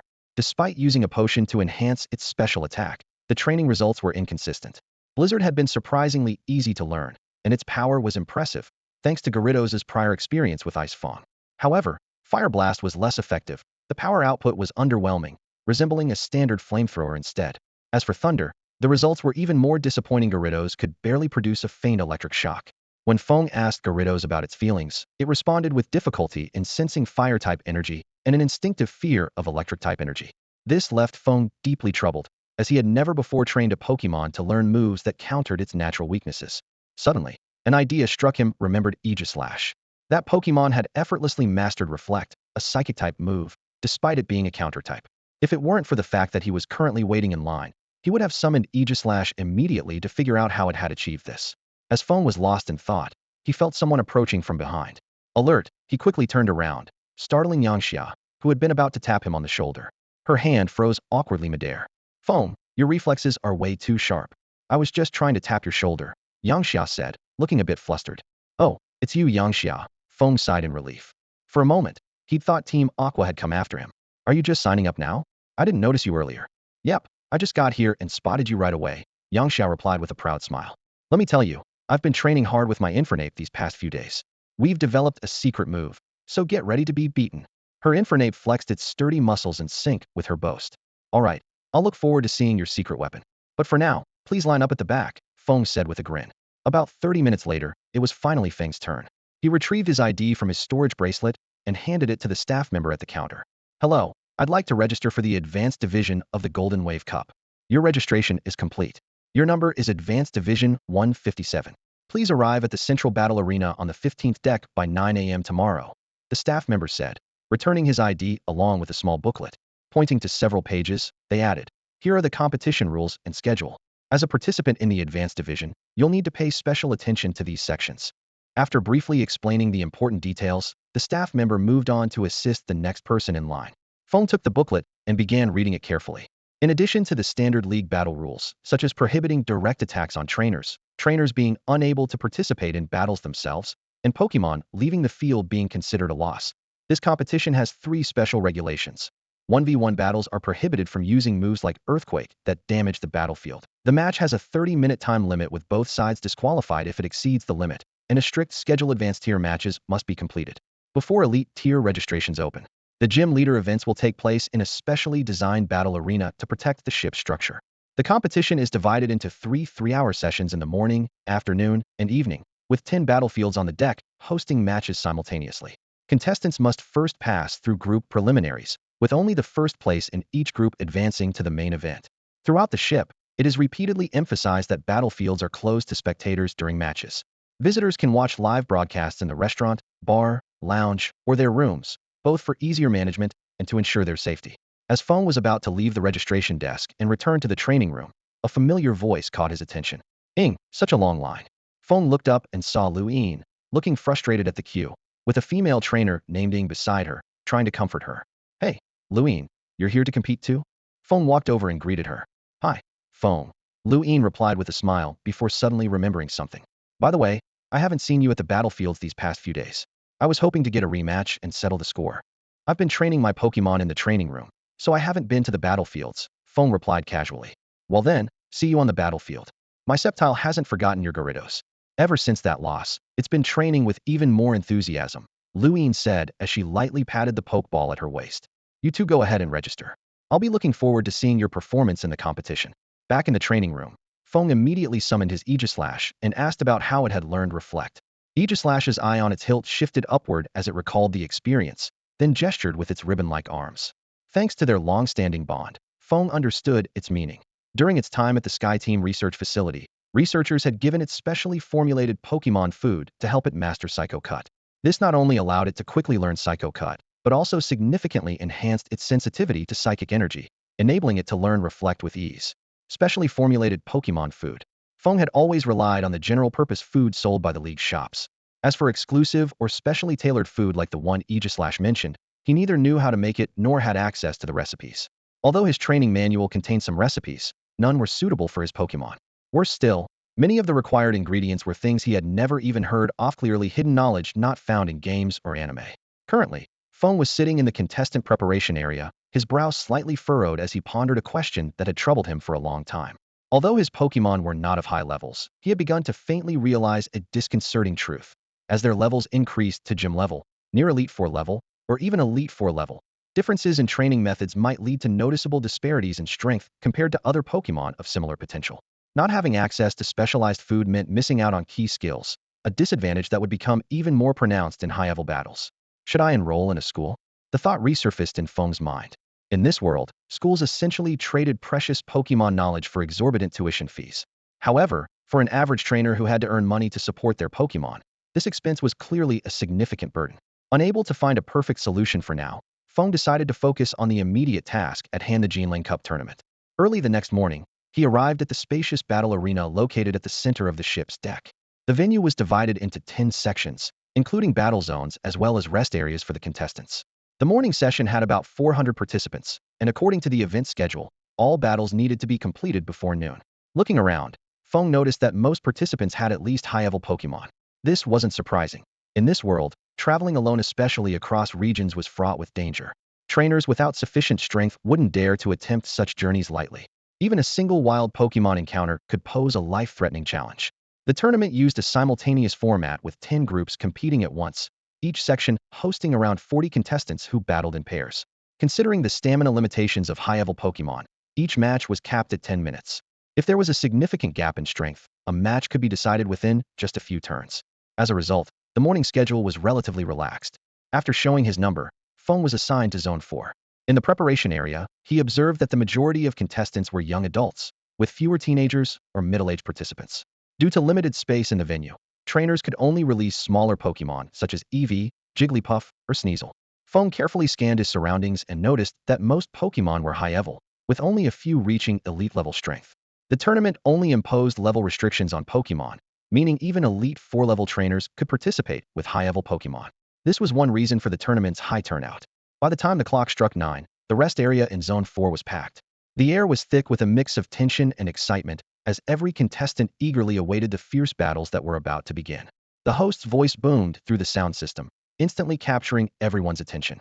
After a brief opening, he patiently reiterated the competition rules, emphasizing the critical point that no skill capable of damaging the venue was allowed.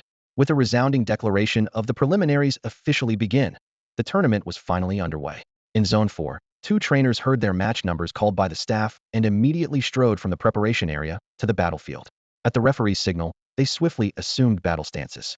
Nearby, a staff member set up a camera to livestream the event on the internal network, allowing other passengers on the ship to watch the matches in real time.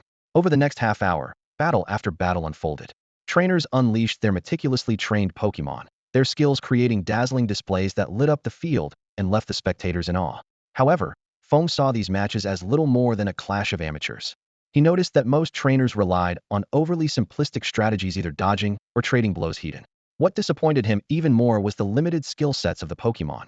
Victories were often predictable based on basic type advantages alone. The level of these trainers is really lacking, Feng thought to himself, shaking his head, longing for battles that showcased more creativity and strategic depth. Just then, a boy in a blue jacket caught Feng's attention. This young trainer had a Dusclops with gym leader level potential. While its stats and skill repertoire were not particularly impressive, the way its prankster ability was utilized was nothing short of ingenious. Most remarkable was the boy's innovative use of the Trick Room, skill typically effective in double battles, yet reinvigorated by his unique application. Whenever the opponent's Manectric prepared to unleash a move, Dusclops deftly used Trick Room to significantly slow its casting speed, followed by precise attacks with moves like Confuse Ray or Will-O-Wisp. This placed Manectric in a dilemma. Either cancel its move to evade or press on and risk being struck, potentially succumbing to a debilitating status condition. Unlike in turn-based games, real-time battles demanded quick decisions, and Dusclops capitalized on its prankster-enhanced speed and Trick Room's slowing effect to land 2 moves in the time it took the opponent to execute one.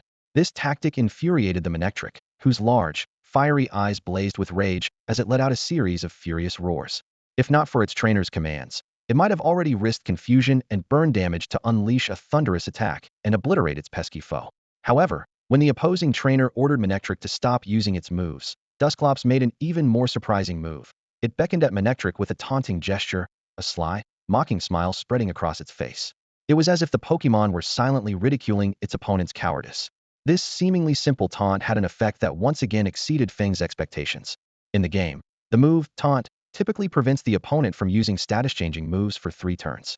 However, the taunt used by the Banette in front of them had an astonishing effect. It caused the Manectric to completely ignore its trainer's commands. Its eyes turned crimson, and its body crackled with fierce electricity as it opened its jaws and began gathering immense electric-type energy. Boom! A dazzling thunderbolt shot out like lightning, hurtling toward Banette. But Banette was prepared. A sly glint flashed in its eyes as it nimbly dodged the deadly attack.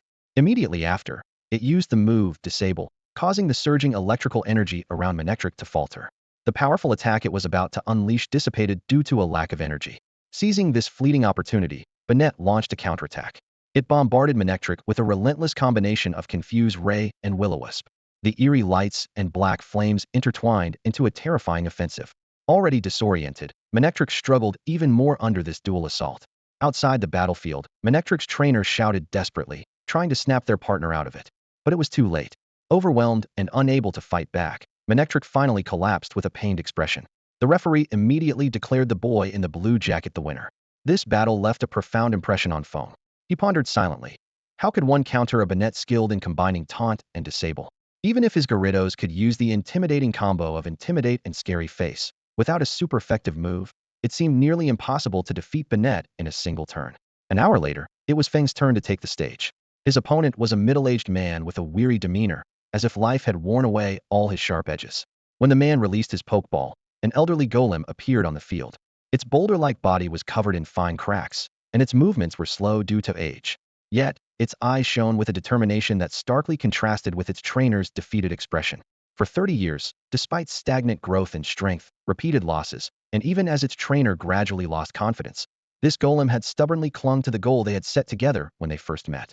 This battle was its own request. It hoped that achieving a good result could reignite the extinguished fire of determination in its trainer's heart, bringing them back to the way they were when they first found each other. Feng locked eyes with the Graveler and instantly understood something. His expression grew serious as he commanded his Gyarados, "Give it everything you've got. This is a worthy opponent." The referee on the sidelines noticed the Graveler entering the field and immediately reminded the middle-aged man, "Sir, please be aware that moves like Earthquake and Dig that damage the battlefield are prohibited in this match." "Got it." The man nodded, then turned to Graveler and instructed, "Graveler, we can't use those moves. We can't afford the damage. Let the battle begin." The referee, seeing the man acknowledge the rules, announced the start of the match. Gyarados, Intimidate and Scary Face, then charged forward. Feng's command was sharp and decisive. Graveler visibly flinched under Gyarados' Intimidate, but it only hesitated for a moment before breaking free through sheer determination. It quickly summoned a barrage of rocks of varying sizes, launching them like arrows toward the charging Gyarados. "Gyarados, use Waterfall with all your strength. Push through." Feng's confidence in his Pokémon was unwavering. With exceptional talent, rigorous training, and the boost from the Mystic Water, Gyarados' Water-type moves were now overwhelmingly powerful. As expected, the flying rocks disintegrated into dust the instant they collided with the massive water current enveloping Gyarados, failing to cause even the slightest hindrance. "Graveler, dodge it!" the middle-aged man shouted anxiously. His years of battling life-and-death scenarios had made him deeply cherish his partner. He couldn't bear to see it hurt further. But fate is often unkind to the weaker side. Slowed by Scary Face and naturally sluggish in movement, Graveler had no chance to evade the oncoming Gyarados. The full-force Waterfall struck at Hedon, sending Graveler flying. The 4 times effective move created a rare one-hit knockout. Graveler crashed to the ground, battered and motionless. The referee was about to declare the match over when a faint tremor ran through Graveler's body. "Grav!"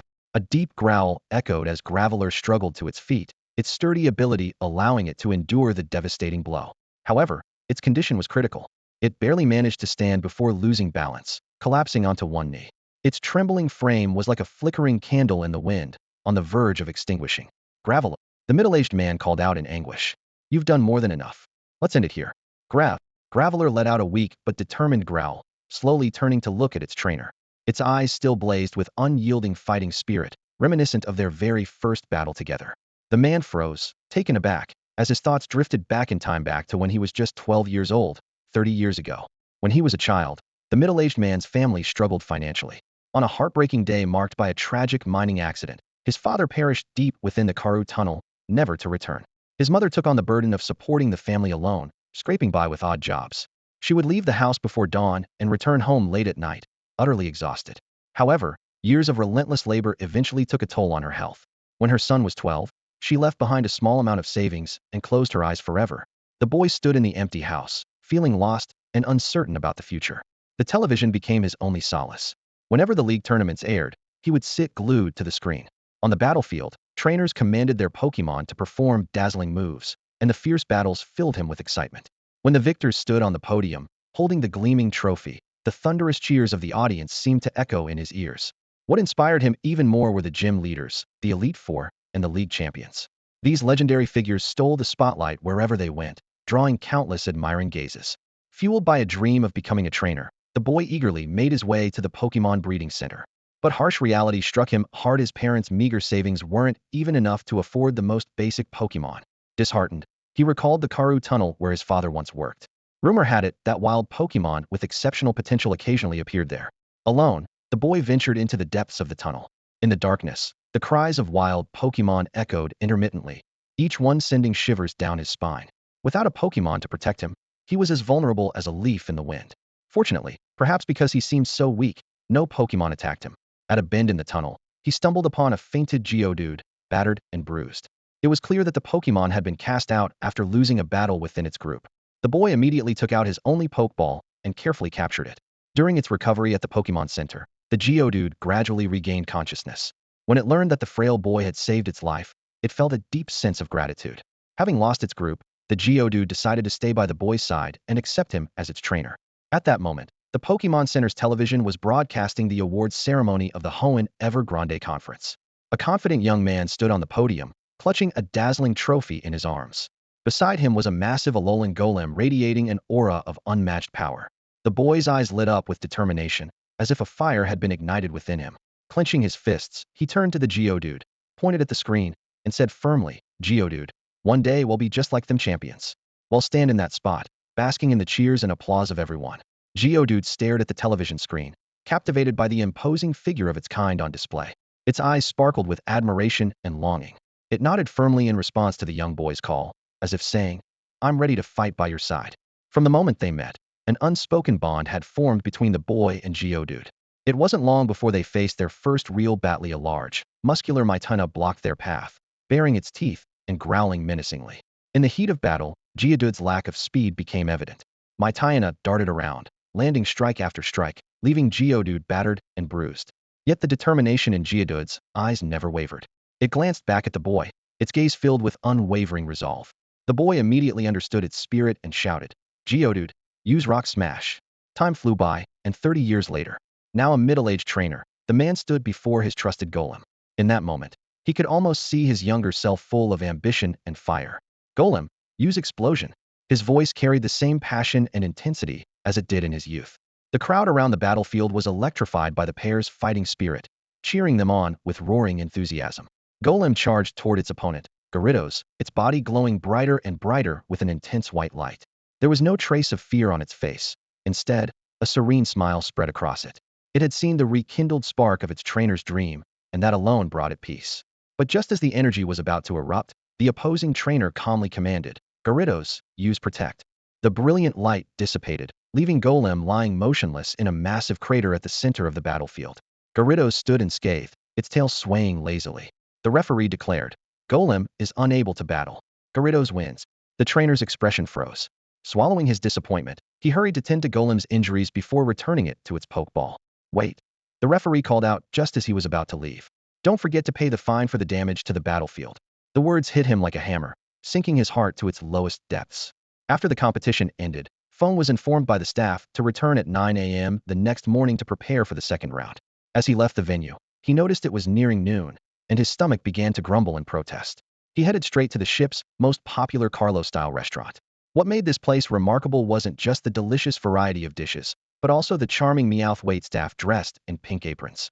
They gracefully weaved between tables, carrying trays with a delicate balance of elegance and efficiency. These adorable creatures were incredibly friendly, always responding with a sweet meow when customers patted their heads. However, if anyone got too rough, they would cleverly use their special abilities to dodge the unwelcome interaction. Feng chose a seat near the television and ordered fish fillets, hamburger steak, and vanilla sausages, making sure to request some spicy sauce on the side. His Sneasel sat beside him, curiously sampling the dishes with a fork. Just as he began enjoying his meal, an exciting battle appeared on the TV screen. The footage showed a blue-haired young man commanding a rare dragonair in combat. The elegant dragon Pokemon, with its long, serpent-like body, shimmered under the lights as the blue crystal orbs on its neck and tail glistened. The trainer exuded confidence, a calm smile suggesting he had the upper hand. Sure enough, Dragonair effortlessly defeated the opponent's Swellow with a single dragon pulse. Watching the blue-haired trainer exit the stage with an air of composure, Feng couldn't help but wonder, how would his Gyarados fare against such a formidable opponent?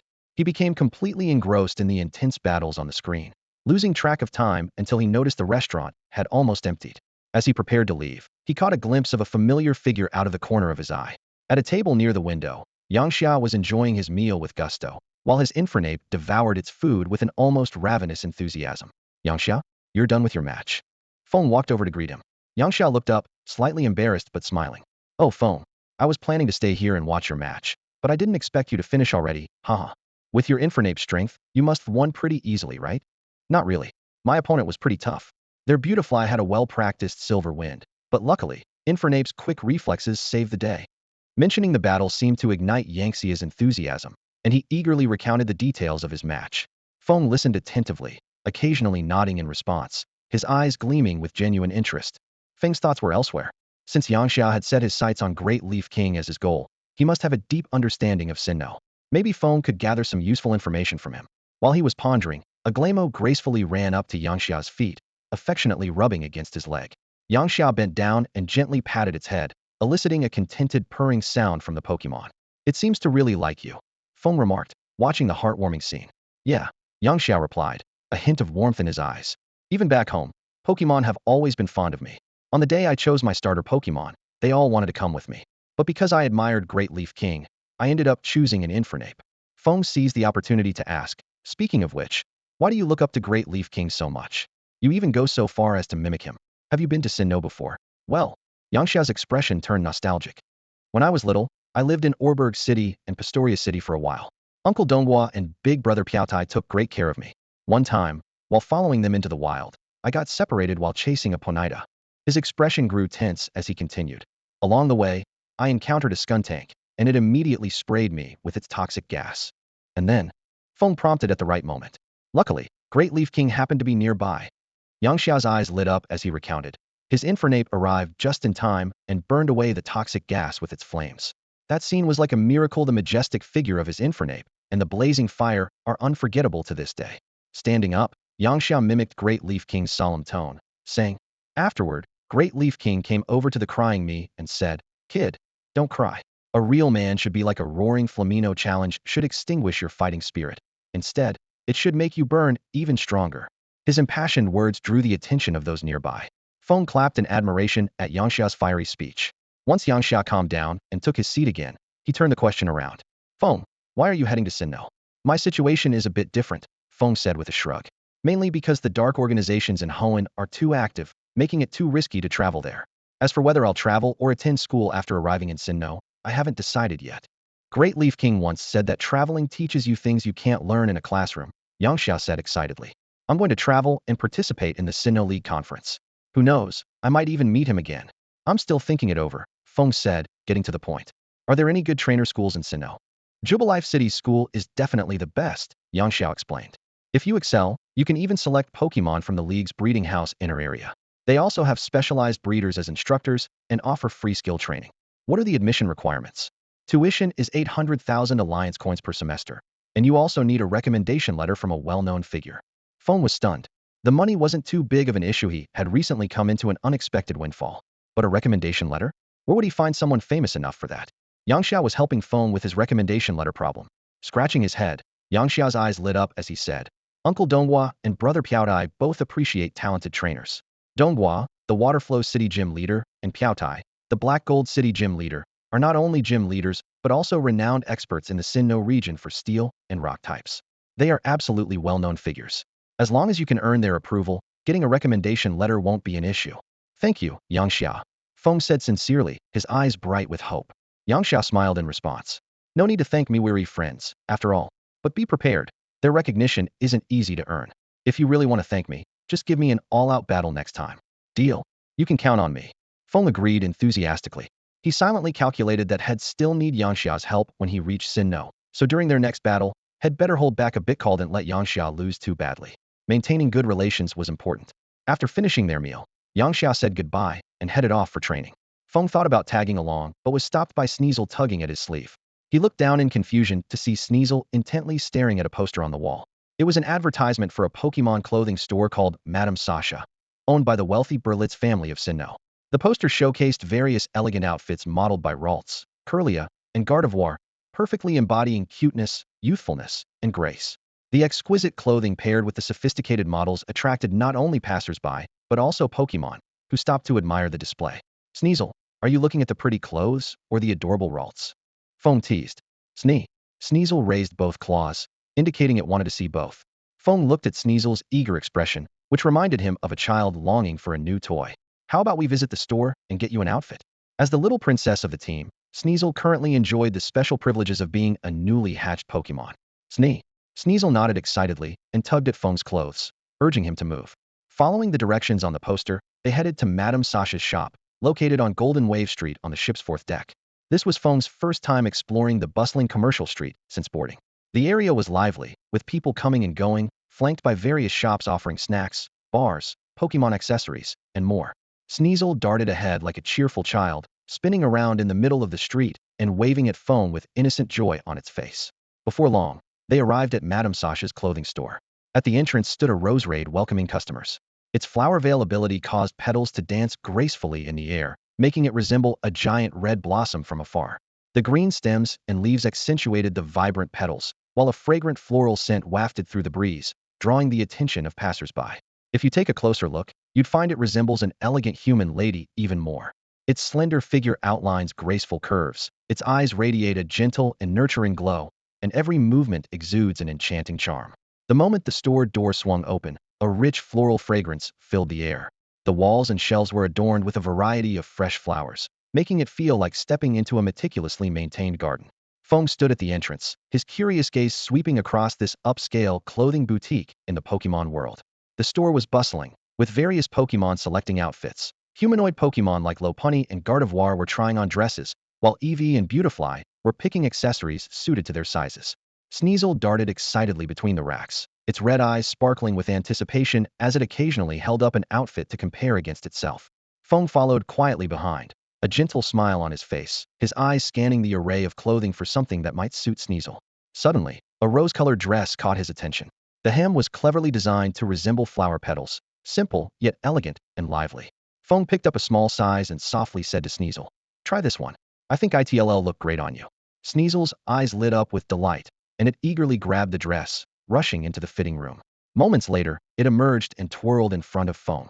The rose-colored hem swayed gracefully with its movements, perfectly complementing the red feathers on its head and tail. Paired with its wide, curious eyes and a mischievous smile, it looked just like a playful little princess. "Wow, you look amazing," Feng praised sincerely. Sneasel spun joyfully in front of the mirror, its face beaming with happiness as it chirped excitedly. "Snee, snee, snee." As they stepped out of the store after paying, the falling flower petals at the entrance mirrored Sneasel's cheerful mood. It walked proudly down the street, basking in the admiring glances of passersby. Feng seized the moment to snap a few photos, thinking that once they reached the Sinnoh region, he'd send the pictures to Xiaoling so Ralts could see them too. Later that afternoon, they explored other shops, and Feng bought Sneasel a variety of snacks. Even though the prices on the ship were a bit steep, seeing Sneasel's happiness made it all worthwhile. That evening, back in their room, Feng was browsing the Golden Wave's onboard TV programs while grooming Sneasel's fur. Occasionally, when he accidentally tugged too hard, Sneasel would squirm and let out little sounds of protest. The TV screen shifted to a preview for a performance at the Golden Wave Theater, accompanied by the melodic sounds of a Pokemon orchestra. Sneasel immediately perked up, its eyes glued to the screen. "Want to go to another opera?" Feng said with a resigned sigh. "You've been making a lot of demands lately, don't push your luck." Sneasel quickly put on a pleading expression. It had long since realized this tactic worked wonders on its trainer. Sure enough, Feng softened once again.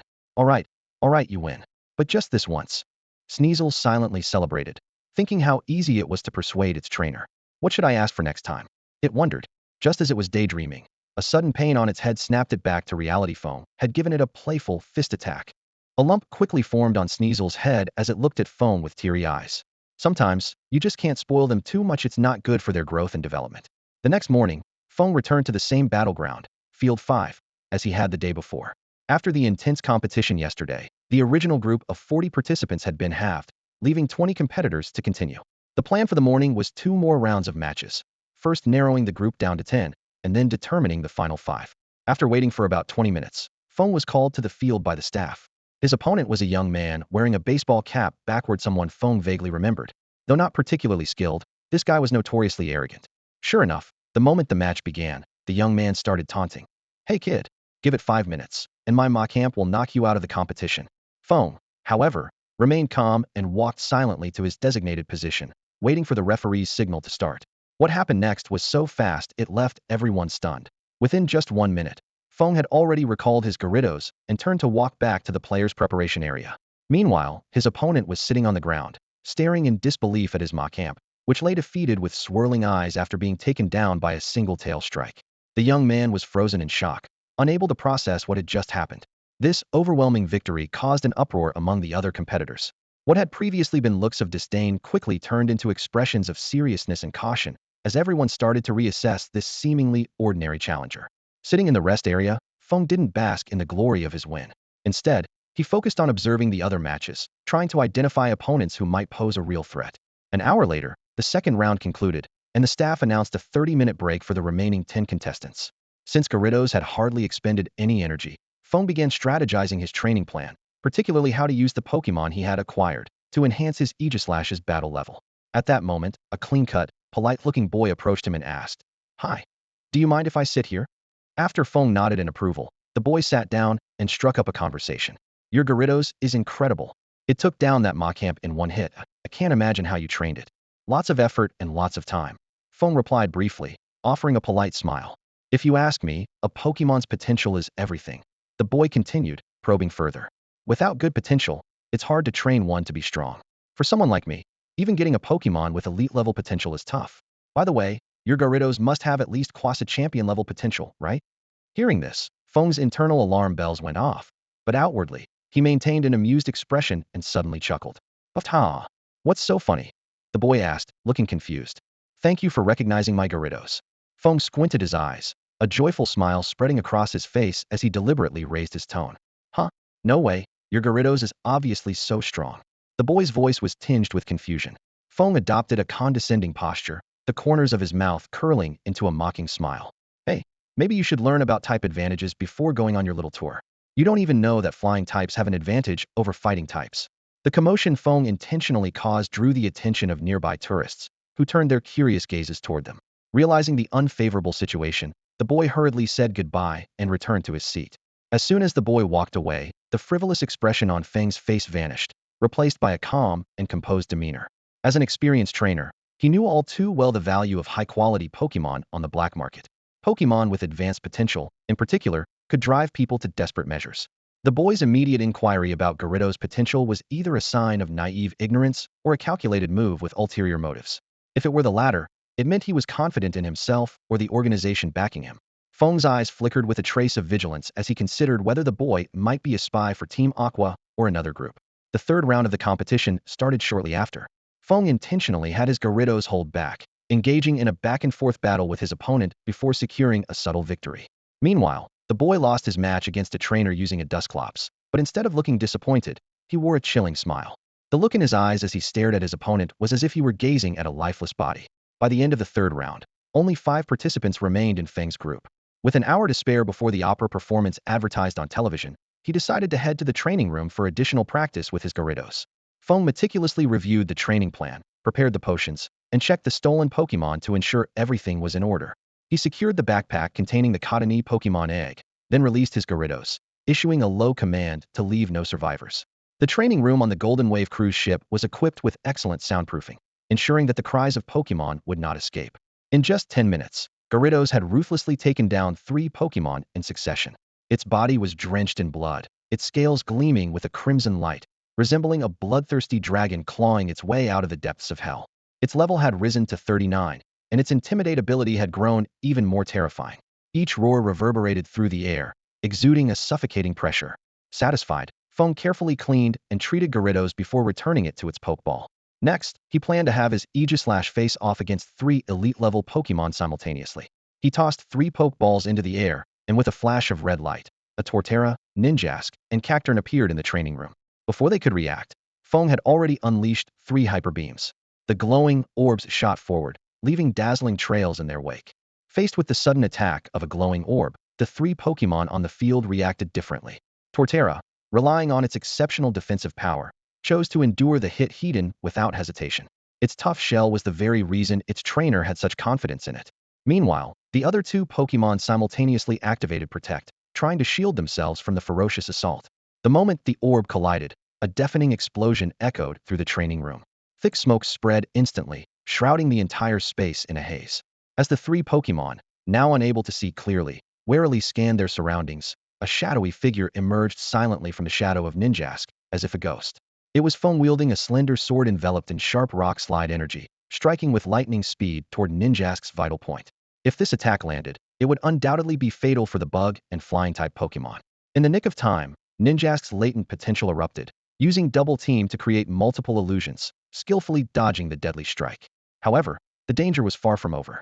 The rocks encasing the sword suddenly shattered, scattering into countless sharp fragments that rained down like a storm, piercing through every illusion. Even Ninjask's true form, hidden among the decoys, couldn't evade the onslaught and was struck by the dense barrage of stones, crashing heavily to the ground. Having succeeded, Feng vanished once more into the shadows, disappearing without a sound. It was only then that the other 2 Pokemon reacted, furiously unleashing their attacks toward the source of the disturbance. At that moment, Mimikyu sensed something unusual behind it and instinctively released a barrage of needle missiles in all directions, launching countless sharp spikes at high speed. Yet, these rapidly flying spikes were completely blocked by a green protective barrier that appeared out of nowhere. As Mimikyu stared in shock, a slender sword glowing with a sacred brown light pierced through the barrier, striking directly into its heart. Green liquid oozed slowly down the blade as the needle missile assault weakened and faded. Feng pulled the sword free, and Mimikyu collapsed to the ground, lifeless, as the emerald liquid spread across the floor. Casually flicking the sticky residue off his sword, Feng turned his gaze to his final opponent. By now, the smoke had cleared, revealing both him and Torterra. Upon assessing the situation, Torterra's expression shifted from terror to despair, and finally to determination. This elite-level Pokemon had clearly resolved to fight to the death. Its eyes glowed a fierce crimson, and its powerful limbs stomped heavily on the ground, causing the earth to tremble with each step. Even the massive tree on its back swayed, shedding a few leaves as it prepared for the ultimate showdown. A dense green glow radiated from the surface of the earth platform turtle's body, enveloping it completely. Behind it, the image of a massive wooden mallet gradually took shape, exuding an imposing aura. Confronted with the turtle's aggressive advance, Feng remained unusually composed. Raising his left hand slightly, his palm shimmered with a faint light as 3 yellowish orbs appeared. In his right hand, he elegantly swung a thin sword, instantly unleashing a sharp air blade. The sound of the blade slicing through the air roared as it sped toward the earth platform turtle. Unable to dodge in time, the turtle gritted its teeth and raised its wooden mallet to block the deadly strike. A deafening crash followed, sending shockwaves rippling outward and kicking up a cloud of dust. As the smoke gradually cleared, the earth platform turtle lay motionless on the ground, incapacitated. The tremors in the earth subsided, and Aegislash's level increased. Feng wiped the bloodstains off his sword with a cloth, his gaze scanning the 3 defeated Pokemon with satisfaction. Noticing the mess left behind in the area, he promptly organized cleanup efforts to ensure it wouldn't disrupt his upcoming trip to the theater. He directed Gyarados to wash the ground with water, applied cleaning solution to remove stains, and worked alongside Sneasel and Aegislash to mop the floor. Half an hour later, Feng arrived with Sneasel at the Pokemon Opera House, located on the 3rd deck of the ship. The 3-story theater, positioned at the bow, stood grand and majestic. At the entrance, 2 mascots, a plump and cheerful Jigglypuff and an elegant Primarina, warmly welcomed guests. Sneasel was captivated by Primarina's graceful demeanor, circling around it in fascination. Its refined appearance also caught the attention of other Pokemon, including a lively Squirtle, and they quickly began playing together. Feng retrieved the program schedule from a staff member and discovered there were 3 performances today: a duet by 2V Brava, a Pokemon band concert, and a stage play. Sneasel, it's time to head inside, Feng called softly. Reluctantly bidding farewell to its new friends, Sneasel followed Feng into the theater. They found seats on the 2nd floor, with Feng seating Sneasel on his lap. As the audience gradually filled the room, the theater dimmed, heightening the anticipation for the performance. A sense of excitement stirred within Feng as he looked forward to experiencing the enchanting artistry of Pokemon in the real world. At that moment, the stage lights suddenly flared to life, and the music began to play, marking the official start of the performance. On stage was a unique, three-member rock-bonded duo of tremolo axolotls paired with a red-haired drummer. The bold tremolo axolotl took the role of lead guitarist, its sharp golden mane gleaming under the lights, while its purple body radiated a rock-and-roll vibe. The more reserved tremolo axolotl played bass, its body a calming blend of light blue and purple, exuding a steady presence. Strum, with an electrifying chord, the two tremolo axolotls summoned their signature instruments, purple-stringed guitars, using their unique abilities. No microphones were needed as their naturally thunderous voices resonated through the venue, captivating the audience. The red-haired drummer delivered powerful, rapid drum beats, perfectly complementing the dynamic performance of the other two.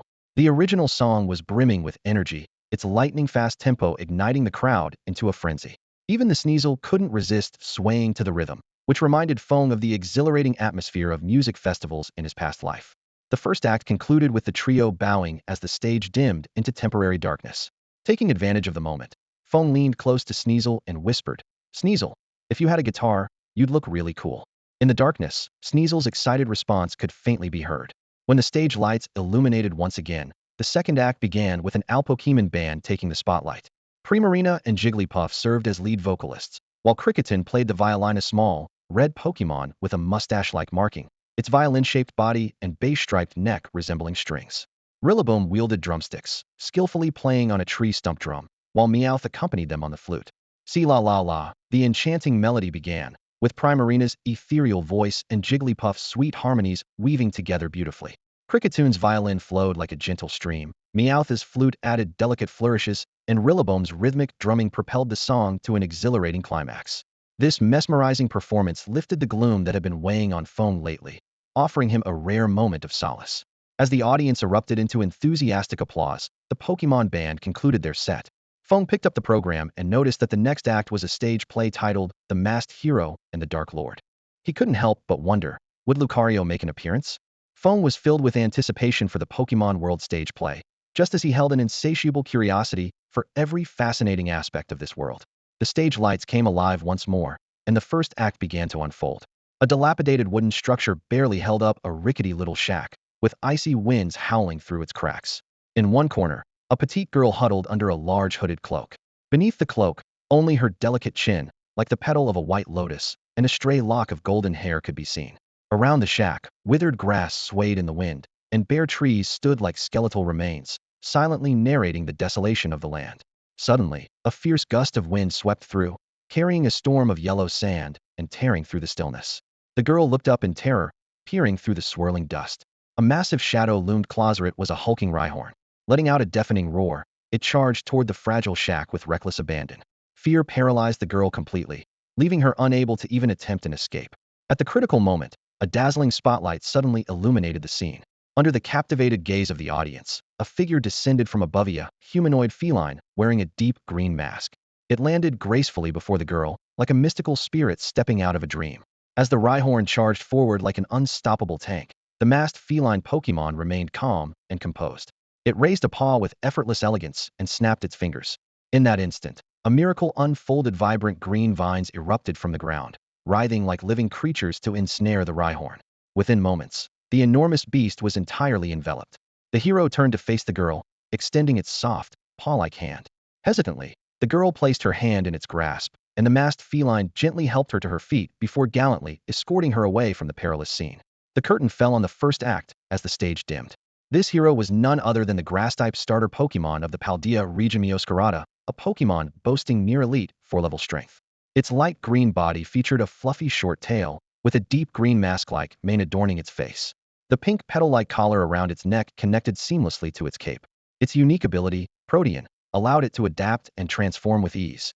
While the play was undeniably captivating, Feng, as a trainer, couldn't help but feel there were some puzzling elements in the story after watching the scene. The sudden appearance of the phantom masked Meow put Feng on high alert. It seemed to materialize out of thin air, as if some kind of invisibility state had been lifted. This made Feng wonder if it was a unique application of its shape-shifting abilities. In a world where methods of concealment were endless, he dared not jump to conclusions. This realization brought an important issue to light.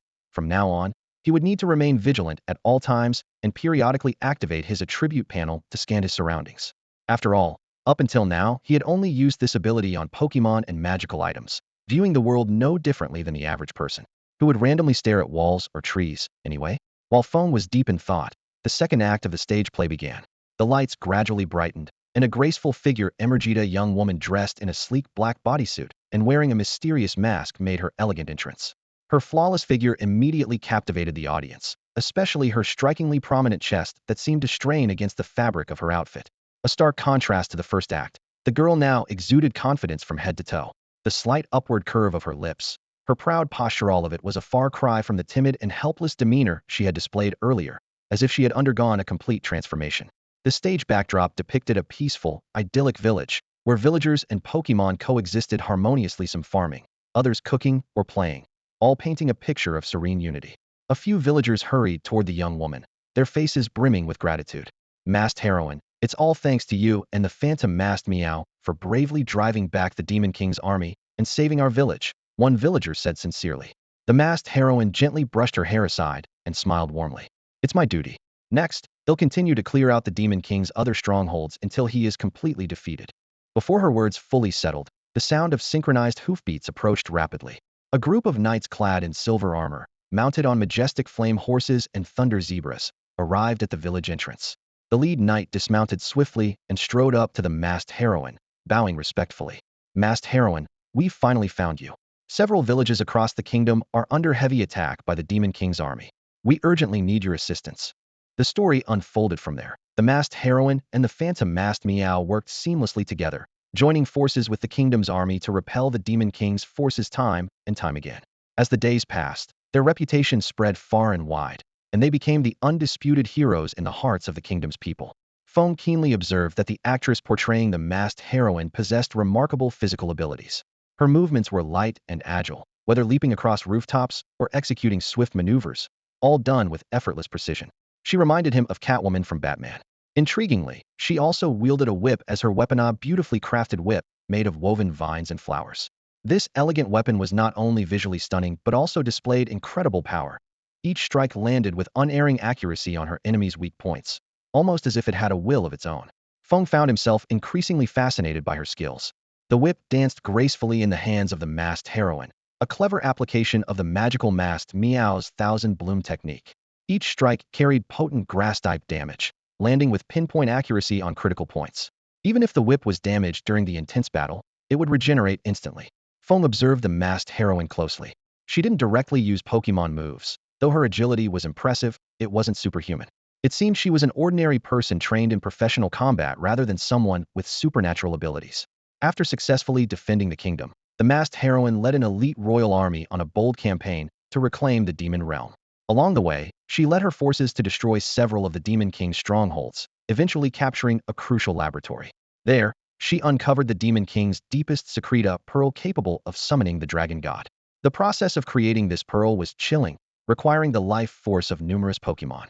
No wonder the Demon King had been invading nation after nation it was all to gather more Pokemon resources. As the masked heroine took the pearl, Feng suddenly found himself deep in thought.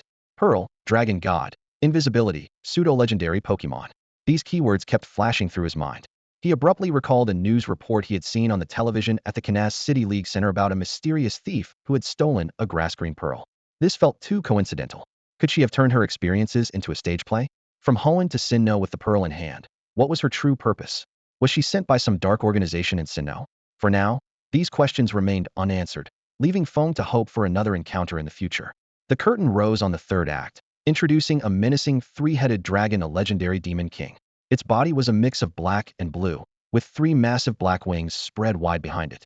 Its thick tail resembled a giant serpent, giving it an appearance closer to that of a Western mythological dragon. Enraged by the masked heroine's disruption of its plans, the three-headed dragon let out an earth-shaking roar and led its vast demon army in an assault on the heroine's stronghold, vowing to reclaim the magic pearl. The final showdown was about to begin. The tension was palpable as the two sides faced off. On one side, the terrifying Demon King leading its overwhelming army, and on the other, the masked heroine commanding the disciplined royal forces. With a single command, the battlefield erupted in a deafening cacophony of war cries. The three-headed dragon launched the first attack, its three gaping jaws unleashing devastating moves simultaneously. The masked heroine and the magical masked Meow stood their ground, countering with fierce precision. The battle raged on, with neither side gaining the upper hand. This fight was clearly choreographed with care. Both pseudo-legendary Pokémon deliberately controlled the power of their moves, ensuring the theater remained intact while delivering a spectacular and grand display. The outcome was predictable. The three-headed dragon collapsed with a thunderous crash, and the battlefield fell into brief silence. Then, cheers erupted from all around. Extras playing townsfolk flooded the stage from behind the scenes, showering the masked heroine and the magical masked Meow with flowers. Joyful background music filled the air, amplifying the victorious atmosphere. The actors on stage smiled warmly, bowing deeply to the audience. Amid thunderous applause, the curtain slowly fell, marking the end of the play. As Feng stepped out of the theater, he was still savoring the play he had just watched. The story of the masked heroine, the enchanted masked Meow, and the three-headed dragon might have been simple and even a bit cliché, but with the unique charm of the Pokémon world and the actors' brilliant performances, it carried a distinct appeal. As night fell, Feng entered a bustling hot pot restaurant. The rich aroma greeted him as he walked in, and the air buzzed with lively chatter and the clinking of glasses. He chose a seat by the window, where he could enjoy a full view of the ocean through the glass. Sneasel, apparently uncomfortable with the steamy environment, voluntarily retreated back into its pokeball, depriving Feng of his portable air conditioner. At the neighboring table sat two young trainers, and from their conversation, it was clear they were heading to compete in the Sinnoh League tournament together. A cheerful waiter handed Feng a menu, and after browsing through it carefully, he ordered a few of his favorite dishes and a drink. Just then, a charming little Charmander appeared in view. Standing about half as tall as a person, its fiery red scales glimmered under the restaurant's lights, and the flame on its tail exuded a cozy warmth. Charmander approached the table with light, nimble steps, its tail gently swaying as if greeting Feng. With practiced precision, it opened its mouth and released a stream of fire that ignited the alcohol lamp beneath the hot pot. After completing its task, Charmander flashed a sweet smile, bowed deeply, and turned to leave, leaving a trail of sparks twinkling in the air. I wish I could catch one like that, the blonde-haired young man at the next table said enviously. Charizard is such a powerful fire-type Pokémon. His companion, a short-haired young man, immediately encouraged him. Then keep working hard. The top three in the league tournament get a chance to choose a Pokémon from the league's breeding facility. Ugh, top three is way too hard, the blonde-haired trainer sighed. Feng silently agreed with this sentiment. Even though the league tournament only restricted Pokémon to below gym leader level strength, achieving a high rank required far more than just strategy. A trainer needed Pokémon with strong potential, a well-rounded team, a diverse skill set, and ample training resources. At least 6 elite-level Pokémon were necessary to make it through to the finals. Charmander reappeared, this time carrying an array of ingredients to the table. As it approached, a refreshing cool breeze seemed to dispel the heat of the hot pot restaurant. However, as it turned to leave, it accidentally bumped into a burly man with a thick beard. The man looked ready to lash out, but upon seeing Charmander bow repeatedly with an apologetic expression, he merely snorted and walked away. Feng recognized the Manha was a regular at the battle arenas before the Golden Wave Cup began and owned a Machamp with gym leader level strength. Charmander let out a small sigh of relief and continued heading toward the kitchen. Feng picked up his chopsticks, ready to drop a slice of meat into the boiling pot, when a sudden thought made him pause midair. The water in the hot pot bubbled away, while two trainers at a nearby table clinked their glasses and drank, the lively chatter of the restaurant filling the air. Everything seemed normal, but Feng couldn't shake off an odd feeling. He frowned, a bead of cold sweat sliding down his forehead. Why was he feeling a chill from Charmander? It was a fire-type Pokémon, after all. Realizing this, Feng stiffly turned his head to glance at Charmander's retreating back in the distance. He quickly opened its attribute panel to check. On the surface, it appeared to be an ordinary Pokémon with elite potential, limited skills, and no special items. But just as he was about to scan the surroundings for hidden enemies, his eyes inadvertently caught sight of Charmander's shadow. Name: Jengar. Type: Poison Ghost. Level: 53. Ability: Cursed Body. Potential: Gym Leader Level. Item: Spell Tag. Skills: Hypnosis, Shadow Ball. Feng's pupils contracted. Gym Leader Level Jengar? And it could use Hypnosis? Why was it hiding in Charmander's shadow?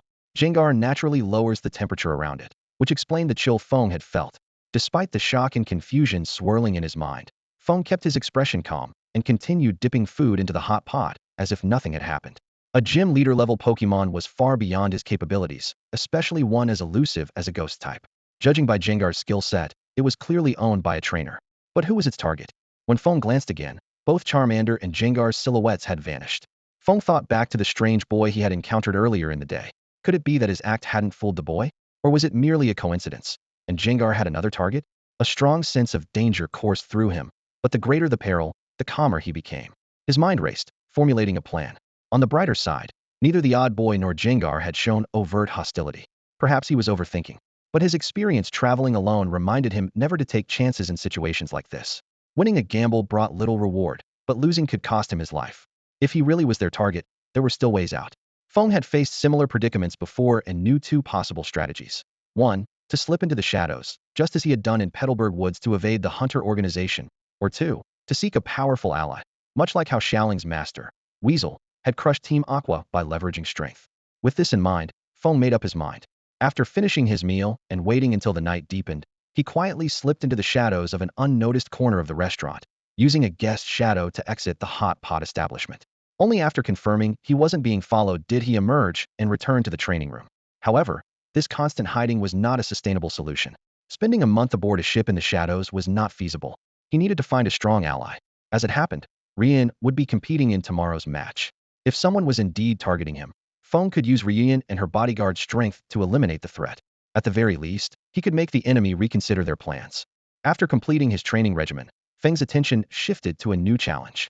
Ever since witnessing the whip created by the magical masked Meow for the masked heroine, an idea had been brewing in his mind, having Garrido's attempt to craft a sword using water or ice-type abilities.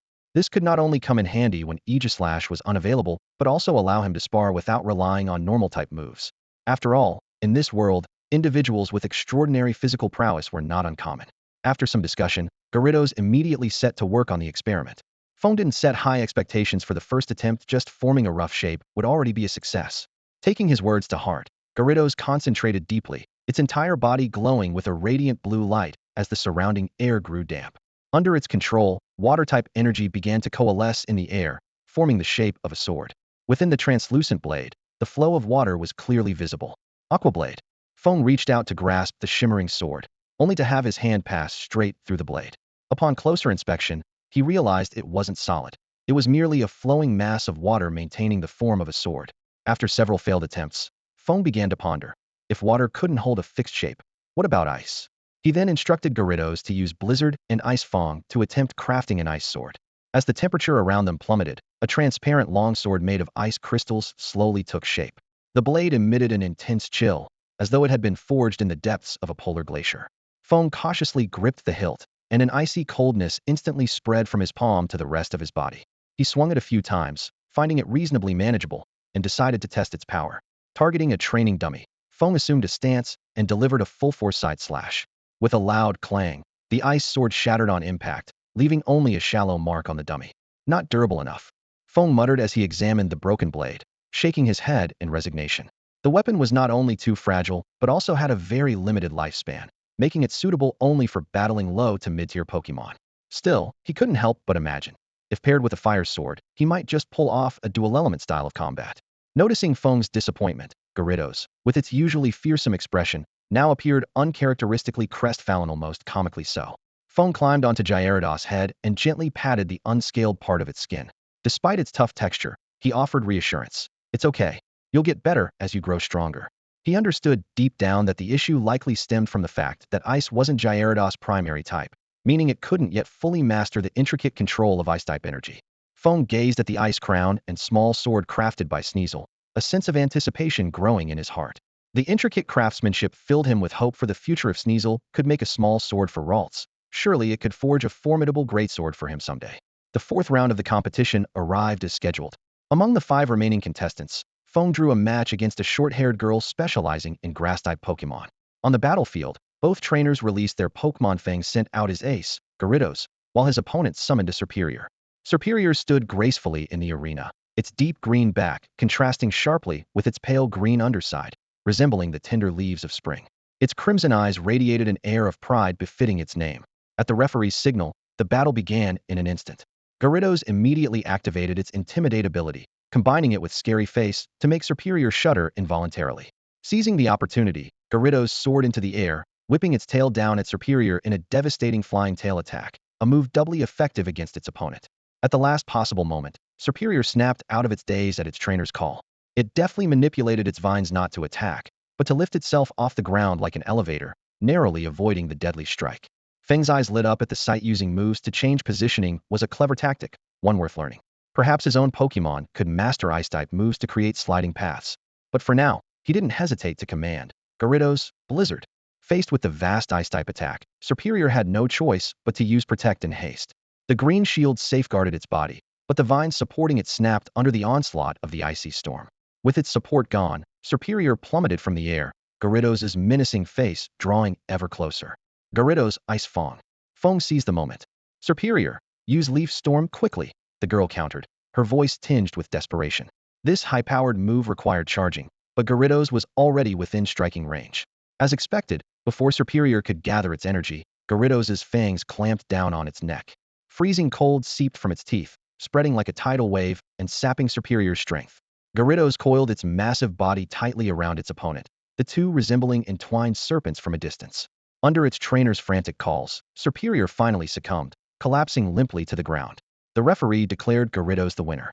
In the 5th round, Feng drew a bye, giving him the opportunity to observe the battles from the contestant area. A boy using a Dusknoir demonstrated absolute dominance, controlling the flow of his match effortlessly and advancing with ease. Thus, the 6th round group finals matchup was set. Feng's ferocious Gyarados would face the sinister Dusknoir. The trainer of the Dusknoir was a young boy. He stood in the battle arena, his sharp gaze fixed on Feng, a confident smirk playing on his lips. As the referee gave the signal, the battle commenced in an instant. Gyarados, intimidate. Feng commanded in a deep voice. Already expected that. Dusknoir, protect. The boy responded quickly, a trace of smugness flashing across his face. To him, this battle was as good as one had studied Gyarados' previous matches extensively. Its strategy was predictable. Start with intimidate to gain an edge, then launch continuous attacks to overwhelm the opponent.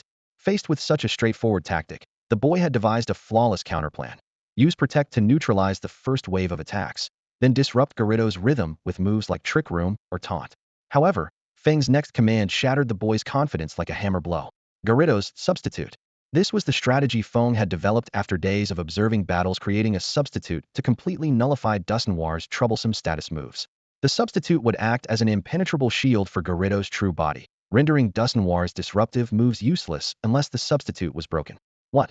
Substitute? Quick! Use Taunt. The boy's panicked voice revealed his unpreparedness. But it was too late.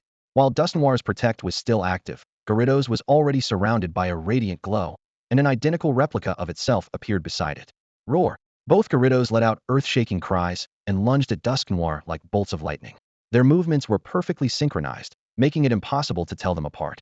Dusknoir frantically attempted to counter with Trick Room, Taunt, and Will-O-Wisp, but all its efforts were effortlessly blocked by the substitute, leaving the true Gyarados completely unharmed. Meanwhile, Gyarados' Aqua Tail rained down relentlessly on Dusknoir, each strike eliciting a wail of pain. Stripped of its advantage in status moves, Dusknoir was utterly defenseless against Gyarados. Under the relentless assault, it quickly succumbed, collapsing heavily to the ground, unable to continue the fight. After the match, the boy silently recalled Dusknoir and left the arena, his expression dazed. The strategy had potential, but not much, Feng remarked, shaking his head lightly as he watched the boy's dejected figure retreat. He then turned to seek out other ongoing battles. When he arrived at the field where Luine was battling, he saw her Sceptile locked in a fierce fight with the Dragonair.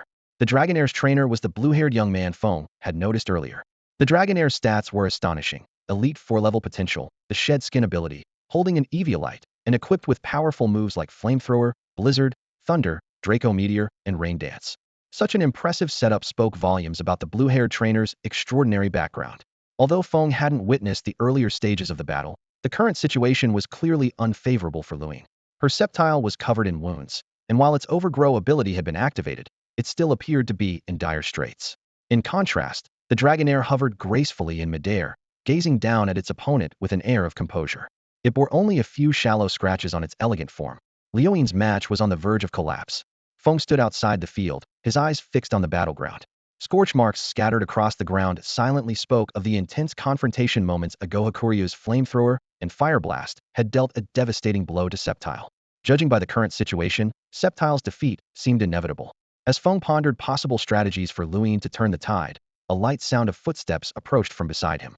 Turning his head, he saw the short-haired girl he had defeated earlier. Her superior still held its proud posture, clearly still bitter about its earlier loss, letting out a haughty humph. However, its trainer exhibited a completely different demeanor. "Hello, that was an amazing match earlier. Your tactics were brilliant. the girl said with a sincere smile. You're too kind. Are you here to watch the battle as well? Feng responded politely. Yes, I wanted to learn more about battle strategies. She nodded before changing the topic. May I give you a suggestion? Feng looked at her curiously. Your Gyarados' opening strategy is too predictable. It's always intimidate, combined with scary face. Using it too often makes it easier for opponents to counter. You might consider pairing it with moves like leer, taunt, or even spite, the girl analyzed earnestly. Her words made Feng fall into deep thought. Regarding Gyarados' intimidate he had always believed there was more potential to unlock. First was the ability's inherent effect as Gyarados gained more victories and battle experience. Its intimidation seemed to grow more terrifying, with an increasingly powerful psychological impact on opponents. Then there was skill synergy. Had always stuck to the scary face combo, because its natural intimidation effect complemented intimidate, creating a synergy greater than the sum of its parts. As for roar, it had limited effectiveness in unknown battles, so he never taught it to Gyarados. Leer seemed like a decent option, but taunt and spite would have to wait due to the lack of appropriate TMs for now. Thank you for the advice. I'll definitely consider it, Feng said sincerely. You're welcome. It's normal for competitors to exchange ideas, the girl replied with a smile. I need to get back to training now. Good luck. By this time, the battle on the field had concluded. Luin's Sceptile had fallen, unable to pull off a miracle. Feng felt a twinge of regret. If Sceptile had mastered Dragon Claw, it might not have been so helpless against Hakuryu. After recalling her Pokemon, Luin stood with her head lowered, lips tightly pressed together, looking utterly dejected. Her bodyguard, Ing, immediately stepped forward to comfort her. Watching Luin's despondent figure, Feng decided to approach her for a conversation, using the pretense of gathering intel on his opponent while also offering her some encouragement. After all, such a formidable rival would likely cross paths with him again in the main competition. Walking up to Luin, Feng nodded to the wary Ing in acknowledgement before softening his tone. Luin, don't be too upset. Winning and losing is all part of the game. Luin raised her head, her eyes red, looking like a small, wronged kitten. But my Sceptile tried so hard, and it still lost. Even the champion of the Elite Four doesn't win every single battle. Besides, failure helps you see where you can improve, so you can make targeted adjustments. Next time, you'll definitely win, Feng encouraged gently. Hearing Feng's words, Luin bit her lip gently, a glint of determination flashing in her eyes. You're right. The King of Lizards is still waiting for me to grow alongside it. By the way, Feng, was there anything off about my strategy in the last match? Feng shook his head, a hint of curiosity in his gaze. I didn't catch the entire match. Can you tell me what happened in detail? It's a good chance for me to learn more about that Hakuryu on the opposing team. It might end up being my opponent later on.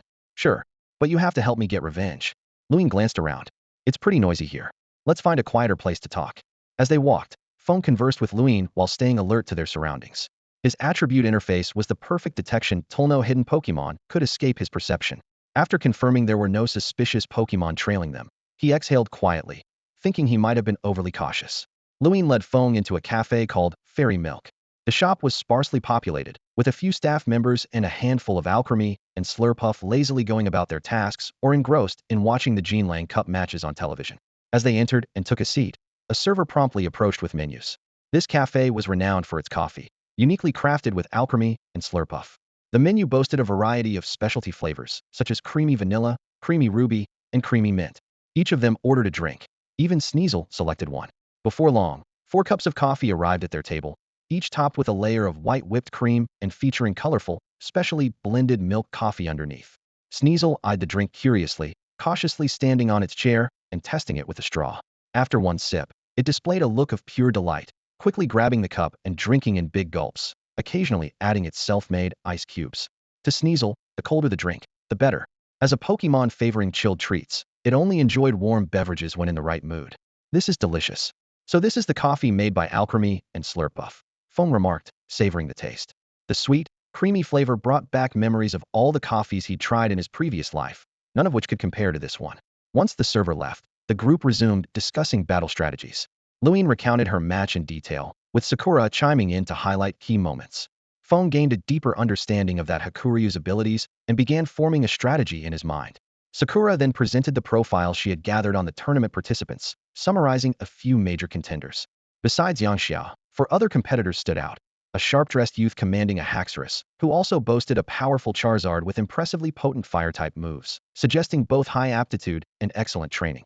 A blue-haired young man with the Hakuryu, whose strength was undeniable. Feng speculated he might come from a prestigious family, even though he appeared to lack visible bodyguards, likely relying on formidable Pokemon for protection, and 2 older participants with extensive battle experience.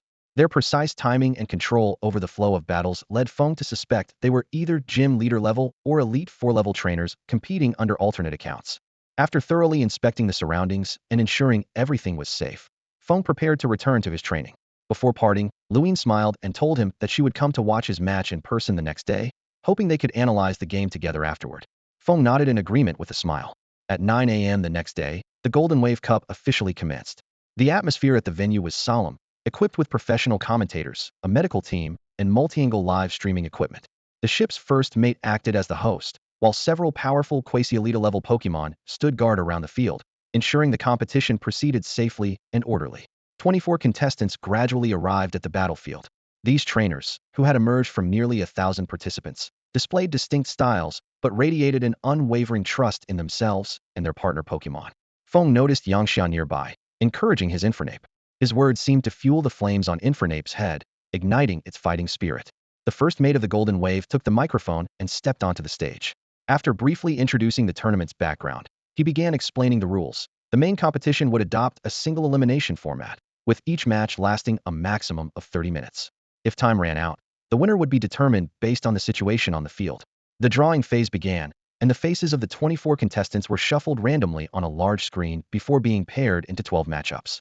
Feng's eyes fixed on his opponent, blue-haired trainer, using a Dragonair. The opponent happened to glance back, a hint of disdain and satisfaction flashing across his face. Feng's lips curled into a slight smile. He never feared underestimating opponents like this. The 12 matches were divided equally between the morning and afternoon sessions, conducted sequentially. Both Feng and Yangxia were scheduled for the morning, with Yangxia's match taking place first. Standing outside the field, Feng carefully observed each battle, noting that the trainers' true capabilities far exceeded their performances during the preliminaries, clearly revealing their hidden strengths. When Yangxia took the stage, however, he encountered an unexpected challenge. His opponent was an experienced trainer who started the match by using a Ludicolo to create a rainy weather condition. Taking advantage of its swift swim ability, Ludicolo maneuvered swiftly and launched a relentless barrage of boosted hydro pumps. The rain-boosted onslaught quickly extinguished Infernape's fighting spirit, and the type disadvantage led to Yangxia's unfortunate defeat. After the match, Yangxia dejectedly recalled Infernape to its Pokeball and was about to leave when Feng appeared in front of him. Seeing his friend, Yangxia felt a warmth in his heart and smiled. "Thank you, Feng. Make sure you're ready for your match. Good luck. You've got to win the championship for me." After 2 matches, it was Feng's turn to compete. Before the battle began, he carefully returned his Sneasel and Aegislash to their Pokeball. Sneasel, due to the tournament's regulations as reminded by the staff, and Aegislash, because Feng had noticed the organizers possessed a pseudo-elite level Psychic-type Pokemon. He decided to withhold revealing his full strength. The announcer's voice echoed throughout the arena. Next up, we have Feng from Duford Town in the Hoenn region, going up against Yulongcheng from Blackthorn City in the Johto region. Both trainers Gyarados and Dragonair have fought their way to the top, and today, they will finally face off. Yulongcheng stepped onto the battlefield first, a trace of disdain flashing in his eyes. "Show them your majesty. Go, Dragonair." He tossed out a Pokeball, and Dragonair appeared with an air of elegance and power. Feng then walked to the opposite side, whispering a few words to the Pokeball in his hand before releasing his Gyarados. The referee signaled the start of the match, and the battle erupted instantly. Gyarados, Intimidate combined with Scary Face, then follow up with Blizzard. Feng commanded calmly. Gyarados unleashed an unprecedented aura, not just the presence of an undefeated king, but also the menacing authority of a bloodthirsty tyrant. This terrifying energy caused Dragonair to tremble involuntarily. "Dragonair, don't let it intimidate you. Take to the skies and use thunder." Yulongcheng shouted fiercely. At that moment, an astonishing phenomenon occurred on the battlefield. Both Yulongcheng and Dragonair began to glow with a faint blue light. Dragonair's gaze turned clear and resolute, its earlier fear completely dispelled. A powerful dragon aura burst forth from within it, sweeping across the entire arena like an invisible shockwave. Feng almost blurted out, "Referee, he's cheating." But he quickly realized that Yulongcheng was simply using psychic abilities to calm and empower his startled Dragonair, a tactic not prohibited by the rules. He chose to stay silent, mindful that this match was being broadcast live across the entire ship. The announcer exclaimed excitedly, "Unbelievable! Gyarados' Intimidate ability has been neutralized." That blue glow on Yulongcheng and Dragonair called it be the legendary Dragon Master's power. On the battlefield, Dragonair, though it managed to ascend into the air, was slowed by the effects of Scary Face and couldn't completely evade Blizzard. It winced in pain as it soared upward, the orb on its chest glowing brightly as it gathered electrical energy. The electricity transformed into a beam of lightning aimed straight at Gyarados. However, Gyarados had anticipated this. Without waiting for Feng's command, it gracefully executed Dragon Dance, dodging the thunder with ease. Incredible! Gyarados used Dragon Dance to evade Thunder, an excellent tactical move. How will Dragonair respond to this? The announcer's voice grew even more animated. Yulongcheng smirked. It's time to show them your ability to control the weather. Dragonair, summon the rain. Yulongcheng spread his arms wide, striking an exaggerated pose as if welcoming the descent of a deity. Hakuryu let out a piercing cry, and the orb on its chest suddenly radiated a dazzling light. In an instant, the once blue sky was swallowed by thick storm clouds, and torrential rain began to pour. Fierce winds howled, and thunder roared, as if nature itself was orchestrating a breathtaking symphony.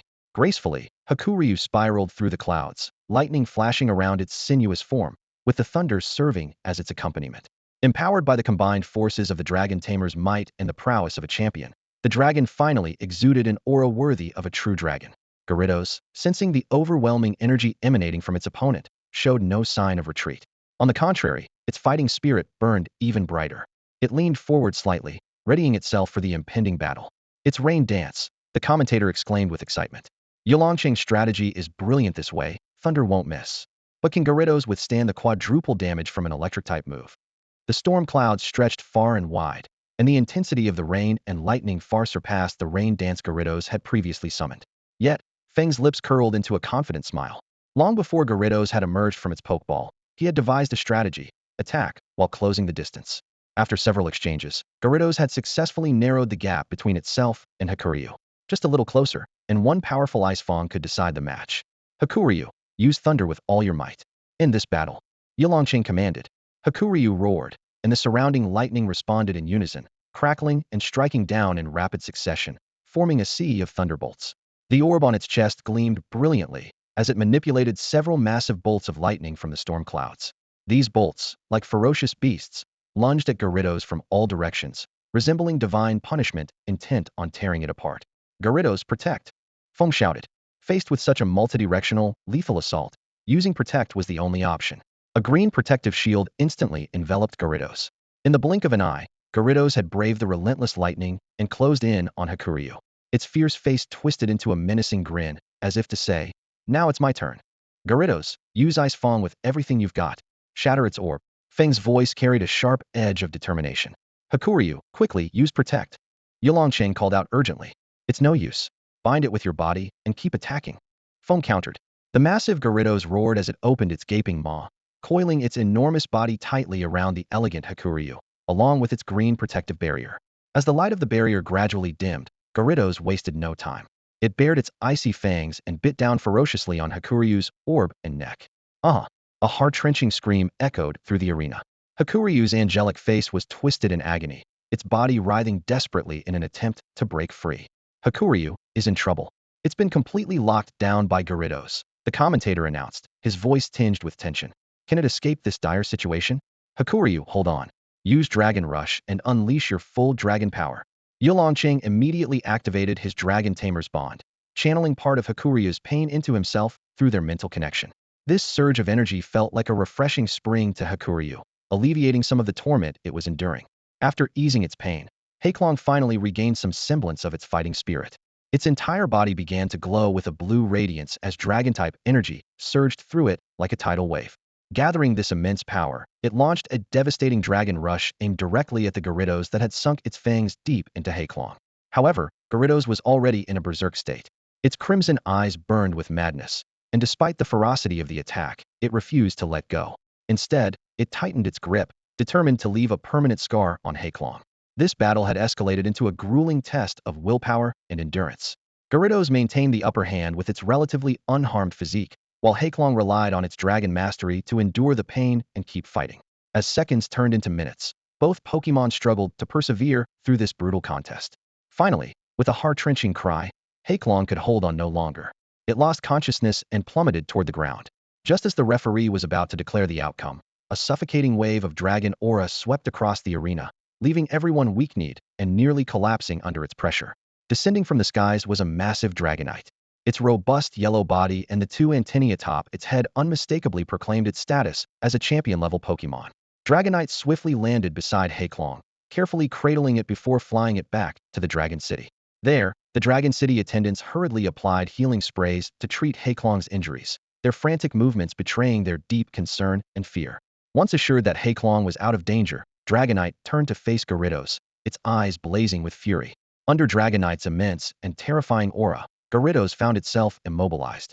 Yet, it defiantly held its head high, its gaze unwavering and filled with fighting spirit, like a fearless warrior staring down a mighty dragon. This unyielding posture only fueled Dragonite's anger further. Increasing the intensity of its aura, Dragonite forced Gyarados' massive body to crouch low to the ground. Even then, Gyarados' head remained proudly raised, its eyes burning with unrelenting determination.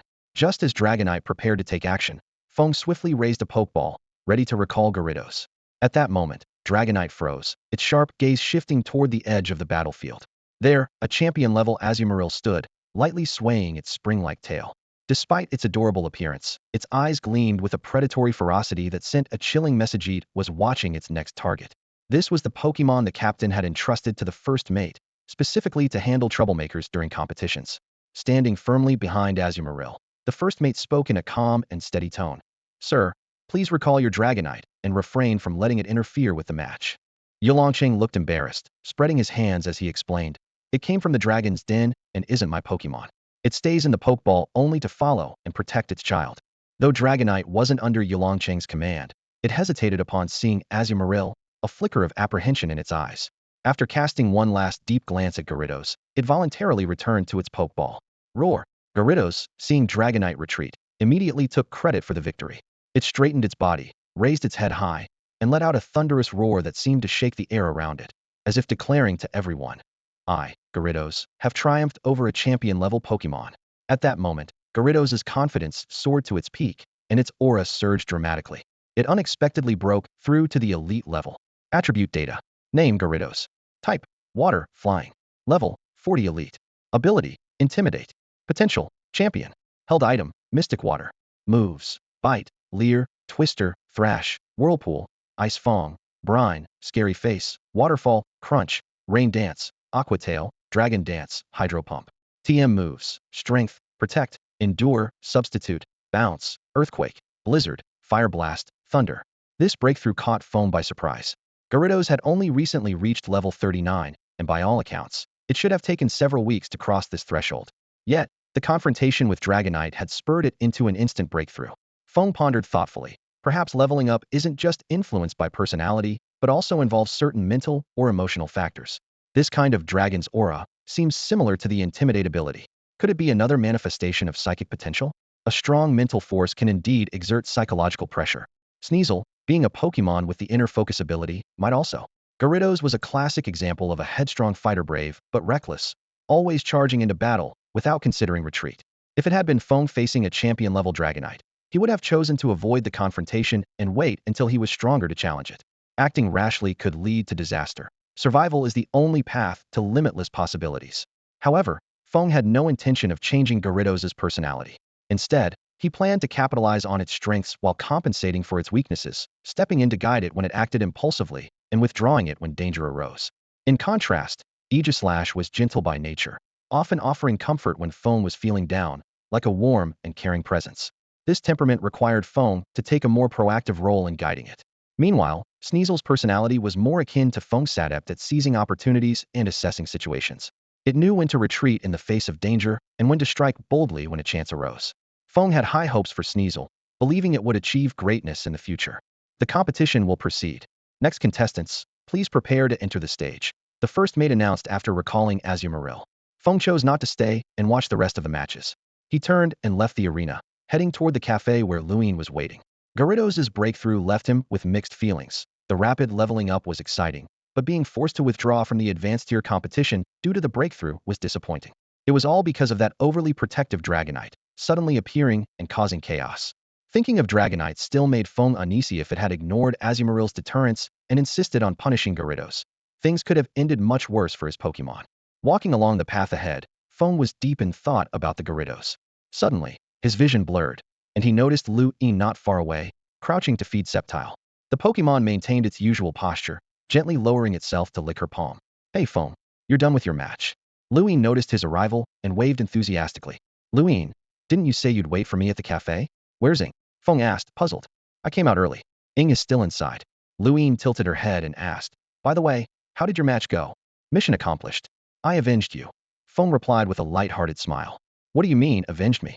I'm not dead yet, Luine said, looking confused. Weren't you? All right, Feng, let's go. Ing is waiting for us. Luine interrupted him, naturally taking his hand and leading him in a specific direction, completely ignoring Septile's presence. Hey, isn't the cafe the other way? Feng reminded her. But Luine didn't answer, simply pulling him forward.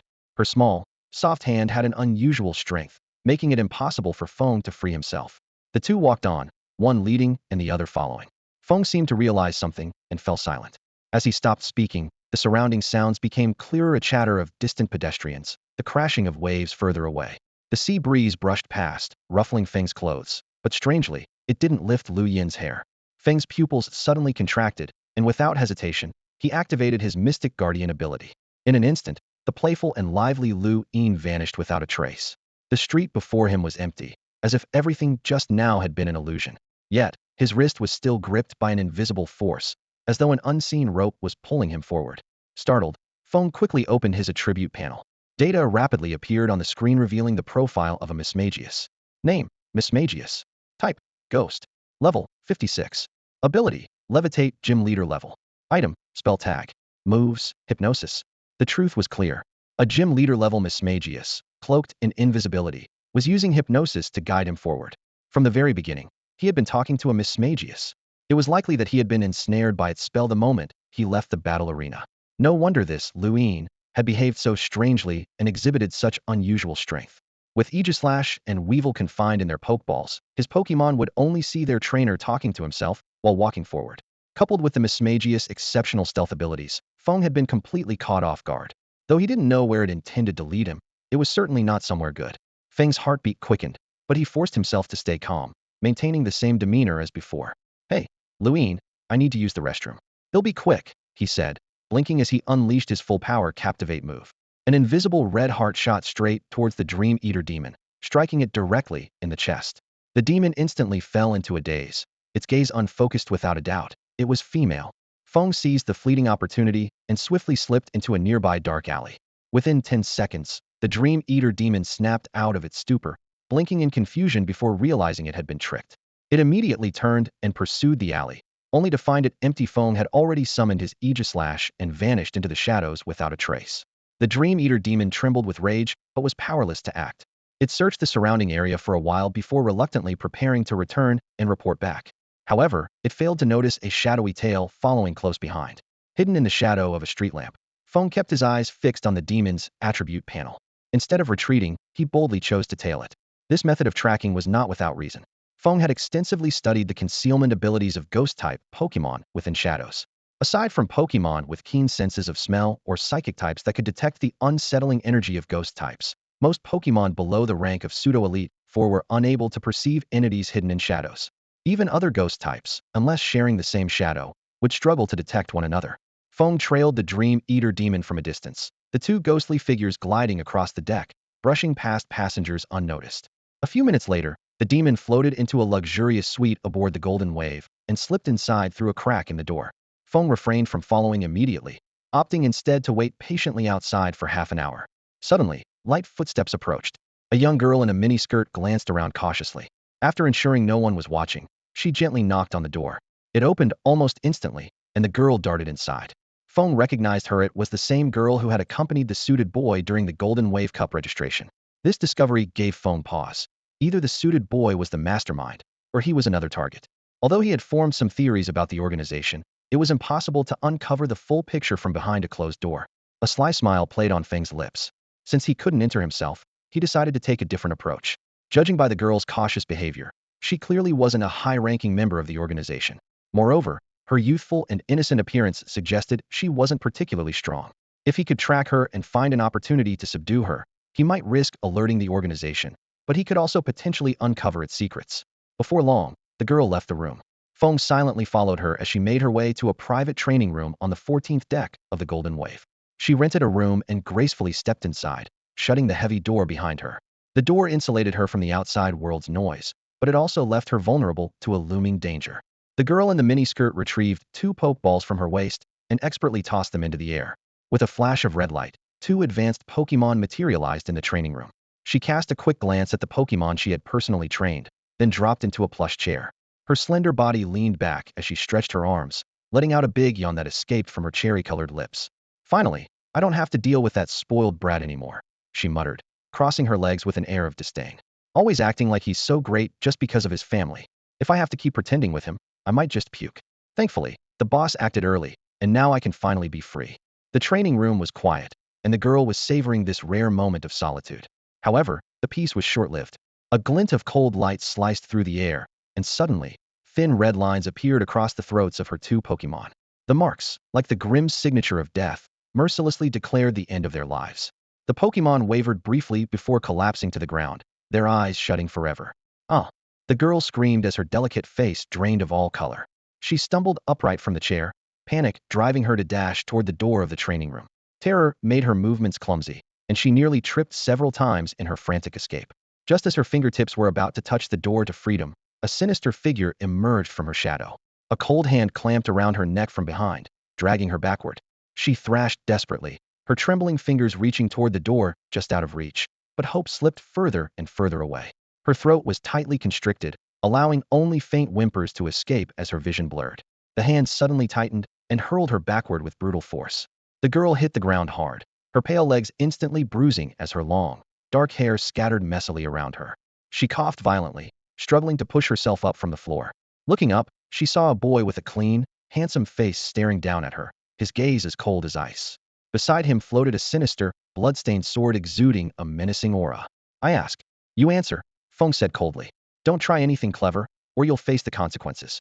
If you understand, nod. The girl's eyes widened in fear. Though terror gripped her heart, the display of power Feng had just shown left her too intimidated to resist. She obediently nodded. Tell me everything about your organization, he commanded. We. The girl began to speak, but suddenly let out a piercing scream. Hearing Feng's sharp questioning, the girl's eyes darted nervously. She was about to fabricate a lie when she suddenly froze, witnessing a sight that sent chills down her spine. Feng's once handsome face twisted grotesquely, as if he wore the mask of a demon from hell. His eyes blazed with a piercing, sinister light. It was the terrifying face and intense glare technique he had practiced for so long, finally put to use. Speak. Feng's deep voice resonated like it came from the depths of the underworld. Okay, I'll talk. Please, spare me. The girl broke down completely, tears streaming from her eyes. After a moment to compose herself, her tear-streaked face still etched with fear, she began to tremble and confess. We were taken from the orphanage by Lord Huan Yao. We've been helping him search for high-quality Pokemon and gym leader-level Pokemon. Huan Yao? The wanted criminal from the League. Feng recalled the wanted notice he had seen on TV in Kansas City. He hadn't expected to encounter this fugitive on the ship. It seemed Huan Yao was trying to start anew in another region, or rather, had already begun. And what happens after you find your targets? Feng pressed on. Lord Huan Yao's Pokemon ambushes them in secret, kills them, and takes their Pokemon. The girl's voice grew softer and softer. Feng now understood why the Mismagius hadn't attacked him directly. The real target was the Pokemon. If he were killed, his Pokemon would undoubtedly draw attention. What does Huan Yao need these Pokemon for? Feng continued interrogating. The girl coughed twice, her throat hoarse. Cough. His Mismagius grows stronger by absorbing souls. The higher the Pokemon's potential, the better the effect. What? Feng was stunned by this revelation. He knew that ghost-type Pokemon feeding on souls was common knowledge. The eerie glint of Dusclop's gaze, Lampent using souls as fuel, Drifloon absorbing spirits, and Frostless favoring male souls, these were all documented in Pokédex entries. But the specific changes brought about by consuming souls, and the varying effects of different quality souls, were uncharted territory.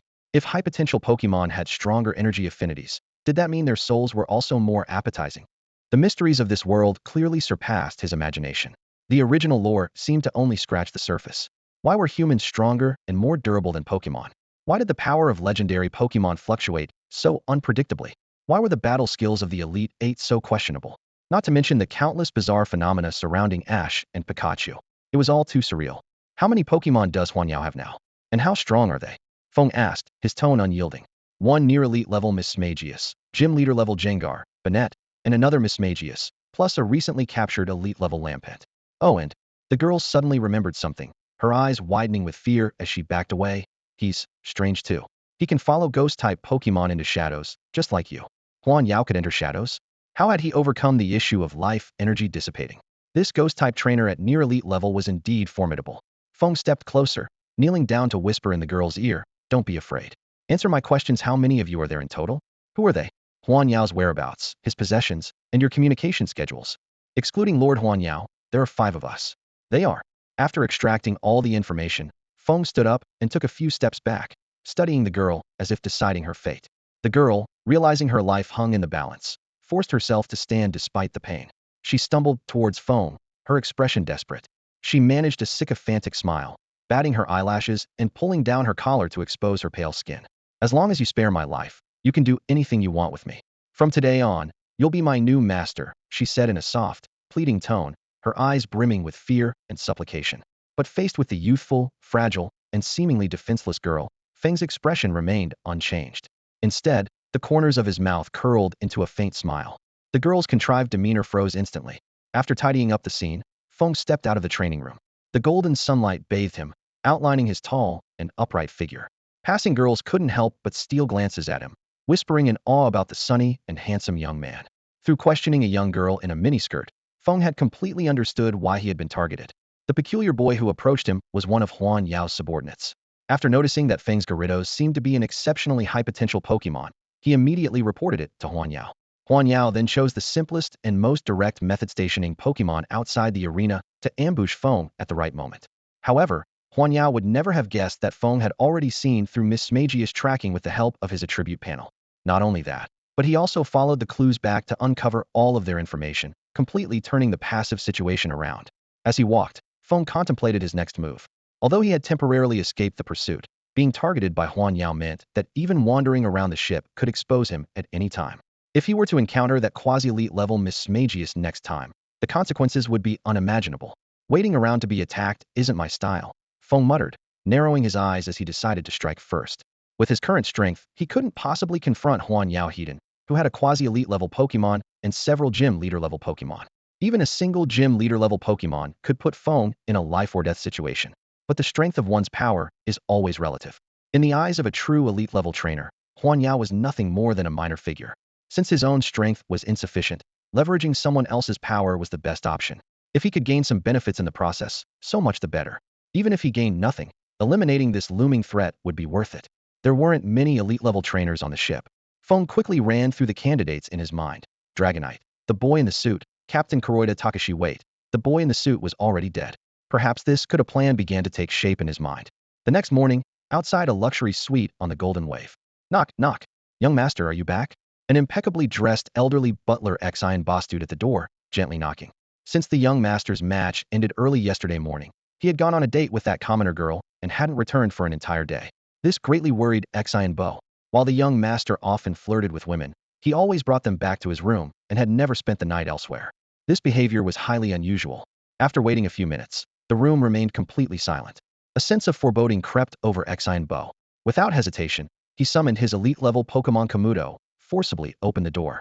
This Kamu stood over 2 meters tall, its entire body covered in metallic, glimmering scales that resembled a moving fortress of steel. Simply standing there, it exuded the oppressive presence of a heavily armored warrior. "Kamu, break the door gently," Xian Bo commanded. The imposing Pokemon extended its sturdy claws, reaching for the door lock with deliberate care. With a sharp crack, the lock, door frame, and part of the iron door shattered instantly, scattering fragments across the floor. A massive hole appeared in the center of the door, with the remaining pieces swaying precariously. Xian Bo strode steadily into the room, his sharp gaze swiftly scanning the entire space. This luxurious suite was as spacious as 10 ordinary guest rooms, boasting a 2-story layout that exuded opulence. The lower level featured a bright and airy dining room, an elegant living room, a fully equipped home theater, and even a professional massage pool, all showcasing unparalleled extravagance. As Xian Bo stepped into the living room, his eyes were immediately drawn to a letter on the table. The pristine white paper was covered in blood-red handwriting, dense and unsettling. He quickly stepped forward, picked up the letter, and frowned deeply. Trouble had indeed arrived. The contents of the letter were brief but chilling. "Dear Butler, your young master is in my hands. If you want him to live, come alone with enough ransom to room XXX immediately. Do not inform anyone, or he will die without question. Phantom Fiend." Phantom Fiend? What kind of trickery is this? Xian Bo clenched his fists, crumpling the letter into a ball as he strode purposefully towards the door. With his king-level strength, There were few aboard the ship who could rival him. He had no fear of facing this alone. His only concern was the young master's safety. If anything were to happen to him, Xian Bo wouldn't be able to face the family head. Arriving at the designated room, Xian Bo knocked heavily on the door, then stepped back a couple of paces, remaining on high alert. At first, the room was silent, but soon, an unusual glint passed through the peephole, indicating someone was watching from within. Moments later, the door creaked open, and an eerie aura seeped through the crack. A pale, haggard-looking man stood just inside, staring intently at Xian Bo. "Who are you? What do you want?" the man asked weakly. "Are you Phantom Fiend?" Xian Bo replied coldly. At those words, the man's face turned deathly pale. "Dream Spectre, Illusion Realm," he suddenly shouted, launching an attack. A dream spectre appeared out of thin air in front of the mana-purple creature barely a meter tall, resembling a small witch with a tattered hat. Its four protrusions at the back looked like the brim of a hat, and the three red gemstones embedded in its body gleamed ominously, attempting to blur the consciousness of those around it and draw them into an illusionary realm. "Petty tricks," Xian Bo said with a calm, indifferent expression. Facing this quasi-king-level dream spectre, he remained unfazed. His Dragapult leapt from its pokeball without being summoned, positioning itself protectively in front of its master. It loomed over the dream spectre, gazing down as if regarding a mere plaything. With just a single glare, Dragapult instilled fear in the dream spectre, shattering its prized illusionary realm in an instant. Against the overwhelming gap in power, its once formidable illusions were nothing more than crude parlor tricks. A king-level Pokemon. Phantom Fiend stammered in terror. "All of you use Protect." In a panic, he hastily released all his gym leader-level Pokemon to buy time, before slipping into the shadows to make his escape. Shinbo's fingers paused slightly, forcibly suppressing the scale-like noise he was about to unleash. On board the Golden Wave, the destructive power of this move was simply too great. Not only could it severely damage the ship, but more importantly his young master's whereabouts were unknown, and the Phantom Demon before him might hold critical clues. That brief moment of hesitation was all the Phantom Demon needed. Its figure flickered and vanished into the shadows. Shinbo wanted to pursue but glanced around the narrow cabin and shook his head in frustration. The rest of his Pokemon were large dragon types, unable to maneuver effectively in such a confined space. Though the Phantom Demon escaped, the Pokemon it used to stall for time were not so fortunate. The Clawitser's claws emitted a dazzling blue glow, dragon-type energy coalescing into a flame-like radiance that made the surrounding air searingly hot. Crack! With a sharp sound, the protective barriers of several gym leader-level Pokemon shattered instantly. Their bodies were torn apart like paper under the terrifying claws of the Clawitser. Blue flames ignited on their remains, releasing a nauseating, burnt stench. Even the pseudo-elite-level Mismagius barely managed to maintain its faltering defense. Just as it tried to slip into the shadows to flee, the Clawitzer's other claw lashed out like lightning, seizing it tightly like a helpless chick. Amid Mismagius's despairing screams, the Clawitzer slowly tightened its grip until it crushed the Ghost-type Pokemon entirely. The battle was over, but the scene was utter chaos. All of the Phantom Demon's Pokemon were annihilated, and the surrounding rooms bore the brunt of the devastation. Door frames were shattered, walls collapsed, and the fate of the neighboring room's occupants was uncertain. The commotion had already alarmed the entire ship. Screams echoed throughout as passengers scrambled to flee, and hurried footsteps of crew members could be heard in the distance. If not for the Clawitzer's restraint, the Golden Wave might have lost an entire section of its hull. Meanwhile, the Phantom Demon had slipped into the shadows, fleeing with his sole elite-ranked Pokemona Chandelurithruff the balcony. This uniquely styled Pokemon had a head resembling a black conical hat, with a pointed tip like a lampshade. Its glass-like head housed a flickering pale blue flame, and two yellow eyes were embedded within. Entirely resembling an ancient oil lamp, the chandelure was now held by the Phantom Demon as it lit the shadowy path for their escape. "Damn it, what's with that old man? This time I really messed up," the Phantom Demon muttered bitterly in the shadows. "At least the resources I grabbed on this ship will help me recover a bit." He couldn't figure out who had betrayed him or how they had tracked him down. As the chandelure manipulated the shadows to slip into an unoccupied room, it failed to notice another shadow silently tailing it. That shadow suddenly accelerated, lunging directly at the chandelure. In an instant, the two shadows merged into one. Feng and Aegislash followed the trail of firelight and discovered Huan Yao and Chandelure hiding in the same shadowy corner. In the darkness, the pale blue flames burned quietly, offering a touch of warmth to Huan Yao while also betraying their location to their pursuers. Huan Yao looked up and saw the two figures. A flicker of shock crossed his pale face. "Who are you? Why are you here?" The only response was a disdainful chuckle from Feng. With a flick of his wrist, his sword traced a sharp arc, sending a shadow ball slicing toward Chandelure like a blade. "Chandelure, use Dark Pulse." Huan Yao commanded immediately. The black beam not only obliterated the shadow ball, but continued its trajectory toward Feng. With a swift movement, Feng dodged effortlessly. Reality quickly set in for Huan Yao, and he regained his composure, his demeanor now reflecting the strength of an elite trainer. A glint of killing intent flashed in his eyes as his weak voice carried a chilling edge. So it was you who set me up. But with just an Aegis slash, you're no match for me. A trainer who has lost their elite Pokemon, can they still call themselves elite? Feng sneered. You're nothing but a toothless tiger. From the very start, this battle was far from a fair onion. Feng and Aegislash only needed to focus on attacking Huan Yao, while Huan Yao was burdened with both protecting himself and ensuring Chandelure's safety. The battle quickly turned into an overwhelming three-ginstone scenario. Chandelure was on the defensive from the onset, struggling to fend off the relentless attacks. When Huan Yao realized that Feng could actually use Pokemon moves himself, disbelief spread across his face, and his once assured confidence began to waver. In this life-or-death situation, he unleashed his full potential as a skilled tactician. It had to be said Huan Yao's strategic commands were remarkable. Under his direction, Chandelure unleashed a barrage of moves, including Shadow Ball, Hex, Nightshade, and Imprison, repeatedly disrupting Feng's offensive rhythm. If this were an official battle, Feng would already be at a disadvantage. For the first time, Feng grasped the unpredictable and versatile nature of ghost-type moves, far surpassing the challenges head faced with Dusclops before. However, the sheer numerical advantage inevitably tipped the scales in Feng's favor. Using the same trick again, Feng had Aegislash capitalize on Chandelure's Protect by immediately executing Encore. When Chandelure's Protect failed due to consecutive usage, Aegislash seized the opening and struck with a lethal blow, moving as swiftly as lightning. The tip of Aegislash's blade loomed large in Chandelure's eyes, its edge enveloped in ghostly energy radiating an aura of deathly stillness. Chandelure, hold on. Huan Yao's desperate cry echoed. As Chandelure prepared to use Protect, it caught a glimpse of Feng's twisted, menacing expression and his icy, merciless gaze. A fleeting moment of fear disrupted its concentration, causing the Protect move to falter. Aegislash's blade pierced through Chandelure's form, the ghostly energy surrounding it snuffing out the last flicker of its flame like a suffocating weight of sand. The final glimmer of light in the darkness vanished. The moment the phantom wraith collapsed, the illusion demon barely had time to grieve before a surge of black matter erupted from the shadows, coiling around his body like a living entity. In the blink of an eye, his body began to wither visibly, his life force being rapidly drained. What's happening to you? Feng initially thought it was some kind of backlash, but he quickly realized that the shadows were devouring the illusion demon's life force. This is Badget out of the shadows now? He dashed forward, grabbing the illusion demon's clothes and pulling him with all his strength out of the darkness. But it was too late. Once free from the shadows, the illusion demon collapsed to the ground, barely clinging to life.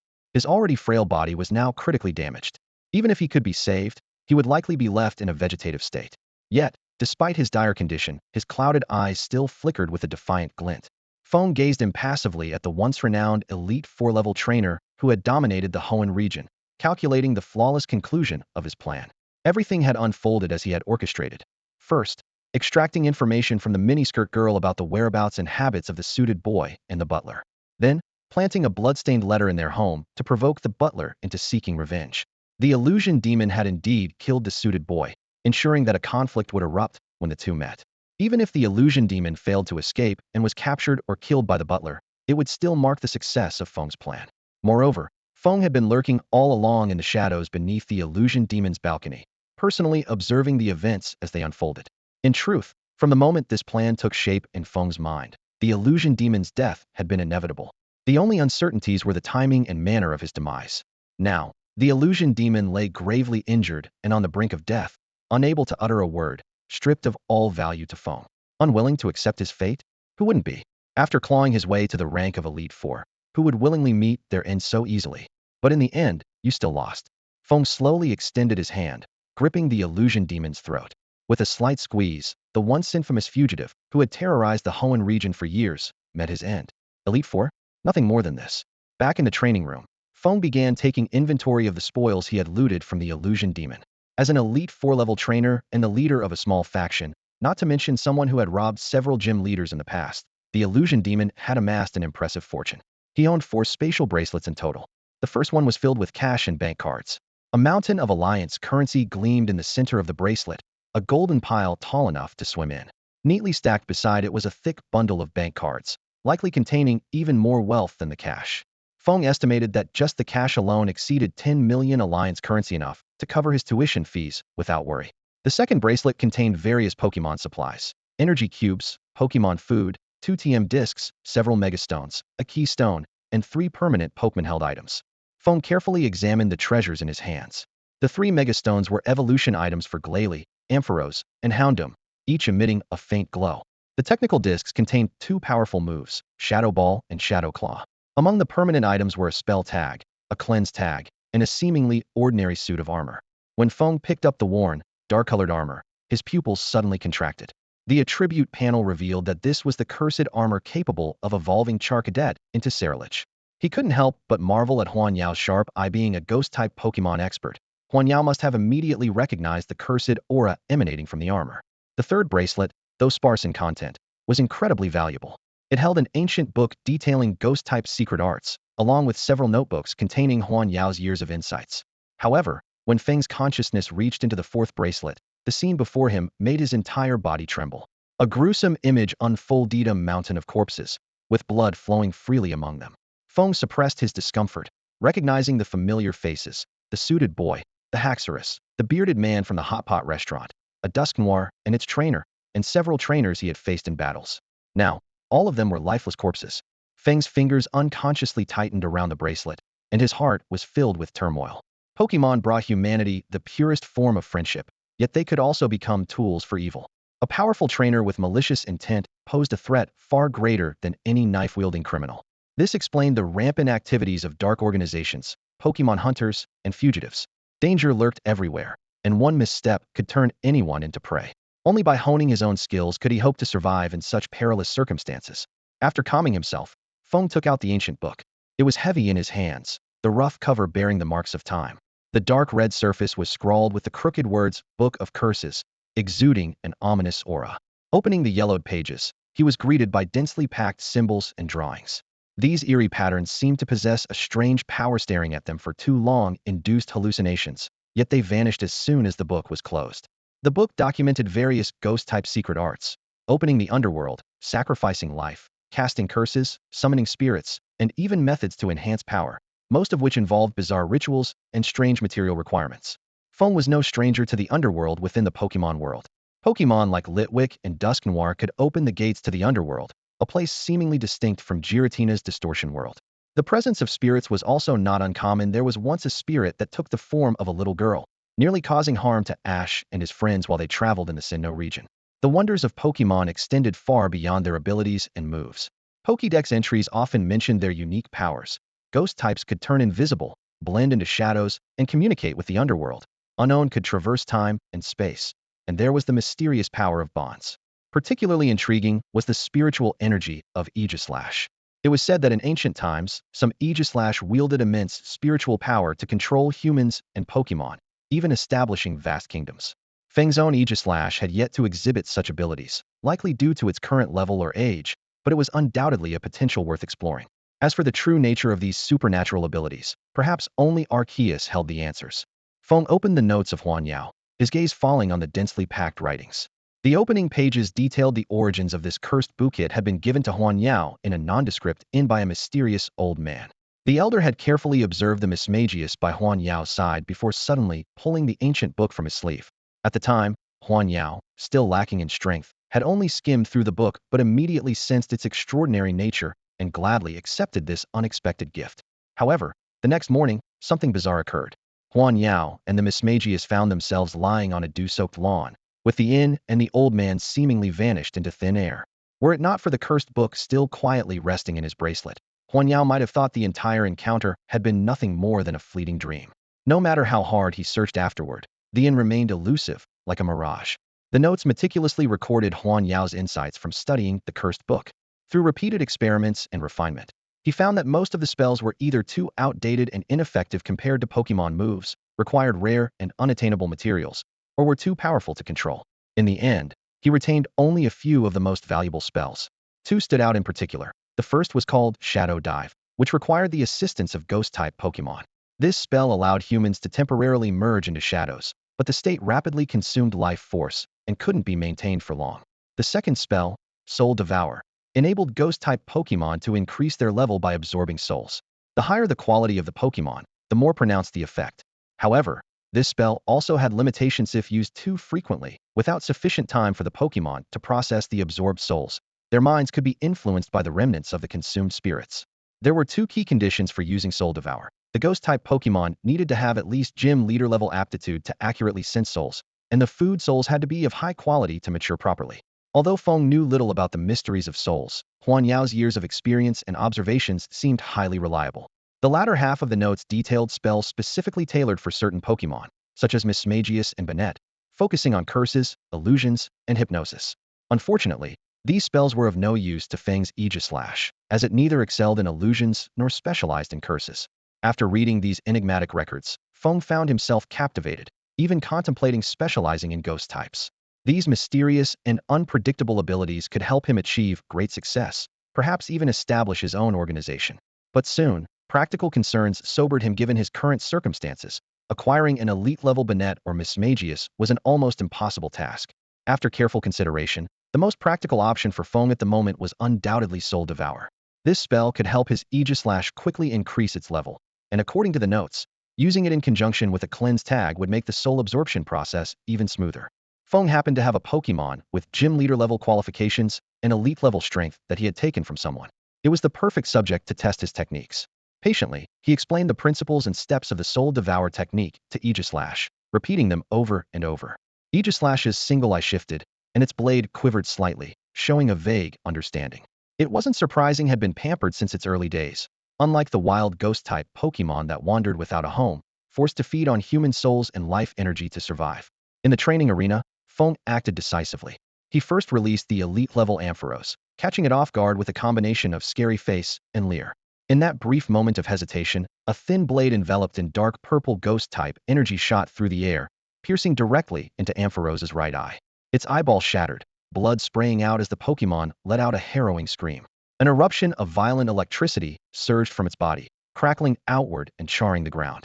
Feng swiftly retreated, and Aegislash's King's shield floated to his front just in time to block the raging currents. That strike had been deliberately restrained. It didn't penetrate Ampharos's skull entirely. If Feng had intended to kill, he could have embedded sharp stones into the blade, causing them to scatter upon impact and shredding Ampharos into pieces. But to extract its soul, he needed to keep it alive for now. While Ampharos was in a frenzy, Aegislash followed up with a Shadow Ball, rendering it unconscious. Staring at the fainted Ampharos, Feng began setting up the ritual according to his notes. He lit a purifying incense and gestured for Aegislash to approach. As the fragrance filled the air, Feng sensed a mysterious energy flowing around them. Yet, as time passed, Aegislash remained unresponsive.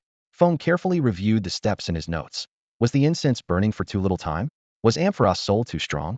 Or was Aegislash simply too inexperienced? Determined to get it right, he decided to try again, focusing on every detail. Soon, the rich aroma of the incense formed a thin mist. This time, faint light began to emanate from Aegislash, and its tassel gently swayed. Ampharos's body started trembling, emitting a faint purple glow. Even in its unconscious state, its face contorted with an expression of intense agony, blood seeping from its 7 orifices. Suddenly, its remaining eye snapped open, as if staring at something unseen. Then, it went rigid, and its life force faded away forever. The glow lingered for a moment longer before dissipating, and Aegislash finally settled down. Feng checked its status panel and was thrilled to find that Aegislash had leveled up to 44. However, something seemed off. It was unnaturally still, its eye closed, and its blade floating as if in a dreamlike trance. After a brief moment, it opened its eye and returned to normal. Aegislash, what happened just now? Feng asked anxiously. Aegislash floated closer, gently brushing its hilt against his arm and using its tassel to softly caress his cheek, signaling that it was fine. Feng let out a sigh of relief, his hand tenderly running along its blade with a touch so gentle it felt like he was caressing someone dear to his heart. Having eliminated a major threat and gained numerous benefits, Feng finally felt a weight lifted off his chest. The following week passed quietly as he and his Pokemon immersed themselves in rigorous training. During this time, the ship conducted a large-scale identity check under the pretext of tracking down a wanted criminal. Although it caused quite a stir, the operation ultimately resulted in the capture of only a few inconsequential individuals. Meanwhile, the advanced level competition had concluded, with the seasoned trainer who defeated Yangxia dominating the arena with overwhelming strength and experience, securing the championship without suspense. As for the ongoing elite-level battles, Feng chose to abstain. He was well aware that his Gyarados would attract too much attention, potentially leading to unnecessary trouble. After all, This ship was like a microcosm of society, with distinct hierarchies and intricate relationships. From the captain to the heirs of prominent families, and even covert hunters like Huan Yao, who preyed on trainers. Everyone played their respective roles. Over the past few days, Feng focused on training himself and his Pokemon, occasionally taking Sneasel for walks around the ship. Yangxia and Luyin had approached him for practice battles, but with Gyarados having recently advanced to elite level, the gap in strength was too vast for it to be a suitable opponent. Luyin then suggested having her bodyguard, Ying, battle instead, while she observed and learned. Feng couldn't help but laugh at the suggestion, but he wasn't about to pass up the opportunity for a valuable match. As a trainer nearing the rank of a quasi-elite 4, Ying demonstrated exceptional command skills. Her level 49 elite class mag cargo repeatedly overwhelmed Feng's newly promoted elite Gyarados, often deciding the outcome in under 3 minutes. It wasn't just the significant level gap mag cargo's masterful use of rock-type moves proved to be Gyarados' Achilles' heel. Ying's tactical acumen and commanding presence showcased her overwhelming advantage. After several consecutive defeats, Feng came to a sobering realization. The pride he had felt after outsmarting Huan Yao was laughable. This was merely the strength of a quasi-elite 4 trainer couldn't imagine standing a chance against a true elite 4 member or champion. Real Pokemon battles were far more complex than the turn-based mechanics of games. Traits, moves, and personalities were not just static data. Even with exceptional talent, one couldn't reach the top without extensive battle experience and professional knowledge. Although he couldn't defeat Ying, Feng gradually adapted to the intensity of high-level battles through repeated matches. Gyarados, too, became more attuned to its newfound elite-level power, improving rapidly and eventually holding its own in exchanges. The highlight of the week was Sneasel finally breaking through level 10, officially graduating from its juvenile stage. Feng had already prepared a comprehensive training plan, determined not to let it idle as before. Just as children need a joyful childhood but must study diligently once they enter school to build a foundation for their future, Sneasel, with its champion-level potential, couldn't afford to waste a single moment. Sneasel, you've graduated from kindergarten, Feng said, holding its Pokeball at eye level and gazing at the Pokemon inside. Then, he released Sneasel and carefully examined its attribute panel. Name, Sneasel. Type, Dark Ice. Level, 10 beginner. Ability, Inner Focus. Potential, Champion. Held item, none. Moves, Scratch, Leer Taunt. Egg moves, Icicle Crash, Ice Shard. Notably, Sneasel had automatically learned Taunt at level 6, marking its first Dark-type move. Feng decided to begin systematically developing Sneasel's abilities. While Scratch and Leer were basic moves that only required proficient use, the other skills needed focused training. Alright, Sneasel, use Taunt on me, Feng instructed. The best way to understand a move is to experience it firsthand. Sneasel tilted its head in confusion at first, but took action after receiving Feng's encouraging nod. It extended its small, white claws and made a beckoning gesture toward Feng, a mischievous grin spreading across its face. The expression was so infuriating that it was hard not to feel provoked. Feng did feel a flash of irritation but quickly regained his composure. Due to the significant level gap between them, the move's effect was greatly diminished, but it was enough for Feng to draw conclusions. Combining this experience with his prior knowledge of Taunt and moves like Mean Look, he identified 3 potential development directions: disrupting the enemy's rationality, drawing attention to achieve a taunting effect, and blocking status-changing moves. Once Sneasel matured, these tactics could become powerful assets. Next, Feng moved on to testing 2 Ice-type moves. Sneasel, use Ice Shard. Snea. Sneasel cried out as it quickly formed an irregular, meter-long shard of ice at its claw tips and launched it at Feng. Feng focused his strength into his hands and caught the flying ice shard with ease. So this is your Ice Shard? Feng said as he examined the icy projectile. Sneasel nodded proudly, clearly expecting praise. Not bad, but it can be improved, Feng said as he crouched down and drew the shape of a pointed bullet on the ground. Try shaping your Ice Shard like this, slender and sharp. It will reduce air resistance and maintain its speed better. Feng then retrieved a training target from his spatial wristband and placed it a short distance away. Sneasel nodded and quickly formed an ice bullet at its claw tips, firing it with a swoosh. It struck the left side of the target and embedded itself deeply. Good power, but the formation speed needs improvement, and your accuracy needs work, Feng analyzed. We'll skip Ice Beam for now, focus on perfecting Ice Shard. Hitting the bullseye from this distance will count as passing. Sneasel. Sneasel pouted, clearly reluctant to endure the tedious training. Feng picked it up and gently said, keep it up, and I'll treat you to your favorite ice cream after we're done. Sneasel let out a playful whine, snuggling into Feng's chest, torn between wanting the ice cream and avoiding the training. Feng maintained a warm smile, though his eyes turned sharp. It seems I might need to call in Gyarados to supervise your training. Sneasel immediately straightened up, shaking its head frantically. Snee. Feng then moved on to testing Sneasel's keen eye ability. In the games, this ability only prevented accuracy loss, but according to Xiaona, in reality, it also encompassed heightened perception, intelligence, and boundless energy. Pokemon like Dragonite could use this ability to exert a powerful sense of pressure. Can you sense the Aegis/hiding in my shadow? Feng asked. Sneasel shook its head. All right, so your perception is limited. Feng thought to himself, realizing it might be more efficient to directly check the stats panel. Try staring at me with your fiercest, most intimidating look. Focus on using your ability. Sneasel tried its best to look menacing, but instead, it only appeared cuter, completely lacking any sense of intimidation. This aspect would have to wait until it grew stronger. As for intelligence, the potential was immense.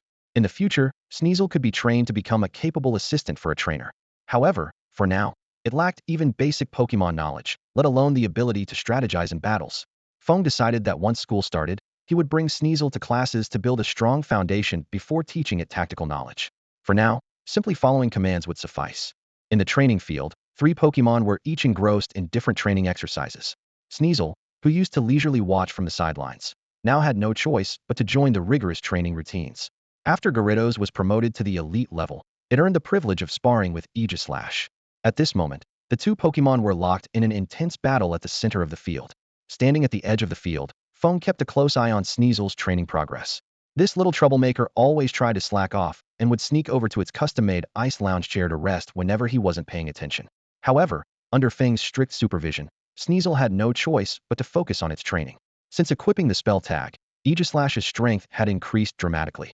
Not only had it enhanced the power of Shadow Ball and Shadow Claw, but it had also ingeniously combined the 2 moves to develop a brand new technique, Shadow Blade.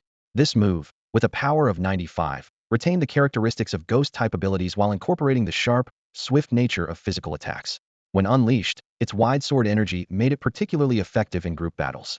What made it even more dangerous was its ghost-type stealth. By the time opponents realized what was happening, they had often already been sliced apart by the shadowy blade. At present, Feng shifted his focus to Sneasel's training. Its bullet ice shard had already taken shape and was ready to progress to the advanced ice pillar drop training. Feng had envisioned this move in 3 stages. The first was creating the ice pillar itself, aiming for a larger size to deliver greater power and a wider range of attack, as well as increasing the chance of intimidating the opponent. After all, a massive ice pillar crashing down was far more terrifying than small chunks of ice. The second stage involved controlling the descent, finding the perfect balance between height and accuracy. While greater height increased the impact, it also allowed enemies more time to dodge. The final concept was for the ice pillar to explode like a grenade upon impact, scattering shards to deal area damage, a feature that would require further development. To enhance the move's effectiveness, Feng designed the ice pillar to be streamlined, resembling a missile. This design aligned with the concept of the bullet ice shard, reducing air resistance while improving flight speed and precision. Beyond these specialized skill trainings, basic strength and speed training continued in parallel. Sneasel not only had to complete strength equipment exercises and weighted running laps, but also had to learn combat techniques and evasion skills from Feng. After an entire day of high-intensity training, Sneasel was utterly exhausted. It slumped onto Feng's shoulder, its little tongue hanging out weakly, with its 2 claws feebly resting on him. Feng held it and began performing a massage technique he had recently learned from Yangxia. This was one of the reasons Yangxia was so popular among Pokemon could resist the skilled hands of a talented masseuse. However, when Feng first started practicing this skill, it led to plenty of amusing mishaps. His clumsy techniques often left the Pokemon yelping in pain, and Gyarados had even once smacked him across the field with its tail. Feng, relying on his incredible strength, finally subdued the massive Gyarados. Placing his hands firmly on its scales, he began a professional massage. Watching this scene from the side, the Sneasel couldn't help but swallow nervously, a glint of anticipation flashing in its eyes. The recent practice sessions had clearly paid off, as Feng's massage techniques were now much more refined. His fingers skillfully found the pressure points on Gyarados' body. Although he occasionally pressed a painful spot by mistake, his overall technique had improved significantly. Sneasel, you did great in today's training, Feng said as he reached into his backpack and pulled out Sneasel's favorite energy cubes and snacks. The previously tired Sneasel immediately perked up, its eyes sparkling like 2 stars. It quickly opened its small mouth and bit into the enticingly fragrant energy cube, happily munching away. In no time, the cube disappeared. Still craving more, Sneasel licked its lips with its pink tongue, then contentedly nestled into Feng's arms, shifting into a comfortable position to enjoy his gentle strokes. As he looked at the Sneasel in his arms, Feng was deep in thought. To grow stronger alongside Pokemon, constant effort was essential. While the training might be tough now, the rewards in the future would surely be worth it. Let's keep giving it our best tomorrow, Feng said softly. Sneasel blinked its lively eyes, as if fully understanding his words, and nodded obediently. By evening, Feng and Sneasel headed to their familiar Callow's restaurant, enjoying dinner while watching the television. The screen flashed various event announcements, and one particular advertisement for the Golden Wave Water Park caught Feng's attention. Thought it might be fun to take Garridos there, though its size might pose a challenge for the pools. Just then, Sneasel tugged on Feng's sleeve. Following its gaze, Feng saw a group of Meowstic using their psychic powers to float flyers gently onto each customer's table. Picking up the flyer in front of him, Feng saw it was an announcement for a fireworks show tonight aboard a ship.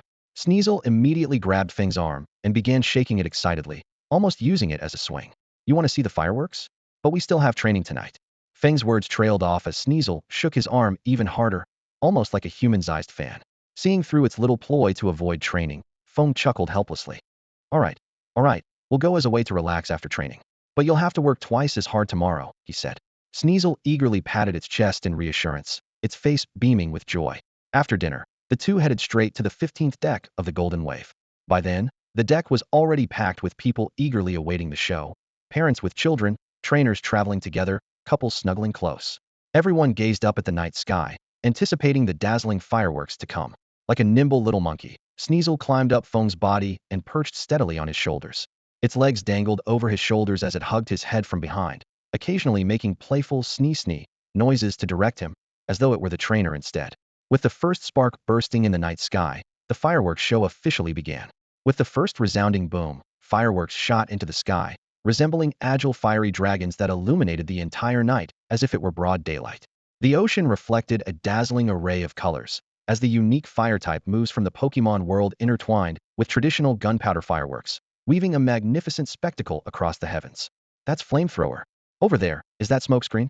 Look at that colorful mystical fire. And that one exploding in the air, its blast burn. The crowd erupted with awe and excitement, their exclamations blending into a lively chorus. Feng's gaze was drawn to the vibrant fire-type displays, yet his thoughts wandered elsewhere. He silently strategized about his team, Garridos, Sneasel, and the Cottonee still in its egg. Against steel types like Ferrothorn, Bisharp, and Magnezone, they seemed to lack an advantage. While his Aegislash's sacred sword could handle them, it was more suited for wild encounters or covert missions. If only I had a fire-type or ground-type Pokemon, Feng mused to himself. His mind began listing powerful fire types: Charizard, Blaziken, Incineroar, Volcarona, Chandelure, Armarouge, and Skeledirge. Among ground types, there were formidable ones like Garchomp, Flygon, and Swampert. But these were just daydreams. As an ordinary trainer, neither from a prestigious family nor a champion of the league, he had no luxury of choice. Suddenly, a thought struck him: the league's breeding center. Unlike regular daycare facilities, it was a haven where numerous Pokemon coexisted harmoniously. Under human care, it lacked the brutal survival-off-thefitist nature of the wild, and the large population meant a higher chance of finding Pokemon with exceptional potential. With his current stats and skills, gaining access to such a place could allow him to select a Pokemon with elite 4-level potential. Wow, it's Pikachu! A child's clear voice jolted Feng back to reality. Looking up, he saw a dazzling Pokemon-themed fireworks show unfolding in the sky. Pikachu, Eevee, and Togepi appeared vividly, as if waving to the audience. The highlight, however, was a massive Wailord outlined by fireworks, leisurely swimming across the night sky. It floated as if the stars were its ocean, its colossal form gliding gracefully above the crowd. Not far away, a little girl sat atop her father's shoulders, pointing excitedly at the Wailord in the sky. At the same time, Feng's Sneasel mirrored her posture, perched steadily atop his head. Mommy, look! What Pokemon is that? It's so big! The girl's cheerful voice rang out clearly under the starry night. The girl's mother looked at her gently and explained softly. That is a Wailord, the largest Pokemon in the world. The little girl's eyes lit up instantly, and she started jumping excitedly. Then it must be super powerful. I want to have one too when I grow up. The couple exchanged a glance, their faces showing a mix of affection and helplessness. The cost and space required to raise a Wailord would likely bankrupt an average family. They didn't want to dampen their daughter's dreams of the future and found themselves a bit at a loss. The girl's father had a sudden idea. He crouched down and coaxed her softly. When we get to the Sinnoh region, how about Dad buys you a Wailord plushie from the department store in Veilstone City? Then you can hug it every night when you sleep. The little girl immediately threw herself into her father's arms and kissed his cheek. Okay, I want a Wailord plushie. Daddy, you're the best. Seeing their daughter's bright smile, the couple finally breathed a sigh of relief. Fireworks continued to bloom in the night sky, illuminating the horizon and casting a warm glow over the girl's childhood. At that moment, Sneasel suddenly tugged on Feng's hair, pointing its claw toward a blaziken-shaped firework in the sky. Feng rubbed his head where it had been tugged and lightly patted Sneasel's paw. He looked up and recognized the fireworks as representing the Hoenn starter Pokemon, Sceptile, Swampert, and Blaziken. The sight of Blaziken brought back memories of Xiaoling, her energetic and vibrant presence almost tangible. Was she still training diligently at this moment? When would they meet again? Suddenly, a particularly stunning firework burst into the sky, forming the image of a gigantic Lugia. The people on the deck gazed up at the legendary guardian of the seas, silently praying for a safe journey. As the Lugia firework faded, the grand display came to an end. As the crowd began to disperse, a familiar voice called out, "Feng, I'm over here." Feng turned to see Yangxia standing on the deck, waving at him. "Yangxia? I didn't spot you earlier with so many people around," Feng said as he walked over.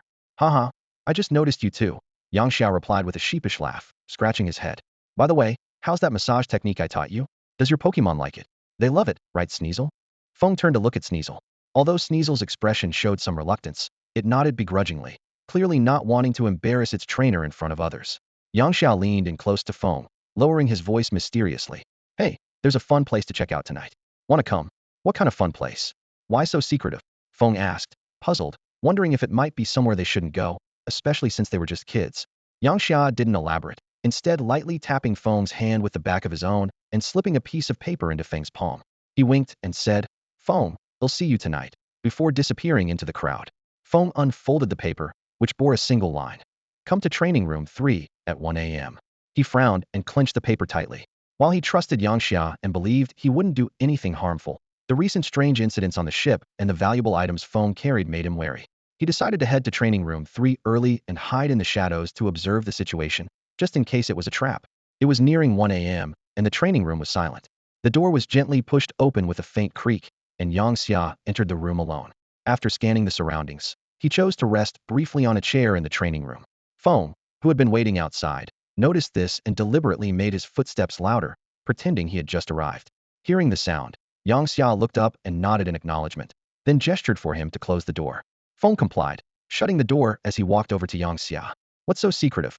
Feng asked in a low voice. Yangxia retrieved a black robe and a small Charizard mask from his spatial bracelet, a mysterious smile forming on his lips. "Come on, let's go to the black market." "The black market?" Feng was a bit surprised.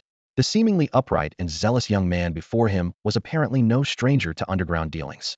"You could call it a trading fair. It's held every week," Yangxia explained while deftly putting on the mask. Through the eye holes of the mask, he glanced at Feng.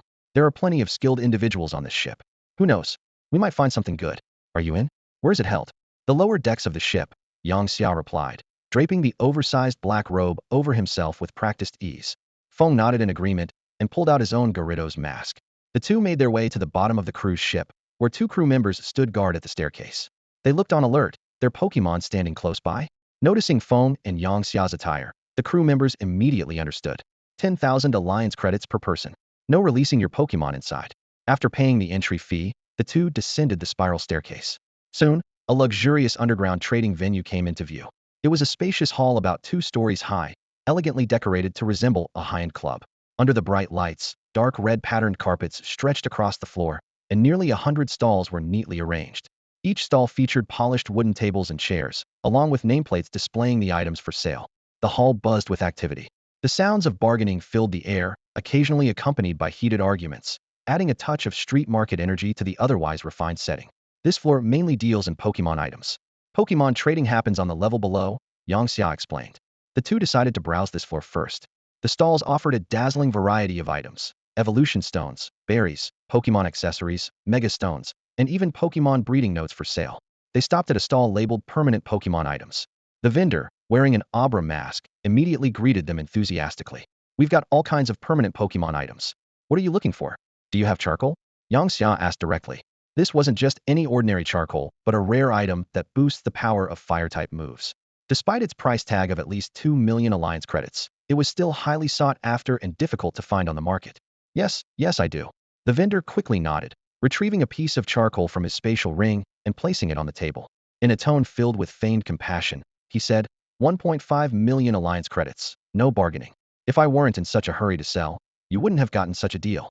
The charcoal on the table emitted a searing heat, with occasional sparks flickering, seemingly brimming with potent fire energy. Upon seeing this, Yangxia was immediately tempted and was about to retrieve money from his spatial ring when Feng suddenly stopped him, giving him a meaningful look. Let's check out other stalls first. We might find something cheaper. Hey, hey, hey. The vendor, realizing he was about to lose a sale, shouted anxiously. If you don't buy it, someone else will. Don't blame me if it's gone when you come back. Yang Xia hesitated, but Feng firmly pulled him away. Behind them, the vendor's angry voice followed. Damn it. You'll regret this.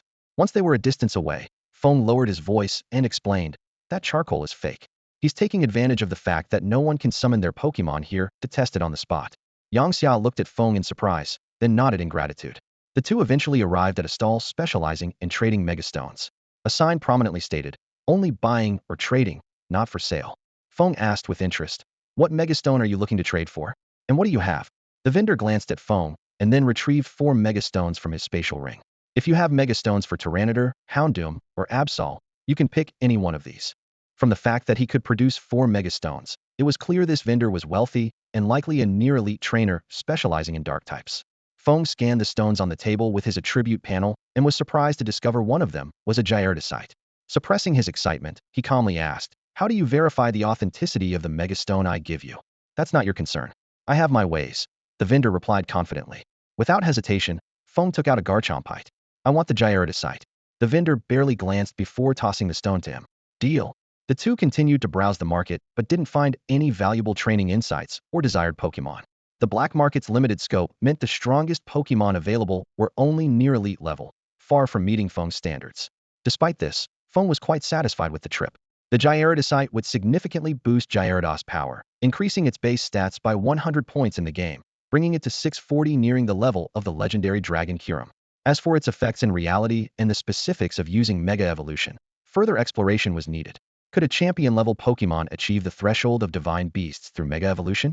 This thought broadened Feng's understanding of the world even further. The next day, at the training ground, Feng carefully placed the backpack containing the wood cotton ball Pokemon egg to the side and retrieved 2 orbs from his spatial wristband, a deep yellow Gyarados Megastone and a vibrant, multicolored Keystone. He tossed out a Pokeball, and the massive form of Gyarados appeared before him in an instant. The Gyarados Megastone appeared rather unremarkable, resembling an ordinary glass bead, except for a faint, half-blue, half-red leaf-shaped symbol visible within.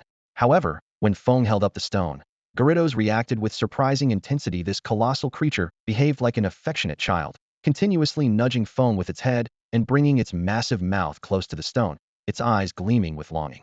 All right, here you go. Feng, nearly knocked off balance by Gyarados' affectionate nudges, helplessly handed over the Megastone. The way this giant creature showed affection was vastly different from the cute demeanor of a Sneasel, leaving Feng both amused and exasperated. For now, he refrained from equipping Gyarados with the mystic water it usually carried. While Pokemon in the real world could carry multiple items, official battles ultimately allowed only one to be used. Feng then turned his attention to the keystone in his hand. The multicolored orb had a black symbol at its center, and holding it emitted a unique energy wave, as if resonating with his own mind.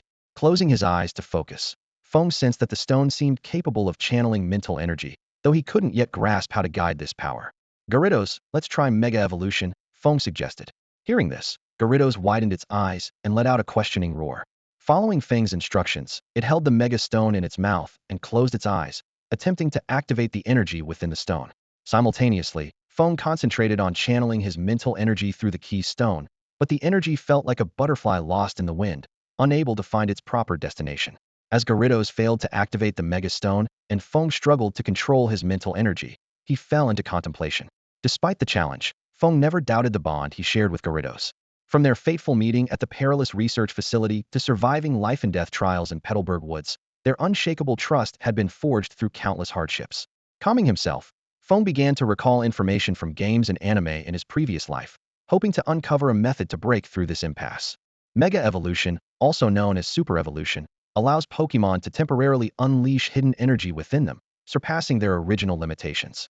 This process requires a deep bond between the trainer and the Pokemon, with the key being the resonance between the trainer's keystone and the Pokemon's Megastone. Synchronize our hearts. Feng suddenly had a flash of inspiration. Gyarados, don't focus on the stone itself, use your heart to feel me. Gyarados let out a low roar and then closed its eyes. The trainer and Pokemon stood silently, focusing on sensing each other's presence.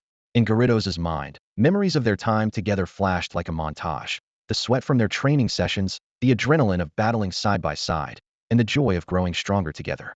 It felt Feng's unrelenting desire for strength, the fervent heartbeat of his passionate soul. At the same time, Feng could hear the echoes of Gyarados' victorious roars in his mind. He envisioned the mighty dragon's unyielding spirit during its battles, especially against Dragonite, and felt its indomitable pursuit of becoming a true king of power. In that instant, their hearts resonated as one. The megastone on Gyarados' body suddenly emitted a dazzling light, and a surge of mysterious energy erupted. The keystone on Feng's chest radiated a rainbow glow, and the previously untethered spiritual energy found its direction, rushing toward Gyarados like a bolt of lightning. The two energies intertwined in the air, forming a brilliant mega evolution symbol. Gyarados, mega evolve, Feng shouted, his voice filled with excitement. Under the enveloping light, Gyarados began to undergo a dramatic transformation. Its turquoise dragon horns turned jet black and extended, its dorsal fins spread like wings, its blue whiskers turned white, and its golden scales shifted to a striking red and black pattern. When the light faded, a fearsome Mega Gyarados stood towering there, exuding a destructive aura. However, the newly mega-evolved Gyarados seemed unable to fully control the overwhelming surge of energy within. It roared in exhilaration, its eyes glowing red as its rationality began to fade. Gyarados, stop! Feng's words were drowned out by the thunderous roar. Left with no choice, he cupped his hands around his mouth and used his powerful voice like a skill. Gyarados, stop now! The sheer force of the sound wave jolted Mega Gyarados. It paused its roaring, and the redness in its eyes gradually subsided. Slowly, it regained clarity and composure, pulling back from the brink of losing control. The experience of handling such wild and intense energy for the first time had nearly caused it to lose itself, but thanks to its trainer's commanding call, it was brought back just in time. After letting out his emotions, Feng retrieved an elite-level training tester from his spatial ring and placed it in the center of the training room. Come on, Gyarados, use Aqua Tail on this. With a loud roar, Gyarados swung its massive tail fin, striking the testing equipment with precision. Feng's eyes were fixed on the screen displaying the data, and a hint of surprise flickered across his face. The results showed that Gyarados, now at level 40, had an attack power surpassing what it had at level 45 before. This undoubtedly confirmed the astounding boost brought by Mega Evolution. Of course, this wasn't a direct level increase, but rather a foundational attribute boost resulting from its enhanced base stats. Next, let's test your flying capability, Feng said, focusing on Gyarados. Without the flying type, can you still take to the skies with a leap?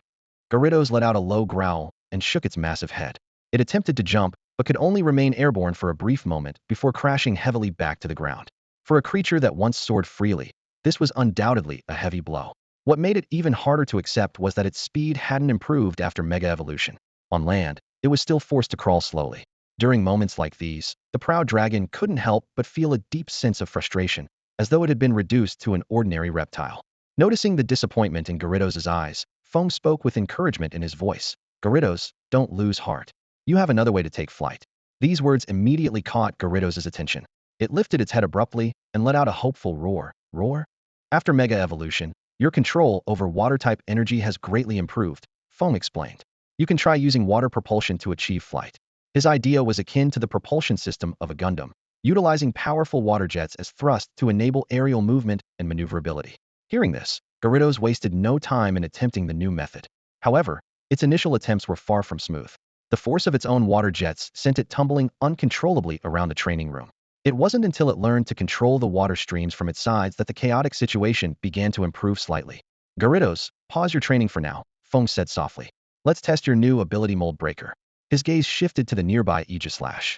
Facing its fate as a target, Aegislash turned its back to Feng with a sulky air, clearly expressing its discontent. Feng chuckled knowingly, placing a reassuring hand on the hilt of its blade and promising, I'll make it up to you with extra servings of your favorite poke blocks after training. This small promise quickly soothed Aegislash's mood. Mold Breaker is a powerful ability that nullifies the opponent Pokemon's abilities, provided the move lands successfully. Feng recalled the mechanics from the games. Mold Breaker was originally designed to disable Aegislash's stance change ability in battle. However, reality seemed different. While Aegislash could still use its shield normally, it temporarily lost the ability to perform its signature move, King's Shield. This state persisted for a while before it reverted to normal. To better understand this ability, Feng instructed Gyarados to slow down its attack pace. By carefully observing, he noticed that each of Gyarados' strikes carried a faint trace of black energy. This energy seemed to seep into Aegislash with each attack. That black energy must be the manifestation of Mold Breaker, Feng mused. It temporarily disrupts the opponent's abilities. This discovery thrilled Feng. Mold Breaker not only nullified opposing abilities temporarily, but also had the potential to completely throw off the opponent's strategies. Moreover, Mold Breaker in reality appeared to be more comprehensive than in the games, affecting a wider range of abilities. A bold thought flashed through Feng's mind. If Mold Breaker were used against a Slaking, could it temporarily override its truant ability, unleashing its full potential in battle? Various tactical possibilities began to take shape in his imagination. At that moment, Mega Gyarados' body began to glow faintly before gradually reverting to its original form. Gyarados looked puzzled as it adjusted to the change, then spewed a stream of water, using the reflection on the water's surface to examine itself. Realizing it had returned to its normal state, it slumped dejectedly, almost like a defeated warrior. Feng found this reaction entirely understandable. Anyone would feel a sense of loss after gaining immense power only to lose it again. Checking the time, Feng noted that the Mega Evolution lasted about 10 minutes. He speculated that this duration might increase as Gyarados grew stronger. They attempted Mega Evolution a few more times, but each attempt failed. It seemed Gyarados no longer had the energy reserves to sustain the transformation. Despite this, Feng was quite satisfied with the day's Mega Evolution tests. They then transitioned to their regular training routines. Each team member had their own specialized plan. Weevil focused on mastering moves like Thief, Knock Off, Triple Axle, and Low Kick. Feng worked on refining the substitute technique. Although it required some preparation time, he discovered he could control the substitute within a certain range to speak or perform simple actions, opening up new tactical possibilities. Meanwhile, Gyarados and Aegislash continued sparring. Gyarados concentrated on improving its Dark-type moves. Feng planned to supplement its diet with Dark-type poke blocks later, while Aegislash focused on enhancing the range and precision of Shadow Sneak and Air Slash for long-distance combat. After a day of training, everyone made significant progress, though Sneasel's low kick move still had some flaws. While it had grasped the concept of the move, its execution remained awkward, as if some internal force was resisting it. Feng frowned in thought, recognizing this as a common issue Pokémon faced when learning moves against their natural type. It would require specially crafted Pokémon food to resolve. Just then, Sneasel suddenly jumped up, excitedly pointing at the backpack containing the Cottonese Pokémon egg. Feng turned to look and saw the backpack trembling slightly. The egg was about to hatch. He quickly retrieved it, noticing the eggshell was already covered in fine cracks, with a vibrant, life-filled aura seeping through the gaps. Cotton, a soft, sweet chirp accompanied the emergence of a fluffy, cotton-like figure from the egg. The newborn Cottonee was covered in pale green, fluffy fur, resembling an adorable cotton candy. It had a leaf on each side, resembling both ears and wings, gently swaying in the breeze. Its orange, oval-shaped eyes, with pure white pupils, curiously observed the trainer before it. Cottonee, welcome to the world. I'm Feng, and from now on, we'll be partners. Feng spoke warmly as he brought out some prepared Pokémon food and energy cubes. The little one, unable to resist the temptation of delicious food, hopped over to him. After cautiously sizing him up, it finally opened its tiny mouth hidden in the fluff and began to nibble. When it choked on the food, Feng promptly patted its back and handed it some moo milk. After eating its fill, the Cottonee quickly drifted off to sleep. Feng placed it into a Pokeball and then released it again, gently cradling it in his arms. Its soft, lightweight fluff was incredibly comforting, exuding a faint, pleasant fragrance that made it irresistible not to bury one's face into it. At that moment, Sneasel curiously approached, standing on tiptoe to touch Cottonee's fluff with its claw. Feng quickly pulled Cottonee away. Shoo, it just fell asleep. Don't disturb it. Sneasel's expression froze instantly, clearly upset by Feng's apparent favoritism. It recalled the times when it had Feng's undivided attention and now glared at Cottonee with a hint of jealousy. Noticing Sneasel's sulky mood, Feng gently reassured it. Be good, and he'll get you something tasty later. He then opened the stats panel to check on Catone's information. Name, Cottonee. Type, Grass, Fairy. Level, 1 newborn. Ability, Prankster. Potential, Champion level. Held item, none. Moves, Helping Hand, Absorb. Egg moves, Beat Up, Worry Seed. Considering Sneasel's remarkable ice-type talent, Feng was filled with anticipation for this champion-level Cottonee as well. By evening, Cottonee woke up from its slumber, groggily glancing around. It found itself lying on a soft bed, with Feng sleeping soundly beside it. On the other side of Feng, the dark-furred Sneasel was tightly clutching the trainer's arm, its red feather gently trembling with each breath. The sight of Sneasel made Cottonee uneasy. The chill emanating from it caused the little one to shiver. So, this was the cold that had woken it up. Cottonee stared at Sneasel, the culprit behind its disturbed sleep, and its gaze gradually turned mischievous. The clever little Pokémon quickly devised a plan for revenge, a sly smile creeping onto its face. The Cottonee quietly used a skill to help, then quickly laid down beside Feng, pretending to snore softly. The Sneasel, who had been sweetly sleeping nestled in Feng's arm, suddenly felt a warm surge flowing through its body. It leapt up as if electrified, letting out a sharp cry. Ha Sneasel, what's wrong? Feng, startled by the sudden commotion, rubbed his sleepy eyes and looked at Sneasel. Embarrassed, Sneasel scratched the back of its head and let out a soft snee. Nearby, the cottony pretended to have just woken up, putting on an innocent, clueless expression. Feng gently picked up the cottony and held it in his arms. Cottony, you're awake? This is the time for you to grow, so go back to sleep for a bit. The cottony obediently responded with a soft sound and snuggled into Feng's embrace. When Feng wasn't looking, it shot Sneasel a provocative glance. Sneasel immediately realized the truth. Its expression twisted in fury as it bared its teeth, glaring at Cottony and letting out an angry snee. Sneasel, don't be so fierce. You'll scare Cottony, Feng said, siding with Cottony. Hearing Feng's partial tone, Sneasel's angry expression instantly crumbled. It looked at Feng with teary eyes, pointing at Cottony and stomping its feet in protest. Sensing something amiss, Feng discreetly glanced at Cottony before moving closer to Sneasel. He gently stroked the red feather on Sneasel's head and spoke softly. Sneasel, you're the big sister. When your little sister is being naughty, you need to find a way to guide her. Getting upset won't help.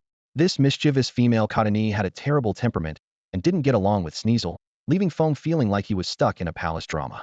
He couldn't help but sigh, thinking how much easier it was with his Aegislash and Gyarados, who never caused such trouble. Sneasel seemed to understand Feng's words. It blinked, and its emotions gradually calmed. Meanwhile, the smug expression on Cottony's face froze upon hearing Feng's comment. It realized with unease that its trainer was sharper than expected and had already seen through its thoughts. Just as Cottony was about to use its cuteness to smooth things over, Sneasel made the first move. It beckoned at Cottony with a claw, wearing a mocking smirk, and used the move taunt. Enraged, Cottony leapt out of Feng's arms, its eyes blazing red. The leaves by its sides quivered in fury as it charged straight at Sneasel. However, the inexperienced Cottony was no match for Sneasel. It missed its target and landed heavily on the ground. Sneasel quickly jumped down from the bed, grabbing one of Cottony's leaves in its teeth, while using its claws to tousle the cotton on Cottony's body. Cottony let out a startled cry at the unexpected lesson. Feng couldn't help but chuckle as he watched the scene unfold, enjoying this scuffle between the two little creatures like a spectator at a play. Sneasel, however, took things further, shaking Cottony like a toy. Cottony tried to fight back, but was no match for Sneasel's strength. In the end, it could only submit, its eyes welling up with tears as it whimpered softly. Cottony crouched on the ground, tears streaming down its face. It cried not only from the pain of Sneasel biting its leaf, but also from the overwhelming feeling of humiliation. Feng had been silently observing the scene until now.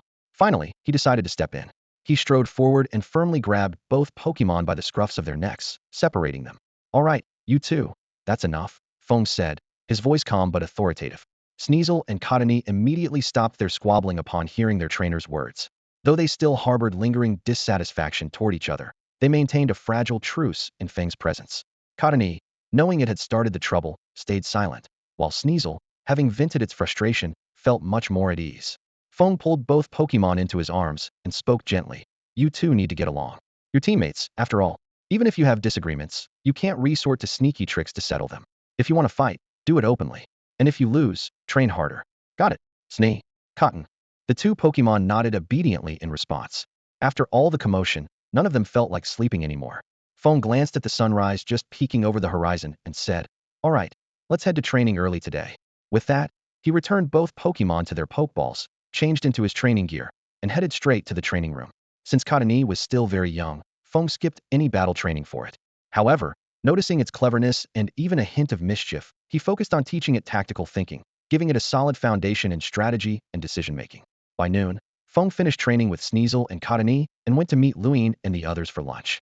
He had a plan in mind, wanted to challenge Sakura again, and he knew she rarely turned him down when Luin was around. Though Sakura had defeated him soundly every time, she was his main sparring partner on the ship. Besides, with his Mega Gyarados now in the mix, the gap between their strengths might not be as wide. They arrived at a quiet curry restaurant that Luin had chosen on a whim. As soon as Feng stepped inside, he heard her cheerful voice calling from across the room. Hey, Feng, over here. Feng walked over and sat across from Luin and Sakura. The three chatted casually for a while. Luin quickly noticed that Feng no longer had the backpack that usually carried his Pokemon egg. Glancing at the Cottony in his arms, she asked curiously, Feng, did you leave your backpack behind today? Or, don't tell me your Pokemon egg has already. Feng smiled and nodded. That's right, it hatched. Meet Cottony. Wow, a Cottony. Can I hold it for a bit? Leoine's eyes lit up, looking like an excited child who had just found a new favorite toy. Feng chuckled at her reaction. That depends on whether Katani is okay with it, he said, placing Katani on the table in front of her, hoping it would get more comfortable with human interaction. Luin was completely smitten by Katani's cuteness and leaned in to touch its soft fluff. However, startled by the sudden closeness of a stranger, Katani quickly darted back into Feng's arms. Haha, don't scare it, Feng said, gently soothing Katani. Give it some time to get used to you. Just then, the server brought over 3 steaming plates of curry. The delicious aroma immediately caught the attention of Sneasel and Katani, who eagerly gathered near the table, their eyes fixed on the food. Looks like they're hungry too, Luin said with a smile. Don't worry, you'll get your share, Feng reassured them as he broke off a piece of chicken and placed it in Sneasel's bowl. Sneasel eagerly began devouring it, while Katani, impatient and trembling with excitement, watched closely. Feng then handed a piece of carrot to Katani, which it happily accepted and started munching on with delight. The lunch was filled with warmth and laughter, and the 2 Pokemon's lively presence made the meal all the more enjoyable. After their meal, the 3 of them walked out of the restaurant, satisfied and full. The refreshing sea breeze greeted them, lifting their spirits. Leoine's gaze was suddenly drawn to a colorful poster on the wall. Excitedly, she pointed at it and exclaimed, "The arcade on the ship has new rewards." Arcade? Feng asked curiously. Yeah. Louis nodded and explained, Ing and I went there once when we first boarded the ship. Her expression suddenly turned gloomy as she continued. But we lost all our game coins pretty quickly, and Ing dragged me away. However, she quickly perked up again, her eyes sparkling with anticipation. This time, we can try again. Who knows? Maybe we'll get lucky and win a prize. Both Cotton Ball and Sneasel grew curious and leaned in to examine the poster closely. Feng scanned the list of dazzling prizes on the poster. The most eye-catching ones were Pokemon like Lilip and Porygon, along with items like an Electrizer, Deep Sea Tooth, and Razor Claw. Though Feng wasn't particularly interested in the Pokemon, most were likely of average quality. The Razor Claw, which could evolve Sneasel into Weevil, definitely caught his attention. After all, he had a considerable amount of money on hand. Worst case, he could simply spend his way to success. Let's go take a look, Feng said with a smile. The arcade on the Golden Wave was located on the second deck. As they pushed open the doors, a kaleidoscope of neon lights greeted them, accompanied by a medley of electronic sound effects and lively background music. The bustling hall was filled with people, laughter, and excitement. A staff member at the entrance noticed Sneasel and Cotton Ball by Feng's side and promptly reminded them, "Please hold on for a moment. Psychic-type Pokemon are not allowed to be released inside." Feng nodded in understanding it was a rule to prevent Pokemon from using psychic abilities to cheat, which could otherwise bankrupt the arcade. The interior of the arcade was neatly arranged, featuring slot machines, roulette games, dance machines, and claw machines, just as Feng remembered arcades from his previous life. In one corner, the prize redemption area and display shelves were packed with enticing rewards, ranging from Pokemon plushies to rare Pokemon. Feng carefully examined the exchange rates displayed on the wall. 5,000 Pokedollars for 50 game coins. 50,000 Pokedollars for 500 game coins. Essentially, it was a fixed rate of 100 Pokedollars per game coin, with only these 2 exchange options available. Next, he checked the prize redemption list. Lily, 15,000 game coins. Porygon, 8,000 game coins. Eevee, 5,000 game coins. Miracle Seed, 30,000 game coins. Razor Claw, 25,000 game coins. In addition to these, there were various plushies, Pokeball stickers, furniture, and other inexpensive items available for redemption. Tisk, these prices are outrageous, Feng muttered to himself. But he understood that many of these items were rare and not easily obtainable elsewhere, even if one had the money. The value of permanent spirit items like the Miracle Seed is self-evident. Unless damaged in battle, they can last for decades, making them treasures passed down through generations of trainers. Feng's gaze landed on the sharp claw, and he started calculating in his mind if he couldn't win enough game coins at the arcade, he might just have to grit his teeth and buy it outright. The price tag on the Porygon in the display case wasn't too outrageous, which made Feng consider the possibility of adding it as a utility Pokemon. According to the Pokédex, this artificial Pokemon, made up of code, was only programmed with basic movements and couldn't perform actions beyond its preset range. Still, its ability to convert its body into digital data and freely roam through cyberspace was undeniably intriguing. However, on second thought, the quality of the Porygon sold at the arcade couldn't be guaranteed. Who knew what kind of programs were written into it? If it lacked the hacking or decryption functions he needed and was instead filled with useless junk programs, it would be a complete waste of money. The 3 of them each exchanged 50 game coins and then dispersed to find games that caught their interest. Luine was immediately drawn to the claw machine. She quickly walked over to the transparent glass cabinet, which displayed an array of colorful Pokemon plush toys, delicate trinkets, and tempting Pikachu-themed snacks. After the crisp sound of a coin dropping, the countdown began on the screen. Luine held her breath, carefully maneuvering the joystick and the mechanical claw, while Sakura cheered her on from the side. Feng, on the other hand, set his sights on the slot machines. These offered a better chance of winning compared to other luck-based or low-reward games. Using his focus energy skill, he could concentrate intensely, enhancing his reaction speed and precisely controlling the stopping point of the reels. He settled in front of a vibrant slot machine, inserted a coin, and the machine lit up with flashing lights. The three reels began spinning rapidly, with Pikachu, Azurill, and various numerical symbols flashing past, making Feng's heartbeat quicken involuntarily. Unexpectedly, Sneasel suddenly jumped onto Feng's lap, insisting on taking the first turn. This shoved the previously quiet Cottony, who had been resting in Feng's arms, to the side. Cottony glared at Sneasel in frustration but quickly realized it wasn't a match for the intruder and sulked quietly. Only after Sneasel had nearly used up all the game coins did Feng finally lift it by the scruff and set it aside, ready to take over himself. Taking a deep breath, Feng activated his focus energy ability, and the spinning reels appeared to slow down in his eyes. He swiftly pulled the lever, and with a crisp ding, the first reel came to a stop, revealing a shiny Pikachu. Feng kept his eyes locked on the screen, calculating the timing with precision, and pulled the lever 2 more times in quick succession. With the final 2 ding sounds, the screen displayed 3 perfectly aligned Pikachus. Jubilant music played, accompanied by flashing lights, as a cascade of game coins poured out of the machine's coin slot. The constant clinking of coins spilling out of the slot machine attracted more and more onlookers. They gathered around Feng, staring in amazement as the young man skillfully operated the machine, while a mountain of coins piled up at his feet. Wow, another jackpot. How is this kid so lucky? Lucky? You must be joking. This is clearly skill. Hey, young man, are you taking on apprentices?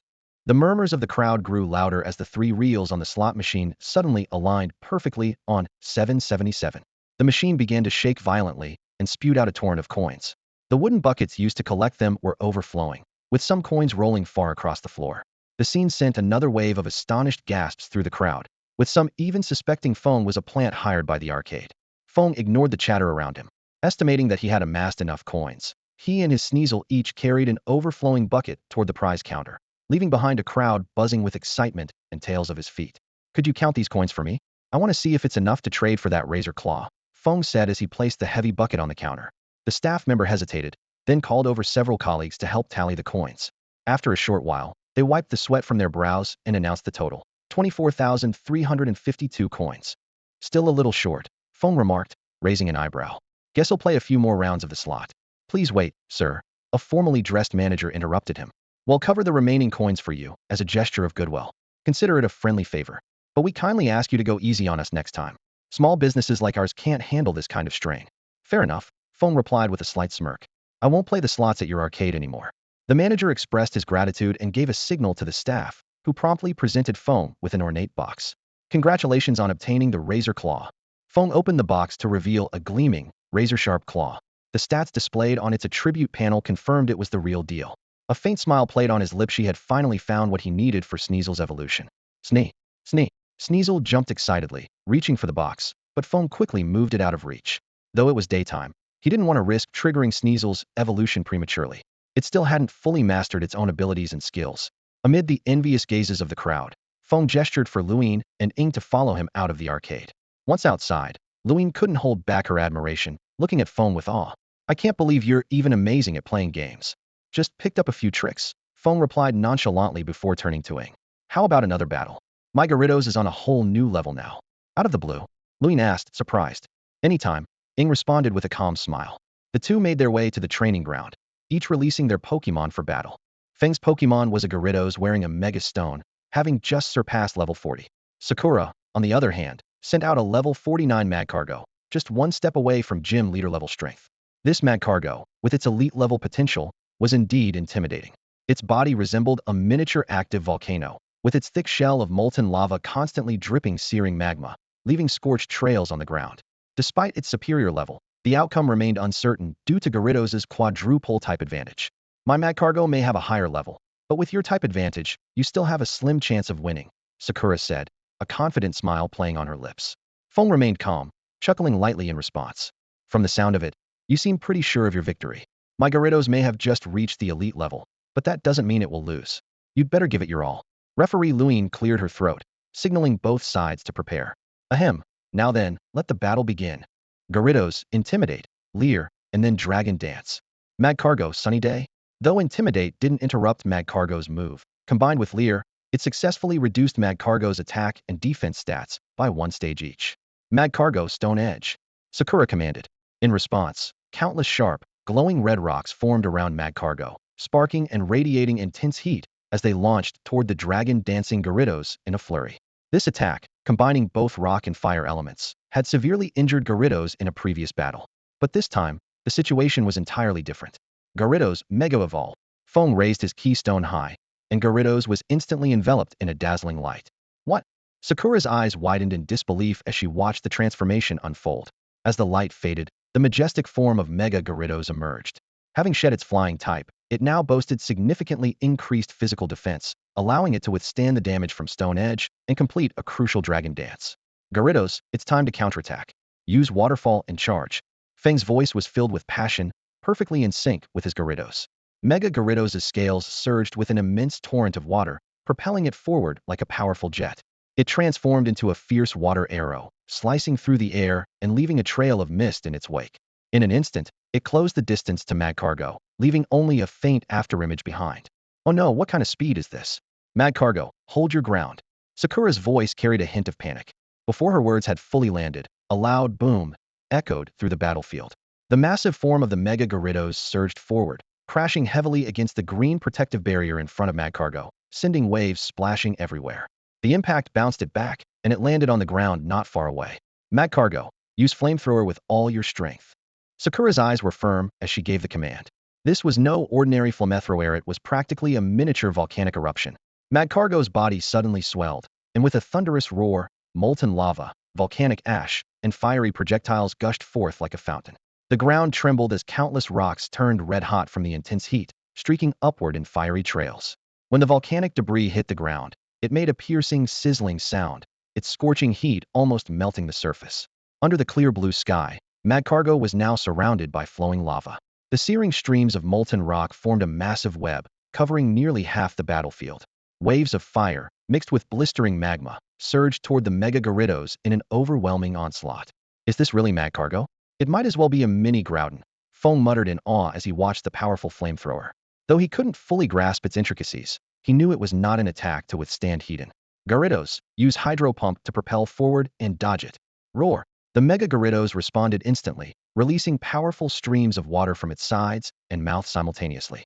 Like a rocket-powered machine, it maneuvered with incredible agility, evading most of the fiery assault. How is this possible? How can it move so fast? Sakura stared in disbelief as her seemingly unstoppable attack was deftly avoided.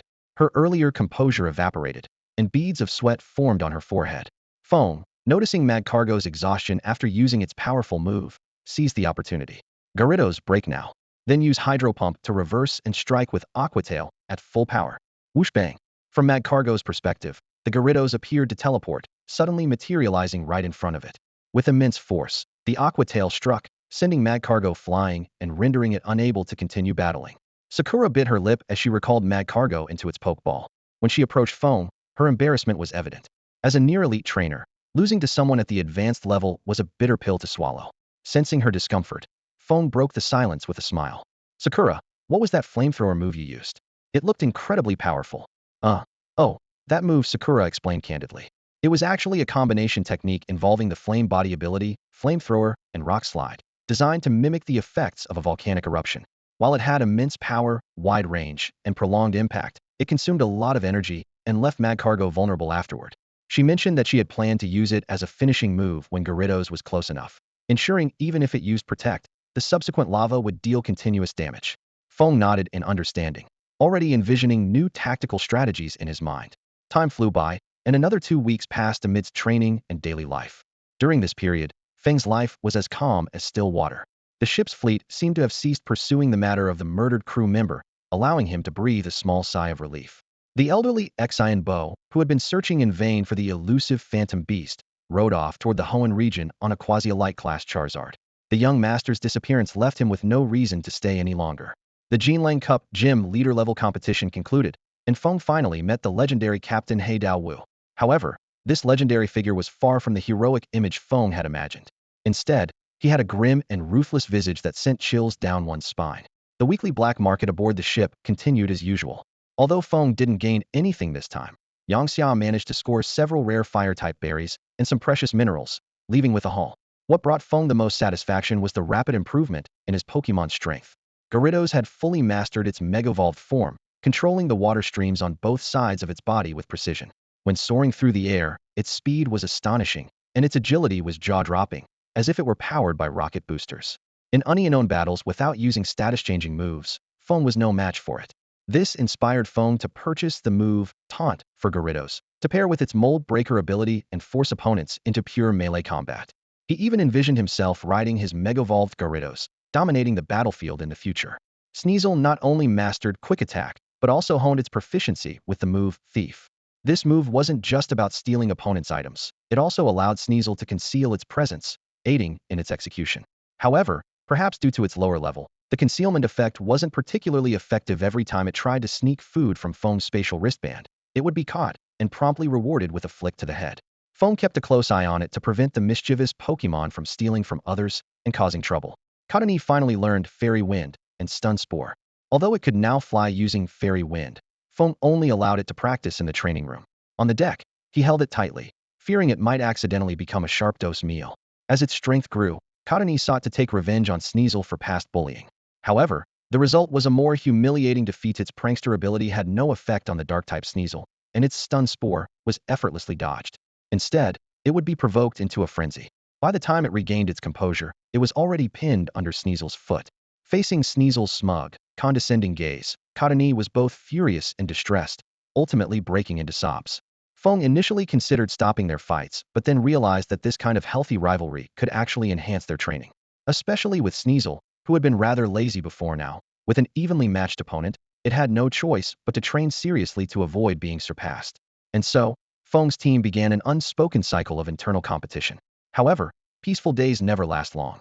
On one sunny and breezy day, the serene atmosphere aboard the ship was disrupted by a melodious broadcast. The calm voice of the first mate followed. "Dear passengers, please be informed that we are approaching our destination for this voyage, Sinnoh." As soon as the words were spoken, the tourists on the boat surged forward, crowding toward the bow. Feng and Yangxiao followed the flow of people, their gazes fixed on the horizon. Emerging on the skyline of the Sinnoh region was the outline of a majestic mountain Mt. Coronet, renowned far and wide. It stood like a natural barrier, dividing the entire Sinnoh region in two. Its peak was perpetually covered in pristine white snow, resembling a pure white crown. The tourists eagerly pulled out their cameras, competing to capture this awe-inspiring sight. Standing on the deck, Feng watched with a particular interest in his eyes. As someone who knew the Sinnoh region inside out, he was well aware of the mountain's unique attributes. Not only did its special magnetic field allow Nosepass and Magneton to evolve, but its summit also housed the Spear Pillar, a sacred place where the Azure Flute could summon the creator deity, Arceus. "Feng, I visited Mt. Coronet when I was a kid. It was freezing up there," Yangxia said excitedly, eager to share her experience as she noticed Feng seeing the mountain for the first time. Beside them, Sneasel and Jumpluff stared intently at the towering peak that pierced the clouds, their small eyes filled with wonder. A few minutes later, Feng picked up Jumpluff and turned to Yangxia. "I'll head back to pack up and get ready to disembark. All right, see you at the Seafloor City dock." The two would meet again shortly, as they still needed to visit the Seafloor City gym to collect a recommendation letter. Back in his room, Feng's attention shifted to his spatial bracelet. Inside it were items he avoided looking at: this collection of human and Pokemon corpses. Gathering these remains into the bracelet, he quickly made his way to an empty section of the deck. With 5 or 6 hours left before reaching Sinnoh, the endless expanse of ocean around them provided the perfect opportunity to dispose of these traces. Feng glanced at the spatial bracelet in his hand one last time, memories flashing through his mind. The arrogant face of a boy in a suit, the cunning smile of a trainer with hypnotic eyes, the fawning expression of a girl in a miniskirt, and finally, the pale face of illusion before its demise. Without hesitation, he hurled the bracelet far into the distance. With a faint splash, the humans and Pokemon vanished forever into the depths of the sea. Time passed, and the port of Seafloor City gradually came into view. Known as the City Reflected on the Water, the port sat in the western part of the Sinnoh region. A winding canal split the city in two, with elegant bridges connecting both sides, creating a distinctive and picturesque landscape. Shuaimai City is not only a significant hub in the Sinnoh region, but also a crucial transportation nexus connecting various areas. Feng stood by the harbor, his gaze sweeping over this city intertwined with the legends of Cresselia and Darkrai. Although it wasn't the right time to delve into these myths, he silently noted this clue in his heart. The harbor, located on the outskirts of Shuaimai City, connects to the canal. Massive ships were docked at the spacious wharf, transporting goods and carrying passengers traveling between Shuemai City and places like Iron Island. The port was bustling with activity, sailors loading and unloading cargo, merchants and travelers weaving through the crowd, creating a vibrant and lively scene. Luin Enning spotted Feng amidst the crowd and approached him to say goodbye. Feng, this is where we part ways. Take care on your journey, especially in the wild. Feng reminded them with a few words of caution. The two waved farewell and quickly disappeared into the bustling throng. Feng and Yangxia left the port together, the salty sea breeze bringing a faint sense of nostalgia, as Feng momentarily felt as though he were back in Hoen's Slayport City. However, the distinctive architectural style of Sinnoh lining the streets quickly brought him back to reality. The two strolled along, taking in the unique atmosphere of the city. Uncle Donghua is probably at the gym mentoring challengers right now. Let's visit him in an hour or two, Yangxia said, hinting at his familiarity with Donghua, the steel gym leader. Then first. Feng began, but his words were interrupted by the sudden vibration of his communication wristband, reminding him that he finally had signal again. Opening the interface, he was greeted by a flood of missed calls and messages from Shaoling. Scanning through them quickly, he noticed a few were from when he had just left Hoenn, but the majority had accumulated over the past few days. Messages ranged from "Have you arrived?" to "Where are you?" and ended with several angry emojis, making Feng feel a pang of guilt. Sorry, why don't you go ahead and explore a bit? They'll call my friend back, Feng said, turning to Yangxia. All right, they'll wait for you up ahead. Once Yangxia had walked away, Feng dialed Xiling's number. The call connected almost instantly, and Xiling's energetic voice burst through. Feng, is that you? You finally called me back. Did you just arrive in Sinnoh? She spoke rapidly, as if trying to spill out a month's worth of words in one breath. Shaoling, I just got to Shuemai City in Sinnoh. As soon as I saw your messages, I called you back right away. Hearing Feng's response, Xiling's tone calmed down slightly. I figured as much. How's Sinnoh? Is it fun? I haven't explored much yet, but it feels colder here than in Hoenn. If you ever visit, make sure to bring extra clothes, Feng advised thoughtfully. Sounds good.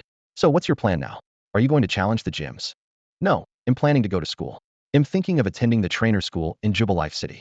The two continued chatting for about half an hour, sharing their experiences from the past month. Feng glossed over the darker stories, focusing instead on the daily life aboard the ship and his training sessions with his Pokemon. He even shared a photo of his Sneasel wearing a skirt. Shaoling, on the other hand, enthusiastically recounted her travel adventures, detailing her training methods for Blaziken and Kirlia, as well as some thrilling battles. Before ending the call, Shaoling suggested they share their travel experiences with each other, like a private little social circle just for the two of them. As Feng turned off his communication wristband, a smile unconsciously crept onto his face, and a warm feeling filled his heart. It felt so good to be cared for. Feng followed the path to search for Yangxia, and soon spotted him inside the Alliance store ahead. Yangxia was fully engrossed in selecting supplies for his Pokemon. After greeting him, Feng also began browsing the merchandise. Scanning the shelves, Feng found that there were no permanent items he needed. His stock of Pokeballs and energy cubes was sufficient, and he wasn't short on general Pokemon food either. However, specialized Pokemon-specific food was nowhere to be found. Although the shelves were stocked with berries and other raw materials, Feng, lacking the knowledge to craft them into proper food, could only sigh in frustration. A fleeting, somewhat dubious thought crossed his mind. Maybe he could ask another trainer with the same Pokemon for advice. Quickly dismissing the idea, he turned his attention to the TM section instead. As for the black market in Sinnoh, even after consulting Yangxia, Feng had no leads.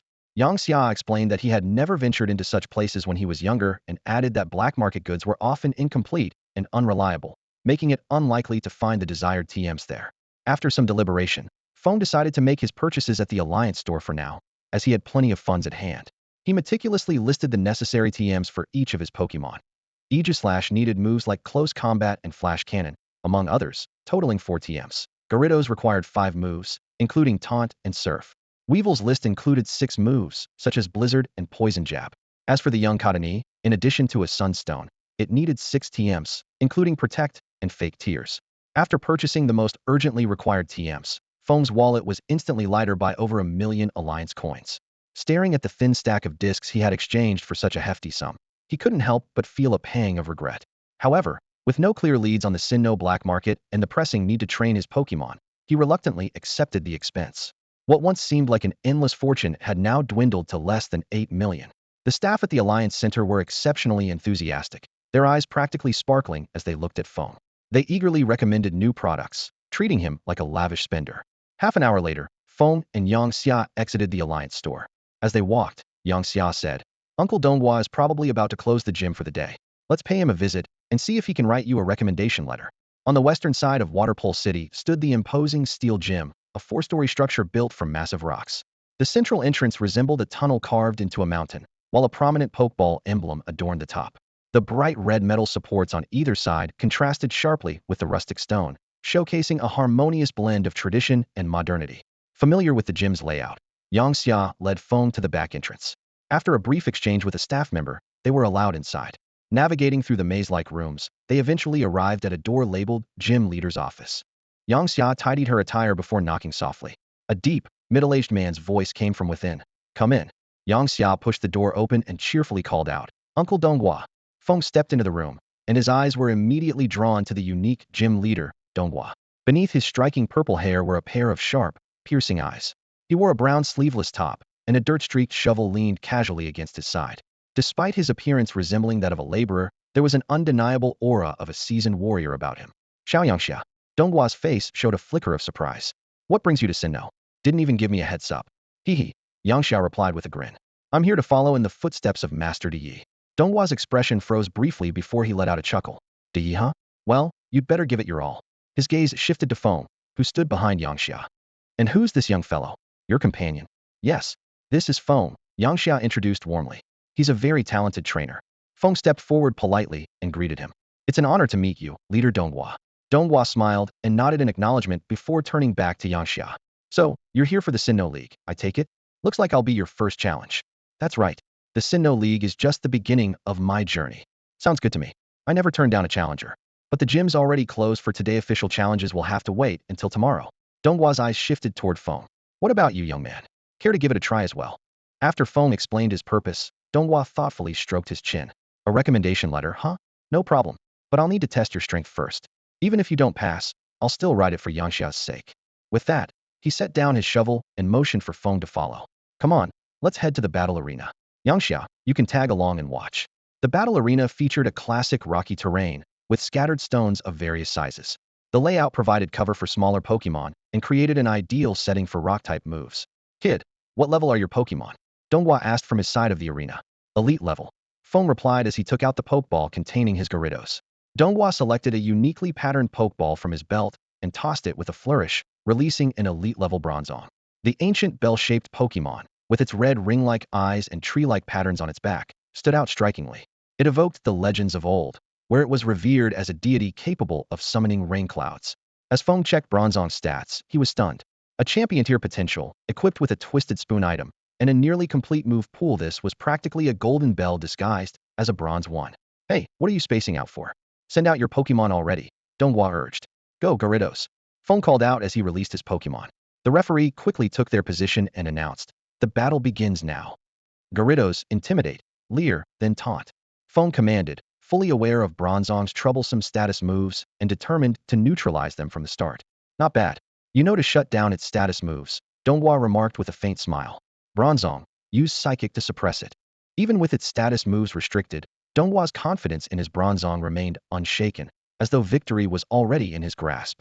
Facing the intimidating glare and threats of Gyarados, Bronzong remained completely motionless, like a cold, metallic sculpture. Its movements were fluid and uninterrupted as it unleashed its abilities, making Gyarados' provocation seem utterly futile. Its calm, unblinking gaze made it resemble a precision machine rather than a living, breathing Pokemon. Feng furrowed his brow, a trace of doubt rising in his mind. Something was off. Even though Bronzong was genderless, as a living creature, it should still exhibit some basic emotional fluctuations. While he was lost in thought, Bronzong suddenly launched an attack. An overwhelming surge of psychic energy enveloped Gyarados entirely, like an invisible shackle, slowing the mighty aquatic predator's movements. "Break through with Waterfall," Feng commanded urgently. Gyarados struggled to activate the move, but the immense psychic force held it firmly in place. Unable to resist, it plummeted from the air, its massive body collapsing powerlessly onto the ground. The oppressive sensation reminded Feng of the helplessness he once felt while facing a champion-level Dragonite. For a moment, he almost thought he was battling Mewtwo, though if it were truly Mewtwo, Gyarados likely wouldn't even have a chance to resist. "Kid, show me what else you've got," Donghua remarked casually, his tone relaxed. Few Pokemon at the elite level can break free from Bronzong's psychic grip. Your Gyarados may be fierce, but I doubt it'll be an exception. "Is that so?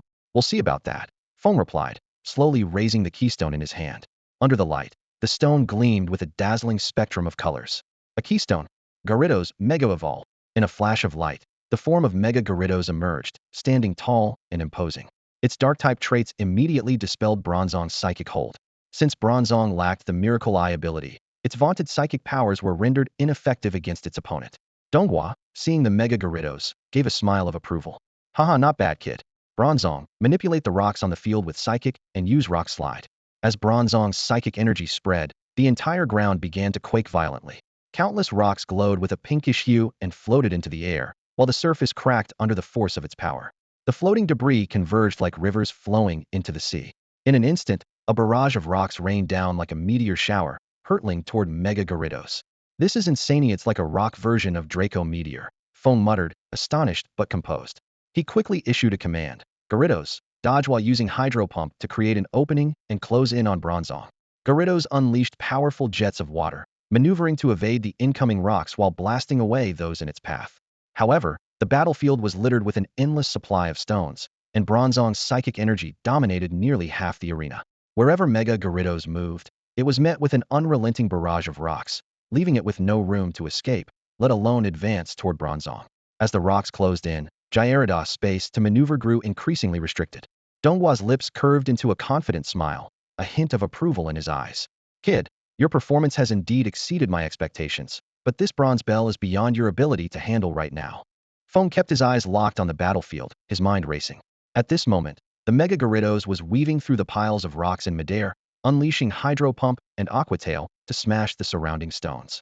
However, the seemingly endless rocks not only failed to diminish but began forming a shrinking enclosure, attempting to entomb the Gyarados alive.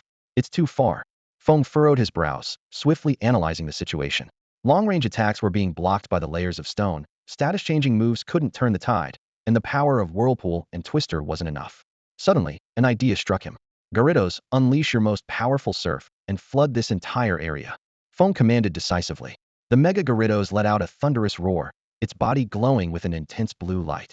Torrents of water began to gather, transforming into a massive tidal wave that swept across the battlefield. Every rock was engulfed by the surging waves, and the once-tight enclosure collapsed in an instant. The bronze bell sensed the sudden darkness overhead and looked up, only to see the shadow of the massive wave looming above. The Mega Gyarados, like the majestic king of an enraged sea, gazed down at it with an imposing presence.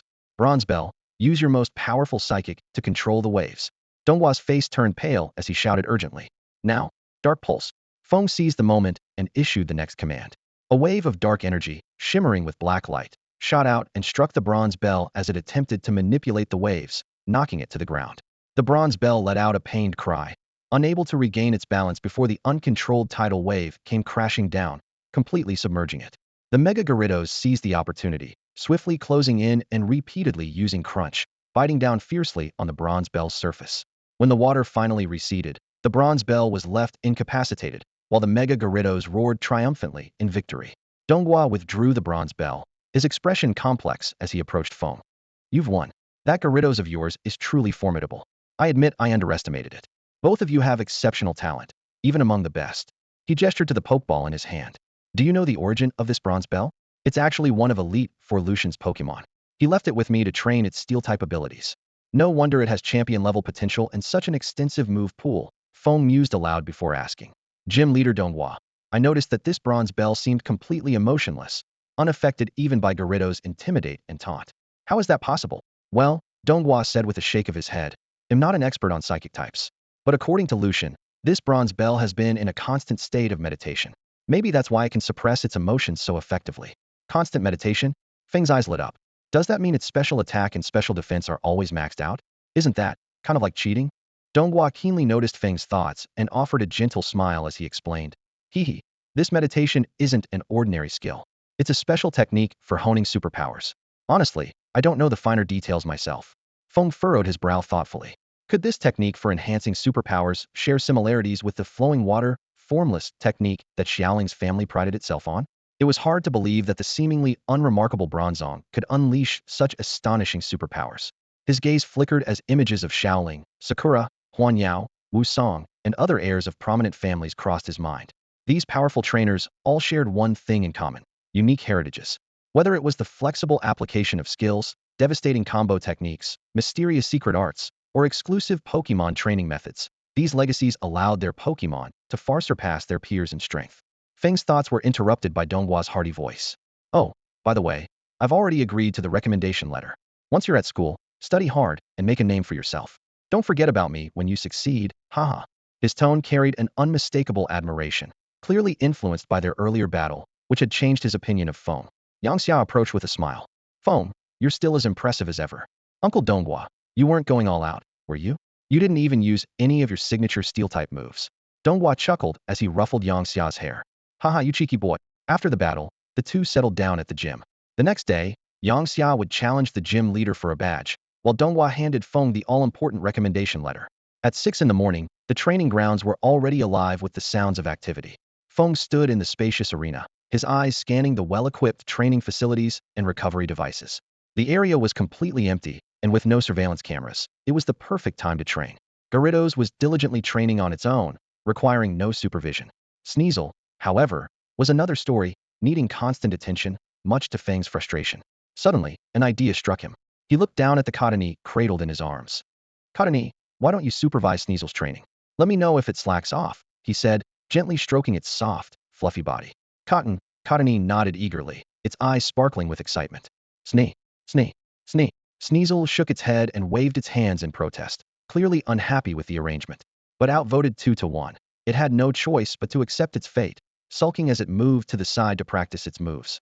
Cottonee hovered around it with a mischievous grin, urging it on with playful cotton sounds. With the other Pokemon taken care of, Feng turned his attention to the Aegislash beside him. It raised its purpline black ribbon-like arms, pointing to itself as if to ask, what about me? What should I do? Feng gently ran his hand along its blade and said softly, I have something special planned for you. He recalled how he hadn't let Aegislash learn any new moves at the league store earlier. Although Aegislash was already incredibly powerful and could easily dominate opponents of the same level when paired with Feng, it still had untapped potential for growth. Long-range attacks became the next training focus that Feng set for Aegislash. Currently, this unique Pokemon's mastery of sword energy was far from meeting Feng's expectations. Although it had already learned moves like Air Slash, Psycho Cut, Flash Cannon, Rock Slide, and Shadow Claw, most of these skills except for Shadow Claw suffered from the critical flaw of limited attack range. As for Solar Blade, while its power was impressive, it required a lengthy charge time. Moves like Iron Head, Throat Chop, and Sacred Sword were only usable in close combat. Feng understood that this fell short of his vision of a terrifying sword energy capable of slicing through an entire building in one strike. However, constrained by Aegislash's current level, such a goal was temporarily unattainable. Reluctantly, he adjusted the training focus to improve the accuracy and release speed of its skills, hoping to compensate for the lack of power by increasing the probability of landing critical hits. Inside the gym, to avoid drawing attention, Feng kept the training simple, focusing on physical conditioning. He specifically instructed Aegislash to retreat into the shadows the moment it sensed anyone approaching. As the clock struck 9, the steel gym officially opened. Registered challengers began to arrive, and gym leader Donghua patiently guided each battle, awarding badges to those who demonstrated exceptional skill. Soon, it was Yangxia's turn to take the stage. He sent out his meticulously trained Infernape to face Donghua's Bastiodon in a closely matched duel. With Donghua deliberately holding back, Infernape narrowly secured a hard-fought victory. Overjoyed, Yangxia claimed the Mine badge from the Steel Jaima badge with a design featuring 3 crossed iron picks in shades of brown and metallic gray, perfectly embodying the gym's theme and Donghua's personal style. With his goal achieved, the two began discussing their next steps. Yangxia decided to head straight to the next gym challenge, while Feng planned to visit the Canalave City Library to deepen his knowledge.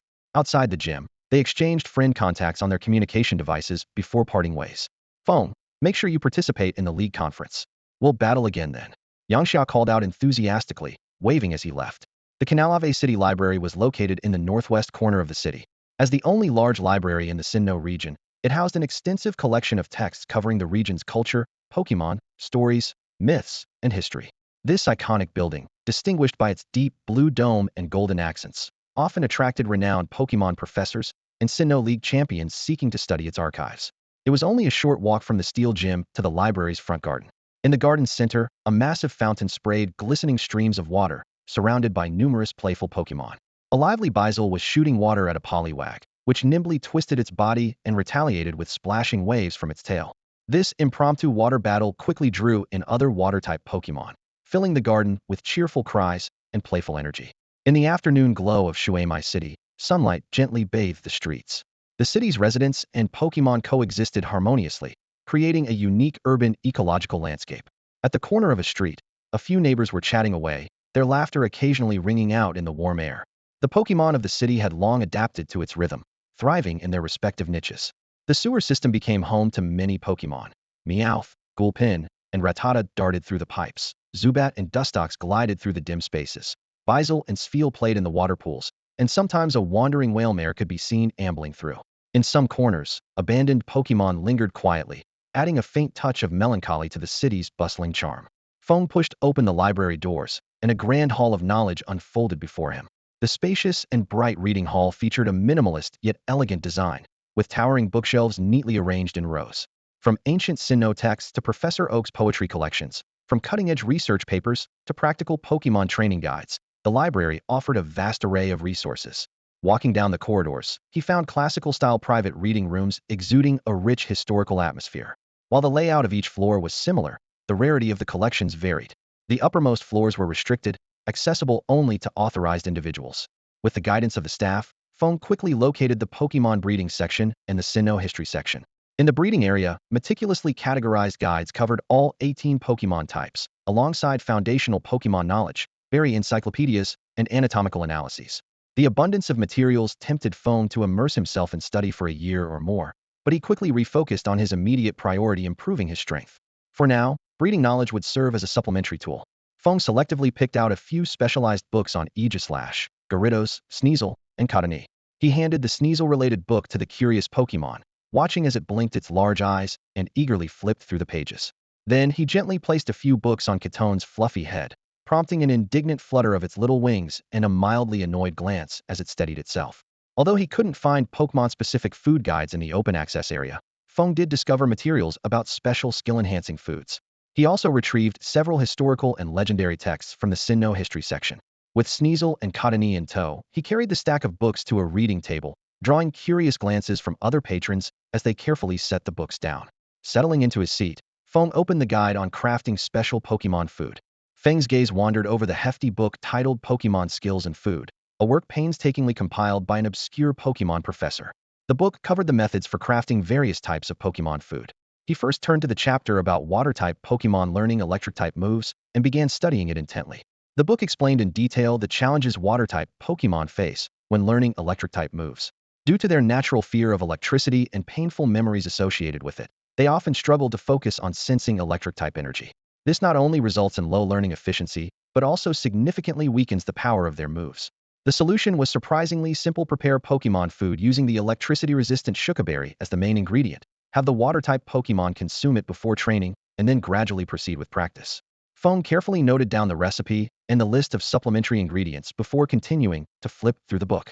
He discovered that the principles behind the interactions of different types followed a similar logic, with the main ingredients often being berries resistant to the opposing type. After jotting down several key recipes, he reached the latter part of the book, which discussed another skill-learning method: Water-type Pokemon mastering Fire-type moves. The difficulty stemmed from their extremely weak perception of Fire-type energy within their bodies, making it hard to harness and resulting in underpowered moves. The solution involved crafting special food using Bluckberries as the main ingredient, which would aid in skill mastery. As night quietly fell, Feng finally looked up from his reading and realized how much time had passed. Although he had mastered all the core knowledge related to training, he couldn't stop thinking about the Sinnoh region's myths he hadn't yet read, especially the intricately detailed tale of romance between humans and Pokemon, which had captivated him. However, reality quickly pulled him back. Without practical experience, his progress would stagnate. His eyes turned toward Iron Island near Canalave City, where the wild Pokemon would make ideal opponents for his Sneasel, helping it level up quickly. But before heading there, he decided to visit the Pokemon daycare in Canalave City. After leaving the library, Feng first stopped by the League store to purchase the materials mentioned in the book. Then, he headed to the daycare. However, the sight before him left him disappointed. There were only a few hundred Pokemon eggs on the shelves, a stark contrast to the thousands typically found in the Hoenn region. Apologies, sir. This is our current situation. If you'd like more options, you'll need to earn inner zone access, the staff member explained mechanically, their face devoid of sincerity. The Pokemon eggs and low-level Pokemon available in the outer zone were scarce in quantity and mediocre in quality, with the best barely reaching pseudo-elite, for potential not worth the effort to train. Even if he wanted to use them as fodder for his Aegislash, it would take months to raise them to a high enough level, a time-consuming and inefficient process with no viable black market channels for resale. The day's events gave Feng a deeper understanding of the Sinnoh region. Compared to Hoenn, Sinnoh seemed less accommodating to ordinary residents, with a more pronounced class disparity. The daycare, for example, showed indifference to the needs of the general populace, as the Pokemon in the outer zone were far inferior in both quantity and quality compared to Hoenn. If someone like him, with his unique advantages, struggled to acquire high-quality Pokemon, it would be even harder for the average person. This also explained why Pokemon hunters, like the infamous Honedge, were so active in this region. It was likely a reflection of Sinnoh's ancient traditions and distinct characteristics, where entrenched class systems had long influenced the mindset of the League's upper echelons. Feng couldn't help but sigh. Back in Hoenn, he had missed out on a few elite 4-level Pokemon due to financial constraints. Now that he had the means, opportunities like those were much harder to come by. The next morning, Feng woke up early to prepare Pokemon food. Following the recipe from a book, he used citrus berries and lumberries as the main ingredients, adding a few other components as well. Since it was his first attempt, he rigidly followed the steps, but his clumsy technique resulted in a final product that looked nothing like the pictures in the book. Still, Feng thought to himself that since the ingredients were correct, the effect shouldn't be too far off. At worst, the flavor might be less than ideal. Besides, he reasoned, letting the Pokemon endure some hardship could also be a form of training. At the Cetopolis city training ground, Feng first summoned his Gyarados. He poured the rather unappealing Pokemon food into Gyarados' massive mouth. Trusting its trainer completely, Gyarados began chewing without hesitation. However, the moment the food touched its tongue, its expression twisted in an instant. Its already fearsome face became even more terrifying, with its brows furrowed as if it had just consumed something highly toxic. In a panic, Gyarados quickly conjured a water ball and swallowed it to wash down the taste, writhing its massive body and gasping for air before finally regaining its composure. Gyarados glared at Feng with a reproachful look, its eyes full of the accusation. Is this how you treat your partner? Watching this, Feng couldn't help but start questioning himself. The recipe in the book shouldn't have caused such a reaction. Did he mess up somewhere? Clearing his throat awkwardly, he changed the subject. Gyarados, let's not dwell on that. Let's focus on practicing thunder. Once training's over, he'll treat you to something good. These words finally lifted Gyarados' spirits. It straightened its body, nodded resolutely, and closed its eyes to concentrate on summoning its electric-type energy. To its surprise, Gyarados found that its fear of electric energy had diminished, and the process of gathering and channeling the energy felt noticeably faster than before. Aiming at the target Feng had set up, Gyarados unleashed a powerful bolt of lightning. With a loud crack, the thunder attack struck the target dead, leaving a prominent black scorch mark. Feng silently observed everything. Although Gyarados' thunder attack had become stronger, it was still far from perfect mastery. Clearly, more training and more of his special Pokemon food would be needed. As Gyarados continued its training, Feng turned his attention to Sneasel nearby. Reaching into his pocket, he pulled out another portion of Pokemon food and said, Sneasel, your turn to eat. Sneasel, who had just witnessed Gyarados' ordeal and was relieved to have escaped unscathed, was horrified to realize that its reprieve was short-lived. It was now its turn. Sneasel caught sight of the food in Feng's hand, a trace of panic flashing in its eyes as its body trembled slightly. Instinctively, it took a few steps back before turning to make a run for it. However, after only a few steps, Sneasel realized something was wrong. It was running with all its might, yet remained rooted to the same spot. It turned out that Feng had already grabbed the scruff of its neck firmly in his hand. Realizing escape was futile, Sneasel quickly switched tactics, pulling out all the stops, at times acting cute and playful, at other times throwing itself on the ground in a tantrum. But none of these antics had any effect on Feng. In the end, Feng held its jaw with one hand and clamped its mouth shut with the other, forcefully feeding it the food. Sneasel's complexion visibly paled as it struggled desperately, its limbs flailing in an attempt to break free, but Feng's grip remained unyielding. Only when Sneasel's puffed cheeks returned to their normal size did Feng finally release it. Freed at last, Sneasel collapsed to the ground, using its claws to support its exhausted body as it gasped for air, as though it had just survived a life-or-death ordeal. Feng crouched beside it gently, stroking its head and speaking in a soft tone. Sneasel, be good. It's time for training. Let's practice your low-kick move, and after we're done, I'll treat you to something delicious. After a morning of training, the Pokemon skills had all shown significant improvement, leaving Feng very satisfied. To avoid earning the reputation of a tyrant trainer, Feng decided to reward them with a feast. Their first stop was at the most famous forest pudding shop in Cetopolis City. Inside the largest forest pudding store, a group of Ambipom were assisting the servers in delivering food to customers. These purple, two-tailed monkey-like Pokemon moved with precision, balancing trays so steadily that not even a drop of soup spilled. After placing his order, Feng held a sleeping Cottonee in his arms as he waited for the food to arrive. Before long, The delicious aroma of the dishes filled the air as they were brought to the table. The highlight of the spread was undoubtedly the dark-colored traditional Sinnoh delicacy forest pudding.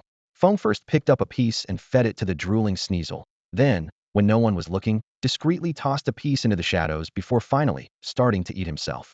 The forest pudding melted in his mouth like cotton candy, and its subtle sweetness danced on his taste buds, bringing a wave of delight.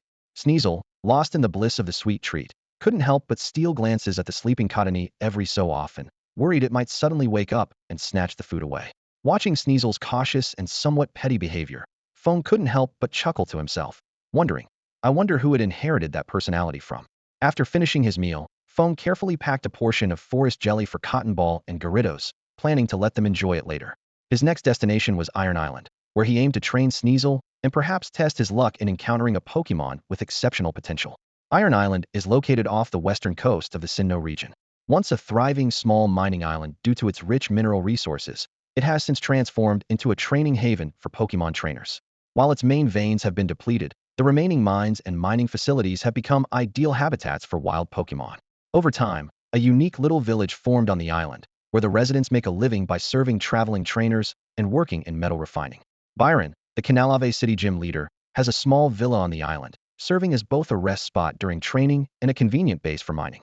Recently, rumors of a Medong sighting on the island have attracted a flood of trainers.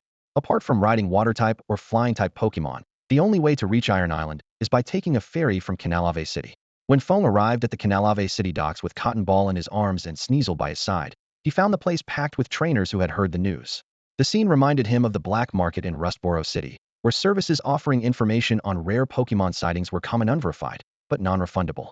The ferry was crowded, and the crew had to ask trainers to recall their larger Pokemon to make room for more passengers. With a long, resonant blast of the ship's horn, the ferry slowly departed the dock. Standing on the deck, Feng felt the salty sea breeze and watched the foamy white waves stirred up by the bow, marking the start of his journey across the sea. After about 1 or 2 hours, the silhouette of Iron Island began to emerge on the horizon. Contrary to the barren image Feng had imagined, the island, composed of numerous small peaks, exuded a strong industrial vibe. The grayish-yellow terrain gave off a somber impression, but the factories, warehouses, and chimneys spewing constant plumes of smoke painted a picture of bustling activity. As the ferry docked, Feng stepped onto the solid ground of the island. Towering cranes and gantries flanked the pier, standing silently as they observed the comings and goings of ships. The village's architecture was distinctive, entirely constructed of steel, with uniform dark red rooftops that gleamed strikingly under the sunlight. The village featured the essentials inns, shops, and restaurants alongside several lively marketplaces. Trainers traded Pokemon items and rare ores unique to Iron Island. The air buzzed with shouts of vendors. Special deal on Agron's favorite ore. Onyx Nest for sale, price negotiable. Iron Island Pokemon distribution map, 50,000 Poke Dollars. Feng purchased a map without much fuss and headed straight for the island's interior, wasting no time lingering in the village. Although this map simply divides the major tribes based on terrain, it serves as a useful reference for rookie trainers arriving on the island. As Feng set foot on the island, the first sight to greet him was a cluster of abandoned mines scattered across the landscape. Broken mining tools lay strewn about, and the once bustling mining area was now home to only a few trainers honing their skills. Being close to areas of human activity, wild Pokemon were scarce, which aligned with the map's note of more solitary Pokemon in this area. Venturing deeper into the island's core, the surroundings grew increasingly silent. Everywhere Feng looked, there were gray piles of rocks and mines of varying sizes. The monotonous scenery was almost enough to lull him to sleep. Occasionally, rock-type and steel-type Pokemon would emerge, adding a touch of life to the otherwise desolate mining zone. Following the winding mountain path, Feng encountered several wild Pokemon, such as Geodude and Aaron, ideal sparring partners for his Sneasel. At that moment, he noticed 3 Geodudes curled up under a large boulder not far away. They had their short arms wrapped around themselves, forming round, rock-like shapes that blended seamlessly into the surrounding stones unless observed carefully. For an average trainer, these common Geodudes held little value for capture. But for Feng, these 3 low-level Pokemon were perfect opponents for Sneasel's training. Their strength was evenly matched, and their rock-type was particularly vulnerable to Sneasel's ice-type Mavisa, flawless combination for practice. Feng casually picked up a small stone and tossed it toward the sleeping Geodudes. As they stirred awake, he turned to Sneasel and said, "Sneasel, it's your turn. Take them down." Sneasel pointed to itself in confusion. As a rookie that had only bullied newly hatched Cottony, it had never experienced a real battle. "Yes, go on. They're coming. Don't forget the moves you practiced earlier." Sneasel nodded seriously, taking a deep breath before stepping forward. Its gaze sharpened with focus as it raised its gleaming claws, gathering a chilling frost that quickly formed into a shimmering shard of ice at its claw tips. Locking onto one of the geodudes, Sneasel assumed a shooting stance and launched the icy projectile with a crisp snap. The ice shard zipped through the air like lightning, striking the target instantly. After the shot, Sneasel mimicked Feng's habit of blowing on its claws as if clearing away non-existent smoke, adopting a dramatic cowboy-like pose. It was an action it had picked up from watching Feng, though it didn't fully understand the meaning. It found the gesture undeniably cool. The sluggish geodude had no time to evade the sudden strike. The impact sent it flying, landing heavily on the ground with its surface coated in frost, looking pitifully defeated. With Sneasel's championship-level potential and the double-type advantage, the geodude was knocked out instantly. Witnessing their companion's fate, the other two geodudes turned pale, their stony faces now filled with dread. Exchanging a terrified glance, they quickly decided to flee. However, their bulky bodies and stubby arms made their escape painfully slow, resembling turtles crawling away, a comical sight to behold. Sneasel stared at the geodude lying on the ground, a flicker of surprise flashing in its eyes. It glanced down at its own claws, seemingly taken aback by the damage it had caused. It had assumed that these rock-hard Pokemon would have decent defenses, yet they had fallen so easily. This surprise stemmed from Sneasel's ignorance of type advantages. In truth, most wild Pokemon were the same aside from instinctively fearing certain elemental energies. They lacked any understanding of type matchups and could only gain experience through repeated battles. Sneasel, keep attacking. Don't let them escape. Feng's command was clear and firm. Sneasel immediately raised its claws, and two shards of ice whistled through the air, striking the remaining two geodudes with precision. They let out cries of pain before collapsing to the ground. However, one of the geodudes began to emit a faint glow. Its sturdy ability had been triggered. It wobbled unsteadily but managed to stand its ground. Seeing this, a hunter's gleam lit up in Sneasel's eyes. It quickly adjusted its stance and raised its claws again. With a swift PIU, another icy shard struck the resilient geodude squarely on its head. Letting out one final cry, the geodude toppled over, motionless at last. The status screen indicated that Sneasel had leveled up to 12. It lifted its chin, a slight smirk playing on its lips, and looked at Feng expectantly, as if awaiting praise. Feng crouched down, gently stroking Sneasel's soft fur. Smiling, he said, "Well done, Sneasel. These Pokemon are no match for you." Sneasnia. Sneasel wagged its tail, made up of 3 red feathers, and nodded with its eyes closed, radiating pride. Whim whim. From Feng's arms, the Cottonee let out a mocking sound, as if to scoff. What's there to be proud of about beating weaklings? Sneasel's expression immediately darkened, and a vein seemed to pop on its forehead, as though it had been hit by a taunt move. Snee. It was about to lash out, but Feng quickly grabbed its wagging red feathers to calm it down. Sneasel, Feng said, steering the conversation away. You can actually do even better. In group battles, you need to have a broader perspective. Don't just focus on one thing. This kind of tactical guidance wasn't something most trainers shared with their Pokemon. They believed it was the trainer's role to handle strategy, while the Pokemon simply obeyed orders. But Feng thought differently. He believed that fostering a sense of battlefield awareness in his Pokemon would help them seize opportunities and find their roles more effectively during combat. This was especially crucial for a cunning, assassin-like Pokemon such as Sneasel. For a headstrong Pokemon like Gyarados, Feng would suffice as its brain, but Sneasel required a sharper, more independent approach. This battle also made Feng realize that low-level Pokemon posed no real challenge to Sneasel, and the experience gained from such battles was limited. To help it improve quickly, he needed to seek out stronger opponents. As he continued forward, Feng pondered whether to venture deeper into the island to find them.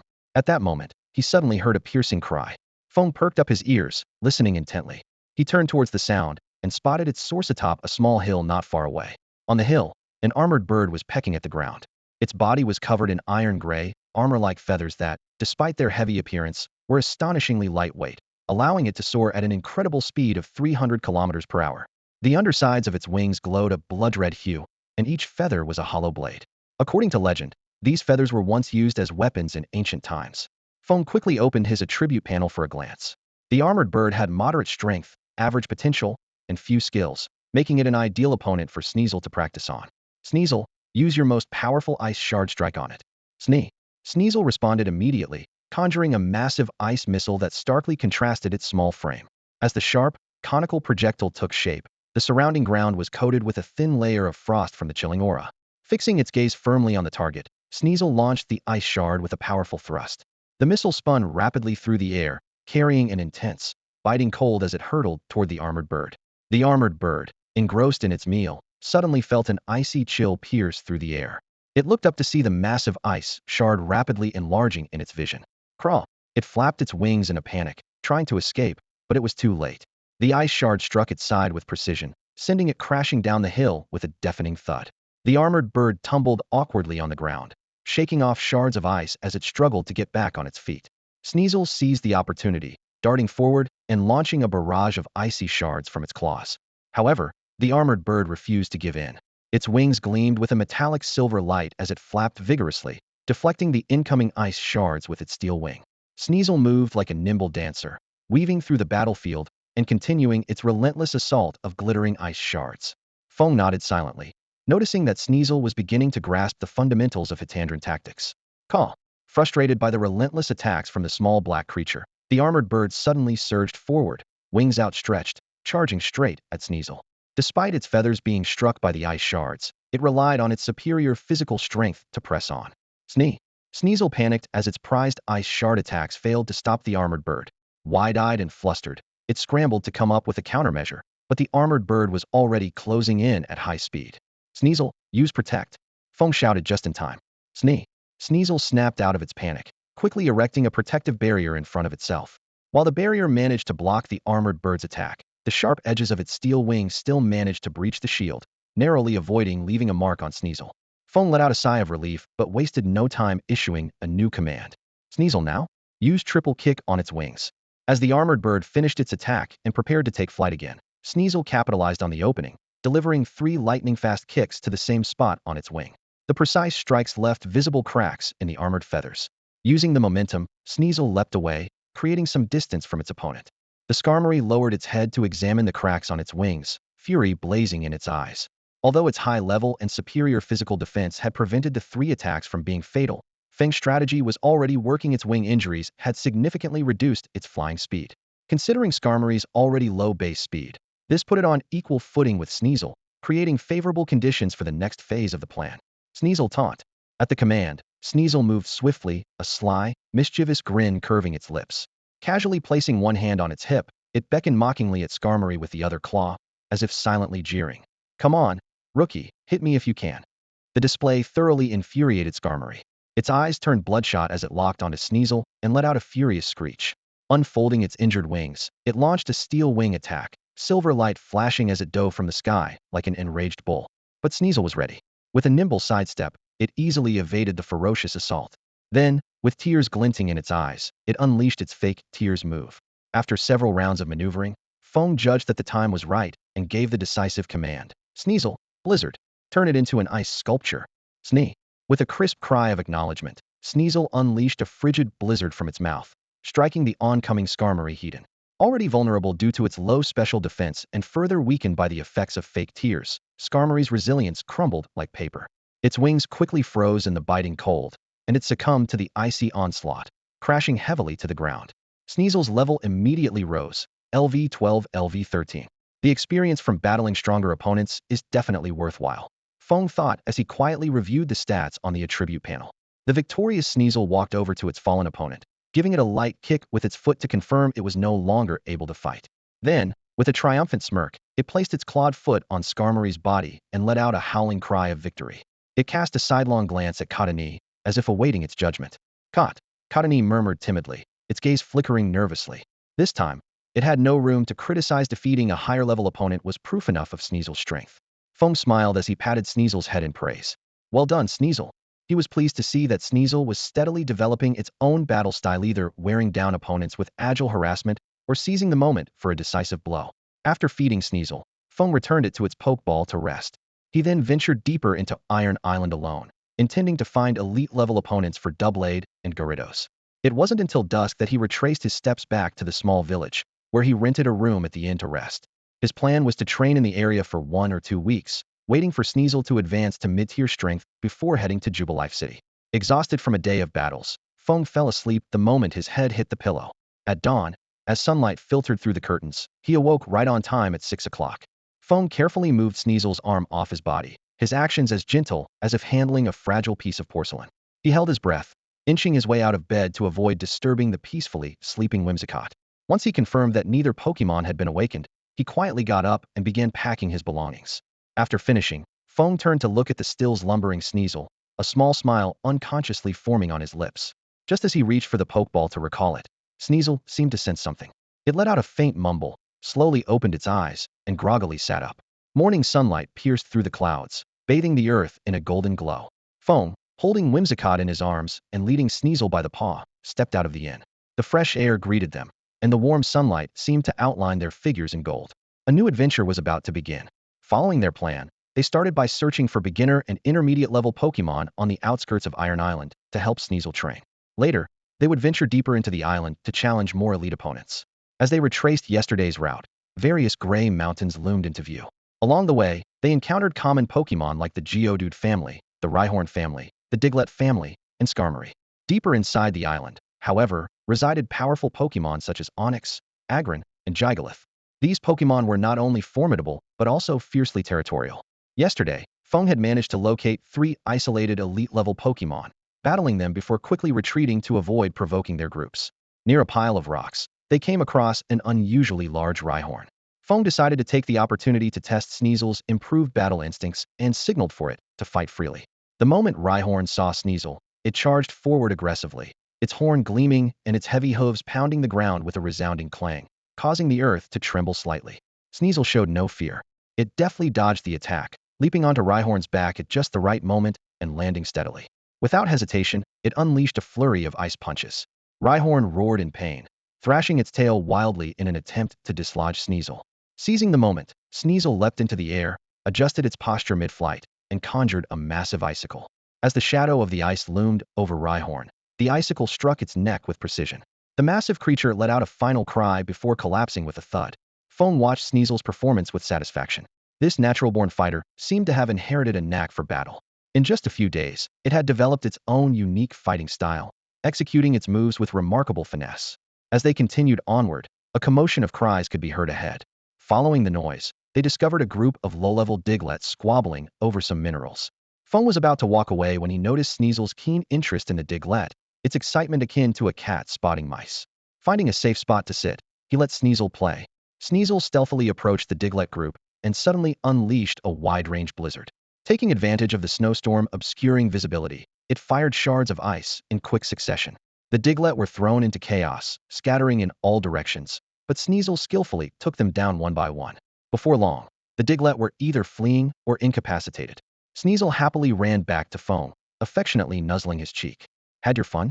Let's keep moving, Feng said as he took its paw, leading it further into the depths of Iron Island like a parent picking up their child from school.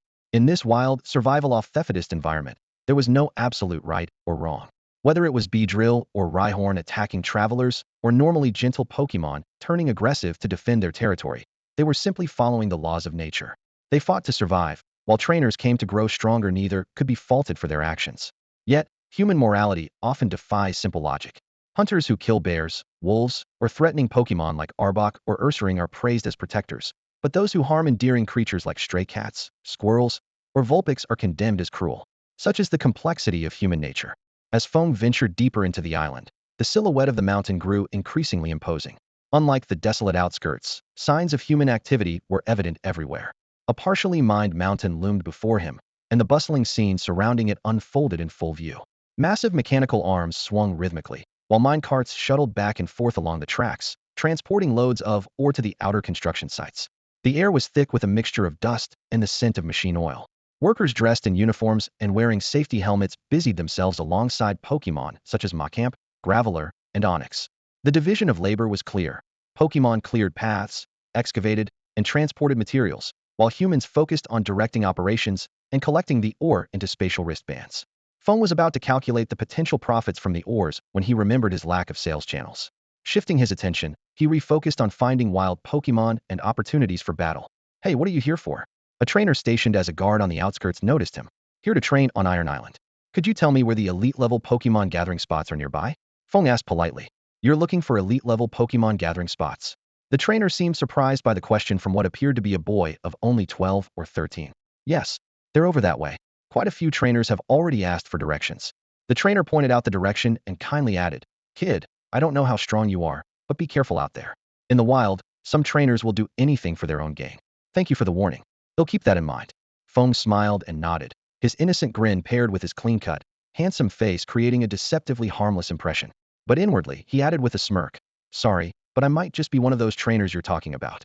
Watching Feng's figure disappear into the distance, the guard couldn't help but think of his own child and sighed. What a polite kid. I hope he comes back safely. As Feng ventured further, the frequency of elite-level Pokemon sightings noticeably increased. From time to time, he saw trainers capturing Pokemon. However, upon spotting Feng, these trainers invariably grew wary, retreating behind their Pokemon. Each time, Feng would take a few steps back to show he meant no harm, though in truth, it was because the quality of those Pokemon wasn't worth his effort. After walking for a while, Feng passed by a cave and faintly heard a sound like distant growling coming from within. He stopped and listened carefully, confirming the presence of the noise, something only his elite-level physical senses could have detected. It could be a powerful Pokemon. Feng decided to investigate. If he encountered a lone elite-level Pokemon, it would be the perfect chance to make a move. Standing at the cave entrance, a cool breeze carrying the scent of damp earth and faint minerals wafted over him. After recalling Sneasel and Jumpluff, Feng steeled himself and cautiously ventured deeper into the cave. He was constantly prepared to use the Protect move to guard against sudden ambushes by wild Pokemon. In this area teeming with ground-type Pokemon, he paid extra attention to his footing. The moment he put on his night vision goggles, the dimly lit cave became clear before his eyes. Droplets of water dripped steadily from the cave walls, creating a crisp, rhythmic echo. The winding tunnels alternated between vast, hall-like chambers and narrow, corridor-like passages. Occasionally, faint tremors beneath his feet suggested the activity of ground-type Pokemon nearby. In one spacious cavern, stalactites hung from the ceiling like inverted works of art. A dense swarm of Zubat had claimed this area as their habitat. Feng refrained from recklessly assessing their potential and instead tiptoed around the group, careful not to disturb the nocturnal creatures. What a pity, he thought to himself. Among so many Zubat, there must be individuals with outstanding potential. Following the direction of a distant roar, he soon came upon an underground river. The water flowed gently, with several water-type Pokemon playing in its currents. Along the riverbank, various Pokemon groups maintained a respectful distance as they drank. A mighty Agron, clearly of elite level, finished drinking and slowly rose to its full height, leading its group away.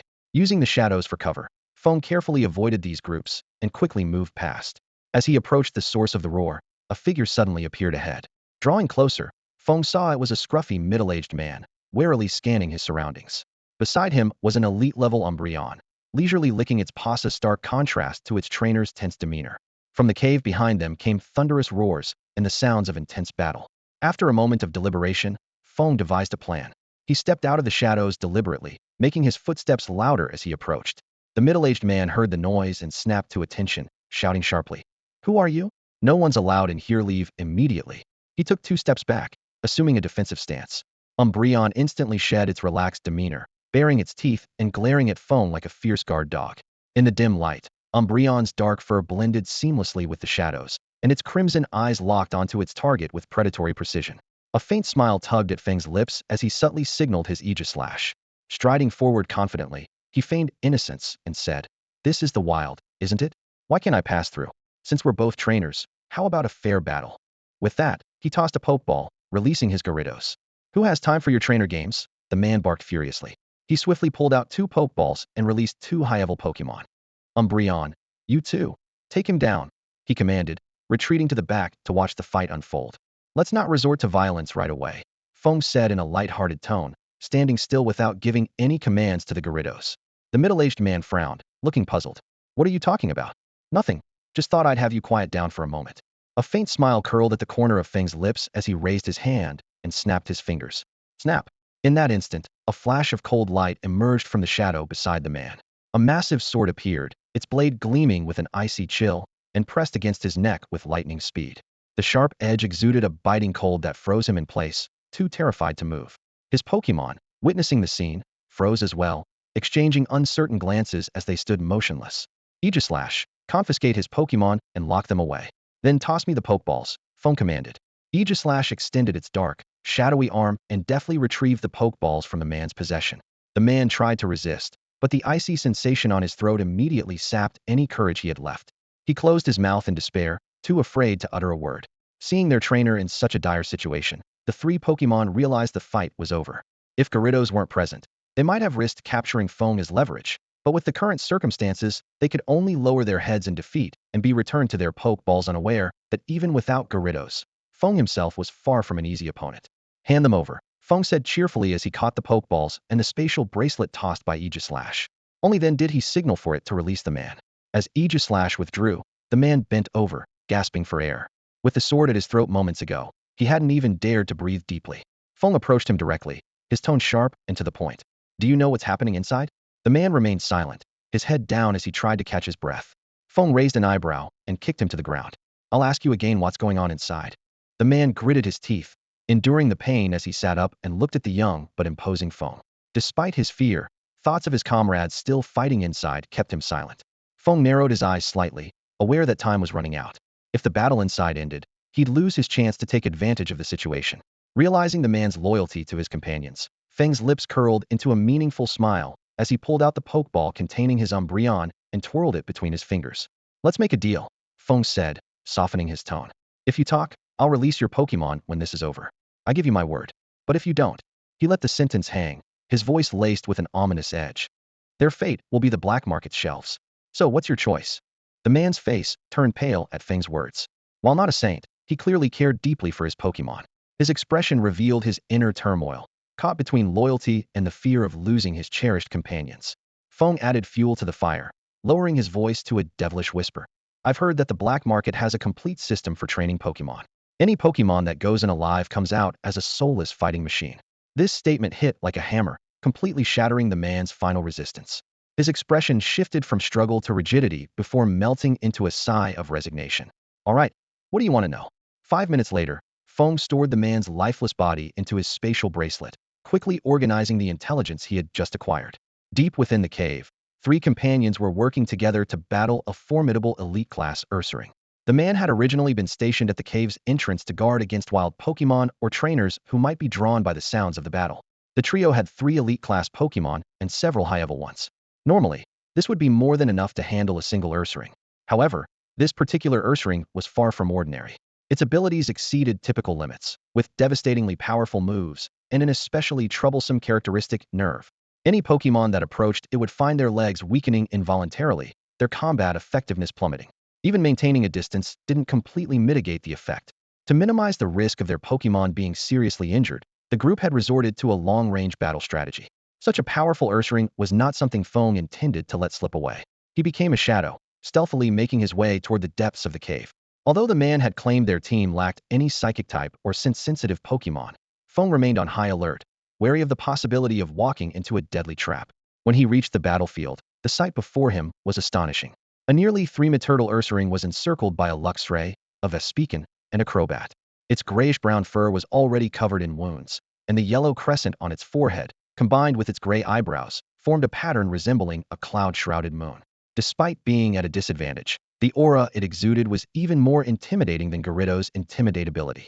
Feng, watching from a distance, felt as though an invisible hand was gripping his heart, his body involuntarily weakening. On the surface, the 3 Pokemon seemed to hold the upper hand, but their trembling figures told another story. It was as if they were the ones cornered.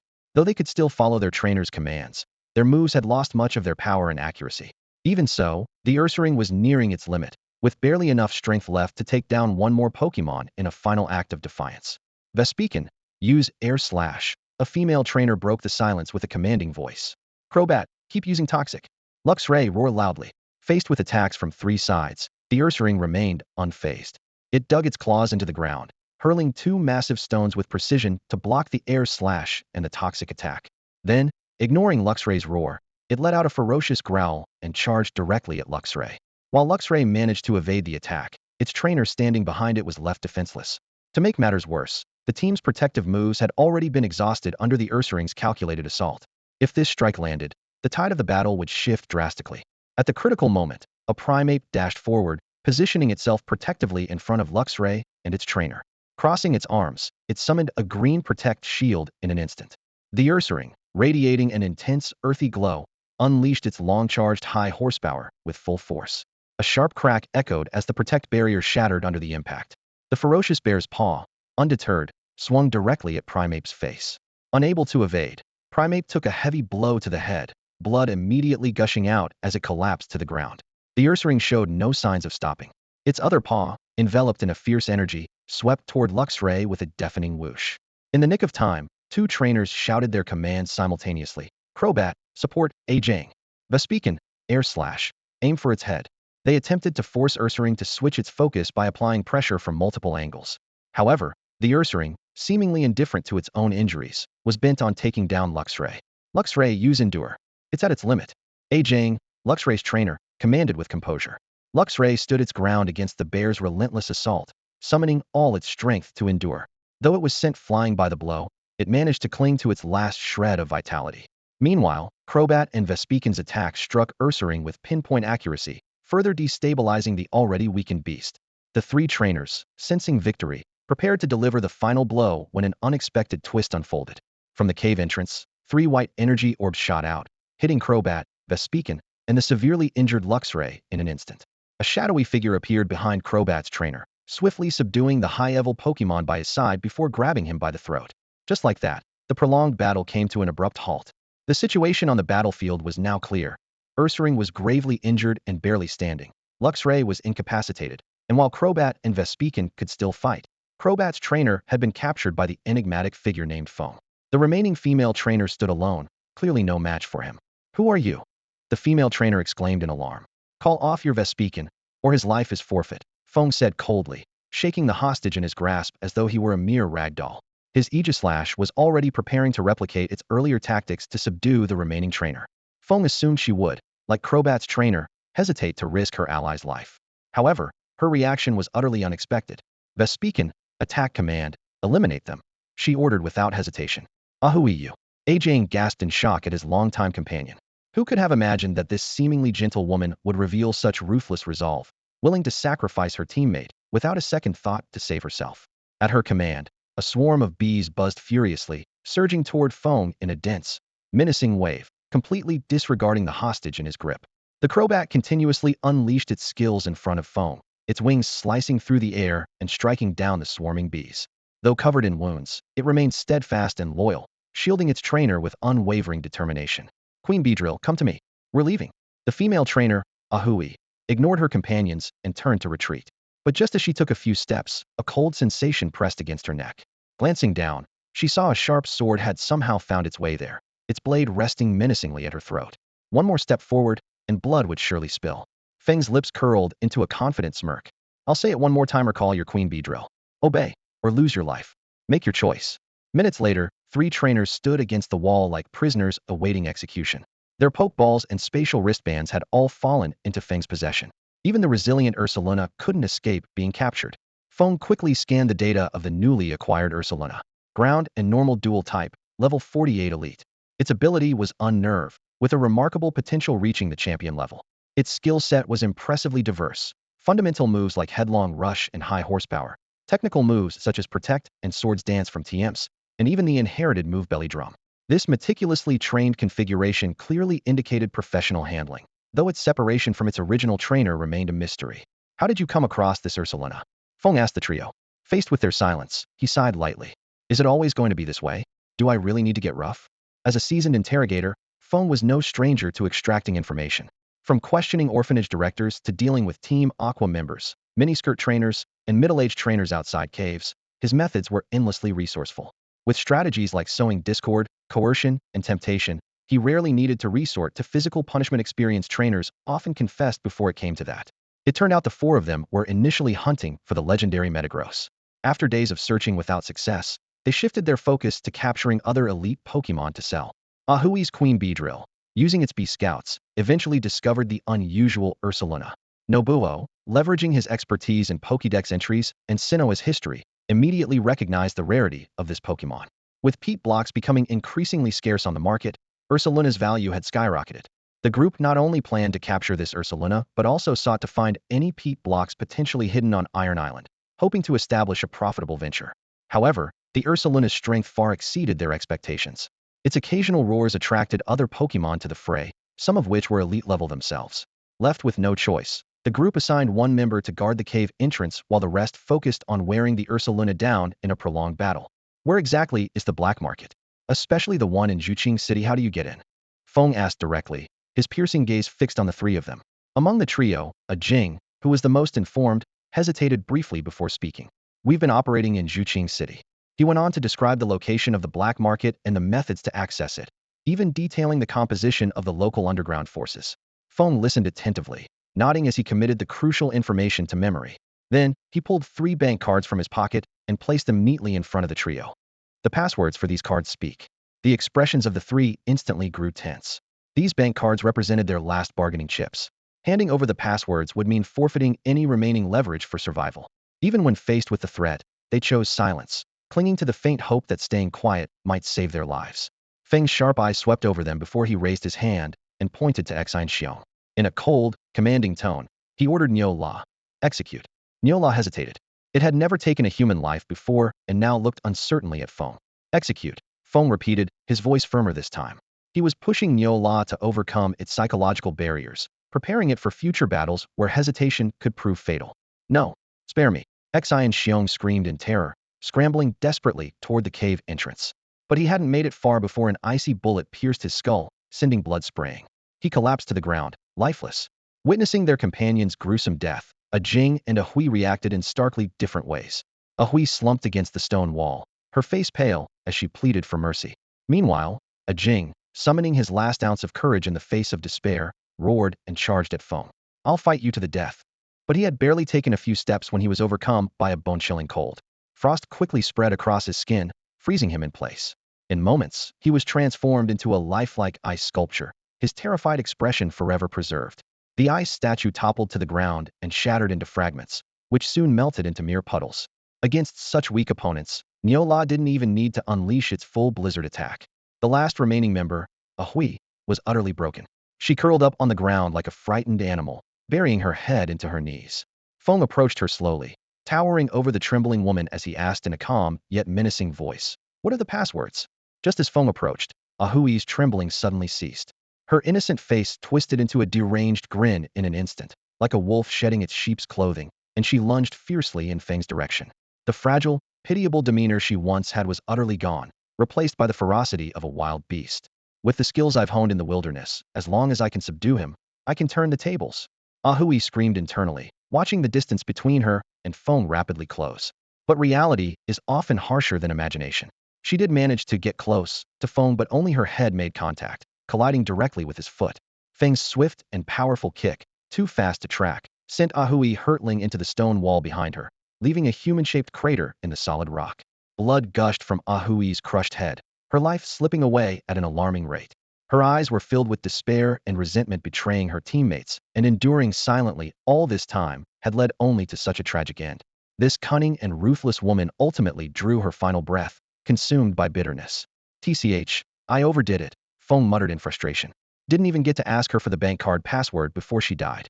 After swiftly cleaning up the scene, he began to inventory the spoils, several elite and high-level Pokemon, hundreds of thousands of Alliance coins in cash, a black market access badge, and various items like energy cubes. Feng released one of the elite-level Pokemon, letting his Gyarados battle it to gain experience.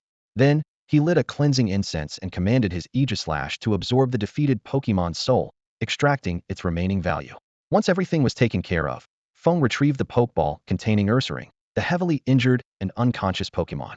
He began to treat its wounds.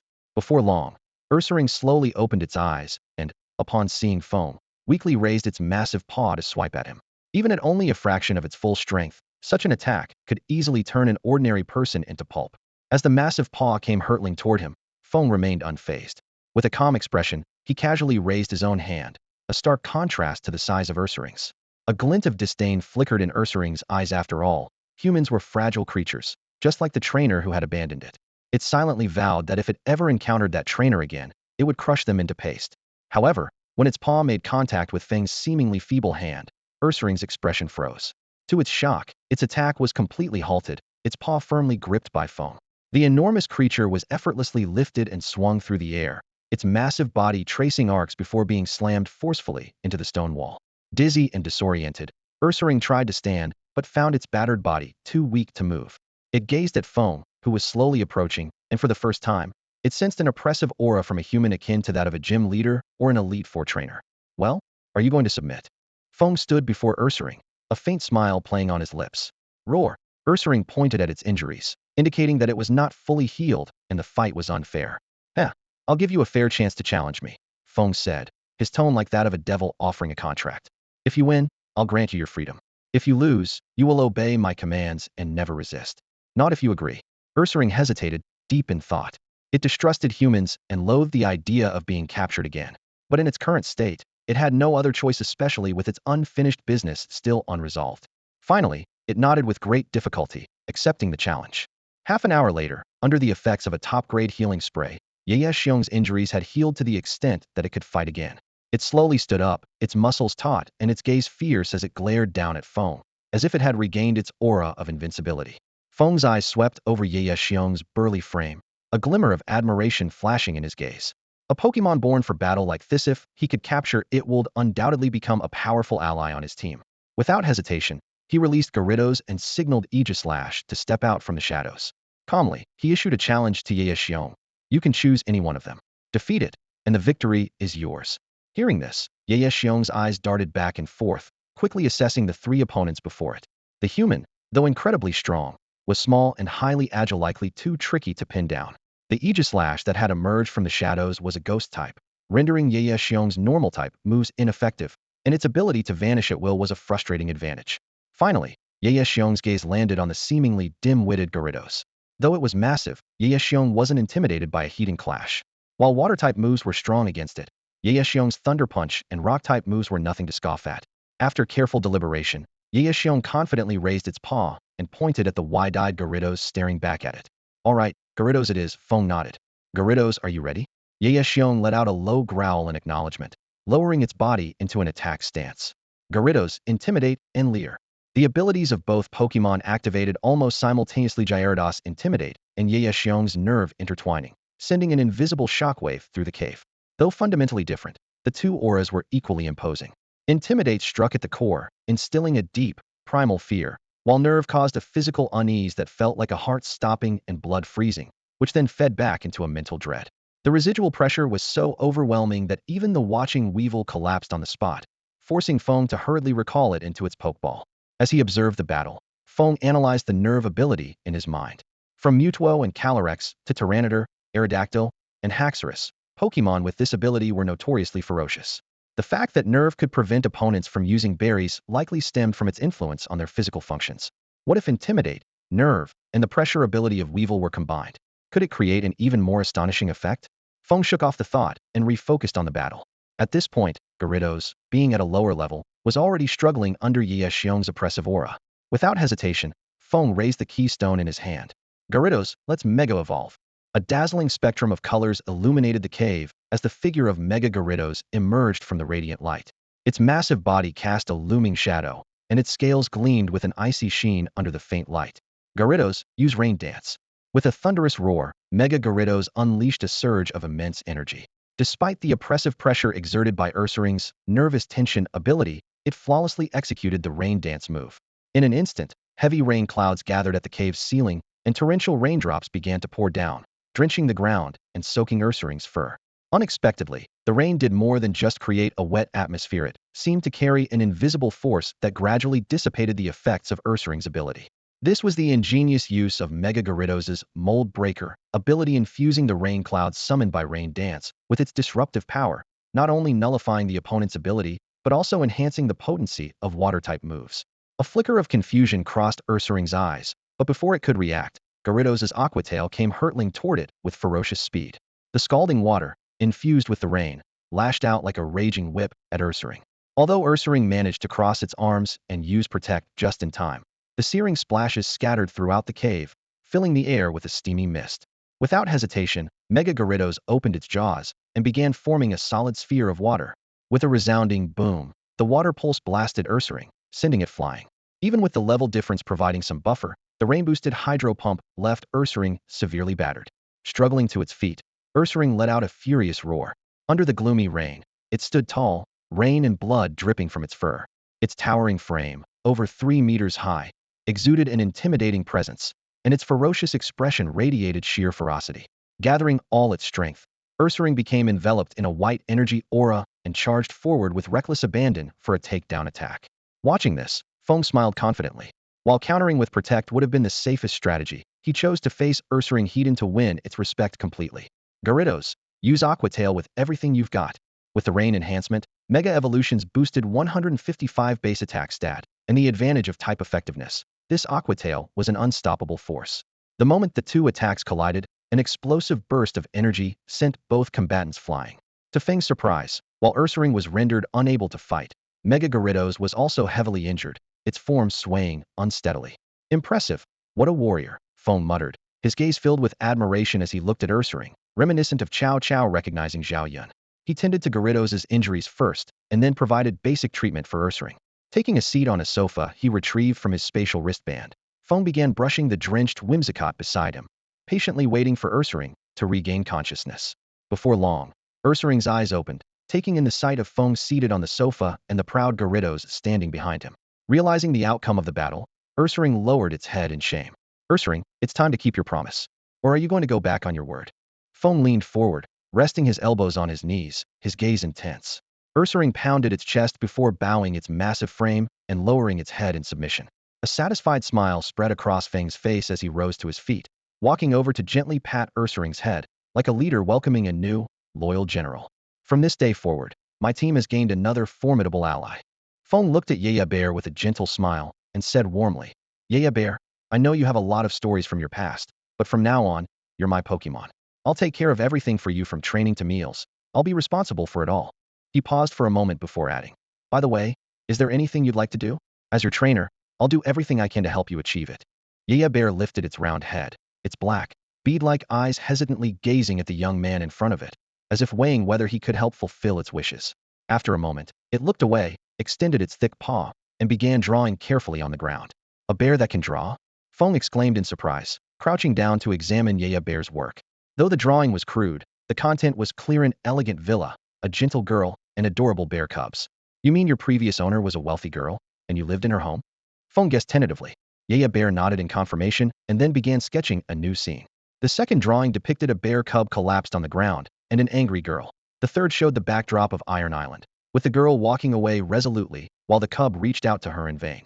And the last one portrayed a scarred Ursaring holding a chunk of peat in its paw, gazing up at the full moon in the night sky. When it finished, Yaya Bear pointed to the final drawing, then to itself. Feng quickly pieced the story together. Yaya Bear had once been the pet of a wealthy girl, living in her care. But due to its lack of battle strength, it was abandoned on Iron Island. On a full moon night, it found a piece of peat, which allowed it to evolve into its current form. From Yaya Bear's expression, Feng could easily imagine the despair it must have felt when it was left behind. I understand now, Feng said, realization dawning on him. You want to prove your strength to her, to make her regret her decision, right? Roar. Yaya Bear stood up excitedly, its eyes shining with determination, and nodded vigorously in response. All right, I promise you, Feng said, raising his fist in a solemn vow. If we ever meet that girl again, I'll take you to challenge her. Yaya Bear extended its paw, and in the dim cave, a pact was made between the young man and the bear. Afterward, Feng retrieved medical supplies from his spatial wristband and said softly, Come here, let me treat the rest of your wounds. Although the surface has healed, the damage from the water energy is still spreading. Let me take a look at your stomach. Roar. Yaya Bear gave him a puzzled look. It had never experienced such treatment before. In the past, it would simply be sent to Nurse Joy or the family's Pokemon doctor whenever it was injured.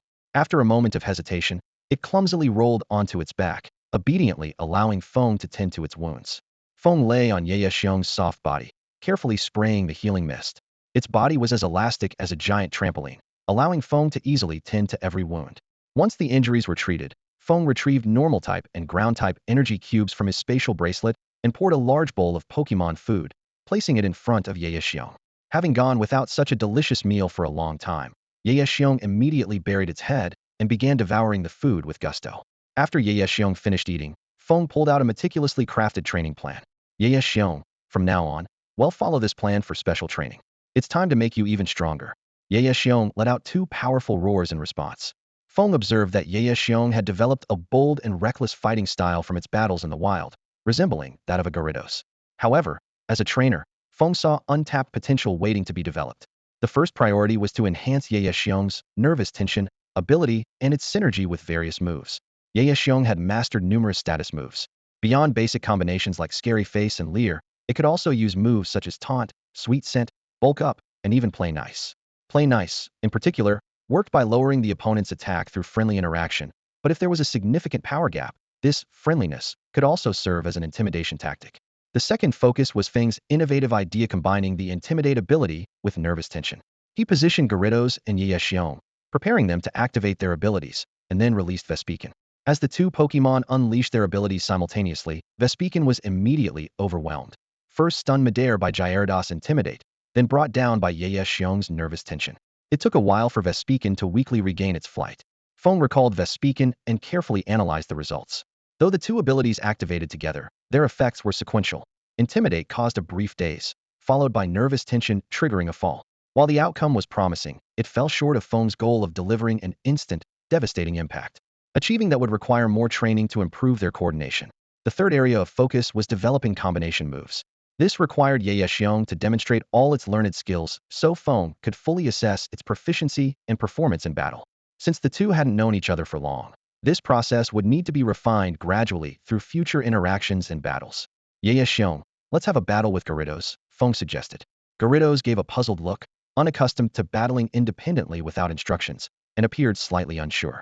Remember, neither of you should use your abilities. The focus this time is to build synergy and understand Xiong's moves. We'll do ability-specific training later. Roar, snarl. Both Pokémon nodded in agreement, then moved apart to face each other. The tension between the two towering creatures built up, signaling that the battle was about to begin. Alright, let the match begin. After an intense battle, Feng carefully analyzed two key issues with Bear. First, this Pokémon was overly independent, often becoming too frenzied during fights to heed commands. Second, it required highly detailed instructions when executing moves, as simply calling out the move name was insufficient to communicate intentions clearly. Both issues would need to be addressed through continuous real-world practice and adjustment. Time was of the essence. July was more than halfway over, and the start of the school year in September was drawing closer. Although Yangxiao had assured him that a recommendation letter and tuition would suffice for admission, the exact enrollment process and the time required remained uncertain. Fortunately, there was a direct route connecting Shuemai City and Zhuqing City, and the journey by bus would take less than a day, so travel itself posed no significant challenge. Feng calculated the remaining weeks and formulated a plan in his mind. The top priority was to train Sneasel to reach an intermediate level. At the same time, he needed to stock up on food for Aegislash. Relying solely on hunting elite-level Pokémon to harvest souls was too inefficient, needed to target higher-level or better-quality Pokémon. While he now had 4 elite-level Pokémon in his arsenal, which made it feasible to challenge gym leader-level Pokémon, the risks remained significant. If he couldn't secure a quick victory, prolonged battles would introduce numerous uncertainties. The safest approach was to seek out Pokémon with excellent potential that hadn't fully matured yet, and for this, his attribute panel could help him precisely identify suitable targets. 2 days later, the opportunity finally arose. Deep within a cave, Feng discovered an Aron with pseudo-champion level potential. At level 31, this advanced Pokémon was already nearing its evolution threshold. Its exceptional status within the group was immediately apparent. Several elite-level Lyron acted as its guardians, never straying far from its side. During foraging, it was always the first to enjoy the best ores, and when drinking, other Aron would instinctively clear the way and stand guard, ensuring it could safely drink from the spring first. This privileged treatment made Feng immediately realize that this Aron must have an extraordinary background, possibly the offspring of a gym leader-level powerhouse, or even the leader of the entire group. Most importantly, the powerful Agron parent seemed to be absent, likely away for some reason, presenting a rare and valuable opportunity. Surveying the cave, Feng silently assessed the situation. The group consisted of around 10 elite-level Lyron, dozens of advanced-level Aron, and some weaker Aron. At the moment, most of the group members were sound asleep, their rhythmic snores echoing throughout the cave. Interestingly, some Lyron had even become living cradles, carrying slumbering Aron on their backs, creating a surprisingly heartwarming scene. Deep within the cave, a group of Aron were busily at work. Most of the Pokémon were focused on mining for ore, while some clung to the minerals like greedy children, devouring them with great relish. Their enjoyment piqued Feng's curiosity about the taste of the ore. Feng carefully observed the large group. He noticed that none of the Pokémon possessed abilities or moves like Shadow Tag, Mean Look, Block, or Spiderweb, meaning his escape route through the shadows wouldn't be obstructed. After meticulous planning and finalizing both his attack strategy and retreat route, he decided to act decisively. The dark cave served as the perfect cover. Feng silently crept toward his target, the Aron Prince. The other Pokémon remained engrossed in their tasks. Suddenly, Feng leapt from the shadows, swiftly releasing 2 Pokeballs into the air. Gyarados, Intimidate. Ursaring, Unnerve.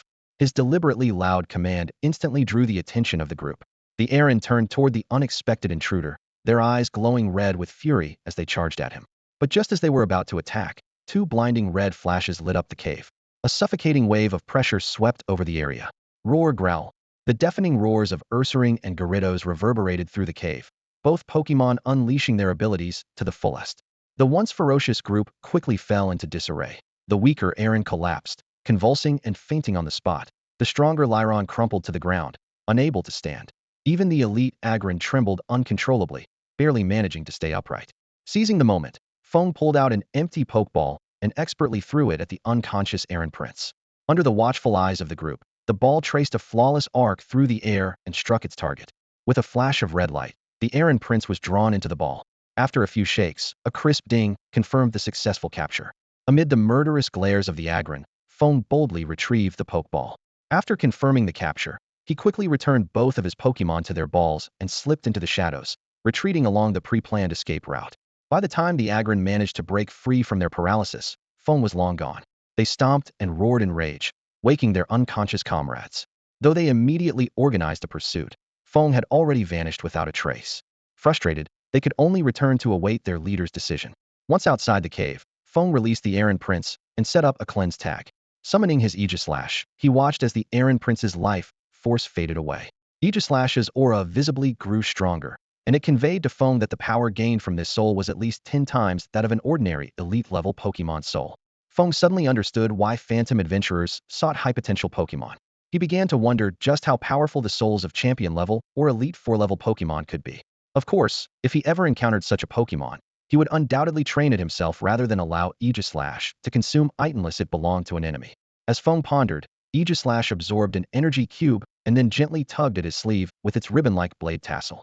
It indicated that the sensation was similar to consuming ghost-type energy cubes, though the purity and quality were worlds apart. This discovery sent Feng into deep thought. What exactly was the connection between ghost-type energy and souls? How were the ghost-type energy cubes sold in the League store made? Surely they weren't just made from berries, could it be that? 2 weeks later, Feng's training efforts had yielded remarkable results. His Pokémon team had made significant progress. Sneasel had advanced to intermediate-level strength, becoming not only more adept at using its skills, but also increasingly confident in battles. Aegislash's progress was even more impressive, making rapid strides within the elite level, climbing from level 45 to nearly 46. This was largely due to absorbing the souls of several pseudo-champion-level Pokémon, which significantly shortened its normal development time. While Gyarados and Ursaring had not leveled up much, the combined effects of their abilities had undergone a qualitative leap. When working together, they could incapacitate most high-level Pokémon in an instant, and even elite-level Pokémon would suffer a significant drop in combat capability and morale after being hit. Ursaring was gradually adapting to Feng's command style, and like Gyarados, it had a straightforward and heated approach to battles. With Feng strategizing behind the scenes, Ursaring was more than happy to follow his lead. Meanwhile, Cottonee was on the verge of breaking through to beginner-level strength. Feng had already devised a rigorous training plan for it, intending to implement it upon arriving in Jubilife City. Unaware of what was coming, Cottonee was still smugly teasing Sneasel, who was supervising its training. Little did it know that in just a few days, their positions might be completely reversed. Feng's own progress had fallen behind Aegislash's rapid growth, prompting him to double down on his training efforts to avoid being left too far behind. While attempting to capture a pseudo-champion-level Golbat, Feng accidentally triggered the black gaze of its colony and was forced into a fierce battle with the entire group. Armed with his sword, he fought alongside Aegislash, Gyarados, and Ursaring, barely holding his ground in the grueling fight. After 10 intense minutes, the ground was littered with Zubat corpses. The blade in Feng's hand was drenched in blood, its surface stained and streaked, resembling a weapon of vengeance. Although none of the opposing Pokémon exceeded elite-level strength, their sheer numbers had drained Feng of a significant amount of energy and stamina. Wiping the sweat and grime from his face, Feng decided it was time to leave. He had yet to find any trace of a Metagross. Having explored every area within his capabilities, he realized that venturing deeper would exceed his strength. He even politely inquired with various trainers in the wild, but found no useful clues. Whether the rumors about Metagross were true or merely fabricated by the island's residents to attract visitors remained a mystery. After cleaning off the blood and changing into fresh clothes, Feng bought a ticket and boarded a ship back to Canalave City. The trainers on board displayed a mix of expressions, most looking disheveled and some bearing injuries. Only a handful still carried the confident demeanor they had when they arrived, indicating they had achieved success on Iron Island. Feng's journey had been quite fruitful as well. Acquiring an Ursaring with champion-level potential was enough to make others envious. Unfortunately, he hadn't found more peat blocks. A few days prior, He had revisited the spot where Ursaring had discovered the peat block, but found nothing, likely because it had been accidentally unearthed by a ground-type Pokemon. Upon returning to Canalave City, Feng wasted no time. He immediately purchased a bus ticket to Jubilife City to continue his journey. To travel from Shuaimai City to Zhuqing City, one must take Route 218. The construction and maintenance of this road is the result of the Alliance's significant investment of manpower and resources. With the assistance of Pokemon, paving the road itself wasn't the main challenge. The true difficulty lay in keeping the wild Pokemon on both sides of the road at bay, preventing them from attacking passing travelers and vehicles. This required generations of effort from the Alliance, continuously clearing the area to instill an instinctive understanding in wild Pokemon. Approaching the road meant facing death. Even today, the Alliance stations trainers along the route to ensure its safety. When a beast tide or a large group of Pokemon occupies the road, the Alliance forces from Shuaimai City and Zhuqing City are immediately deployed. This includes dealing with persistent Spearow flocks chasing people, Beedrill swarms launching collective attacks, or Pokemon riots caused by the influence of dark organizations or legendary Pokemon. As the backbone of the Pokemon Alliance, the Alliance forces bear the responsibility of expanding territories, fending off beast tides, and combating criminal forces. Expanding territories doesn't just mean taming wild regions, but also incorporating other areas into the Alliance's system. Regions ruled by kingdoms and aristocrats often resist the Alliance's efforts to station Joys and Jennies to oversee healthcare and security. However, after some friendly exchanges with the Alliance forces, these regions quickly agree to Alliance governance. Over time, the Alliance's new elite merged with local noble families, forming the ruling class of cities and regions, while ordinary citizens only cared about living peaceful and stable lives. After purchasing his ticket, Feng quickly found his seat on the bus. This vehicle, which could hold about 50 passengers, was no different from the ones he had seen in his previous life, except now it also had to accommodate Pokemon. His Sneasel, which had grown over a meter tall, could no longer sit on his lap alongside the Cottonee. Reluctantly, it had to return to its Pokeball, while the Cottonee looked particularly smug, occasionally casting taunting glances at Sneasel and letting out mischievous cotton laughs. Though it was only repeating the same syllable, its tone carried an unmistakable air of provocation. Sneasel, glaring at the Cottonee that had claimed its spot, stomped its feet in frustration but could only mutter a few threats which, to be clear, were not actual moves before obediently retreating into its Pokeball. Before long, other passengers took their seats, and a rather unusual driver entered the cockpit, a Krogunk with ordinary potential. Standing under a meter tall, with deep blue skin, orange toxin sacs on its cheeks, and white bands across its chest resembling bandages, the Krogunk was quite a sight. Seeing the Krogunk's 3 fingers and small stature, Feng couldn't help but worry about its driving skills. A nearby elderly woman chuckled and explained that this veteran driver was a senior employee of the company and had even received an outstanding worker award. Sure enough, under the Krogunk's control, the bus moved smoothly along the road. Though it hadn't excelled in battles, this little Pokemon had clearly mastered the art of driving to perfection. The journey was free of bumps or Pokemon attacks. Leaning back in his seat, Feng cradled the Cottonee in his arms and drifted off to sleep. When he felt the bus slowing down, he rubbed his sleepy eyes and looked out the window. The towering skyline of Zhuqing City was already within sight. Jubilife City is the largest and most developed city in the Sinnoh region, evolving from Jubilife Village during the Heishui era. This city, often regarded as the capital of Sinnoh, is a harmonious blend of historical heritage and modern prosperity. Known for its advanced technology and bustling crowds, Jubilife City boasts iconic landmarks such as the Poketch Company, Jubilife TV Station, Jubilife Tower, and the Global Trade Center, showcasing its vibrant urban life. The bus slowly entered the outskirts of Jubilife City. In the soft morning light, most of the shops along the streets remained closed, while the enticing aroma from a few early food stalls began to waft through the air. Joggers accompanied by Hitman Lee and residents walking their herdier brought a lively touch to the awakening city. As the bus moved closer to the city center, the pace of life quickened, traffic thickened, traffic lights flickered more frequently, and the streets became populated with hurried office workers, students with backpacks, and Pokemon assisting with various construction projects, creating a well-organized urban tableau. The bus soon arrived at the west station of Jubilife City. The Krogunk driver smoothly parked the vehicle, stepped out of the cockpit, croaked twice while looking up at the sky, then turned to face the passengers. With a gentlemanly gesture, it gracefully raised an arm to guide passengers off the bus. Feng, who had just woken up, followed the crowd as he stepped off. Instead of the expected heat, he was greeted by a warm and pleasant breeze. After inquiring about the location of the Pokemon Center in the city center, Feng set off eastward. As soon as Sneasel got off the bus, it eagerly popped out of its Pokeball, clearly sharing Pikachu's aversion to being confined inside. Passing through the commercial district, Feng marveled at the towering skyscrapers and the dazzling interplay of billboards and neon lights. The advertisements featured uniquely styled Pokemon, an Empoleon in a suit and top hat, a Gardevoir in a breezy outfit, and an EV wearing a monocle, among others. In this world, apart from Kalo's league champion Diantha, Pokemon celebrities seemed to outshine their human counterparts in popularity. The shop windows along the street displayed the latest trends, while the aroma of coffee and bread filled the air. People and Pokemon alike shopped, chatted, and enjoyed life together. Cotton, Feng's Cottony, seeing such a bustling city for the first time, led him to pause in front of a shop window, curiously examining its fluffy reflection in the glass. Eventually, Feng arrived at the entrance of Jubilife City's Pokemon Center. This modest building with its signature red roof and Pokeball emblem shared the architectural style of other Pokemon centers, but was noticeably larger than the one in Pastoria City. Inside, trainers and Pokemon came and went in a steady stream. Medical staff and Chansey bustled about, while the kind and gentle Nurse Joy was already too busy to be seen.